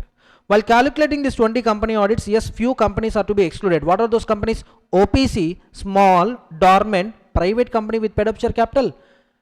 It's not up to 100 crores. It is less than. Suppose if it is equal to 100 crores, counted. Less than 100 crores, not counted, provided this private company is regular in filing financial statements and annual returns with ROC. Next one, in case of firm, limit 20 is for each partner. 10 partners are there. 10 into 20, 200. Suppose one of the partner is having his own practice. In sole proprietorship also he is practicing. And in that sole proprietorship entity, 20 audits completed. Now this firm will have 180 audits only, because 10 into 20, 200 minus As a sole proprietor, he is practicing 20 company audits minus 20, that means 180 allowed for firm. Next one, convicted by a court. Convicted by court alone is not sufficient. Offense involving fraud required. Remember example? You will remember example only. Offense involving fraud. Suppose accident cases, murder. Remember now? Counted or not counted? Not counted. Only if an offense involving fraud, offense is involved in, if fraud is there enough, such offense, if conviction is by court, 10 years ban. How many years? 10 years. If it is convicted by tribunal, 5 years ban. And a person is prohibited from providing services under section 144 if he is appointed as a company auditor. That means if any chartered accountant or a firm of chartered accountants providing services under section 144 of Companies Act, that firm is disqualified to act as auditor of the company. But here, I'm talking about only 3 companies: company, holding company, subsidiary company. Can I proceed? Next one, subsequent disqualification after appointment. Subsequent disqualification after appointment. That means what?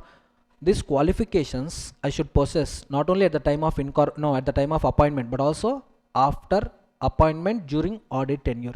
And I should not possess these disqualifications not only at the time of appointment, but also subsequent to appointment. Okay, any disqualification except relative holding securities face value exceeding 1 lakh, except that case, any other disqualification, audit office will be vacated immediately.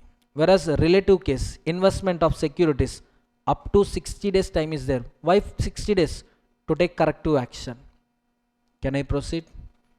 Next one, officer includes director, manager, KMP, shadow directors, that means promoters. Relative means members of HUF, husband, wife, father, mother, brother, sister, son, up to here all steps also. Whereas son's wife, daughter, daughter's husband, 3 people, remember, son's wife, daughter, daughter's husband, no steps, including wife, including husband. Okay, now again you are asking, sir, what about this? I'm telling you, just next. Directly or indirectly means, directly means I'm providing services or I'm holding security. Indirectly means my relative or entity in which I'm having interest. Maybe a partnership is there, it is providing services. In this partnership, I'm a partner. If this partnership firm is providing prohibited service, services which are prescribed under 144, then I'll be disqualified. Just look at this word, directly or indirectly. Here, indirectly, the services means one partnership firm is providing services which are prescribed under section 144. In that firm, I'm a managing partner or I'm having some substantial interest in the firm. Now, that firm is disqualified, I also disqualified. Prohibited services. What are the prohibited services, ma? Prohibited services means these are not illegal services. These are legal only. But as an auditor, you are prohibited from providing these services. Accounts keeping, bookkeeping, internal audit, design and implementation of financial information system, actuarial services, investment advisory services, investment banking services, outsourced financial services, management services, any other services as prescribed by the law for the time being in force. Remember the list. If you are providing these services, but still, if company wants to appoint you as an auditor of company, chance there or not there? There. What is the chance? Resign from these services. Next minute onwards, you are eligible to act as an auditor of the company. Parallelly, you can't provide both audit services and prohibited services. Next one, audit committee applicability. Audit committee applicability, small correction, paid up share capital, limits greater than or equal to. So here audit committee applicability, all listed companies audit committee is by default applicable. Next one, public companies that meet any one of the following criteria. What is the criteria? Paid up share capital 10 crores or more, turnover 100 crores or more, borrowings, debentures, deposits, here deposits also added, borrowings, debentures, deposits 50 crores or more, audit committee is applicable. In audit committee, you will find directors. Majority of audit committee directors should be independent director. How many directors you will see in audit committee? 3. Majority should be independent. Okay, now what is the process or what is the manner for selection and appointment of the auditors? Very simple.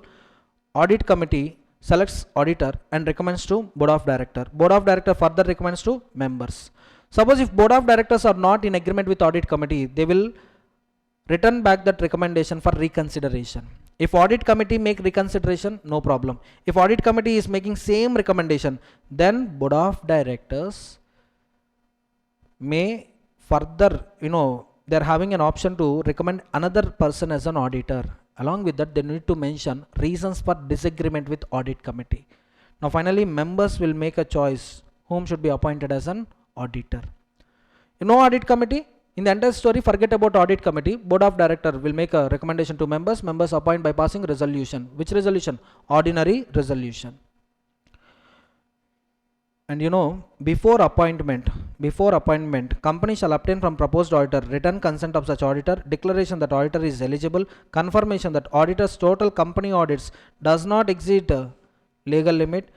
Pending proceedings against the auditor, their partner, their firm must be disclosed appropriately. Pending proceedings with court or tribunal, with ICA also, to be reported, to be disclosed. Okay, na? Written consent, I had no problem, NOC simply nothing but. Not disqualified means to accept this audit, it will be within my ceiling limit only, and I'm eligible. I'm not disqualified under section 141.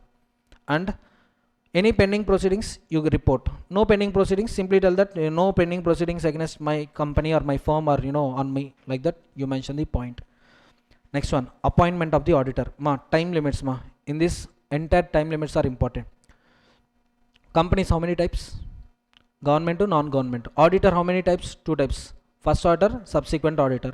In case of non-government company, first auditor shall be appointed by board of directors. Fails, then members at EGM within 90 days by passing a resolution. Okay, na? That auditor shall hold office till the conclusion of first AGM. In case of government company, C&AG, and the time limit is 60 by C&AG. If fails, next 30 by board of directors. If fails, next 60 by members at EGM. If fails, lawmaker stopped here itself, so we should stop here itself. Okay, na? Next one. And how long he can hold audit office? Till the conclusion of first AGM. Subsequent auditors, in case of non-government company, tell me the appointing authority. Appointing authority in case of non-government company, members. Appointment happens in first AGM. That person can continue the office till the conclusion of sixth AGM. In case of government company, C&AG appoints a CA within how many days? 180 days of commencement of financial year, and the appointed auditor shall hold office till the conclusion of next AGM. Okay, every year appointment is required in case of government company by C&AG, 5 years once in case of non-government company by members. Next one, intimation to the authorities. Once you appoint auditor, file ADT1 with ROC within 15 days of appointment. If you are governed by NFRA, also communicate with NFRA. Inform NFRA 1 within 30 days of commencement of the rules. Already rules commenced, sir. Within 15 days, communicate with NFRA. That means very simple. Governed companies, they need to file forms with 2 people. One is ROC, other one is NFRA. Powers of C&AG. C&AG can call for a supplementary audit or test audit. But if he decides to conduct supplementary audit, he should call supplementary audit within 60 days from the date of receipt of audit report. And that supplement audit report shall also be sent to the company members, debenture trustee, other entitled persons presented at the AGM in the same manner and the time as per audit report. Okay, na? Everyone. Next one. C&AG may order a test audit of the company accounts under section 139 subsection Y, subsection 7 if deemed necessary. Test audit, simply test of control. Supplementary audit, audit of specified areas, once again. Or complete audit of financial statements. It's like second audit only. First time already done, C&AG not satisfied, he may order for second time audit, that's supplementary audit. Only, test of controls, test of balances, for that test audit, he may call for. Who may call for? C&AG with respect to government companies. Casual vacancy. Auditor, oh God. Can I proceed? Yes, listen carefully. If there is any vacancy, that means, auditor is coming out of the office before expiry of the tenure. When? Before expiry of the tenure. The reason may be death of the auditor. Sir, auditor is a firm, sir. Dissolution of the firm, disqualifications or loss of qualification or resignation. We call it as casual vacancy in the office of auditor. casual vacancy in the office of auditor. But if that, in these casual vacancies, in all casual vacancy, in case of non-government company, board of directors within 30 days shall fill up the casual vacancy. But if it is a casual vacancy due to resignation, then board recommendation, after a board recommendation, within 3 months shall be ratified by the members at general meeting. Understood? Everyone. If it is government company, same time limit no change in time limit, 30 days. Who appoints auditor to fill casual vacancy? C&AG. If C&AG fails, board shall appoint an auditor within next 30 days. Tenure. An auditor appointed to fill a casual vacancy holds office until the conclusion of next AGM. Whether he is an auditor of government company to fill casual vacancy or auditor of non-government company to fill casual vacancy, both the cases the tenure would comes to an end with the conclusion of next AGM. Next, duties of auditor in case of resignation.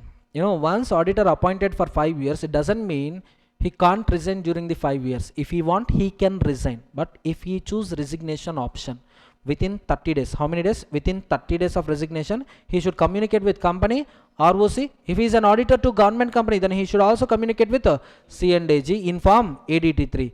Fails to communicate with them, attracts punishment. What is the punishment? 50,000 or remuneration, whichever is lower, plus 500 per day for continuing failure, up to 2 lakhs.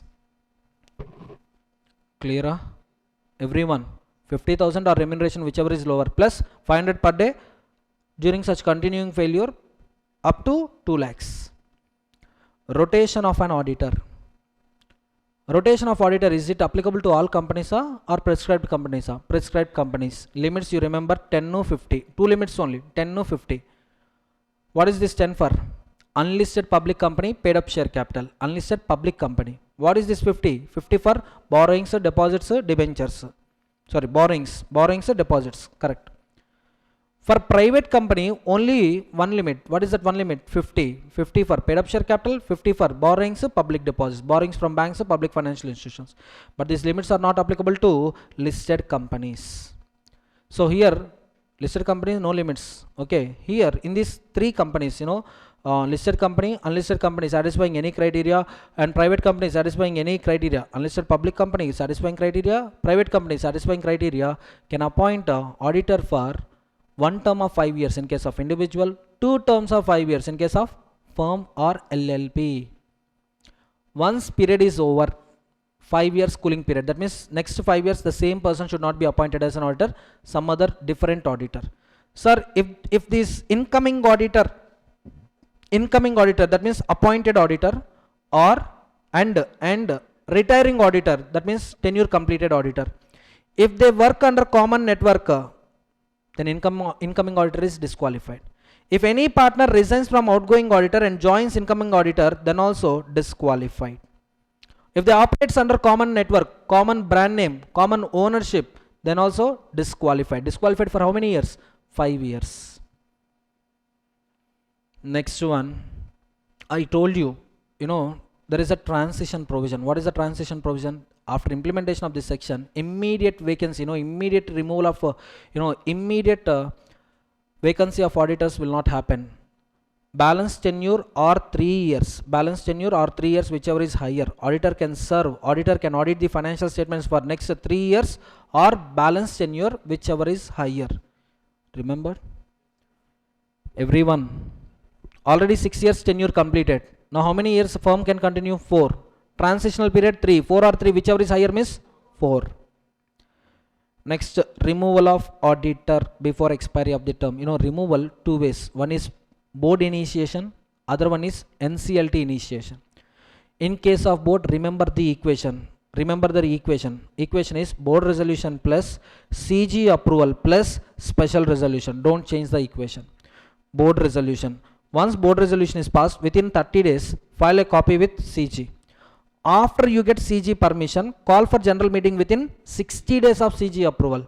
At the general meeting, take special resolution. So board resolution onwards, application with CG, 30 days. CG approval onwards, special resolution should be obtained within 60 days. Suppose, sir, can I follow like this, board plus special plus CG? No. You can't alter the equation. Board approval, central government approval, next members approval. In case of IFSC companies, no need to wait for CG approval. 60 days expired, that's it. It is deemed approval from CG. Other companies have to wait for the approval of CG. Okay, na. Next, removal of auditor by tribunal. Where an application is filed by CG or any person concerned, or sometimes tribunal on its own motion. I told you, in reopening of books of accounts, NCLT came to know that auditor acted negligently. Now NCLT, using section 140 subsection 5 power, NCLT can remove the auditor. Clear? If tribunal is satisfied that auditor has acted fraudulently or colluded in the fraud with the directors or officers of the company, it may direct the company to change its application by CG. If CG applies for the auditor removal and tribunal agrees, the tribunal shall make an order that he shall not function as auditor within 15 days of receiving the application. CG may then appoint a new auditor. Prohibition on further appointments. Once convicted by tribunal, 5 years ban.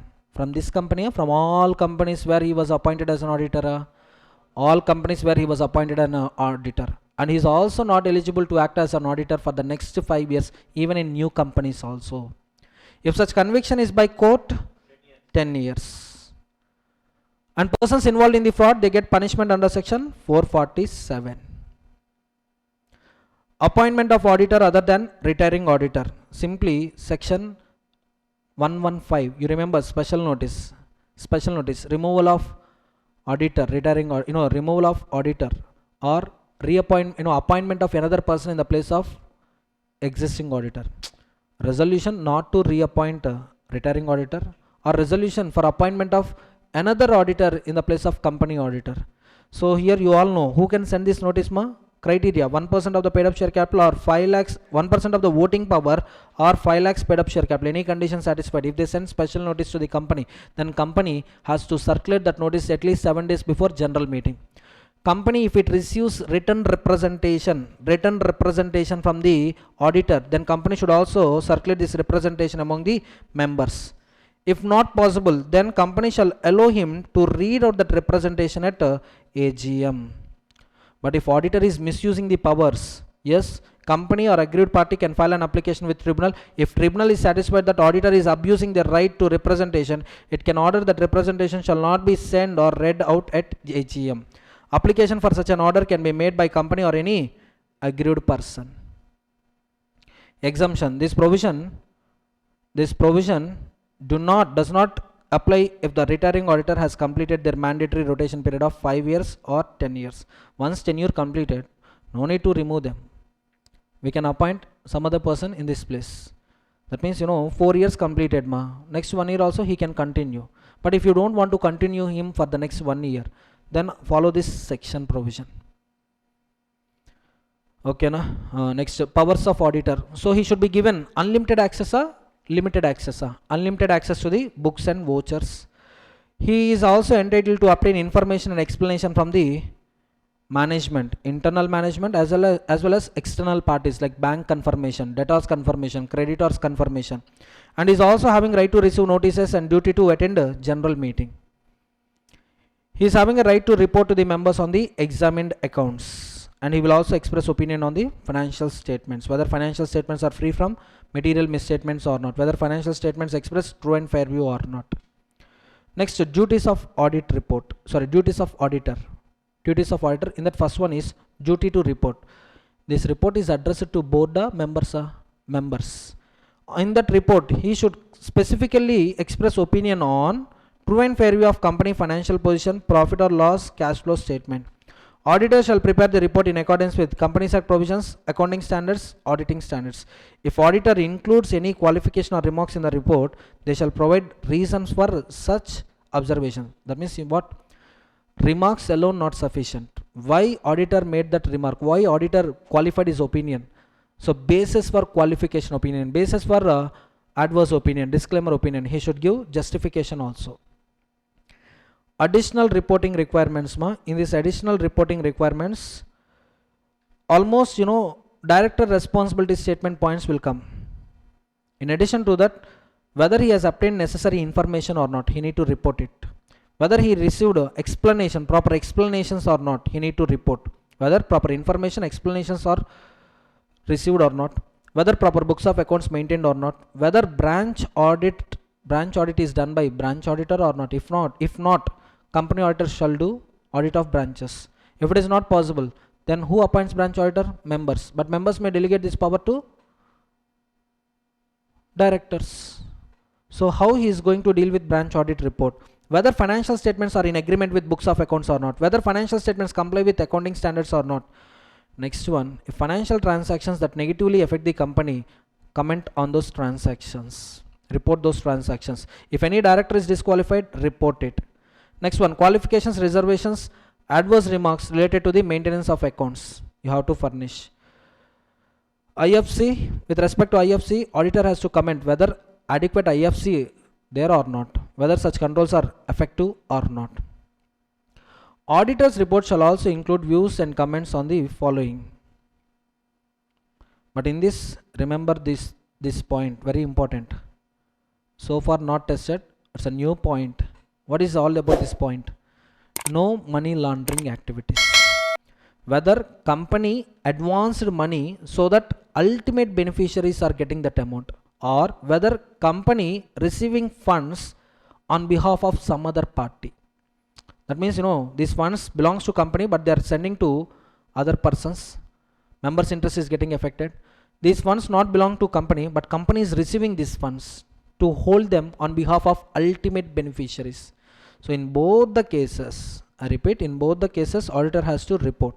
And last one, auditor has not found any material misstatements in the company representations regarding the above transactions. Next one. Tell me, audit trail is mandatory from which date onwards? 1st April 2023. Whether audit trail enabled or not. If not, comment. If disabled, comment. If not operating effectively, comment. Duty to sign audit report. Who signs audit report? Auditor. Duty to comply with auditing standards. While conducting audit, he shall comply with auditing standards. And he is also entitled to attend meeting. That means it is a right. It is also a duty. If it is not possible to him to attend general meeting, he can send his representative who is also qualified to be an auditor, simply manager, who is a chartered accountant holding COP. Next point, reporting of the fraud. Fraud, how many types here? One type only. But amount involved in the fraud, estimated amount involved in the fraud. And this fraud is by whom? Who is doing this fraud? Officer, employee. And the amount involved in the fraud, if it is estimated to be 1 crore or more, auditor has to report it to the audit committee if applicable. If no audit committee, board of directors. Within how many days? 2 days. Within 2 days of finding the fraud, report to the audit committee or board of directors. And wait for 45 days. Within 45 days, they should give reply. Once I receive reply, within 15 days, I should communicate with CG. That means I should write a letter addressing to Secretary MCA. If there is no reply from the management, if there is no response from the management, then upon expiry of 45 days of finding those errors, those frauds, within 15 days, communicate with the central government. Manner of communication, everything is there here. Manner of communication, it should be on letterhead, including postal address, email ID, contact number. Auditor shall sign the audit report with the seal, mention their membership number. The report must be submitted in form ADT 4.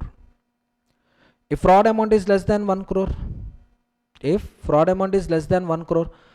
everything is common, but reporting to central government, no need. And these kind of frauds, board of directors shall disclose these kind of frauds in a board report. So what are the contents of the board report in case of finding fraud which is less than 1 crore? They should report nature of the fraud with a description, approximate amount involved, who are the parties involved, and what remedial actions they have taken. Clear? Next one, other related provisions. The auditor need to report about the matters that are prescribed in CARO. And if auditor reports fraudulent matters, if it is in good faith, then it is not in violation of professional duties. Sir, he is violating confidentiality principle? No, sir. No. He is reporting to CG as per section 143 subsection 12. So, no breach of confidentiality. And this reporting of frauds to CG, reporting of frauds to the board of directors, audit committee, applicable not only to company auditor but also cost auditor, also secretarial auditor. Non-compliance, if you are an auditor of a listed company, penalty 5 lakhs. If you are an auditor of other companies, for you penalty is 1 lakh. Clear? My branch office accounts, only 3 points. 3 points. Who do audit of branch office accounts? Company auditor or auditor appointed by the auditor for branch appointed by the members. Members can delegate this authority to the board of directors. If branch is outside India, then that branch can be audited by either CA holding COP or any certified person, any person, any professional permitted by the law which is there in that country. Okay, na? Next one. That branch auditor shall report to the company auditor, and company auditor will consider the report of branch auditor. Okay, he may consider it if it is material. If it is not significant, then he may ignore it. Next one.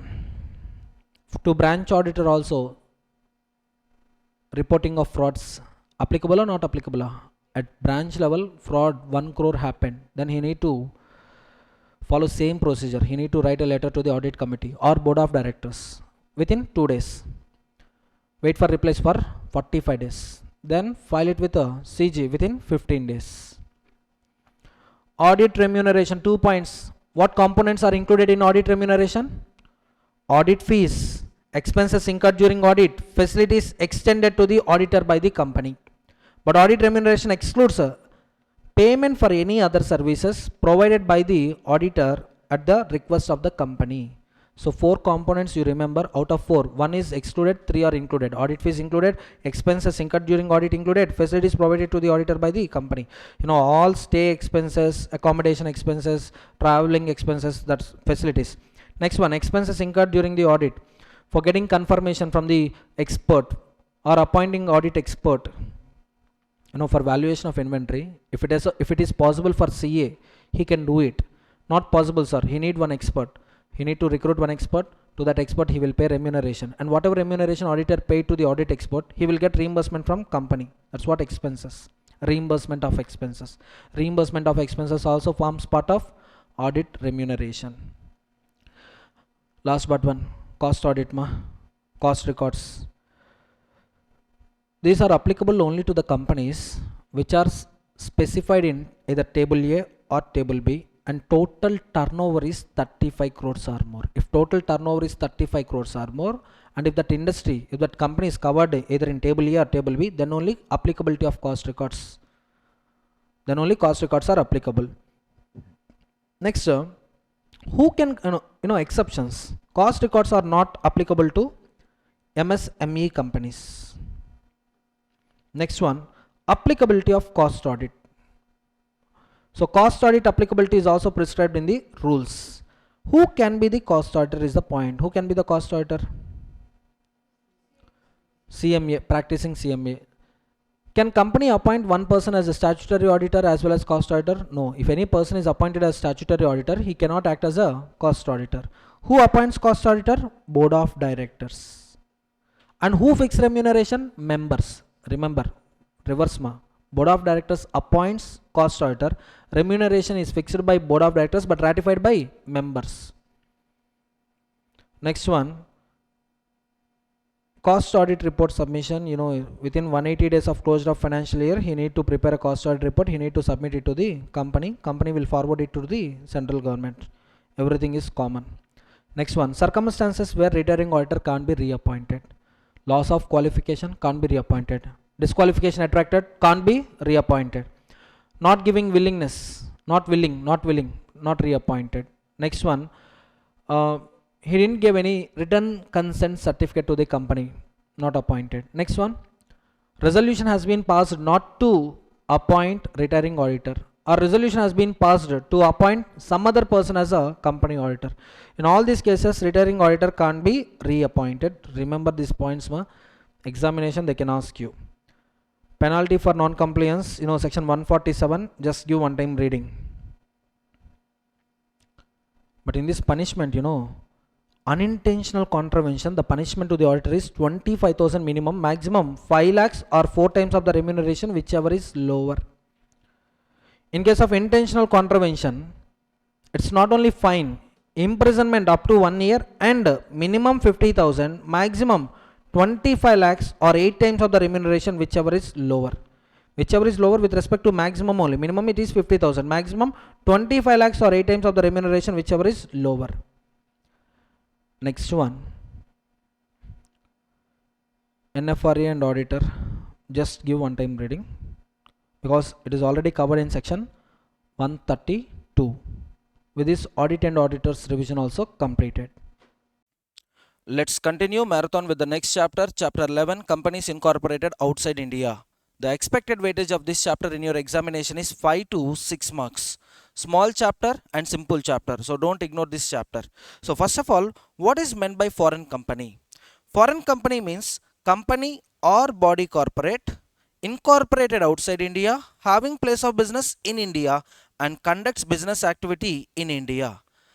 So two conditions to be satisfied. Condition 1, it must be a company or body corporate, either company or body corporate incorporated outside India, and it should have a place of business in India. Suppose if you take any company which is incorporated outside India, having place of business outside India, then it is not a foreign company, it is a company incorporated outside India. Suppose if a company is incorporated in India, having place of business in India or outside India, it becomes company only. Company means company incorporated under Companies Act. You remember the definition, right? So if place of incorporation is in India, then it is an Indian company. Getting my point? So the nationality of company is something not decided by the nationality of the directors, not decided by the nationality of the directors or subscribers. Nationality of a company is decided by place of incorporation. So first of all, incorporation should happen outside India and it should have a place of business in India. That business operations can be carried out by itself directly or with the help of an agent, either physically or through electronic mode. For example, you take Kia company, Kia cars, popular nowadays, Kia cars. So Kia is a South Korean company. It came to India, established one company, one subsidiary company. Getting my point? So Kia Motors Private Limited. Now this is an Indian company. Incorporation happened in India. This is an Indian company. But you take about foreign company. This company is carrying manufacturing operations with the help of Indian company. So the parent company becomes foreign company. Getting my point? I'm not talking about a company in India. It is a company first of all. I'm talking about parent company. Parent company becomes company foreign company. Getting my point? Similarly, you take Meta Platforms Incorporation. It is providing platform services to WhatsApp, Instagram, Threads, Facebook. Getting my point? So now they are carrying business operations through electronic mode. WhatsApp we are using in India, and who is providing platform services? Meta Platforms Incorporation. It's an American company. Similarly, you take Netflix. It is also a company incorporated outside India, and it is providing services through electronic mode. All these comes under, it is providing services through electronic mode, and those services, yes, a person from India is availing those services. Now it becomes foreign company. Are you all getting my point? So business activity in India may be carried out either physically or through electronic mode. Kia Motors, you can take manufacturing operations are happening in India physically, and you take Facebook, Netflix, Meta Incorporation, Meta Platforms Incorporation, as well as Netflix. So here operations are carried out through electronic mode. Is it clear? Next one, electronic mode. What comes under electronic mode? You just observe carefully. Digital transactions, business to business transactions, business to consumer transactions, data interchange, digital supply transactions. All this comes under electronic mode of business operations. Everyone, suppose you take Amazon, you take Flipkart. So it will enter into a contract with business people, and it will also enter into contract with customers. Like what? First, customer will place an order with Amazon. Yes or no? Amazon will enter into a contract with a supplier. So with respect to Amazon, yes, first it is entering into a contract with customer, business to consumer. It is also entering into a contract with supplier, business to business. So all these are happening, electronically. Data interchange is happening. Customers data, yes, Amazon is maintaining. Suppliers data, Amazon is maintaining. So whenever customer is placing an order, Amazon is purchasing that product, or Amazon is asking supplier to supply the product. So customer will pay money to Amazon. After a few days, Amazon will return that money. Amazon will transfer that money to the supplier. Accepting deposits, inviting deposits, accepting subscriptions in securities, offering financial services to the Indian citizens. So financial services also comes under electronic mode of business operations. Next one, web-based marketing, advisory, transactional services, financial settlements. Financial settlements, for example, if you purchase classes online, If you purchase classes online, you will be redirected. First you select the course, next you will be redirected to the payment desk. Roser Pay, PayPal, bill payment desk, all this comes under financial settlements service providers. Okay, so if these people are incorporated outside India and providing services in India, then those companies becomes foreign companies only. Online services such as telemarketing, telecommuting, telemedicine, education, research. So digital services also comes under electronic mode of business operations. Next, data communication via email, mobile devices, social media, cloud computing, document management, voice, data transmission. For example, you take cloud, Gmail cloud storage, YouTube also you take, incorporated outside India, but place of business is in India. Yes or no? Now, if you click on any video in YouTube, you get a advertisement. You get an advertisement. Suppose I'm the service provider, or I'm a manufacturer. I contacted YouTube. I paid some money for advertisement in a particular area. So in that particular area, whoever watches that video, whoever opens any video in the YouTube, first my advertisement appears. So I'm taking these services. I'm getting these services from YouTube. I'm availing these services in YouTube. Getting my point? So YouTube incorporated outside India. YouTube belongs to a company incorporated outside India, but it is rendering services in India. Now it also becomes a foreign company. Clear? But remember, one point remember, always from exceptions only question comes. So here exception, electronic security offering subscriptions listings in IFSC do not fall under electronic mode. So we had a concept called Gift City in Gujarat. So that is particularly specified as a SEZ. So even though services are, even though foreign companies or even though any company is operating in these areas, assume that these services are not getting into the India. It is an assumption, says even though it is a part of India, physically, geographically, even though it is a part of India, but we gave some relaxations, we gave certain relaxations to the entities operating in this SEZ. Getting my point? So only electronic security offering subscriptions listings in IFSC, International Finance Service Centers, do not fall under electronic mode. Remember this point. Definitely question comes on exceptions only. They will ask you whether it is suppose any company incorporated outside India providing electronic security offering subscriptions listings in IFSC, only IFSC, limited to IFSC, other areas in India, then place of business is said to be in India. If it is in IFSC centers, the two services related to electronic securities offering subscriptions listings, then only it is not rated as place of business in India. It is not a place of business in India. If there is no place of business in India, then it is not a foreign company. It is just a company incorporated outside India. You have to remember two things, ma. One is what kind of services? Electronic security offering subscriptions listings, where those services are getting availed in IFSC centers. Then even though it is incorporated outside India, geographically it is providing services in India, but as per SEZ Act 2005 and Section 2 Clause 42, so it is not qualified as place of business in India, therefore not a foreign company. You remember this explanation? Once again I'm telling you. Next one, section 379. It's all about applicability of this Companies Act to the foreign company. Entire Companies Act is not applicable to foreign company. Only chapter 22 is applicable. So specifically, which sections are applicable to foreign company? You can see here. Section 380 to 386. Section 380 to 386. 392, 393 apply to all foreign companies. Sir, then what about the middle sections, sir? 387 to 391. What about these sections, sir? Some 5 sections are there, no, sir? So what about these sections, sir? These sections are applicable to all body corporates offering securities in India. So if a foreign company is offering securities in India, then that foreign company or body corporates are required to comply 387 to 391. Getting my point, everyone? See, for a company incorporated outside India, which wants to conduct business activity in India, for them, 380 to 386, 392, 393 applicable. But if they are planning to offer securities in India, whether they are having place of business in India or not, every body corporate offering securities to the public in India, then section 387 to 391 are applicable. Next important point, ma, this is all about, deemed public company. Deemed company, deemed Indian company, not deemed public company. It's a deemed Indian company. Just look at the percentage, just look at the criteria, which company becomes Indian company.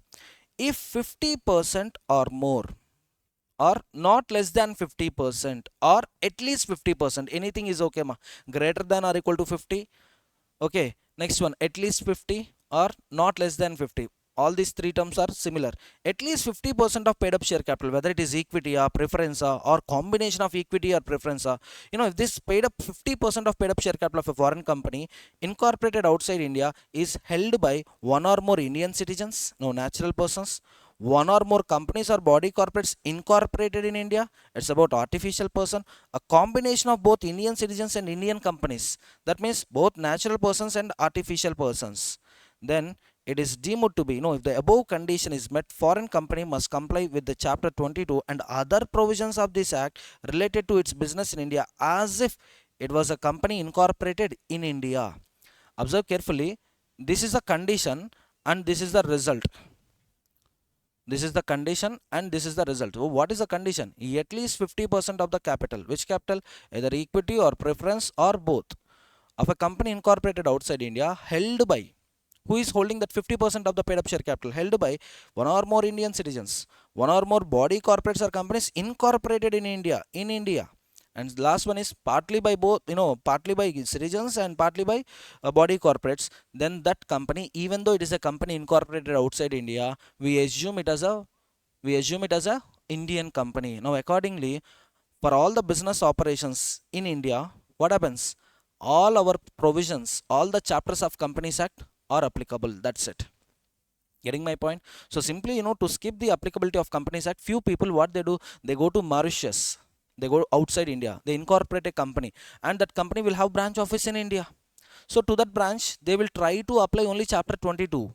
But now, what lawmaker is telling, your intention is, I am getting your intention. Why you incorporated outside India? To avoid entire Companies Act 2013 provisions. Only to apply chapter 22, you are doing this kind of malpractices. Now what I am telling you, in this company, which company? Company are incorporated outside India. If 50% or more capital is held by Indian people, Indian companies, Indian body corporates, or by both, then it is deemed to be Indian company. Accordingly, entire Companies Act will apply. Getting it? Next one, duties of the foreign company. Duties of the foreign company. So yes, foreign company means what? Company incorporated outside India, having place of business. Tell me, place of business in India. Correct? So once they establish place of business in India, within 30 days, from which day? Within 30 days of establishing place of business in India, they should file documents with ROC having jurisdiction over New Delhi for registration. So specifically ROC New Delhi means what, sir? Whether you are establishing your business in Chennai, Madurai, okay, next Mumbai, Hyderabad, Vijayawada, Vishakhapatnam, next Kolkata, wherever you are establishing place of business, you have to file documents with only one ROC. That ROC is ROC having jurisdiction over New Delhi. Getting my point? Actually, companies have to file documents with ROC which is having jurisdiction over your registered office. Suppose your registered office is situated in Mumbai, then ROC Mumbai is applicable to you. ROC Mumbai, to ROC Mumbai you have to file the documents. But coming to companies incorporated outside India, having place of business in India, simply foreign companies, for a foreign companies, ROC is a single ROC, and that ROC is ROC having jurisdiction over New Delhi. It's immaterial whether you are having a place of business, in Tamil Nadu, Karnataka, Kerala, West Bengal, etc., etc. But for you only one ROC is a correct ROC. Which ROC? ROC having jurisdiction over New Delhi. So what are the documents I should file with ROC, sir? Very simple. Certified copy of the charter. So yes, in India, whether company is in existence or not, certificate of incorporation decides. So for a foreign company, yes, certified copy of charter decides the existence of the foreign company. So the document you file in India, we call it as certificate of incorporation. Outside India, those documents may be certified, charter documents. So I want a certified copy, attested copy of charter documents. Next one, MOA, memorandum, articles, and any other document defining the company's constitution. In India, it is a certificate of incorporation. Okay, if not in English, a certified English translation must be provided. Suppose Japan companies or Korean companies the language used in the certificate is Korean language or Japanese language. Now you need to translate it into English, but mere translation alone is not sufficient. You should get certified copy. That means someone should certify it, authority should certify it. Yes, whatever there in Korean language, it got translated into English, no words are altered, everything is similar, like that you should get a certified copy. Okay, the full address of the registered office, principal office of the company. Company is incorporated in Korea, for example. So yes, the address in the Korea you have to mention. Next one, list of directors of the company and company secretary. So you have to provide the details of directors and CS along with these documents. Next one, details means what? Full name, surname, former name, father name, mother name, spouse name, birth date, residential address, nationality, passport details, PAN, occupation. All these comes under what, ma? All this comes under details of the individuals. Membership number is for CS. Membership number is for CS. Next one, name and address of one or more persons in India authorized to accept legal notices and documents on behalf of the company. And this fellow is known as authorized person for this entire chapter. Are you getting my point? This fellow is known as authorized person for this entire chapter. So now, any document to be served to the foreign company, it's enough if you serve the document to the authorized person. And definitely authorized person should present in India. You can select authorized person only the person who is residing in India. Getting my point? So you can't appoint authorized person outside India, because how can I send notices to the company if a person is located outside India? So definitely that person should be located in India. That person should live in India. That person details you have to produce, either one or more persons. Okay, full address of the Indian office. Branch offices in India. Branch office addresses in India. If you are having two branches, furnish two branch addresses. Three branches address. How many branches you are having, all those addresses you have to file it with ROC New Delhi. Details of any previous opening, closing of place of business in India. Previously if you came to India, if you have established a place of business in India and closed, so those details also you furnish along with this information. A statement confirming that no director, no authorized representative has been convicted, debarred from the company formation, management in India or abroad. There is no disqualifications on me to incorporate a company in India or to set up a place of business in India. That's what, declaration is required. And my dear students, here on this point one MCQ is also there. In that MCQ options, if you observe carefully, one option contain directors, one option contain director plus CS, one option contains director plus authorized person, and last option contains director plus CS plus authorized person. Now declaration is to be taken from whom? Directors are director plus CS are director plus authorized person are director plus CS plus authorized person are. The answer is director plus authorized person. So important point, ma. MCQ is that case scenario based questions you can observe. So declaration about compliance, declaration about no disqualification. Declaration about no disqualification. Observe carefully. Declaration about no disqualification shall be taken from two people. One is director and the other one is authorized representative. Getting my point? Not from CS. Application process and submission of the documents. The required information shall be filed with ROC within 30 days of establishing a place of business in India. So when the document should be filed with ROC, within 30 days of establishing place of business. Filing shall be done using form FC1 along with the prescribed fees. So the form for communication of establishing place of business in India by a foreign company is FC1. Time limit 30 days. Remember these two. Form number FC1, time limit 30 days of establishing business in India. Next one, RBI and regulatory approvals. The application shall include an attested copy of RBI approval under the FEMA if applicable. Since foreign direct investment is involved, yes, that entry process also requires RBI approval. If additional regulatory approvals are required, they must also be submitted. Suppose you want to start a banking business in India, then RBI permission is required. You want to start a stock exchange in India, SEBI approval is required. If no approval is required, a declaration from authorized representative of foreign company must be provided. Sir, I'm not carrying any activities governed by RBI, SEBI, and foreign direct investments will also not come, sir. Then just furnish a declaration stating that no approvals are required. That's it. If any foreign company ceases to have a place of business in India, it shall immediately give notice of the fact to the registrar. Why, sir? It's not only at the time of opening branch office in India. Filing of forms are required at the time of closure of business also. Closure of business premises in India. Sima, communication with ROC is required not only at the time of opening branch office but also closing the branch office. Opening branch office, for opening branch office, why we need permission? We need permission to start business operations. So at the time of opening, one has to file forms with ROC. Then why at the closure times, or why at the closure time we need to file form with ROC? The reason is, once you file closure form with ROC, from the next day onwards you are not liable to file annual returns with ROC, financial statements with ROC, until you file this form.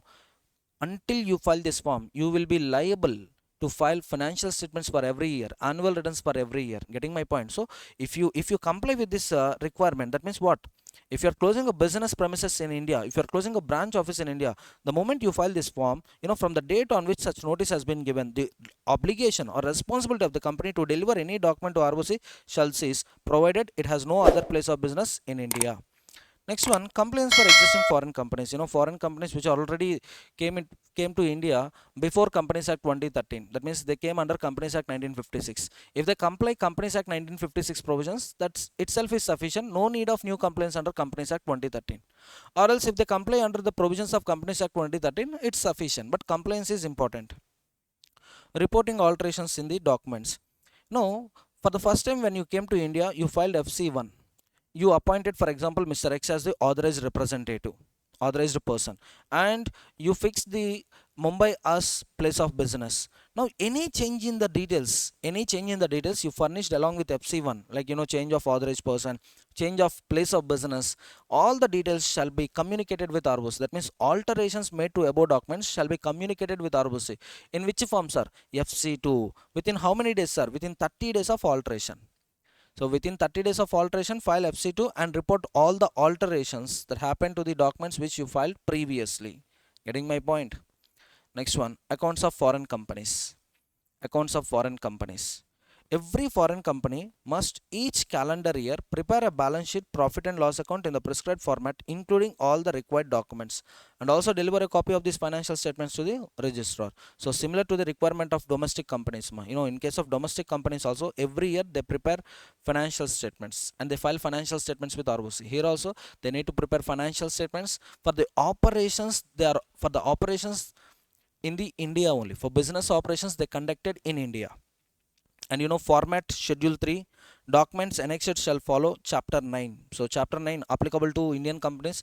Similar provisions are also applicable to foreign company with respect to business operations in India. I'm not asking about business operations in the world, I'm asking about business operations in India. So how much turnover you made from India, how much purchases expenses you incurred in India. So with respect to operations in India, what is your turnover, what is your expense, what is your net profit, and what is your liability, what is your asset, simply what is the financial position. So everything shall be prepared in schedule 3, comply with chapter 9.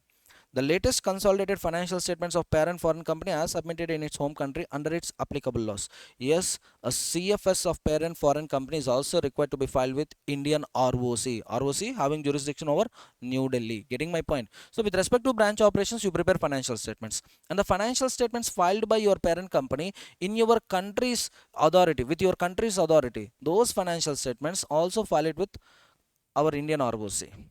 A foreign company with a place of business in India does not necessarily have to follow 31st March as its financial year. Yes, they can follow our financial year, or they can also follow their financial year. Suppose their financial year period is Jan to December. They can follow with the approval of CG.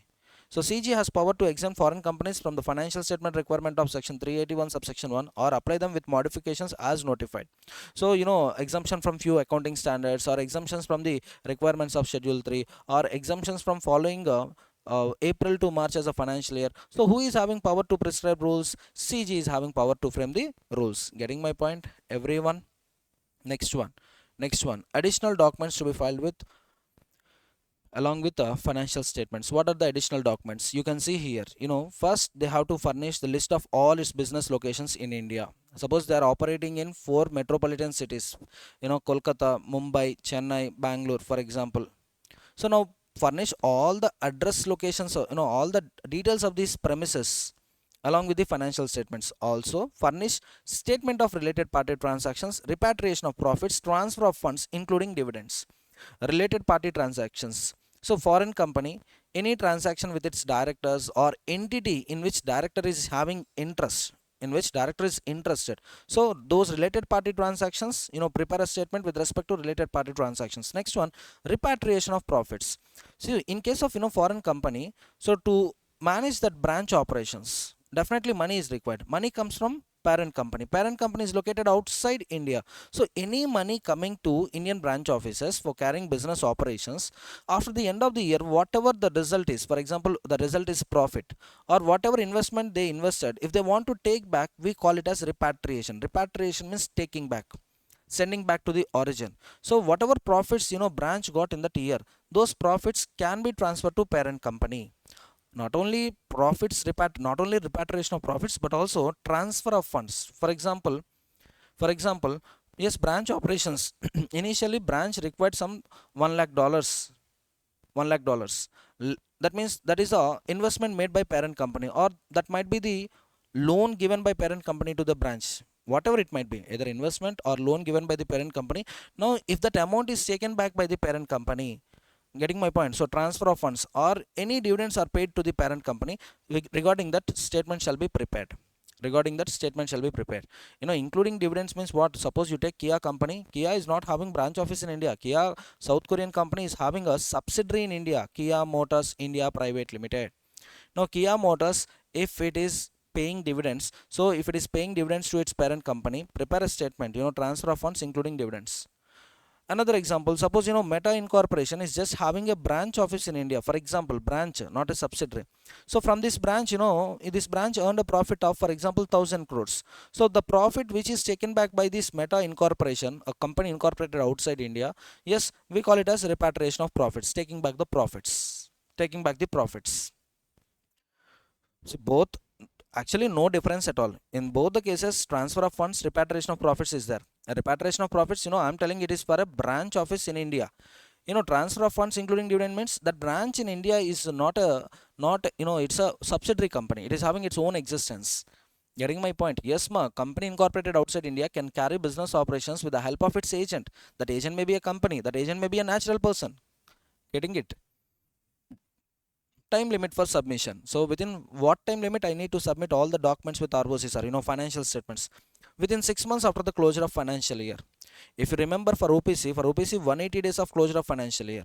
If you remember all other companies, 30 days from the conclusion of AGM. 30 days of AGM, financial statement shall be filed with ROC. But if you take foreign company, financial statement shall be filed within 6 months from the closure of the financial year. Clear? Next one, the registrar may grant an extension up to 3 months if a written application is submitted by the foreign companies specifying a reason. So for extension, ROC is having a power to grant extension. And what is the time limit for extension? How long he can give extension? 3 months. Audit of accounts of foreign companies. So who can conduct audit of foreign companies?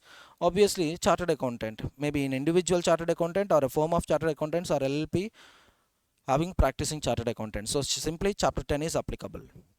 Next one, display of name of the foreign company. See, display of the name of foreign company, this section is talking about two things. One is name board at the entrance of the each and every business premises. Second one is official publications. Now you take name board or you take official publications. So the ingredients to be there on the name board and official publications is total three ingredients. One is name of the company, country of incorporation, and third one is if the members liability is limited. If the members liability is limited, then you have to mention these three: name of the company, country of incorporation, members nature of liability. If limited, mention it. In which language, sir? Coming to the board, two languages, that is local language, English language. Next one, local language. But coming to official publications, English language alone is sufficient. Just observe, company name, country of incorporation shall be conspicuously displayed outside every office, place of business in India. Along with the name and country, yes, you have to mention, if members liability is limited, then you have to mention, clearly state that in which language? English language as well as local language. See, there is no confusion at all. Name board in two languages. Which language? English language, local language. Official publications only English language. and what are the ingredients to be printed, or what are the ingredients to be there in the name board in the official publication? Three ingredients: name of company, country of incorporation, and last one is limited liability if members liability is limited. That's all about section 382. Just give one time reading. Service on foreign company. Any document served to the authorized person, assume that document has been served to foreign company. Or if you leave that paper at the address which was submitted to the ROC. Address submitted to the ROC means branch office address. Branch office address submitted to the ROC. If you leave documents at a address submitted with ROC, that is also deemed to be valid service of notice on foreign company. By this it is very clear there is no obligation on a party to serve document outside India. It's enough if they serve document in India, either to the authorized person or to the address mentioned, address submitted to the ROC. Next one, inspection of books, annual returns. For debentures, section 71 is applicable as if it is an Indian company. For annual returns, section 92 is applicable as if it is an Indian company. And what is the time limit? The time limit for filing annual returns is 60 days from the end of the financial year. Applicable form is FC4. Applicable form is FC4. Getting my point? And for financial statements, FC3. So total 4 forms. My FC1 is for registration of documents, FC2 registration of alteration in the documents, FC3 financial statements, FC4. What is FC4? Annual returns. What is the time limit for filing annual returns? 60 days from the end of the financial year. Next one, coming to the books of accounts, section 128 is applicable to the books of accounts of a foreign company, but in this books of accounts only the details with respect to business operations in India is to be recorded. Okay, so receipts, payments, sales, purchases, assets, liabilities only related to Indian business, and charges, chapter 6 is applicable as if it is an Indian company. Inspection, inquiry, investigation, chapter 14 will apply as if it is an Indian company. And fees for registration of the document. So what is applicable fees? That fees is decided by the authority, central government, and that fees will be as per company for registration of foreign company rules 2014. Next one, in the entire chapter, certified means true copy signed by an authority. It's just not a translated copy. The translated copy should be certified. So certified means verified by an authority having power to verify. Director, in a foreign company, any person whose directions or instructions the board of directors follow, he becomes a director. That means not only a named director, not only a person who has been named as a director, but the person based on whose instructions, if activities are going on, if operations are going on, then that fellow is also deemed to be a director. Place of business. Place of business includes share transfer registration office in India. Getting my point? In India, we are having share transfer, or we are having registration office with respect to transfer of shares. Then can we call place of business is in India? Yes, we can call place of business is in India. Next one is issue of prospectus by the foreign company. Section 387 to section 391. All these are special provisions applicable to all body corporates. Planning to offer securities in India. Their securities in India. This is similar to chapter 3, prospectus and allotment of securities, but chapter 3 is applicable to Indian companies, whereas these sections, section 387 to 391, applicable to only body corporates planning to offer securities in India. Let's see the documents that they need to file. See, first of all, before issuing prospectus, the conditions to be satisfied is every prospectus shall be dated and signed. Yes, prospectus dating is compulsory, signing is compulsory, and includes constitutional documents, say for example certificate of incorporation, MOA, AOA, and name the laws under which company was incorporated, and Indian business address, date and country of company's incorporation, date of incorporation, country in which company got incorporated, whether company is having a place of business in India, if yes, furnish address. Getting my point? See, these points are not applicable to the companies which is already in existence for 2 years. Which points? 1, 2, 3. Constitutional document, laws under which company was incorporated, Indian address where documents can be inspected, including a certified English translation copy. Why? If it is in existence, already 2 years completed, everyone knows about it, and they can download this information from the website. So that's what. But if it is a newly incorporated body corporate, then all these 5 points are compulsory. And remember one thing, the point is, So this information is extra when you compare it with domestic companies. Domestic companies, these information you will not find. Domestic companies, they will comply with chapter 3. They will comply with chapter 3 of the Companies Act. But coming to the foreign companies, additional requirements are constitutional documents, company law under which it got incorporated, address in India, which address, branch office address, date and country of companies incorporation. Yes, if you observe carefully, the third point as well as fifth point, if you observe carefully, whether company has a place of business in India. If yes, provide the address. Sir, if no sir, then it is not a company, it is not a foreign company. No, yes, if there is no address in India, it is not a foreign company, but still it is a body corporate. Why? It is a company incorporated outside India. What I told you at the beginning of this chapter, section 387 to section 391 applicable to all body corporates, whether they are having place of business in India or not. So if this body corporate is offering securities in India, then 387 to 391 are applicable. Clear? So yes, to this section, foreign company, it's not only foreign company, all body corporates incorporated outside India, they can also offer securities in Indian markets. Then they should require, they are required to comply with the requirements of section 387 to 391. Any condition requiring applicant to waive compliance, it's like, agreement in restraint of legal proceedings. Agreement in restraint of legal proceedings is simply void. Next one, application form. Application form shall be issued with a prospectus. This is similar to abridged prospectus, ma. Application form shall be issued along with the prospectus, or else that application form is in not as per the provisions of the Companies Act, so punishment comes. But that application form doesn't require any prospectus if that form is issued in connection with invitation to the underwriters. So if you want to enter into an agreement with underwriters, for that if you are issuing a form, that form doesn't require any attachment of the prospectus. Exemptions, section 387 does not apply to the prospectus or forms issued to the existing members. Correct? If shares are being offered to the existing members, prospectus required or not required. Or if shares belongs to the class of securities which are already issued and listed on the recognized stock exchange, in this case also prospectus is not required. See, prospectus is not required for existing members, prospectus is not required for existing securities which are already dealt on recognized stock exchanges. That means, compliance of section 387, filing of registration of prospectus with ROC, registration of prospectus with authorities is not required. However, the document containing offer, that document shall be dated. Dating of the provisions, dating of the prospectus provisions will apply, but registration requirements will not apply. Getting my point? See, if any offer is made to the existing members under rights issue, or if offer is made with respect to the securities which are already dealt on recognized stock exchange, there, registration of prospectus with ROC will not apply, but prospectus shall be dated.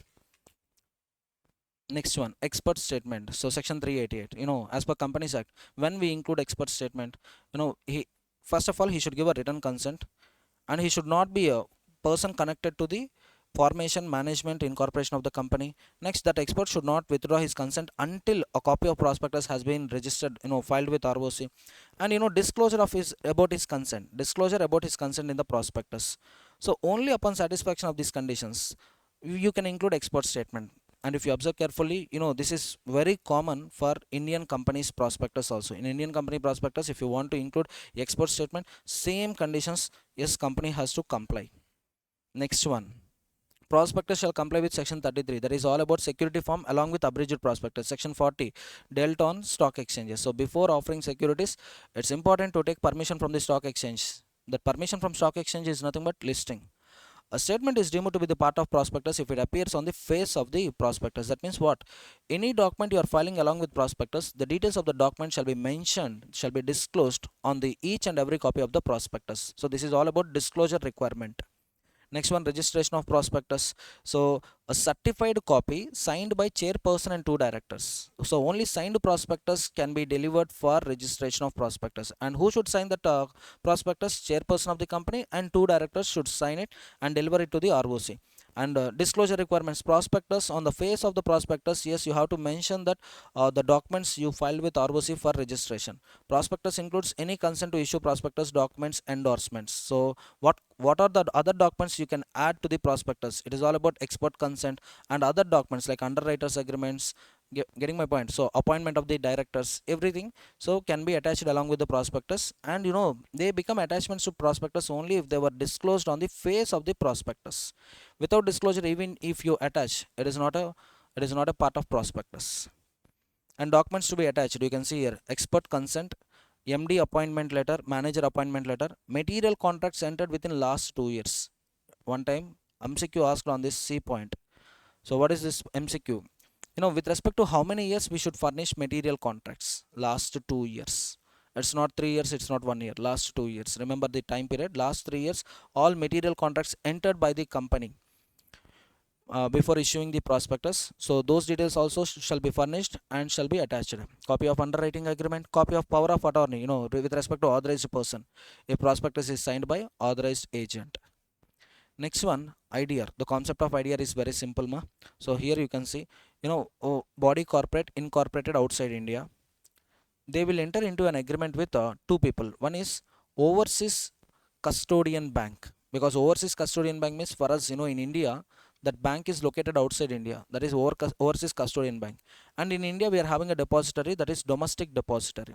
First, body corporate will allot securities in the name of domestic depository, but those securities are deposited with overseas custodian bank, allotted in the name of, you can see, allotted in the name of domestic depository, but custody is with overseas custodian bank. Now this custodian bank and depository will enter into an agreement. So based on this agreement and based on the allotment by the body corporate outside India, this domestic depository will issue receipts in India, and those receipts are tradable on the stock exchanges. Those receipts are known as IDRs, Indian Depository Receipts. So for issuing Indian Depository Receipts, yes, central government is having power to frame the rules. So a foreign company, central government can establish rules covering offers of the IDR, disclosure requirements. Next one, how IDRs are handled in the depository. All these rules, who is having authority to frame? Central government. Next one, foreign company cannot issue IDR unless it meets other requirements, that is SEBI requirements and RBI requirements. Since foreign currency, foreign currency is involved, not directly, but whatever money they are getting, if they utilize that money in India, no problem. If they are taking back to their country, simply conversion is required, rupees into dollars conversion is required. So in that case, what happens? RBI approval is also required, RBI directions should be complied. Next one, compromises, arrangements, amalgamation. This section is all about mergers of the foreign companies. Yes, a foreign company can be merged with Indian company, or Indian company can be merged with foreign company, subject to the guidelines of central government. And the purchase consideration, the consideration for settlement for merger scheme can be settled either in cash or depository receipts, or combination of cash and depository receipts. Only in this way, yes, it will be settled, but not in kind, but not in assets. Getting my point? Either cash will be paid, or issue of depository receipts, or combination of cash and depository receipts. Next one, application of section 34 to section 36 and chapter 20. Yes, ma, in the prospectus issued by the body corporate for offering securities in India, in case of any misstatement, section 34 criminal liability is applicable, section 35 civil liability is applicable, and if any person is fraudulently inducing public to invest in the securities of the body corporate, that person will also get punishment under 36. And under section 34 criminal liability, section 36 the punishment is section 447 punishment is for fraud. Okay, na? So criminal liability, civil liability, punishment for fraudulently inducing the investments. And winding up provisions shall also apply to the foreign company. For that chapter 20, yes, winding up a foreign company, we assume it as not a foreign company, we assume it as an Indian company, even though it is a foreign company, but we assume it as an Indian company. Accordingly, winding up provisions we will apply winding up provisions. 392, this is a common section. Any violation of chapter 22 for foreign company, punishment 1 lakh to 3 lakhs 50,000 per day if it is a continuing offense. Officer in default, fine 25,000 to 5 lakhs. Next one, suppose section 380 filing of documents with ROC, that provision has not been complied.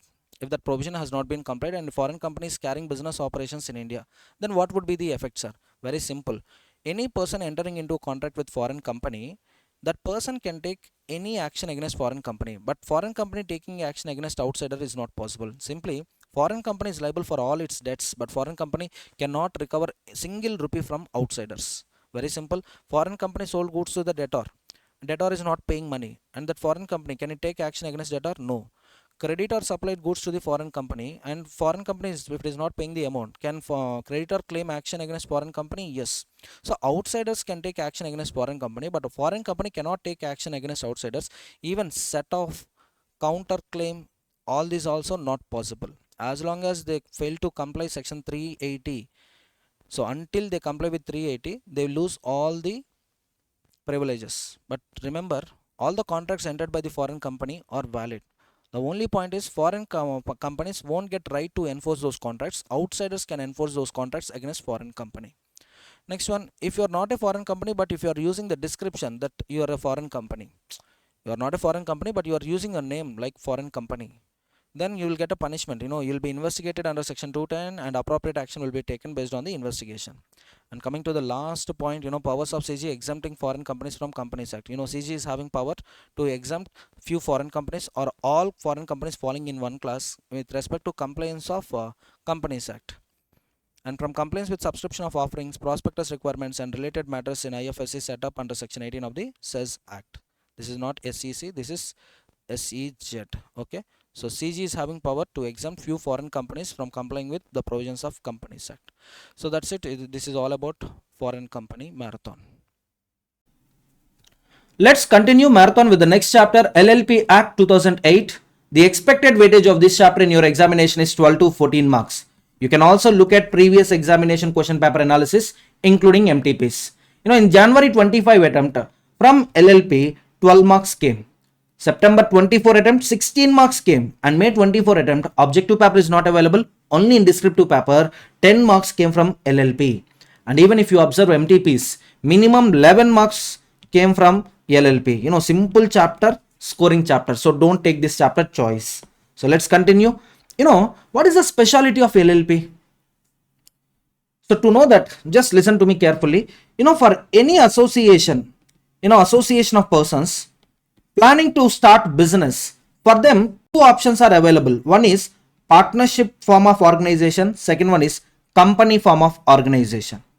Both these options are having their own advantages and disadvantages. Suppose if you look at a company, the biggest advantage in company type of organization is members liability. What is the nature of members liability? It is limited. Members nature of liability is limited. Limited to the extent of unpaid value multiplied by number of shares held by them, or limited to the extent of guarantee amount they provided at the time of incorporation. And another advantage is separate legal entity. Company is separated from its members. That means company is separated from its owners. Now, for the act of company, company is liable but not members. So company can sue, company can be sued. So these are the advantages of company. But if you look at partnership, these are the disadvantages. These are the disadvantages. Suppose, what is the nature of partners liability? Unlimited. Not only unlimited, their nature of liability is joint and several.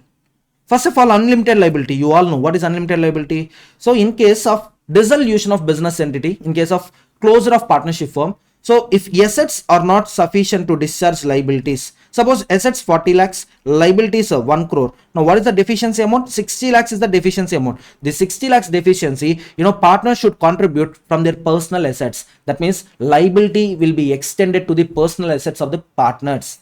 Suppose there are 3 partners, A, B, C. Now each partner should contribute how much amount? 20 lakhs.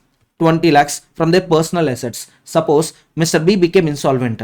Now loss arising from insolvency of a partner shall be borne by other partners, other solvent partners. So A should contribute extra 10 lakhs, C should contribute extra 10 lakhs. That means each and every partner is liable not only for his share but also liable for other partners' share also. That's what joint and several liability. Getting my point? And act of one partner, all other partners are responsible. In partnership firm, there is no separate legal entity. So act of one partner, all other partners are responsible. So these are the disadvantages of partnership. But if you look at advantages, the biggest advantage in partnership form is easy to form. Easy to form. That means compliance is very low, very minimum. And the management structure is highly flexible. Management structure is highly flexible. Come on, tell me, who carry business operations in partnership firm? Partners. Who are the partners? They are owners of the partnership firm. They are the owners of the partnership. Correct? So that means there will be no delay in making decisions. Decisions can be taken very, very promptly. As and when needed, they will take decisions. That's it. But if you look at company, these two acts as biggest disadvantages. Its company comes into existence only through incorporation. For that, we need to prepare documents. We need to file documents with ROC. Getting my point? So compliance is very high compared to partnership. Next one, management to some extent it's not flexible. Not flexible. Suppose company decided to change its business operations. Company decided to start new business. Now company cannot take decisions independently. First, board of directors should call for a meeting, should call for a general meeting. In that general meeting, members, by passing a special resolution, they can approve company to start new business. Now immediately company has to file all these forms with ROC, and company has to wait for confirmation from ROC. Then only company can start new business operations. Getting my point? So management structure is not that much flexible. So if you look at these two types of organizations, partnership, company, both had their own advantages and disadvantages. But if you observe carefully, from government point of view, company is a very, very advisable option. Why? Company comes into existence through incorporation. Every year company has to file financial statements with ROC, annual returns with ROC. So therefore transparency is possible in case of company type of organization. But if you look at small business organizations,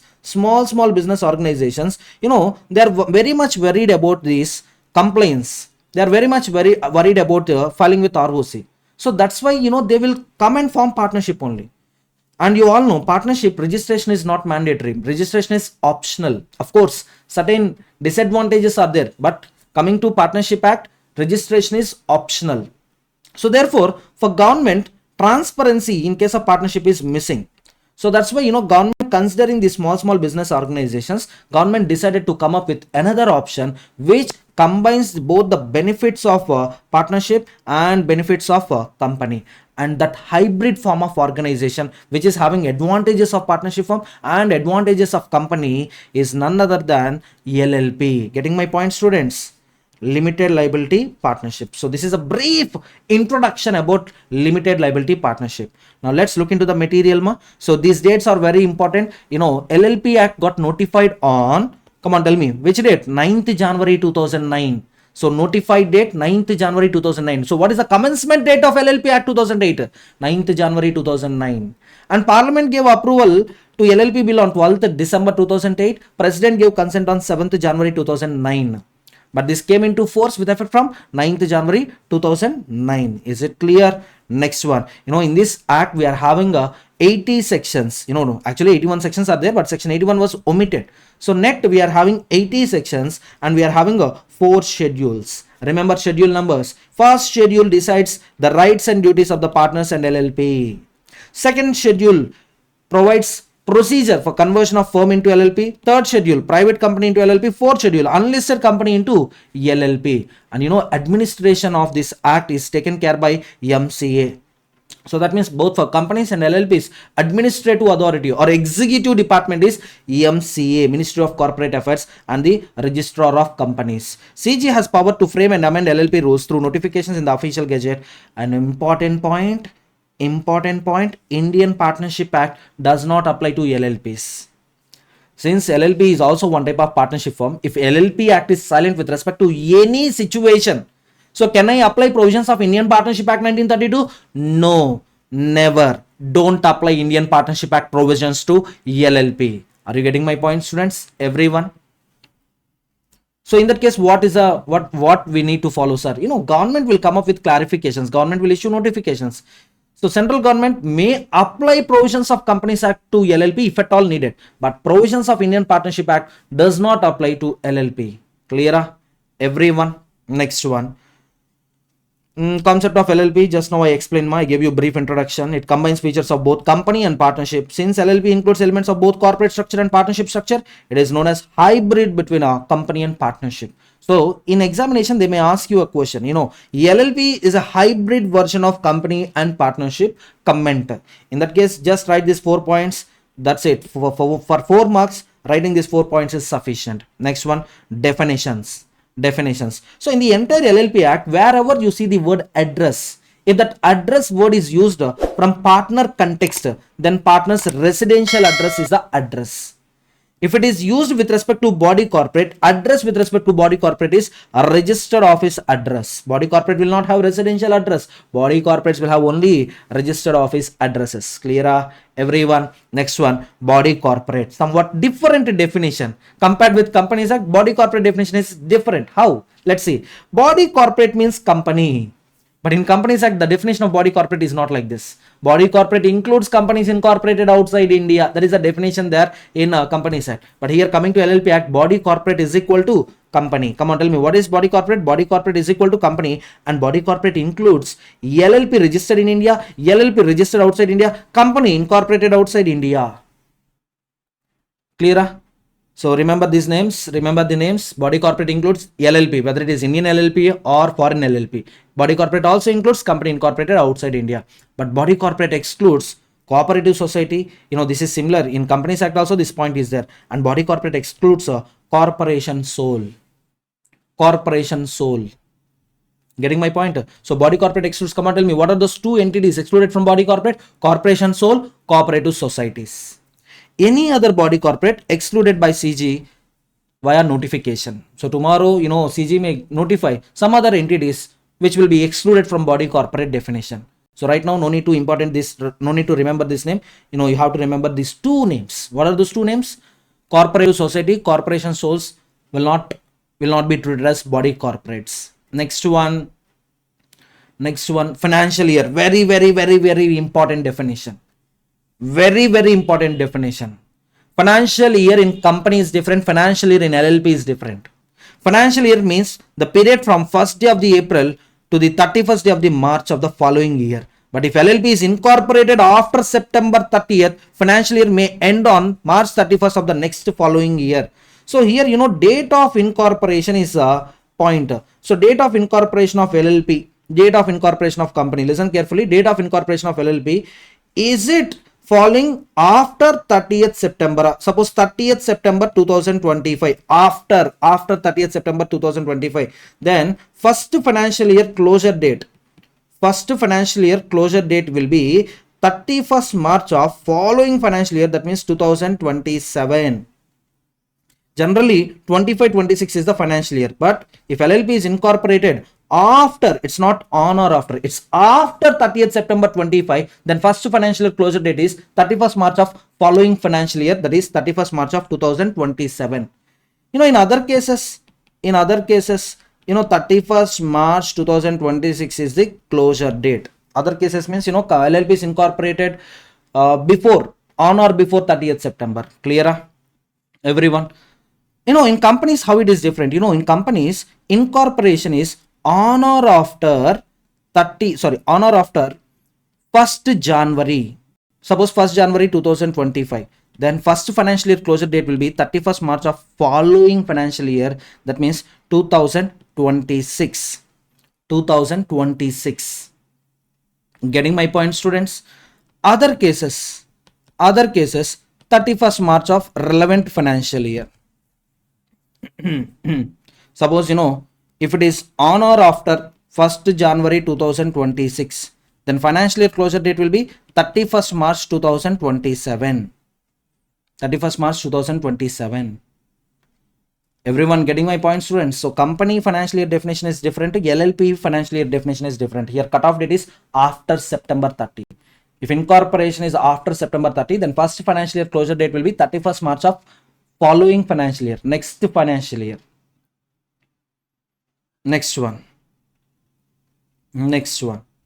Foreign LLP. It's an LLP incorporated outside India, having place of business in India. That's it.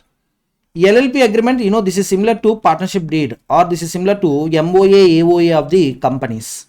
So if LLP agreement is silent with respect to any point, with respect to rights and liabilities of the partners, LLP, then, you need to follow first schedule. Suppose, profit sharing ratio, So what is the profit sharing ratio? It's determined by the partners, and the determined ratio will be mentioned in LLP agreement. Suppose LLP agreement is silent on profit sharing ratio, then as per first schedule, all partners will have equal profit sharing rights. That's it. Next one, small LLP, another important definition. Out of these definitions, very, very important definitions are financial year body corporate. body corporate, financial year, body corporate, and small LLP. So what is small LLP? First of all, it should be an LLP. And contribution, nothing but, in case of company, we call it as capital, but here we call it as contribution. Contribution amount should be less than or equal to 25 lakhs. Or such higher amount as may be prescribed up to 5 crores. CG is having power to increase this 25 lakhs to 5 crores. But for the time being, contribution amount is 25 lakhs. And turnover as per statement of accounts and solvency is up to 40 lakhs. Or such higher amount as may be prescribed up to 50 crores. CG can increase these limits to the extent of 50 crores in future.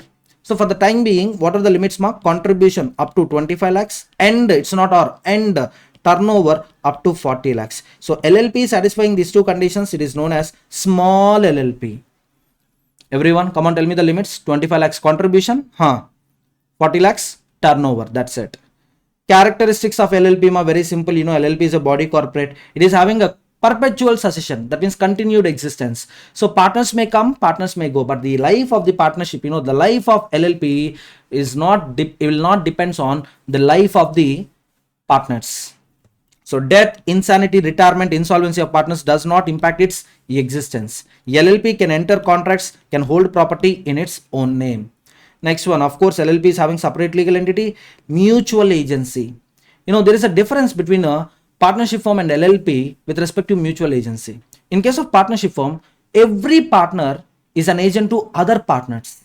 But in case of LLP, partner is agent only to LLP but not to the other partners. You can see here, partners are just agents of LLP only, but not for other partners. So act of partner, LLP is liable, but not other partners. That means there is no joint and several liability concept in case of LLP. No joint and several liability in case of LLP. Is it clear? So all partners are agents to LLP. That doesn't mean the partners are agents to other partners, since we had a concept of separate legal entity.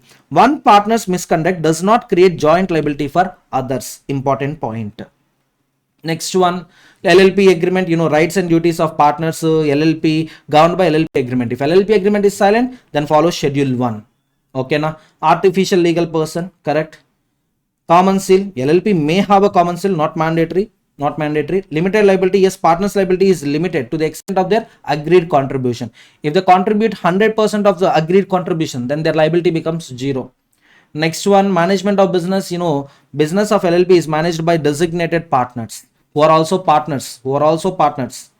So partners of a LLP, few partners will be designated as DP. Simply they are designated partners. They are responsible for management of business and compliances.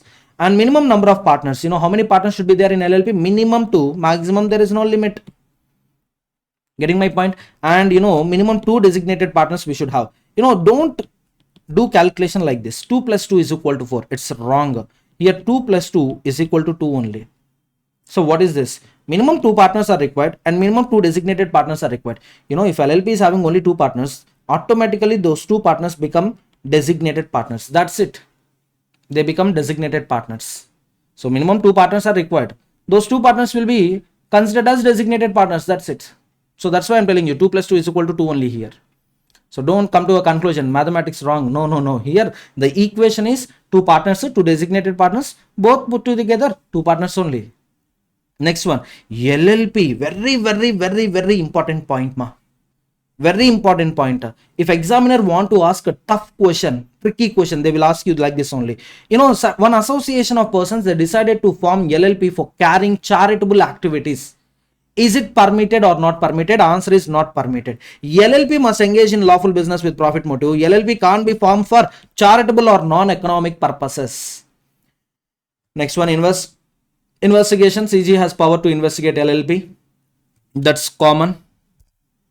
Next, mergers, amalgamations, compromise of LLP is also there. Conversion into LLP. Yes, firms can be converted into LLP. Private companies can be converted into LLP. Unlisted companies can be converted into unlisted public companies can be converted into LLP. So that procedure, formalities, everything is there. Documents, not manual filing. All documents are, e-filing is available. E-filing of documents is there. And foreign LLPs, yes, foreign LLPs are those incorporated outside India but having business operations in India. Foreign LLP can become a partner in an Indian LLP, because foreign LLP is a body corporate. Who can become partners of LLP? Yes, individuals can become partners of LLP. Body corporates can also become partners of LLP. Clear, everyone? Advantages of LLP. If examiner, the paper setter mind is good. If you want to ask easy question, this question can also be asked. So what define, simply state the advantages of LLP. Very simple.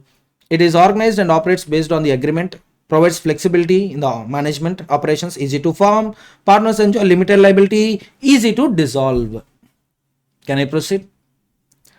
Partners of LLP, important topic. No guaranteed question, but important topic. Can I? Yes. Who can become partner of LLP? Individual body corporate can become partner in an LLP. So both individuals and body corporates are having a eligibility to become partners of LLP. But coming to disqualifications, with respect to individual, he should be of sound mind. So unsound mind people who are declared as unsound mind by competent court, they are not eligible to become partners. Undischarged insolvent, adjudicated as an insolvent, both are disqualified. Even minor cannot become partner of LLP. Minor cannot become partner of LLP. There is a provision in Indian Partnership Act. Minor can be admitted for the benefits of partnership firm. But here, that exemption or that allowance is not there. Minor straight away disqualified. Undischarged insolvent, adjudicated as an insolvent. Suppose, insolvent means it's a stage where assets are not sufficient to discharge liabilities. Individual assets, for example, 40 lakhs, liability 60 lakhs. So this is the stage of insolvency. And this fellow filed an application with competent court to declare him as an insolvent, and his application is pending. So we call him as adjudicated insolvent. Suppose application processed, he was declared as insolvent and court imposed some 2 years time period. 2 years you cannot enter into any contract. You are ineligible person. That means that fellow is not a discharged from the insolvency proceedings. So we call him as undischarged insolvent. So straight away, tell me how many people are disqualified? 4. Minor disqualified, unsound mind disqualified, undischarged insolvent disqualified, adjudicated insolvent disqualified. Everyone. Next one, body corporates. You can see here, individuals can become a partners of LLP. LLPs, companies including foreign companies, foreign LLPs, LLPs incorporated outside India, foreign companies. All these are eligible to become partners of a LLP.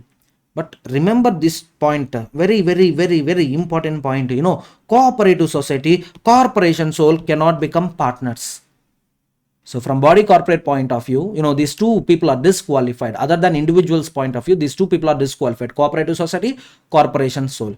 If an LLP receives capital from foreign investors, it must comply with the FDA regulations. Correct.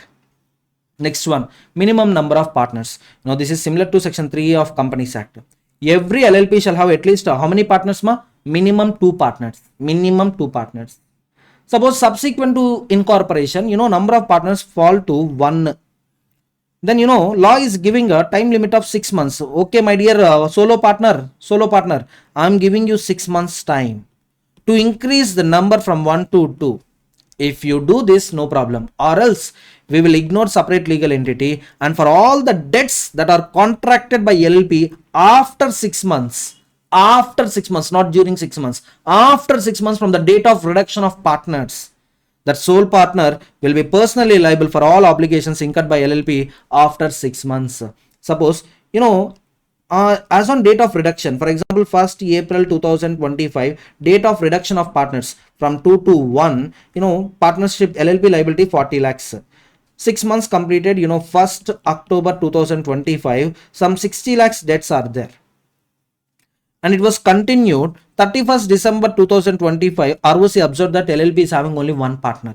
By the time LLP liabilities, became 1 crore. Now, if you observe carefully, extra debts contracted during this period, which period? After 6 months from the date of reduction. So, whatever the debts contracted, for example, 40 lakhs, 1 crore minus 60 lakhs, 40 lakhs. For this 40 lakhs, LLP is not liable, that sole partner is liable.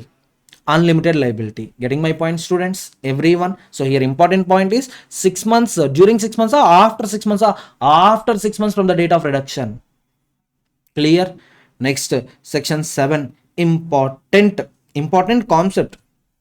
So I won't guarantee you that question will come, but important concept. Okay, So section 7, appointment and requirements of the designated partners. I told you every LLP should have how many partners? 2. And every LLP should have how many designated partners? 2. Out of 2 designated partners, 1 partner should be resident in India. Designated partner role in LLP is similar to director role in company. But the only difference is director need not be a member of the company. He can be a member, he can be a non-member. But designated partner, compulsory first he should be a partner. Then only he can be designated as DP, designated partner. Both will have one number called director identification number. Coming to LLP, we call it as designated partner identification number. But both numbers are same only. Okay, so to call a person a resident in India, his period of stay during the financial year should be at least 120 days. If all partners are body corporates, then 2 individuals nominated by body corporates must act as a designated partners in case of contravention. That means what? So LLP is there with 1 designated partner, or LLP is there with 2 designated partners, but these 2 designated partners are non-residents. Getting my point? In this case, in case of contravention, LLP punishment, 10,000 of minimum penalty.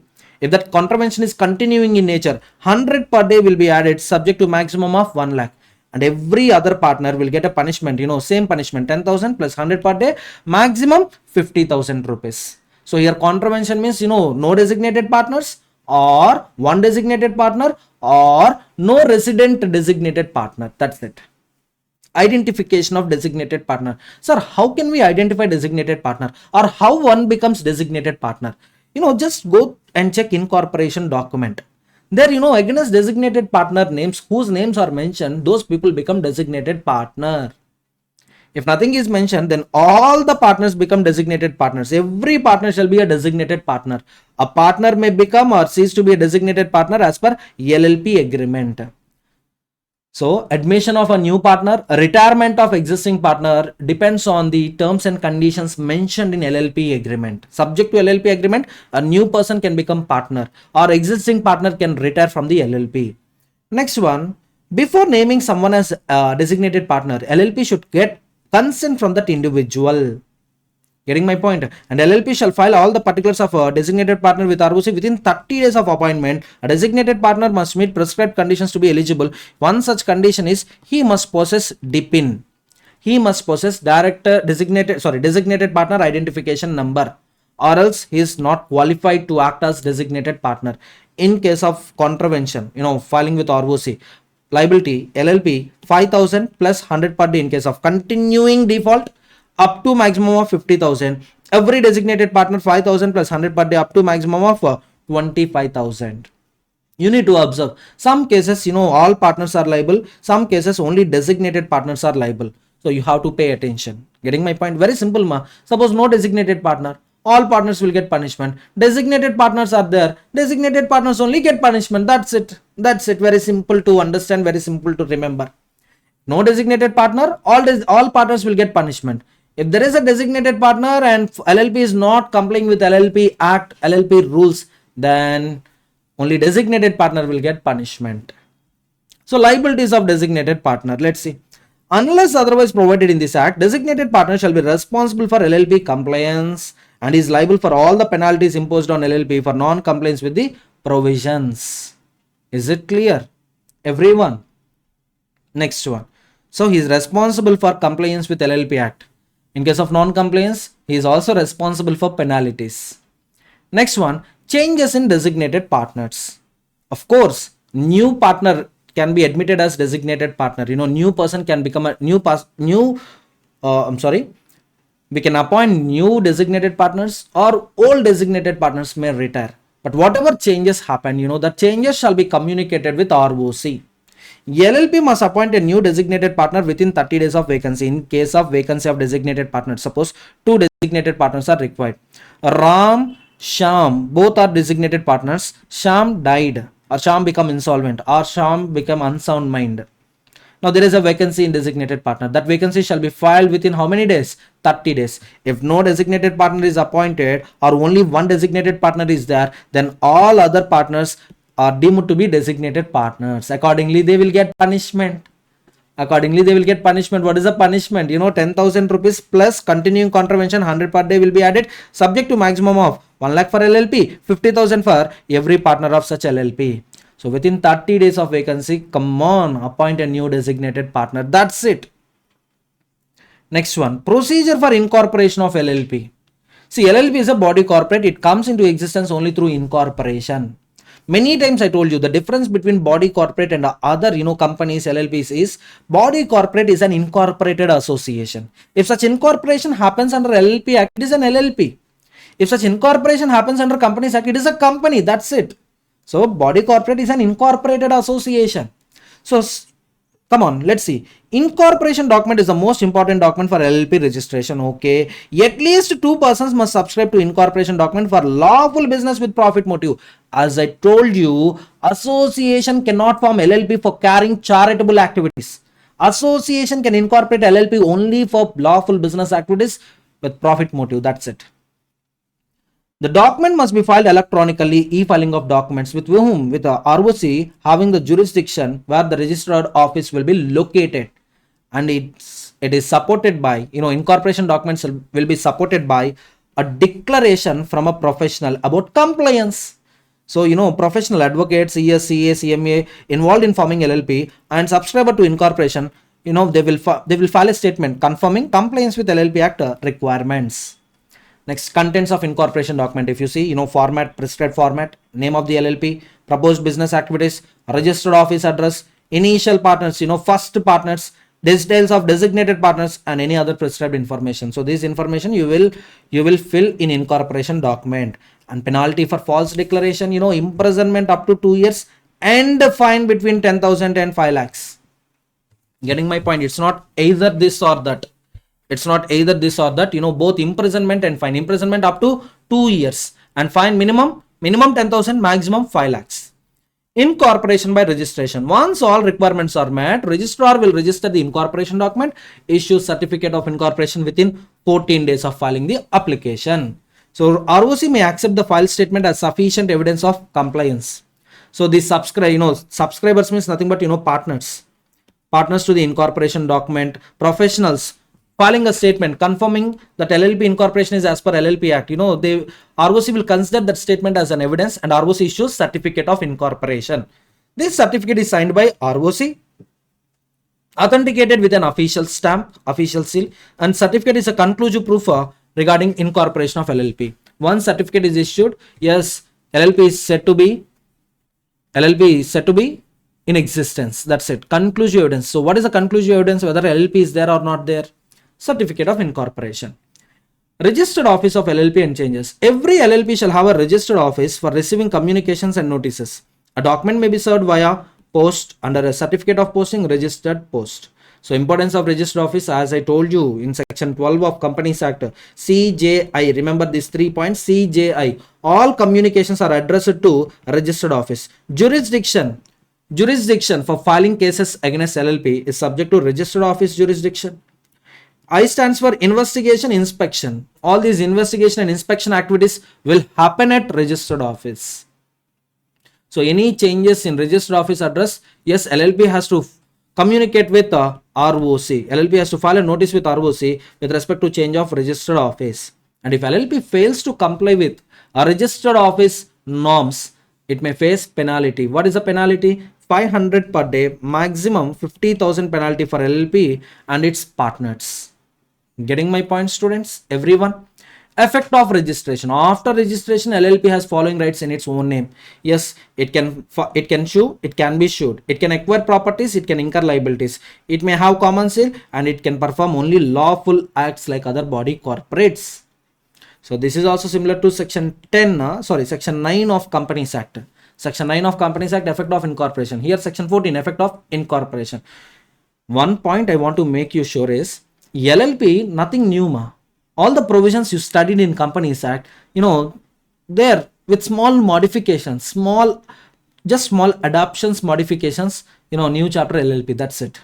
So no need to put extra efforts. If you're able to recap, if you're able to remember Companies Act provisions, just those provisions only applicable here also with slight modifications regarding time limits, regarding roles. There we call directors members. Here we call designated partners partners. That's it.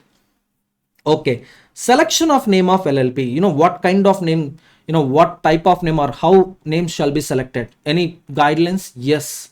Every LLP name shall end with a limited liability partnership or LLP. And restrictions. You cannot use name which is undesirable in the opinion of central government. Undesirable name, allowed or not allowed? Not allowed. And that name shall not be identical to or similar to another LLP, another company registered trademark under Trademark Act 1999. So it should be unique and distinct. That's it. A person may apply to register in a prescribed form with a fee to reserve a name for a new LLP, name change of an existing LLP. If the registrar is satisfied that name does not violate section 15, it will be reserved. Name will be reserved for 3 months from the date of intimation. So important MCQ. So tell me, how long name of LLP shall be reserved, ma? How long? 3 months. 3 months. With respect to company name reservation, 20 days for new companies incorporation, 60 days for existing companies which are planning to change their name. Getting my point? But coming to LLP, reservation of name, the name shall be reserved for a period. The name will be reserved for a period. How many months? 3 months. That's it. Rectification of name, section 17. This is similar to section 16 of Companies Act. Section 16 of Companies Act. But there, central government, if it is of opinion that company name is similar to the name of another company, CG may issue an order. But here, application will be filed by the LLP or company. There is a slight difference is there. Just look into the material. If an LLP is inadvertently registered with a name that is identical to another LLP, similar to another LLP or company, or too similar to a registered trademark, then on application from affected LLP company trademark owner, CG may direct LLP to change its name within 3 months. Time period is also same. There are 3 months, here also 3 months. Time limit is also same.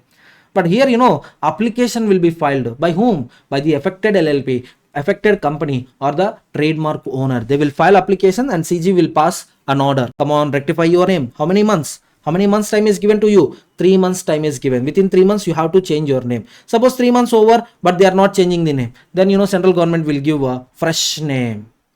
If LLP does not comply, CG will assign a new name. Registrar will issue fresh incorporation certificate.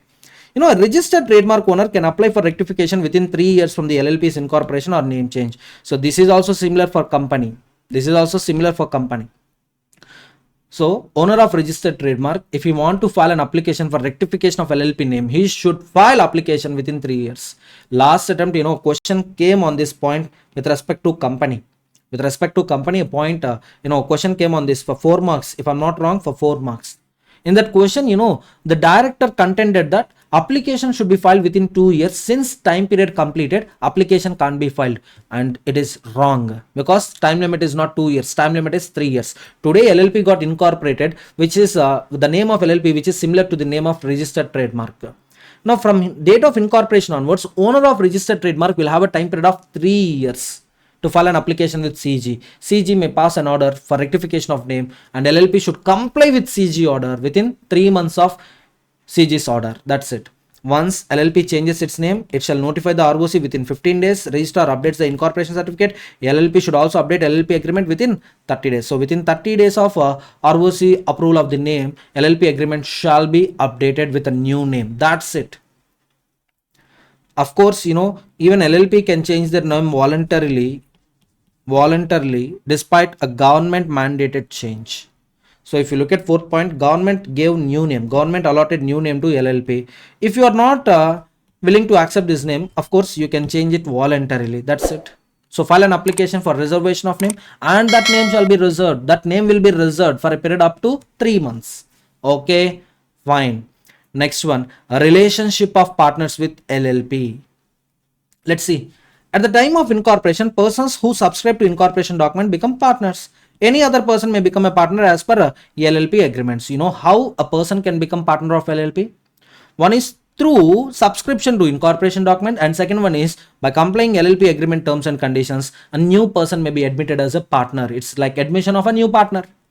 A relationship of partners. Of course, duties, rights of partners and LLP governed by LLP agreement. If LLP agreement is silent, then first schedule will apply. first schedule will apply if LLP agreement is silent on any matters. Okay, LLP agreement and any modifications to LLP agreement both shall be filed with ROC. Upon incorporation, yes, partners has to execute LLP deed and that LLP agreement shall be filed with ROC. Not only original agreement, from time to time if they are making any modifications, that modified LLP agreement shall also be filed with ROC. Clear? Next one, changes of partners in LLP. So here you have to understand, whenever partner is getting retired or whenever partner is becoming a former partner, that means partner coming out of LLP, certain compliance LLP should follow or certain provisions LLP has to comply. Let's see one by one. Partner can leave LLP either as per LLP agreement or by giving a written notice at least 30 days to the other partners. Why 30 days notice shall be given to other partners? Meanwhile, LLP will give notice to public. LLP will give notice to all the persons connected with LLP, so that from the next day onwards, from the next day from which date? From the date of resignation onwards, act of former partner, LLP is not liable. Act of former partner, LLP is not liable.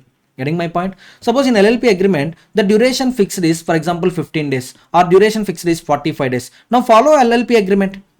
If LLP agreement is silent with respect to cessation of partnership interest, then as per Act, at least 30 days notice shall be given to the other partners, 30 days before resignation.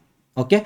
Partner automatically ceases on death or LLP dissolution, declared as unsound mind, or declared as insolvent, or adjudicated insolvent. Now in these cases, notice required as or not at all required. Death, notice required. Unsound mind, court order is sufficient. Declared insolvent or filed an application for adjudicated to be an adjudicated insolvent. Once these documents are filed with court or once court is giving an order, that's it. Express notice or implied notice not at all required. Court order itself acts as a notice. But in case of, in case of retirement, notice is compulsory and that notice shall be given at least 30 days before resignation. Okay. So that means up to the 30 days, up to the date of resignation, the acts of LLP, for the acts of LLP, this partner is liable to the extent of agreed contribution. Suppose each partner agreed to contribute 40 lakhs. Okay. So far they contributed only 30 lakhs. This is agreed contribution and this is a contribution.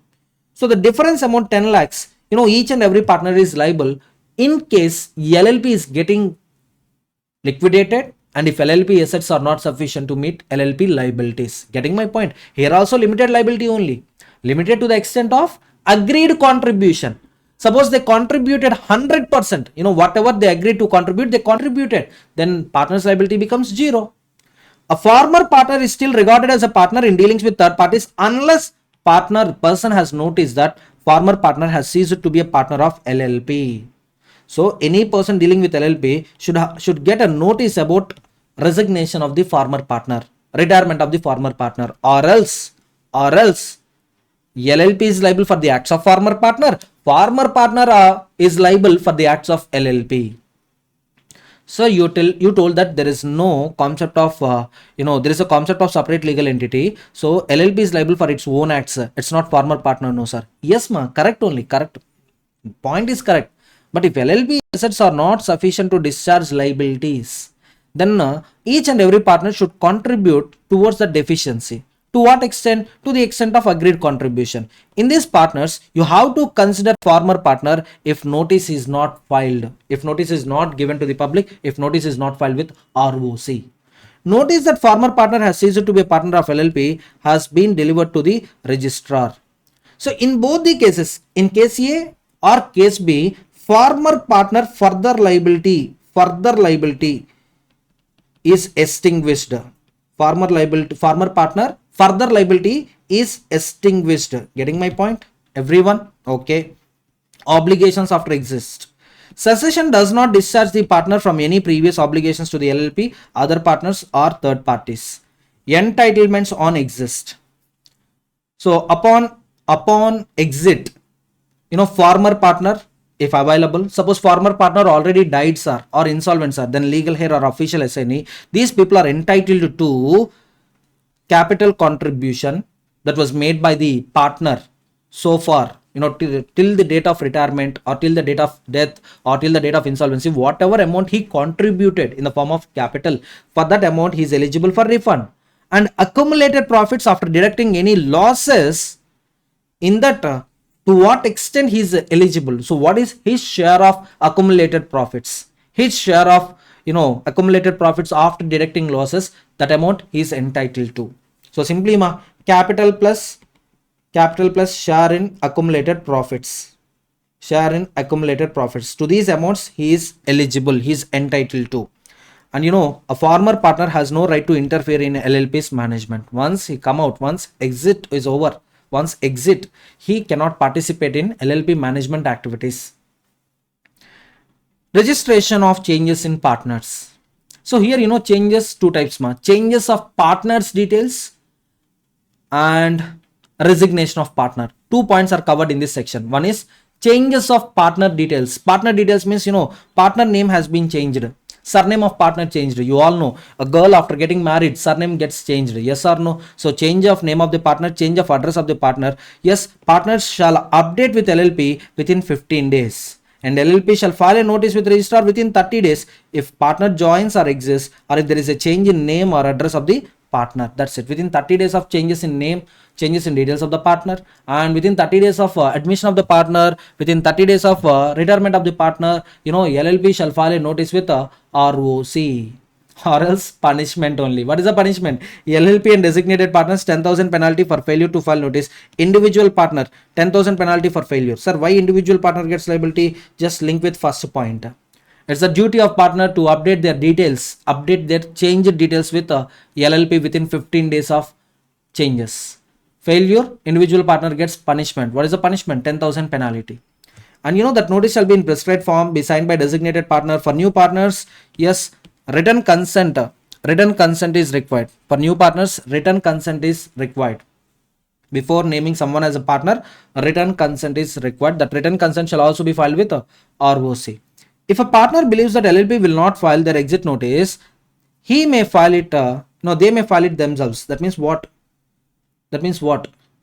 So the former partner, if he is having a doubt that LLP failed to file exit notice with ROC, then he can file it individually.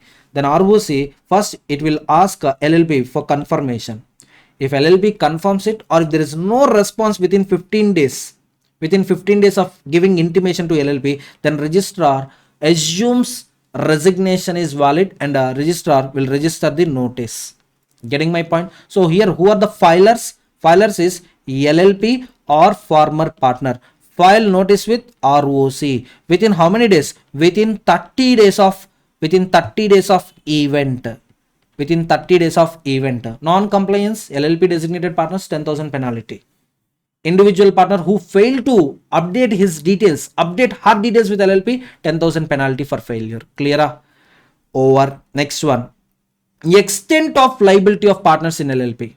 Every partner is an agent of LLP for its business activities, but not an agent of other partners. That means act of partner, LLP is liable, but not other partners, not all other partners. So there is a mutual agency concept between partner and LLP, but not partner and other partners. Mutual agency is there between, come on, tell me, mutual agency is there between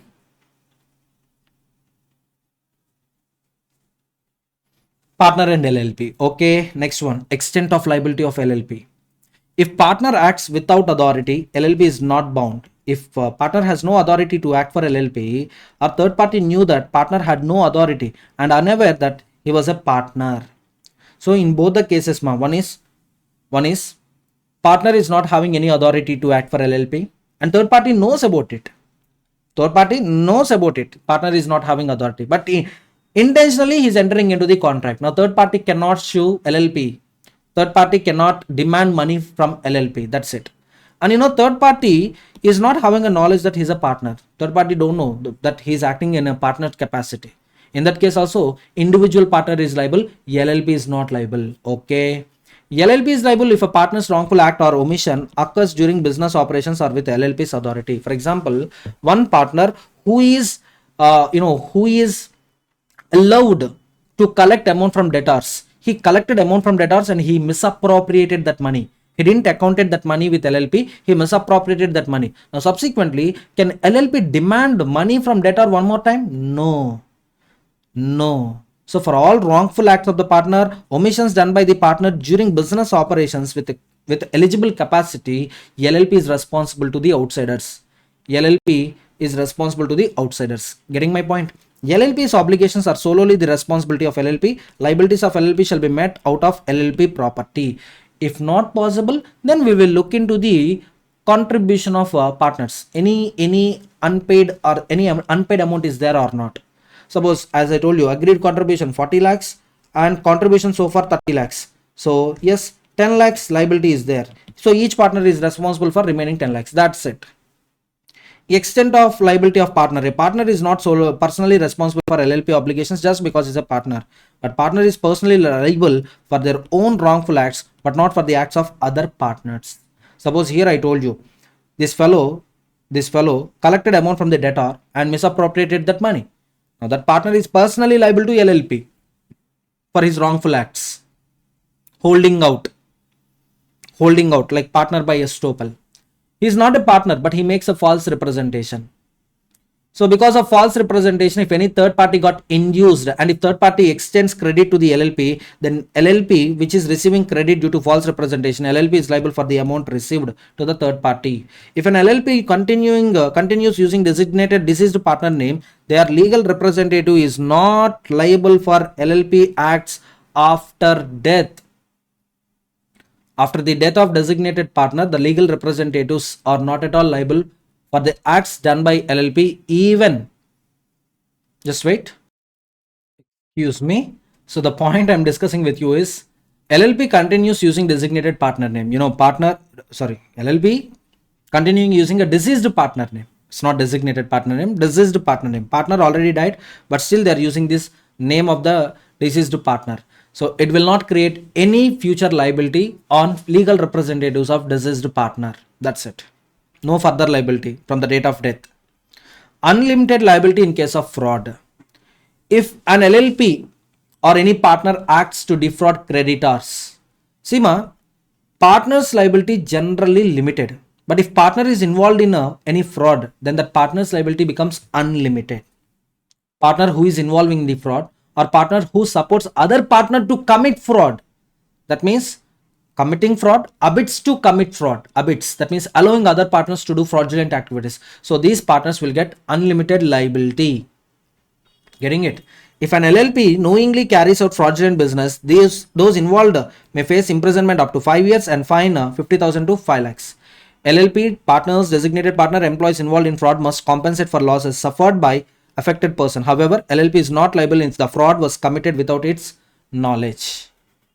If LLP is also involved, then LLP will also get punishment, fine, penalties. That's it.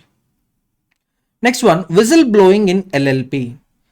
See, whistleblower, he is a person who supports or who cooperates during investigation proceedings. Suppose a complaint was filed against LLP.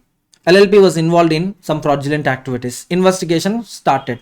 Now, any employee, any partner, getting my point? So, if they cooperates with investigation team, if they provide sufficient information, that means investigation team, the burden over them, the procedural formalities they need to follow can be reduced. Getting my point? Suppose, they will search for evidences. If you are giving them evidence, the time will be saved. Correct? Yes. So, for necessary cooperation, whatever information you are providing, you are treated as whistleblower. And what is the advantage to the whistleblower? Even though he is a person involved in the fraud, his punishment may be completely waived off or his punishment may be reduced. So, court or tribunal may reduce or waive any penalty for a partner or employee of an LLP if he provides useful information during investigation of LLP that their information leads to conviction of LLP, conviction of partners, employee under this act or any other act. And suppose LLP, designated partner is threatening employee, designated partner is threatening other partner. If you provide this information, I will kill you, or I will remove you from the employment. I will suspend you. Harassment, anything, from all these things, partner will be, or whistleblower will be protected. whistleblower will be protected from all these, illegal or unlawful acts just because he's a whistleblower. Getting my point? So very simple concept. My whistleblowing concept is those who provide useful information during investigation, his or her punishment either completely waived off or reduced. That's it. Partner's contribution, nothing but capital. This contribution can be either tangible, movable, immovable, intangible, any kind.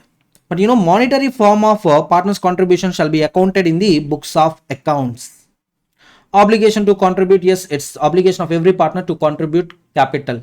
Either it may be tangible contribution or intangible, services. I am providing services for which I am entitled to remuneration, but I am not taking remuneration.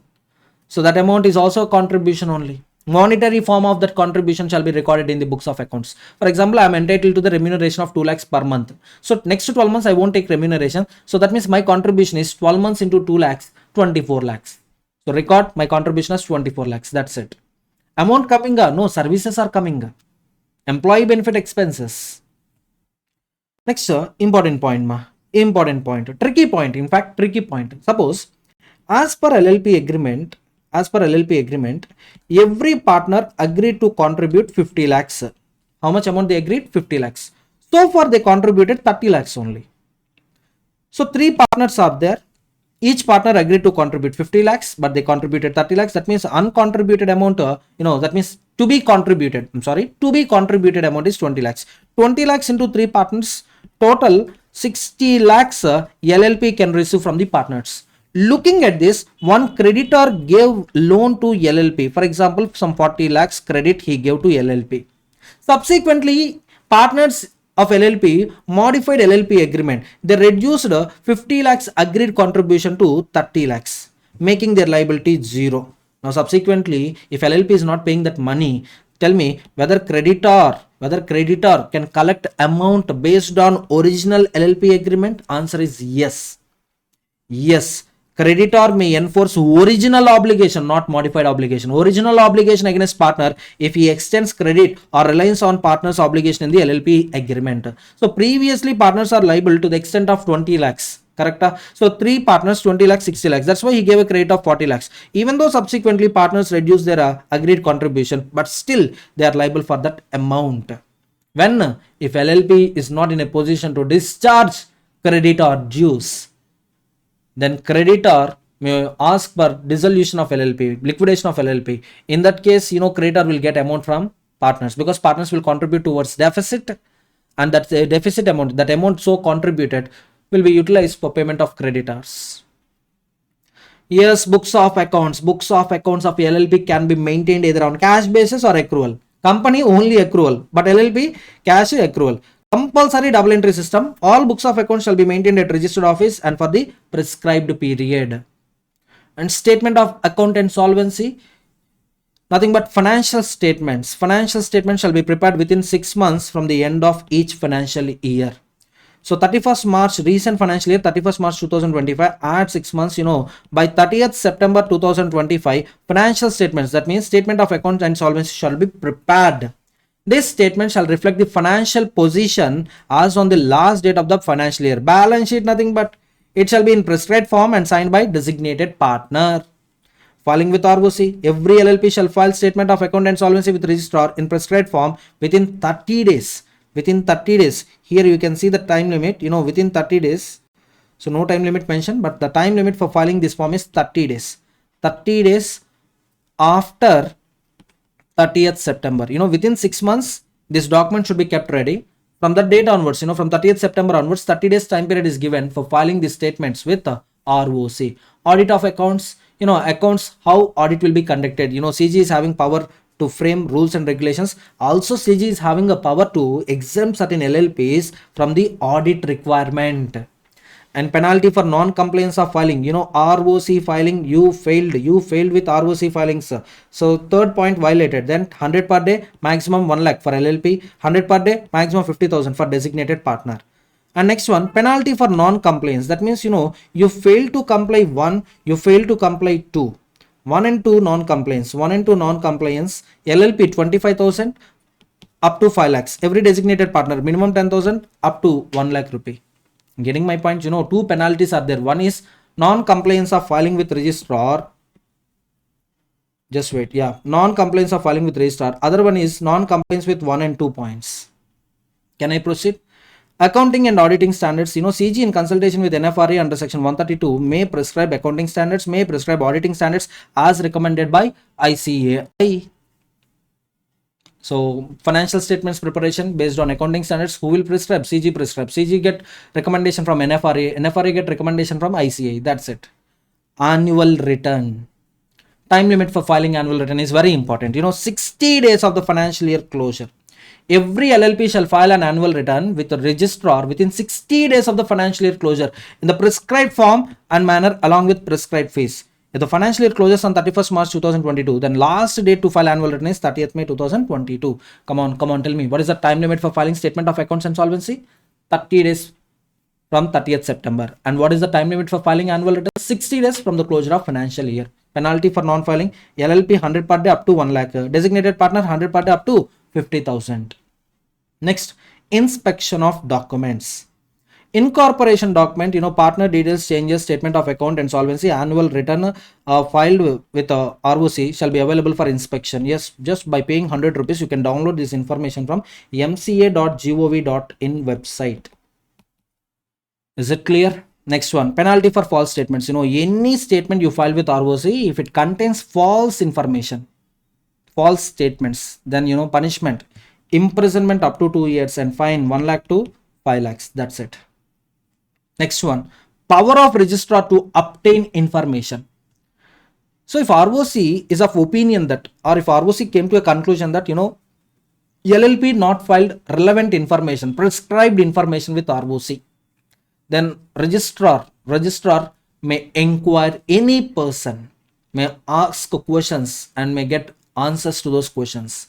Registrar can make any person to make declarations and make any person to provide information in writing within a reasonable period.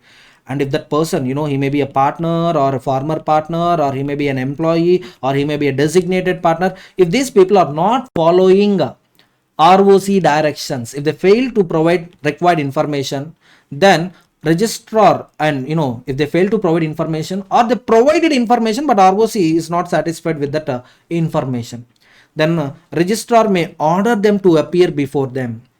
Registrar may order them. Someone means the ROC may order that person to appear before him. Him means registrar, or an inspector, or any public officer designated by the registrar. Like court issuing summons for further investigation, for further further inquiry, court may issue summons. Here also registrar may issue summons, making them to appear before a public officer, inspector. Why? To collect information. That's it. Anyone complying, anyone fails to comply with ROC summons, the fine will be 2,000 to 25,000. Minimum fine 2,000, maximum fine 25,000. Clear? So this section is all about, ROC. If at all needed, it can get additional information from the persons connected with LLP. If these people are not filing information, or filed information is not satisfactory, ROC issue an order to appear them. Issue an order. So ordering them to appear before ROC. Failure to comply with ROC summons, penalty 2,000 to 25,000. Compounding of offenses. Compounding of offenses, nothing but compromise. Simply compromise. Getting it? But this compounding of offenses, the biggest advantage is you can avoid a lengthy court proceedings. You can avoid, lengthy legal proceedings. So here you will come before authority and you will accept your mistake. Sir, yes sir, I committed offense, sir. I committed offense. So it's like, self-confirmation, self-affirmation. So no need of this detailed, lengthy legal proceedings, sir. I'm admitting my mistake. So you please punish me. That's it. So that means, even without compounding of offenses also you get punishment. But the advantage of having this section is you can avoid detailed lengthy legal proceedings. That's it. Getting it? Or else what happens? Every time whenever authority is calling you, whenever authority is summoning you, you need to appear before authority. And you need to give reply. You need to answer to the authority. So it goes on. You are unable to, you can't concentrate. You won't get time to concentrate on business operations. That's why, so one option is given to you. You can admit your offenses and all the detailed lengthy legal proceedings will be stopped. Getting my point? But this benefit of compounding of offenses is available only to those offenses where fine is only the punishment.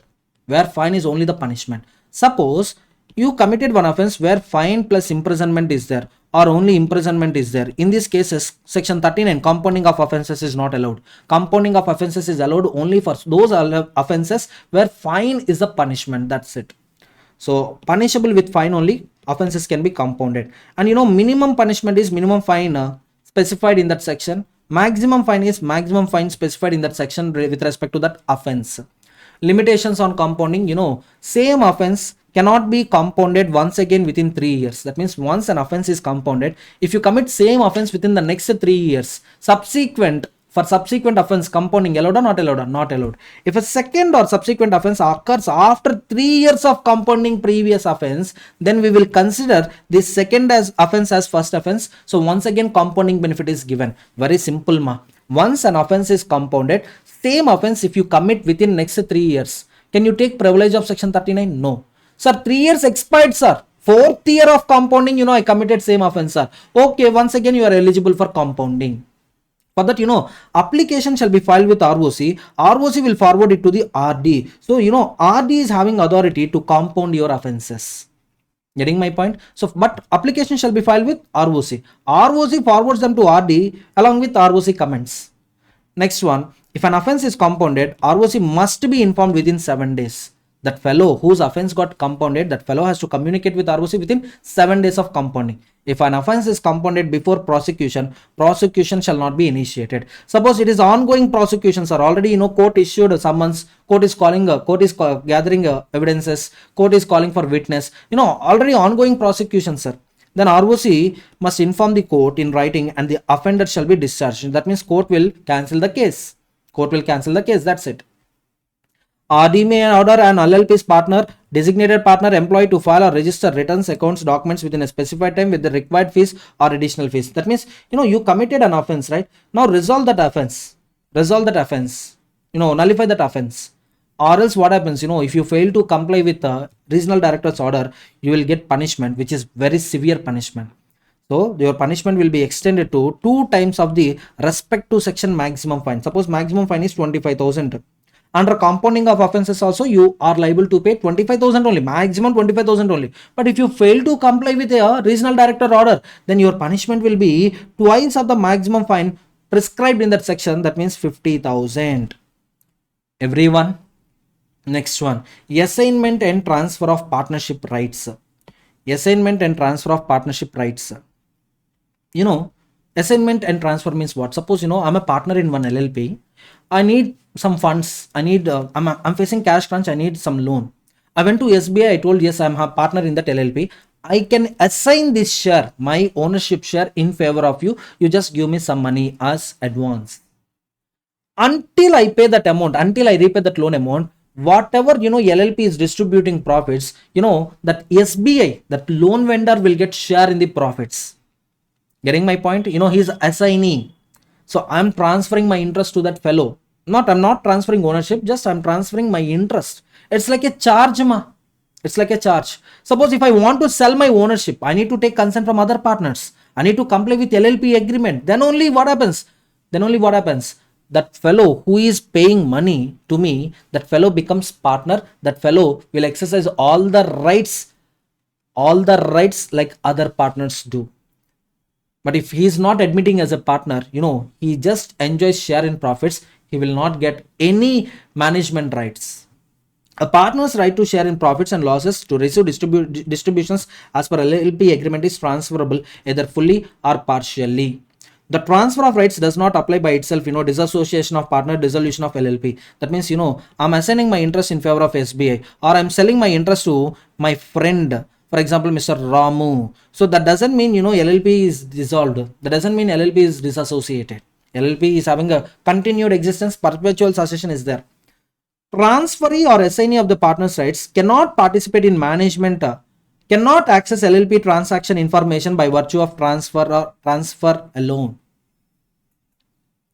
Getting my point? Since transfer happened, I transferred my ownership to another person, that doesn't mean he will get all the rights like other partners.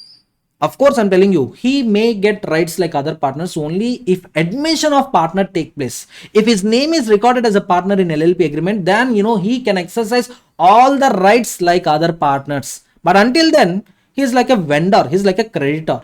He is entitled to all the shares of the distributions, share of profits. That's it. Beyond that, no right. Can't participate in management decision making meetings.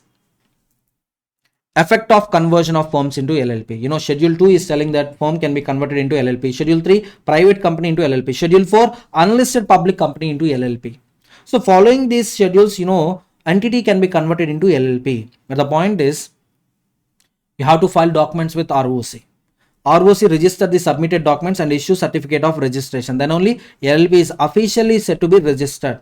And within 15 days of conversion, within 15 days of registration, LLP must inform relevant authorities. If it is a partnership firm which got converted into LLP, it has to communicate with registrar of firms. If it is a private company or unlisted public company, it has to communicate with ROC with respect to conversion. Therefore, previous details like partnership firm details or private company details, unlisted public company details will be closed.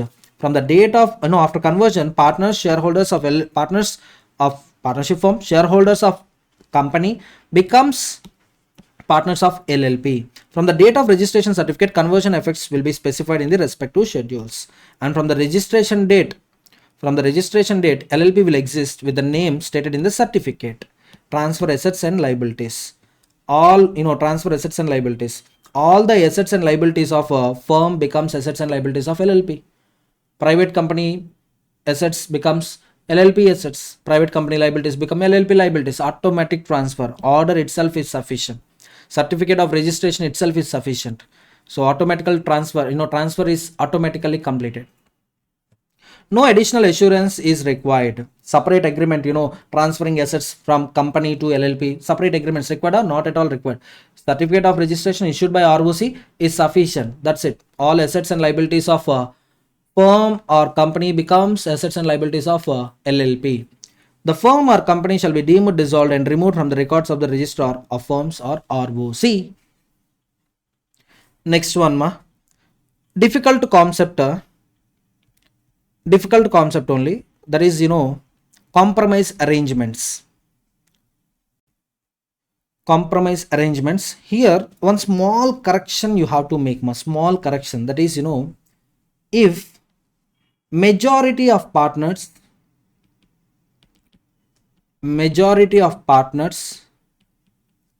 representing, okay, wait, it's not majority of partners, majority of persons, brackets you write, partner or creditor, majority of persons representing, then continue, 3/4 in the value, now it will be continued. Just listen carefully. First of all, why compromise or arrangement comes into the picture. There is a dispute between LLP and creditors, or there may be a dispute between LLP and partners. So the dispute is, for example, LLP borrowed 4 crores from SBI. Right now it is not in a position to repay that amount, and LLP is requesting for some internal reconstruction, like we can't pay this 4 crores, we can't pay interest accumulated on this loan, so please waive off the interest, and remaining amount also 4 crores is there, right? I can't repay 4 crores, I can pay you 2 crores, like settlement. LLP is asking for settlement. So then how this dispute will be compromised is all about section 60. Getting my point? So compromise or arrangement may be proposed between LLP and its creditors, LLP and its partners. So who can file application with the tribunal? First of all, who is having authority to pass compromise order or arrangement order? Tribunal. So for that, either LLP or creditor or partner must file an application with tribunal. And if that LLP is in a position, if it is in a situation getting wound up, then liquidator may file an application with tribunal. Suppose, LLP, there is a deficit. That means assets less than liabilities. The deficit is 40 lakhs. Each and every partner should contribute 10 lakhs, but those partners are not contributing this amount. Then definitely there is a dispute. We can tell that there is a dispute between partners. There is a dispute between partners. So here, on behalf of LLP, liquidator will file an application with tribunal, and tribunal may order for a meeting of the creditors or may order for the meeting of partners. In that meeting, majority of the persons, majority of the partners or majority of the creditors, majority means what? More than one half, representing 3/4 in value. Suppose 4 crores loan amount. For example, 10 people gave loan, 10 persons gave loan of 4 crores to the LLP. Example, listen carefully, listen. Now, majority of these persons means, more than half, that means 6 persons. They should represent 3/4 of the value of the creditors. 3/4 of the value, 3/4 means 3 crores. So, 6 persons representing 3 crores dues. If they give approval for compromise, then tribunal orders for compromise. So, when tribunal orders for compromise, when it gets requisite approval. What is that requisite approval? Majority of the persons representing 3/4 of the value, if they give approval, tribunal orders for compromise, or else no compromise. And that tribunal, whatever order tribunal is passing, it is binding on all the creditors, partners, LLP. If LLP is being bound up, liquidator and contributories. Here contributories are nothing but partners. Until LLP is in existence, we call them as partners. If LLP, dissolution started, winding up started, now partners, we won't call them as partners, we call them as contributories. So tribunal will not approve the compromise unless LLP or applicant discloses all the material facts, including latest balance sheet of the LLP, financial position of the LLP, any ongoing investigation proceedings, everything should be updated. Filing with registrar. LLP must file with tribunal order with ROC within 30 days. The order takes effect only after filing. So whatever order tribunal passes, it is the duty of LLP to register with ROC within 30 days. Next, penalty for non-compliance. If LLP fails to file the order within 30 days, then LLP penalty 10,000 plus 100 per day up to 1 lakh. Designated partner 10,000 plus 100 per day up to 50,000. This is the punishment. And tribunal may also impose stay proceedings, stay on the legal proceedings. Suppose creditors already filed suit on LLP in court, so tribunal order it imposes stay on the court proceedings. So temporarily legal proceedings will be suspended. That's it. Next one, whatever order tribunal passed with respect to compromise or arrangement, not only passing that order, tribunal is having a right to enforce that order. Tribunal can supervise whether order is implementing or not, whether the compromise or arrangement is as per order or not. If at all needed, some modifications also tribunal may allow. But if tribunal is satisfied that compromise or arrangement sanctioned under section 60 can't be worked satisfactorily with or without modifications, it may either on its own motion or an application filed by affected person may order for winding up of LLP. Getting the point, ma?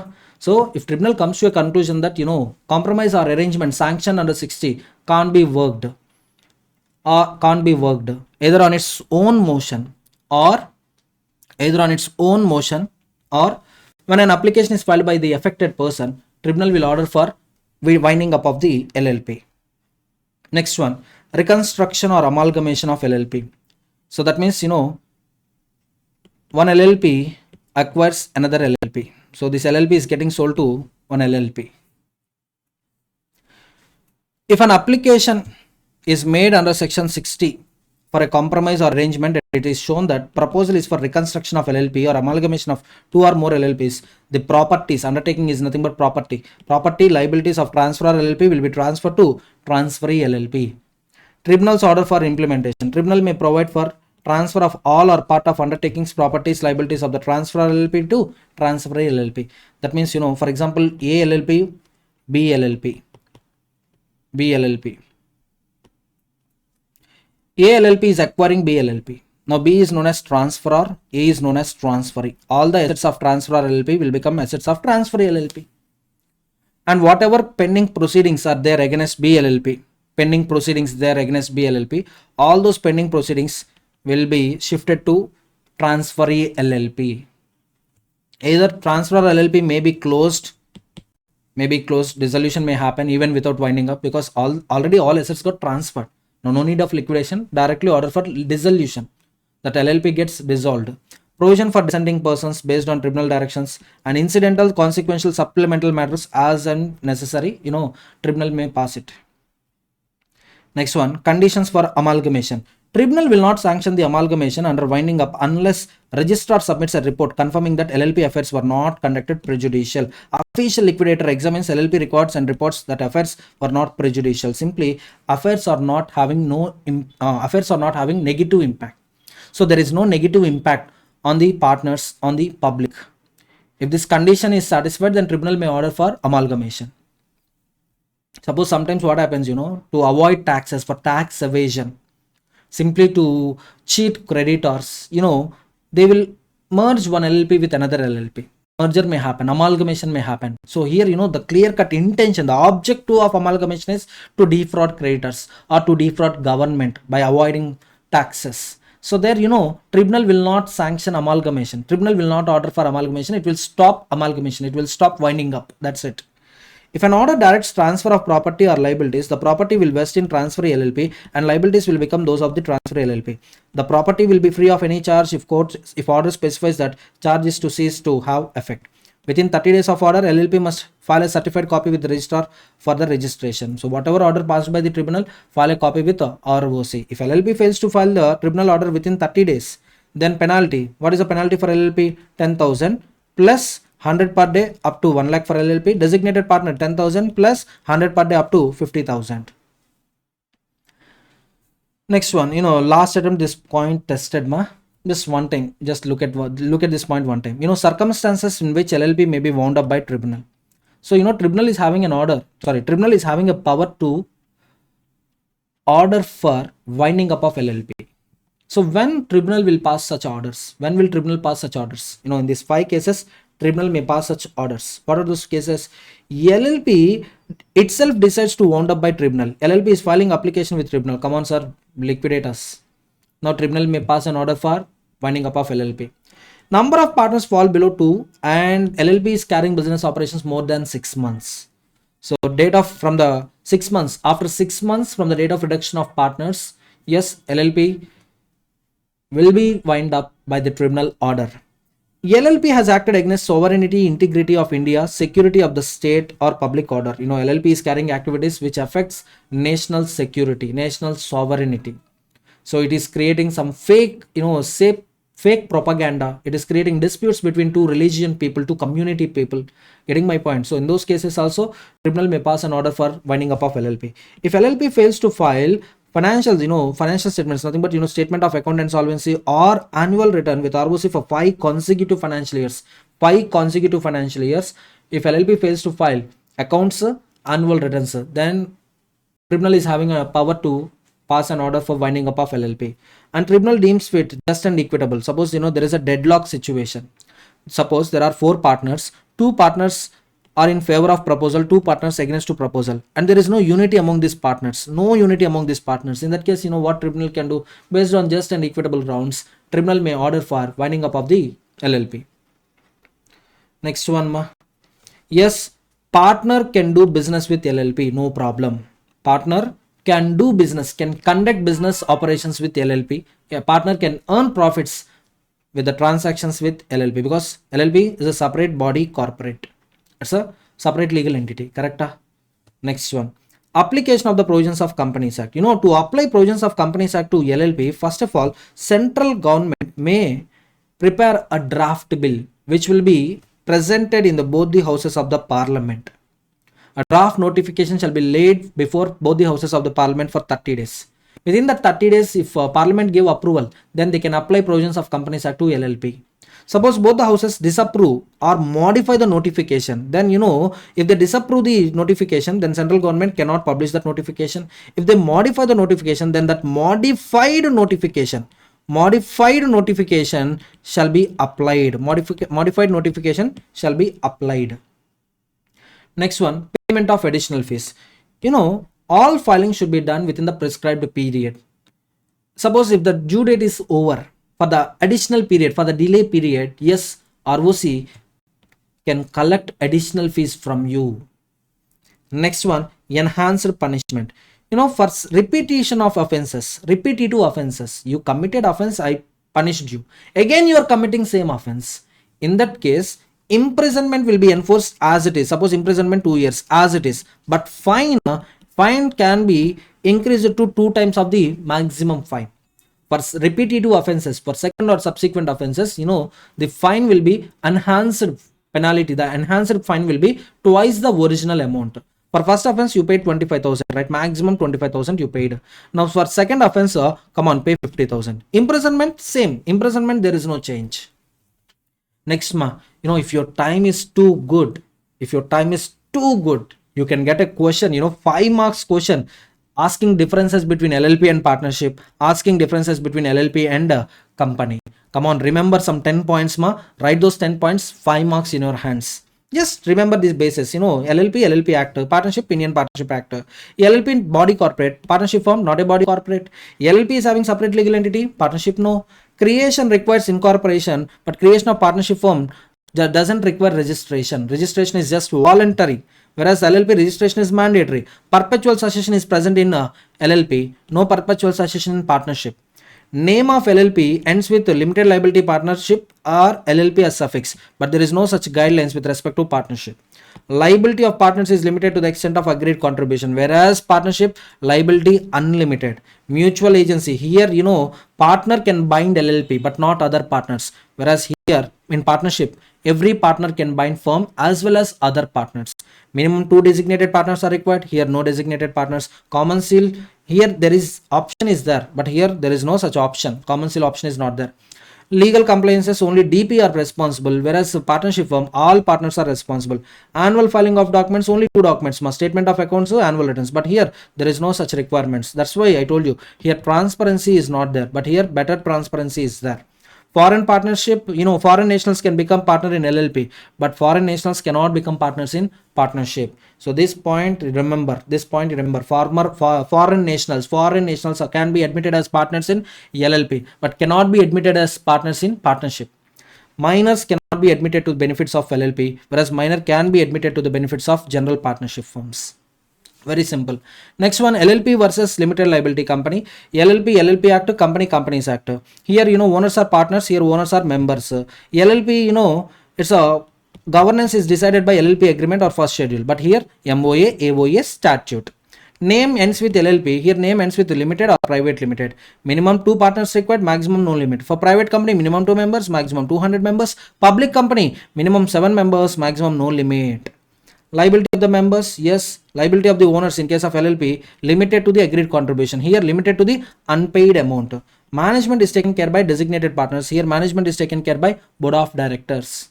And how many minimum partners, minimum designated partners required? 2. But coming to company, private company minimum 2 directors, public company minimum 3 directors. One more difference I can add here. Company can be for charitable objectives as well as profit objectives. Company can have charitable objectives or company can have profitable objectives, whereas LLP should have only profit objectives. LLPs are allowed only for carrying lawful business operations. This is one more difference. Getting my point, students? So with this LLP revision completed. Let's continue marathon with the next chapter, General Clauses Act 1897. The expected weightage of this chapter in your examination is 14 marks. As you can see in previous attempt question paper analysis, in January 25 attempt, 14 marks came from this chapter. September 24 attempt, 14 marks came from this chapter. May 24 attempt, objective paper is not available and only in descriptive paper, 8 marks came from this chapter. With this, it is very clear. You can expect 2 descriptive questions from this chapter, each carries 4 marks. And 3 multiple choice questions, each carries 2 marks. So the combined weightage of descriptive portion and objective portion of this chapter is 14 marks. Small chapter, simple chapter and scoring chapter. So don't take this chapter choice. So next 1 hour 15 minutes, you just stay with me. You feel comfortable with this chapter. Clear? This chapter is of 2 parts. Part 1, definitions for certain terms. Part 2, general principles of interpretation. Part 1, definitions. Part 2, general principles of interpretation. The speciality of this chapter is, this is an act to study general clauses. First of all, tell me, what is the main objective of having section 2 in all the central acts? What is section 2? Definitions. So what is the objective of having definitions under section 2? First of all, what is the main reason of having definitions? Definitions define some technical words, which we use them throughout the statute. So if we had definition under section 2, we can avoid repetition of explaining those words wherever they occurs. As a result, language of the law can be reduced. Getting it? Now, it is not possible to define all general words in all central acts. So to define these general words, lawmaker came up with one more act. That act is General Clauses Act 1897. For example, we had a definition to government company in Companies Act, but we had no definition to government. We had a definition to financial year in a Companies Act, but we had no definition to year. We had no definition to month. We had no definition to day. For all these are general words, government, year, month, day, declaration, affidavit. All these general words are very common in central acts. If we start defining all these words in all central acts, what happens? Language of all these central acts can be increased. And moreover, we should provide uniformity of these words. So one act is defining one word differently. Another act is defining the same word in different manner. Uniformity of expression will be lost. So to avoid all these situations, to shorten the language of central acts and to provide uniformity of expressions used in all these central acts, yes, General Clauses Act 1897 came into the picture. So General Clauses Act 1897 enacted on 11th March 1897. So what is the commencement date of General Clauses Act? 11th March 1897. To consolidate and extend General Clauses Act 1868-1887. So our first General Clauses Act is General Clauses Act 1868 and second General Clauses Act 1887. So we consolidated all these laws and we are bringing these laws into force under new General Clauses Act 1897. The Act contains definitions for certain terms and general principles of interpretation. These general definitions apply to all central acts and regulations unless specific act or regulation defines the term differently or the context requires otherwise. For example, you take financial year definition. General Clauses Act is telling that financial year means it starts from 1st April, ends with 31st March. Whereas if you take LLP, first financial year of LLP, it depends on date of incorporation. If date of incorporation is after 30th September, after 30th September, then financial closure date will be 31st March of following financial year. Now there is a conflict between General Clauses Act and LLP with respect to financial year definition. Now which definition I should follow? Very simple. For LLPs, LLP Act is special law, special act. If there is a conflict between special provision and general provision, always follow special provision. So with respect to LLPs, following LLP Act, apply definition of financial year as per LLP Act. That's it. The Act helps in cases where a clear definitions are absent in specific laws and resolves conflict between pre-constitutional laws, post-constitutional laws. We got Constitution on 26th January 1950. So before that Constitution, what are all the laws we are having? We call them as pre-constitutional laws. For example, Chartered Accountants Act, Indian Contract Act, Sale of Goods Act, Indian Partnership Act, Negotiable Instruments Act. All these are pre-constitutional laws. Post-constitutional laws, for example, Companies Act, LLP Act, Income Tax Act, etc. It provides guidance on conflicting provisions, clarifies legislative intent, intention of the lawmaker or spirit of the law. That's it. And distinguishes laws based on their commencement and enforcement to prevent uncertainty. Objectives of General Clauses Act 1897. Very, very, very important. Objects of General Clauses Act can be tested for 4 marks. So 4 points you have to remember and 4 points you have to write in examination. First object is shorten the language of central acts. When general definitions were defined under General Clauses Act, no need to define them in other central acts. So language of central acts can be shortened. Provide uniformity of expression. Here expression is nothing but words, phrases used in central acts by giving definitions for commonly used terms. So once defining a general term under General Clauses Act, same definition, same meaning will apply to all central acts. Uniformity of expressions is possible. State explicitly certain convenient rules for construction and interpretation of central acts. See, students get confused between construction and interpretation. Both are similar, but there is a thin line of difference. The thin line of difference is interpretation means understanding the provision by reading the provision. Construction means here simple reading will not give desired meaning. Sometimes it may give desired meaning, sometimes it may give undesired meaning. So ignoring undesired meanings, applying desired meaning, this process is known as construction. For example, if you ask me Section 3 of Companies Act, Section 3 of Companies Act, a company may be formed for lawful purpose. There the word may is used. Company may be formed for lawful purpose. Now the readers of this provision, they can also interpret this provision like this. Company may also be formed for unlawful purpose. So one provision giving two meanings, desired meaning, undesired meaning. Ignoring undesired meaning and drawing desired meaning, giving attention to the desired meaning, applying the desired meaning, the total process is known as construction. So very simple, where interpretation is not giving desired result, we go with construction. Simply interpretation, where interpretation ends, construction starts or construction begins. That's it. So, this chapter provides convenient rules of interpretation and construction, and this chapter provides a guard against slips and oversights by importing certain common form clauses which otherwise ought to be inserted in every central act. While drafting the law, a lawmaker with one intention, he will draft the law. And when a person is reading the law with the same intention, he need to read the law, he need to apply the law. Or else what happens if intention gets changed? With different intention, if we read provision, we get a different meaning. Getting my point? See, lawmaker is a person. With one intention, he draft the law. So some slips and some oversights are possible. So to provide guard against these slips and oversights, yes, General Clauses Act is there. It provides convenient rules for interpretation and construction. What it tells, so what might be the intent of the legislature while drafting the law? You just follow that intent. Accordingly, derive the meaning, accordingly, apply the meaning. That's it.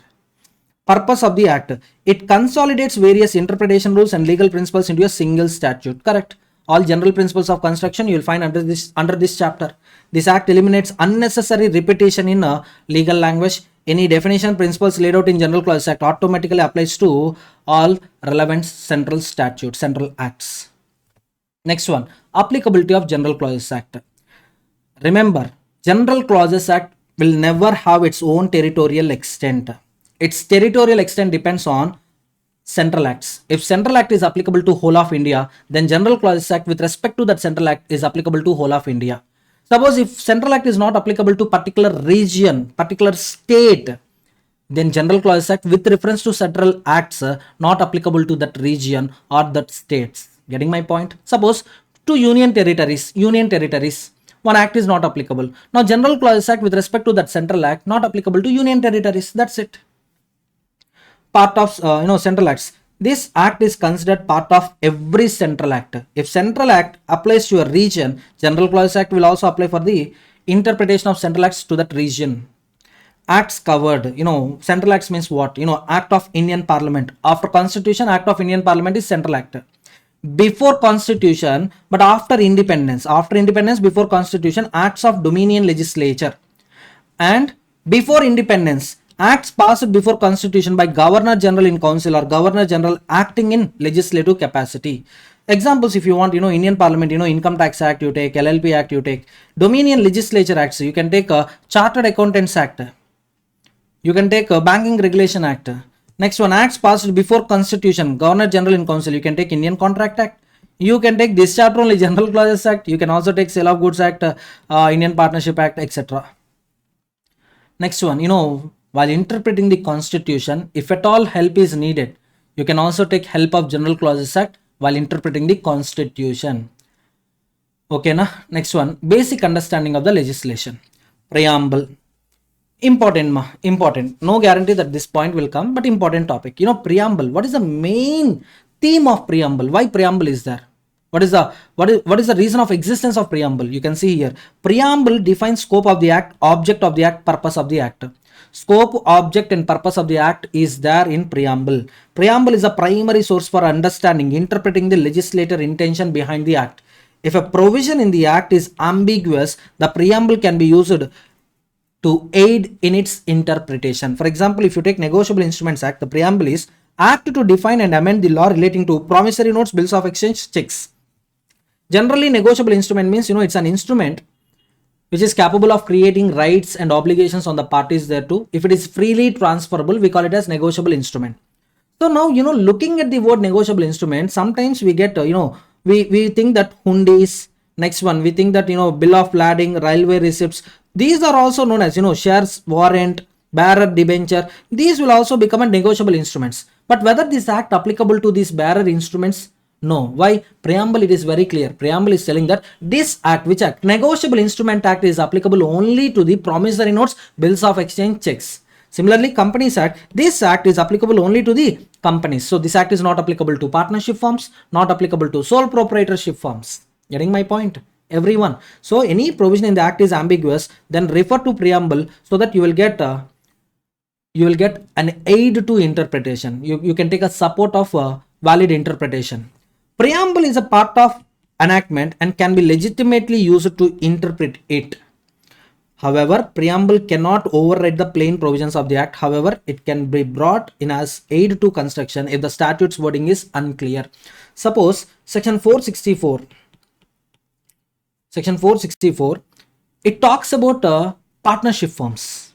One section, it talks about illegal association, it talks about partnership form. So when specifically word partnership is used in Companies Act, that provision is applicable only to the partnership forms. That's it. So since preamble is telling about only companies, no sir, so I will not apply that section to partnership form. Is it valid conclusion? No, no, no, no, no. If a particular provision is telling that yes, we are extending these provisions to partnership form, then those provisions will be extended to partnership form. Just by looking at preamble, don't stop applying those provisions to partnership form. That is the point, everyone. So if a word or phrase has multiple meanings, the preamble can clarify which meaning was intended. So provision, if provision is ambiguous, not clear, refer to preamble, take preamble support and derive conclusion. Come to conclusion. But if there is a conflict between provision and preamble, don't apply preamble, follow provision as it is. That's it. Next one, act simply, when bill is passed by both the houses of the parliament, consented by president, it becomes act. So definition, what is the main objective of definition? It avoids repetitive explanation of the word throughout the act. If word is not defined in the act, its meaning is to be taken from general clauses act. Okay. So word company is defined in Companies Act. Word security is defined in Securities Contract Regulation Act. The word affidavit is defined in General Clauses Act. These three words are commonly used in Companies Act. Now each and every word is having their meanings. Company definition is there in Companies Act. Security definition is there in Security Contract Regulation Act. Affidavit definition is there in General Clauses Act, because Companies Act is silent with respect to word affidavit. Next one, definitions classified into these three categories. Some definitions starts with word means.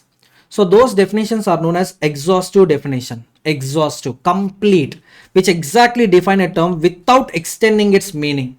Example, company. Company means company incorporated under Companies Act 2013 or previous company law. That's it. So complete definition you will find. Nothing will be added, nothing will be deleted. So it exactly defines the term.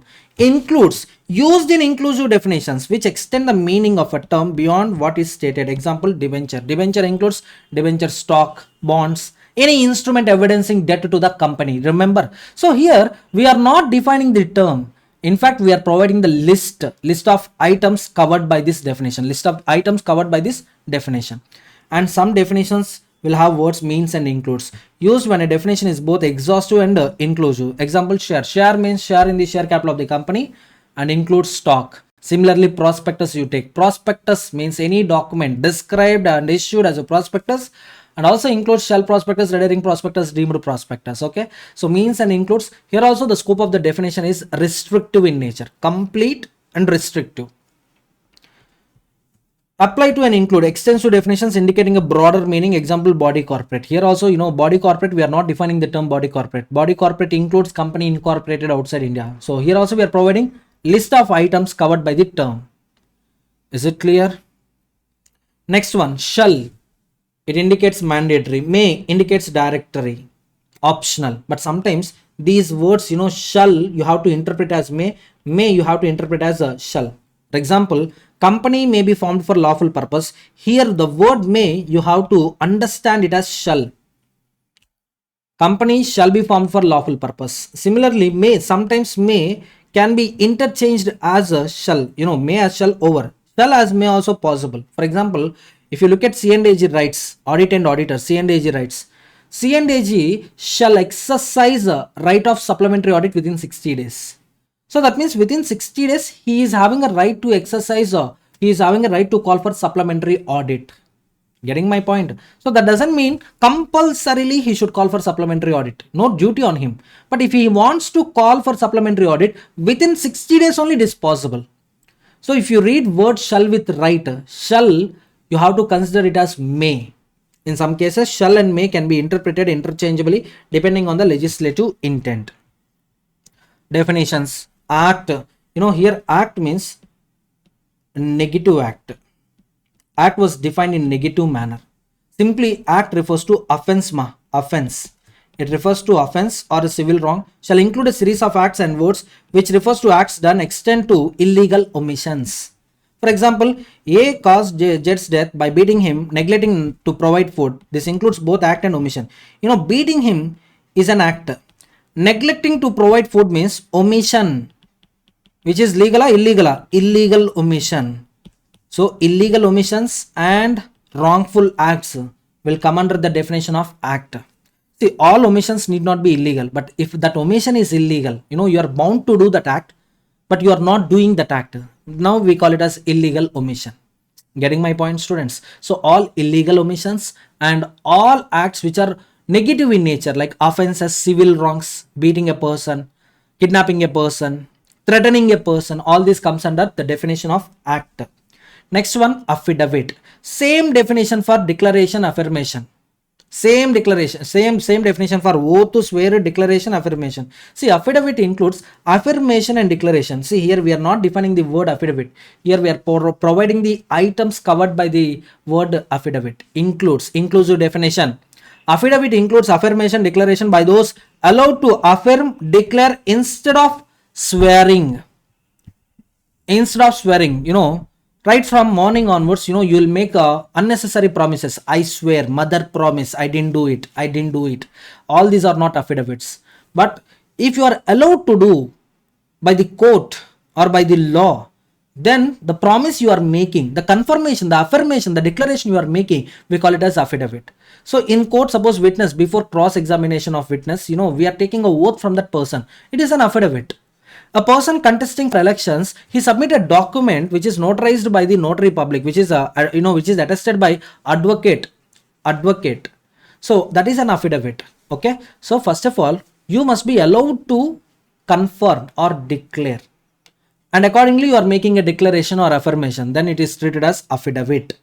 Central Act, as I told you, Central Act, Act of Parliament, Act of Dominion Legislature, Act by Governor General before independence. That's it. Next one, commencement, section 5 I'll discuss with you, just wait. Commencement, section 5 I'll discuss with you. Document, important definition. So what is meant by document? Document, anything satisfying these 4 conditions. How many conditions? 4 conditions. We call it as document. So first of all, document shall include matter, any matter, no restriction on matter. Any matter, it might be in writing or expressed or described upon any substance. Need not be a paper, maybe on iron metallic strip, or maybe on wood, or maybe on roads, zebra lines, for example, I'm telling you, zebra lines.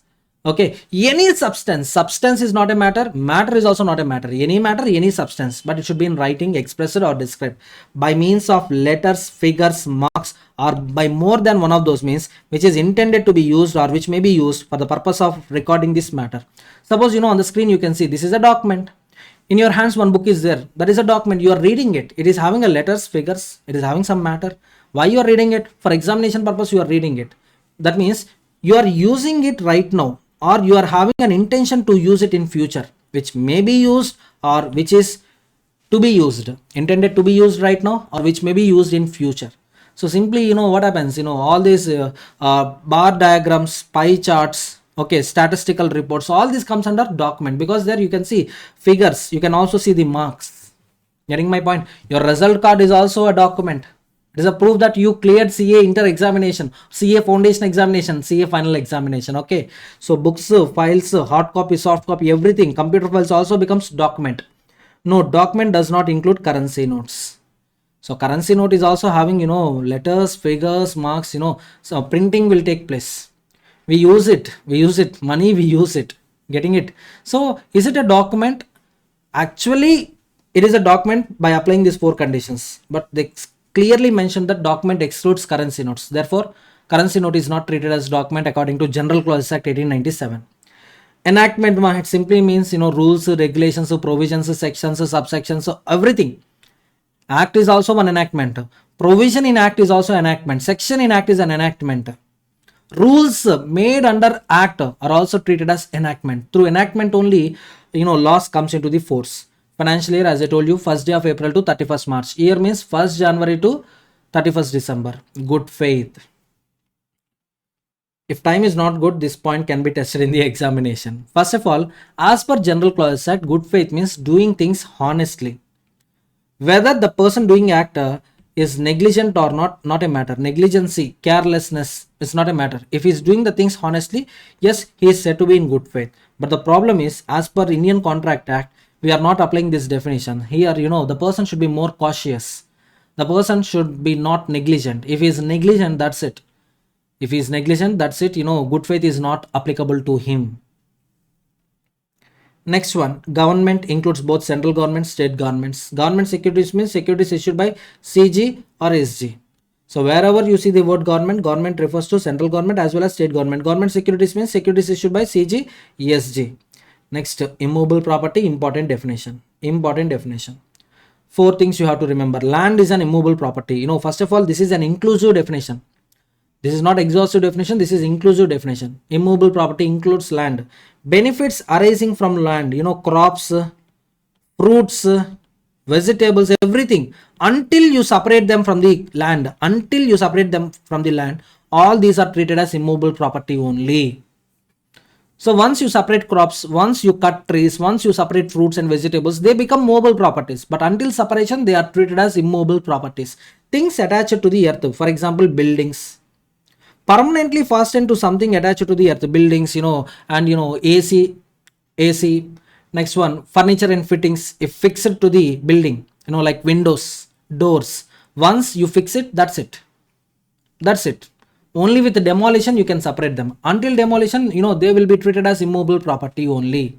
Actually, bricks, cement, sand, iron, all these are movable properties. But once you start construction, once you complete construction, now bricks in that building, okay, iron used in that building construction, sand, cement, everything becomes a movable property. That's it.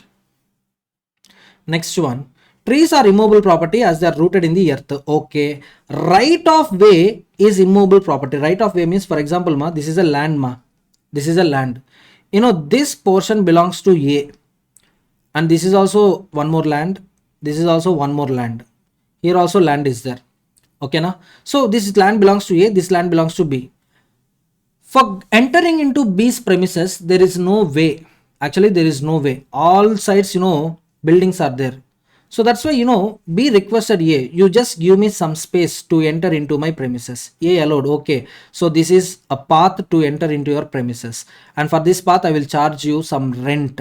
So this path, I'll charge you rent. So this path, will it come under immovable property definition or movable property definition? The answer is immovable property. Right of way, access to a place is immovable property. But right to drain water is not immovable property. Right to drain water. For example, down the Ace building, some water pipelines are there. Some drainage pipelines are there. And these drainage pipelines, water pipelines are connected to other buildings, other land and buildings, other buildings. Now A cannot charge them. Come on, your water pipeline is going under my building. Come on, pay me rent. Can A charge like that? No. That facility was not given. So right to drain water is not an immovable property. Remember this point. So right of way is immovable property, but right to drain water is not immovable property. Standing crops, fixed machinery are considered as immovable property because they are connected to the land. Benefits, simply land benefits arising from the land, things attached to the land, permanently fastened to the land, that's it, they becomes immovable property. Next one, imprisonment is of 2 types, rigorous imprisonment, simple imprisonment. Rigorous imprisonment means here prisoner has to work. In the prison, he need to work. Some labor is involved, hard labor is involved. Simple imprisonment means no need of labor, just sit calmly. So after expiry of your tenure, whatever tenure allotted by the court, you will be released. That's it. No labor work is involved. Simple imprisonment. Okay, now next one, Indian law. Indian law means Indian acts, ordinances, regulations, rules, orders. But important is Indian laws excludes UK acts, UK orders. Britishers came to India, ruling India, right? So Britishers brought UK acts to India. So these UK acts will not be treated as Indian laws. These will not be treated as Indian laws. Suppose Indian Penal Code is a part of Indian law, which Britishers Act do not qualify. While Britishers Act do not qualify, only IPC is applicable to India. That's it. Right now, a new code got implemented. Okay. Movable property, any property other than immovable property, it's a movable property only. Offense, you remember act. Offense is an act. I told you the word act was defined in a negative manner. A civil wrong offense comes under act. So theft is an act. Failure to pay taxes is a illegal omission. Both are treated as offenses and also treated as act. Next one, year refers to British calendar, equivalent to calendar year. That means January 1st to 31st December. In India, each and every, we are having a local years. For example, for AP and Telangana, we had a Telugu calendar year. Tamil Nadu also, Tamil New Year is there. Right? So these are different periods. Of course, it might be 12 months only, but they start from different dates. So if you apply those definitions and if you come to a conclusion, within 6 months from the closure of financial year, I need to conduct AGM. So 6 months means according to which calendar, a British calendar or, religion or region calendar, British calendar only. So month refers to British month, year refers to British calendar. Next one, last point of definitions part, last point, application of foregoing definitions. Here the point is, General Clauses Act, our present General Clauses Act is not first act. 1868 one act is there, 1887 second act is there, and 1897 third act is there.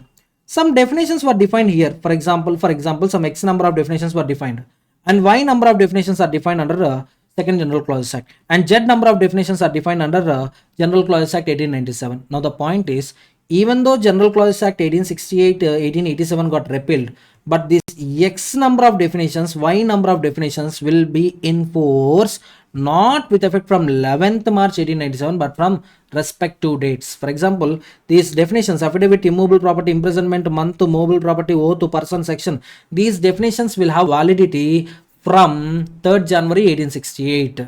And definitions, commencement, financial year, offense or registered schedule, subsection writing, these will be in force with effect from 14 January 1887. And these Z number of definitions, they will be in force with effect from 11th March 1897. So that means ongoing definitions, there is no effect. Foregoing definitions, there is no effect. Those definitions you need to apply from their respective commencement dates onwards. We are not giving retrospective effect. Since these definitions were defined under old General Clauses Act, these definitions will have same meaning from that date onwards. Applicability. Okay. So with this part 1 definitions completed, Part 1 definitions completed.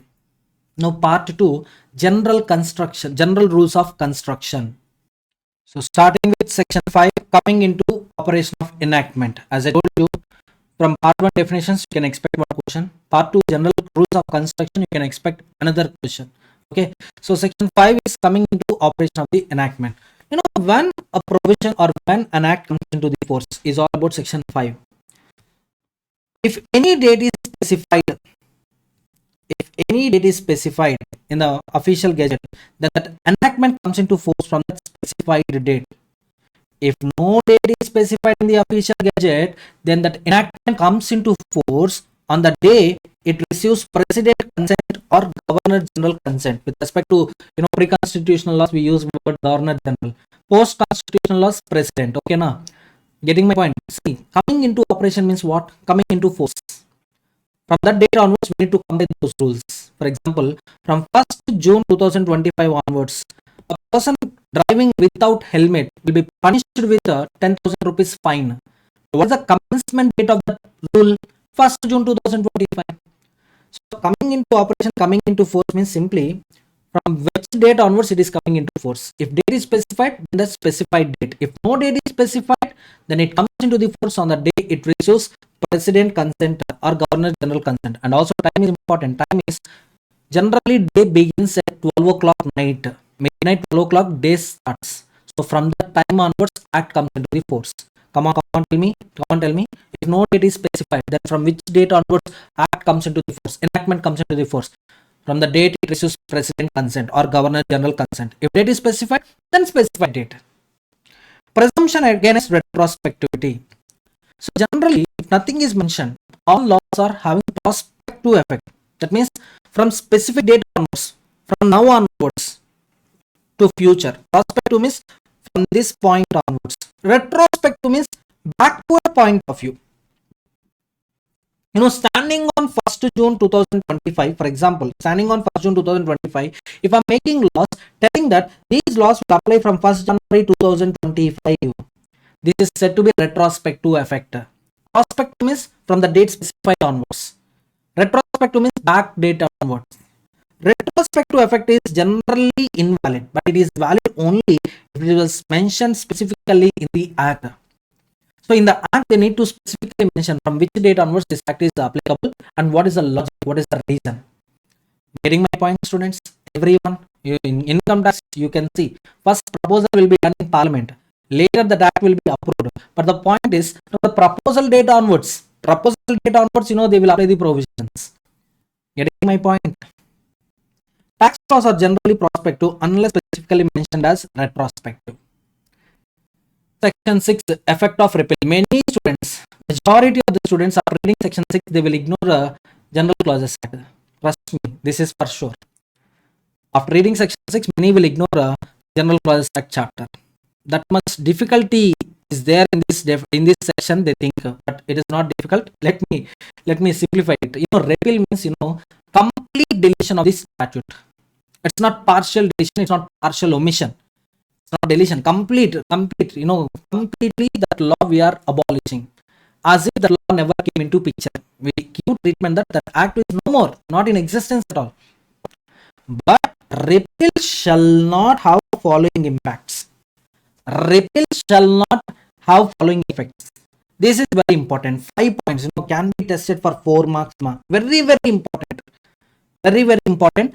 Can be tested for 4 marks. Repeal shall not revive anything not enforced prevailed during the period at which repeal is effected.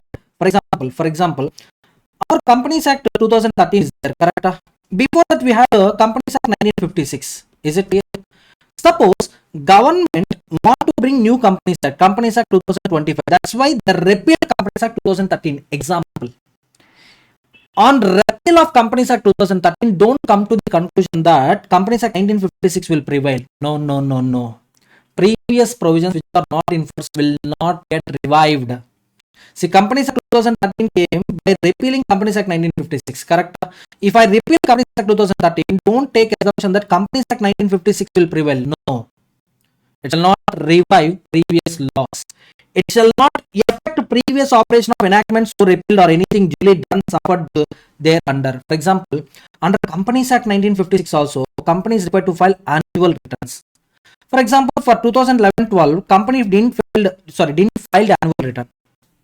Companies didn't file annual return under 11-12.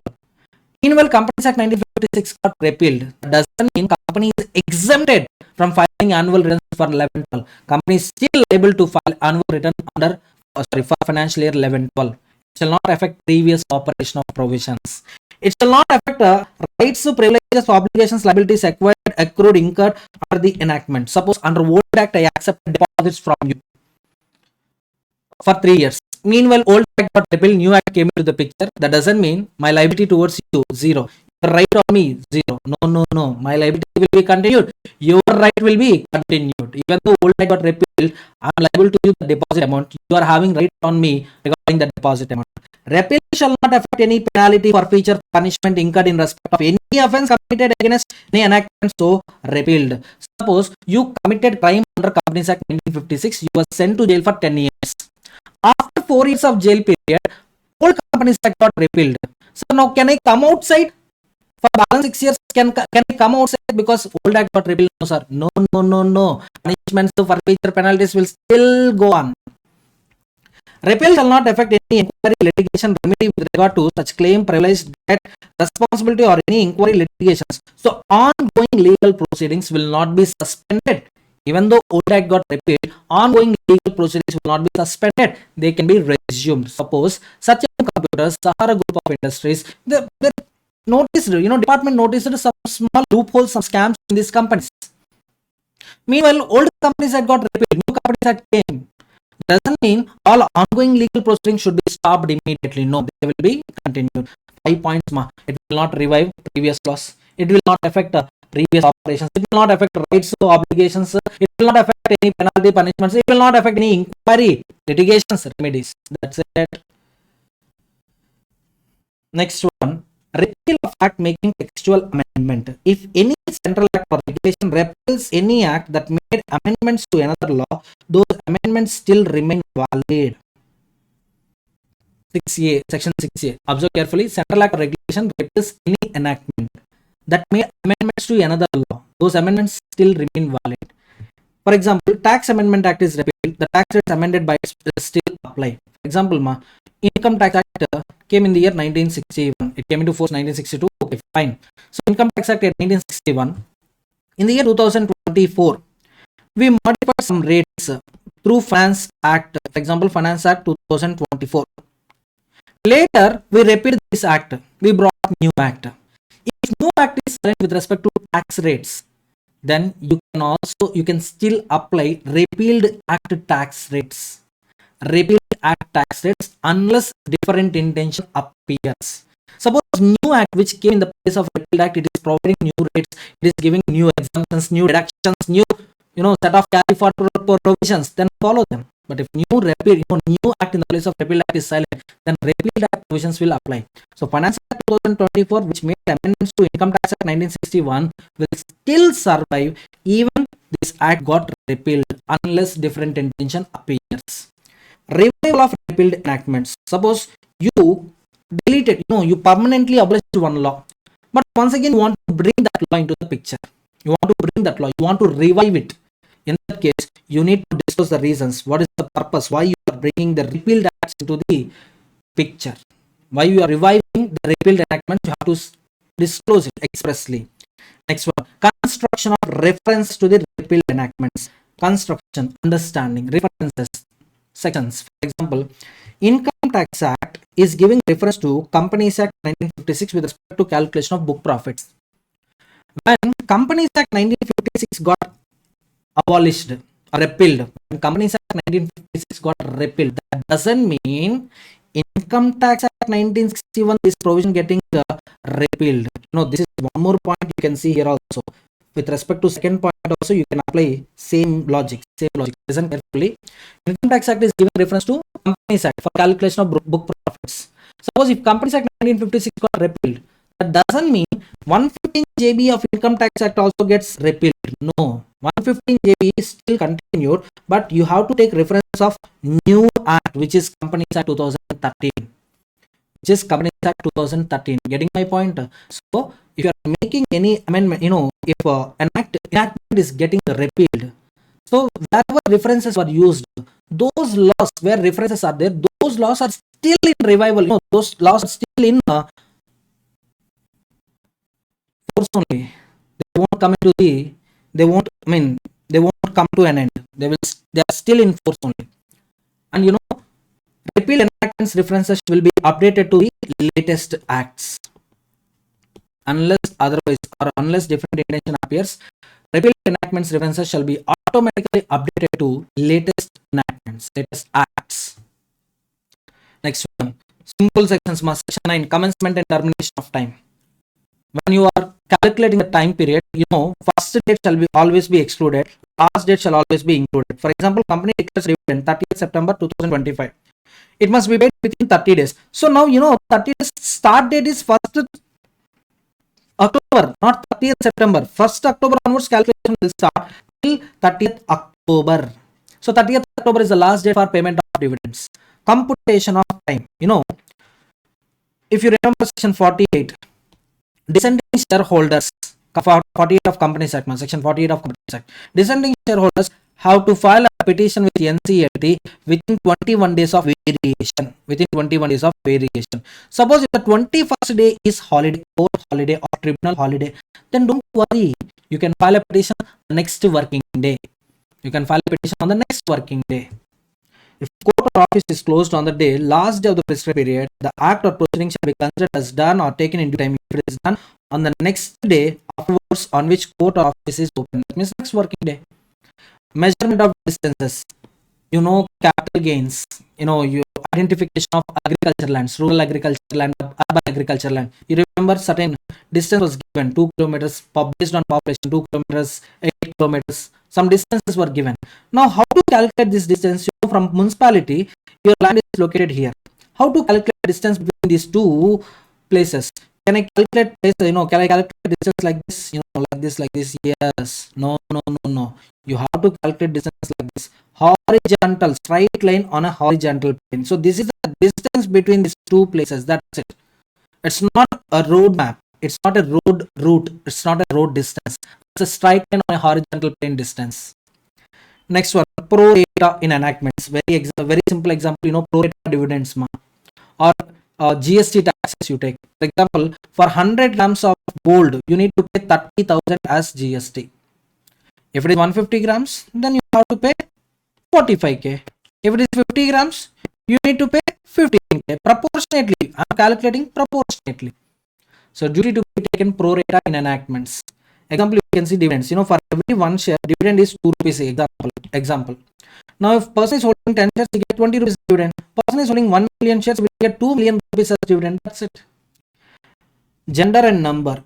All central acts, masculine gender includes female. Singular words include plural unless different intention appears. Suppose if you take HUF, who is the karta? Male person. Who is the karta? Male person, senior male person. Where male person means male person only. Male doesn't include female. And sometimes you can see, in companies, women director concept is there. Woman means women only. So the different intention appeared. So there, masculine gender means masculine gender, female gender means female gender. That's it.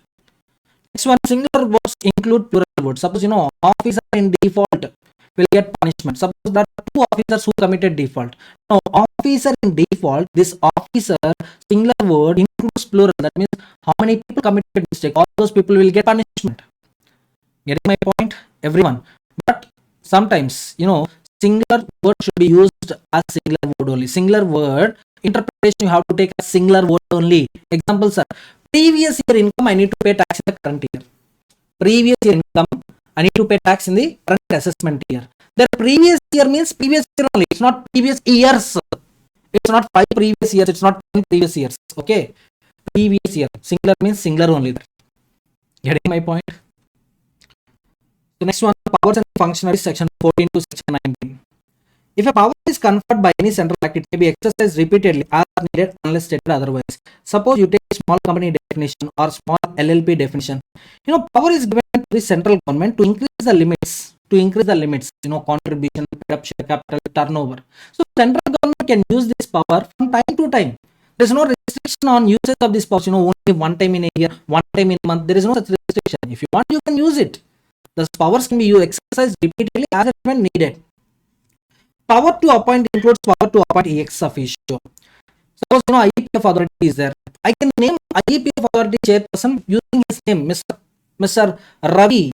You are chairman of IEPF authority. Or I may also use like this. Secretary of MCA is a chairman of the IEPF authority. So here power to appoint a person. I can also use ex officio. That means by virtue of his office. By virtue of his office, he can be appointed as a person in this committee. Getting my point? Direct tax committee. I say president is a default member of direct tax committee.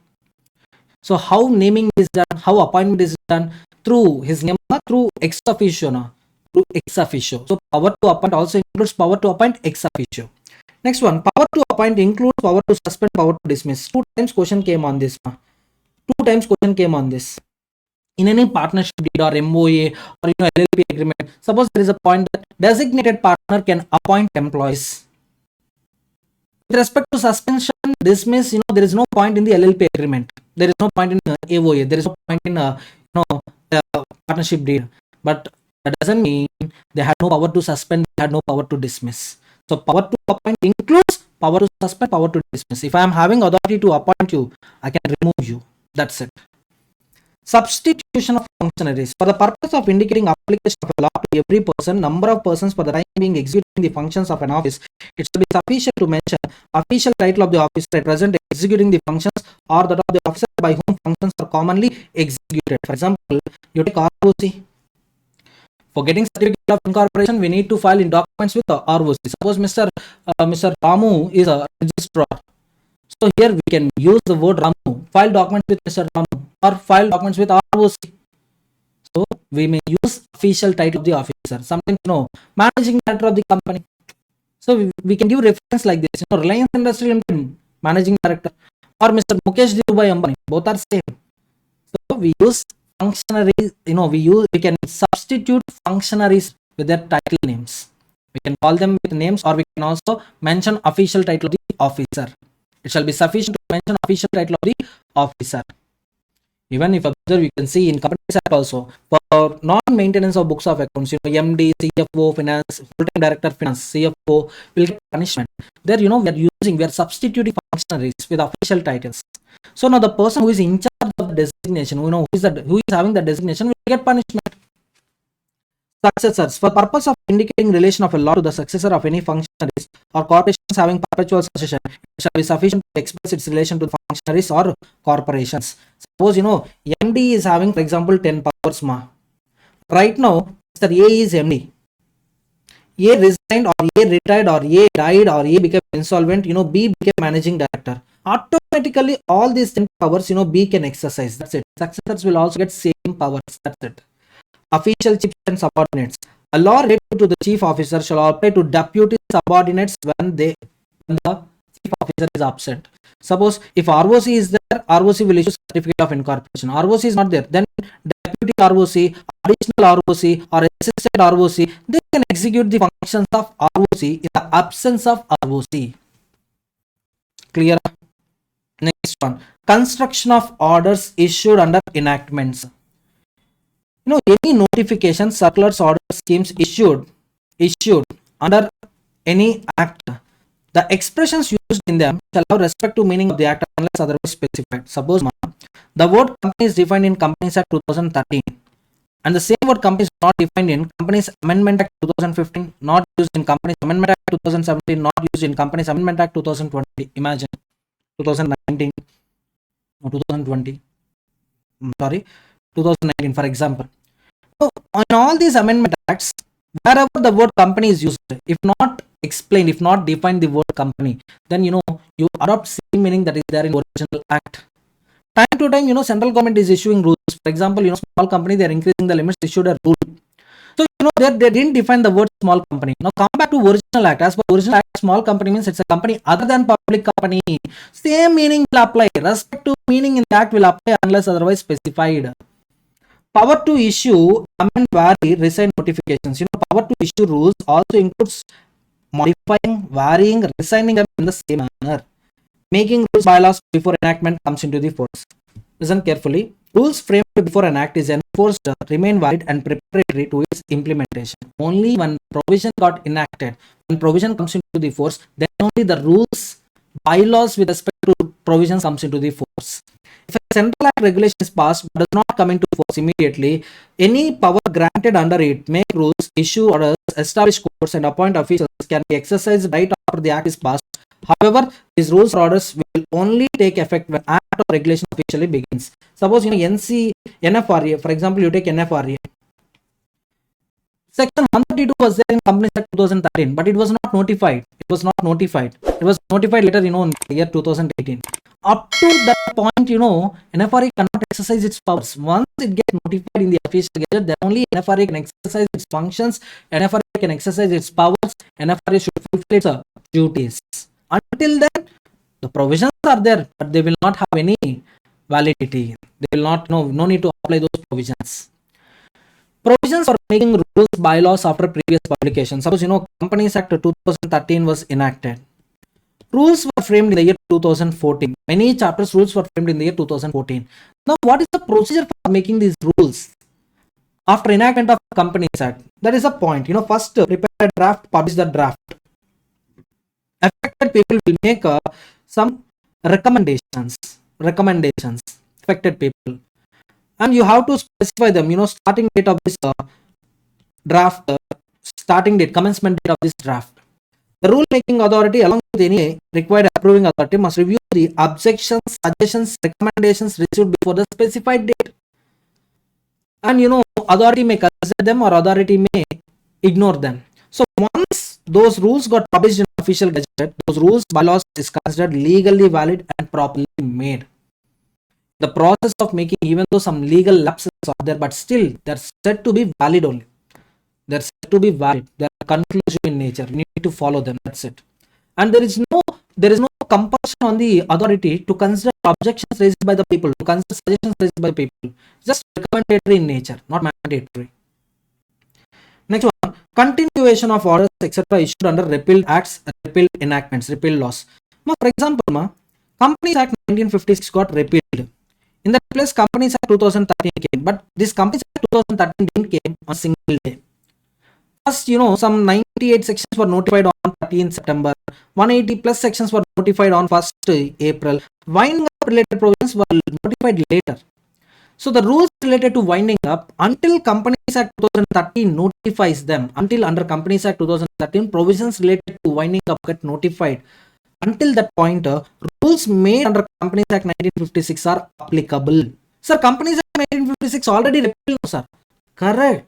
I agree with you. But until new rules come to the picture, the old rules, the amendments which were made under old acts will apply. If Central Act or regulation is repealed and reenacted, that means Companies Act 1956 repealed, Companies Act 2013 reenacted. Unless stated otherwise, all appointments, notification, rules, orders made under old law will continue to be valid under the new law. Appointment of MD, notifications with respect to annual returns, winding up procedures, rules related to winding up made under old law will continue even under new law. If law previously extended to a specific area is later withdrawn and then re-extended, it will be treated as repealed and reenacted for that area. Companies Act 1956 applicable to whole of India except Jammu and Kashmir. New Act also applicable to whole of India and Jammu and Kashmir. That means, New Act is applicable to whole of India except Jammu and Kashmir. Right now, all central acts are applicable to all the areas in India. This section confirms that if law is repealed but reenacted with same or similar provisions, repeal is neutralized and provisions remain in force without interruption. So provisions with respect to winding up, they are said to be in force until new rules get implemented. However, if the reenactment introduces significant changes, then the modified parts replace override old provisions. So our Companies Act, when rules related to winding up get notified, then old rules will not apply. Old rules will not follow. No need to follow old rules. Old rules are not applied. Mines Act 1952 repealed Mines Act 1923, but rules under old act continued until superseded under new act. Miscellaneous, last point, recovery of fines. How fines will be recovered. For that, IPC is giving reference to CRPC. Under CRPC, how fines will be collected. Similarly, fines will be collected under respect to central acts. Next one. Offences punishable under two enactments. Important point. Offences punishable under two enactments. Same offense, no change in offense. That offense was described in both the acts. For example, fraud was notified. Fraud was explained in Negotiable Instruments Act as well as Indian Penal Code. Now, prosecution, legal proceedings may happen under two enactments. Punishment will be only under one act. Suppose IPC told 8 years imprisonment. Negotiable Instruments Act told 2 years imprisonment. 8 plus 2, 10 years. No. Only one punishment, one imprisonment will be applied. Only one imprisonment will be applied. Getting my point, students? Everyone. But important point is the offense should be similar. It should be explained in a similar way under both enactments. An accused acquitted under IPC can still be convicted under Prevention of Corruption Act. Even though acquitted means released from all charges. Under IPC, he may be innocent, but under other act, if his conviction is proved, if he was proved that guilty, he will get punishment. First of all, it applies to if two offences have same ingredients. If they are distinct, the prosecution under both laws is valid and punishment under both laws is valid. Suppose, I didn't pay tax. I created some black money. Through Hawala, I transferred that money to other countries. Now, I did two offenses. One is non-payment of taxes, other one is Hawala. So, two different offenses, Income Tax Act applicable, Money Laundering Act applicable. Accordingly, I get punishment separately. Next one, meaning of service by post, very important, unless otherwise specified. If that post is properly addressed, prepaid, stamp stamp duty posted by registered post assumed that that notice reached recipient. Whether recipient ignored it or not, whether recipient is not taking it or not, we assume that recipient received that notice. That's it. But no, expressly when it is mentioned registered post acknowledgement due, then post shall be sent only through registered post acknowledgement due. If everything is silent, if nothing is specified, then post is validly, post is deemed to be served only when it is properly addressed, prepaid, and posting by registered post. Citation of enactments. References. An act may be cited by its title, short title, number, year. Companies Act 2013 or Act number 18 of 2013 both have same usage only. Companies Act 2013 or I can call it as Act number 18 of 2013. Both had same. Saving for previous enactments, rules, bylaws. New provisions do not affect the interpretation of the laws, rules, and bylaws made before Act commencement. Rules under Mines Act 1923 continued under Mines Act 1952 until it repealed. Already explained this point. Ordinances. Now, generally, ordinances, acts both have same applicability. But the difference is Act will have unlimited time validity period. Whereas ordinance is having a limited validity period. Ordinance tenure comes to an end by the expiry of 6 weeks from the commencement of parliament sessions. Once parliament sessions conducted, ordinance will lose its validity after 6 weeks. Generally, the journey of Act, bill approved by Lok Sabha, Rajya Sabha, President, it becomes Act. But ordinance is a bill directly approved by President. Even without approval of Parliament, sometimes President may give approval depending on emergency situations. So ordinances will have limited validity span. The span is 6 weeks from the commencement of Parliament sessions. Within 6 weeks of Parliament sessions, Parliament should approve that ordinance, or else that ordinance lose validity. But Central Acts include ordinances made under various laws. Ordinances under Article 120 of Constitution are treated like acts with a limited validity period. So with this, general clauses are completed.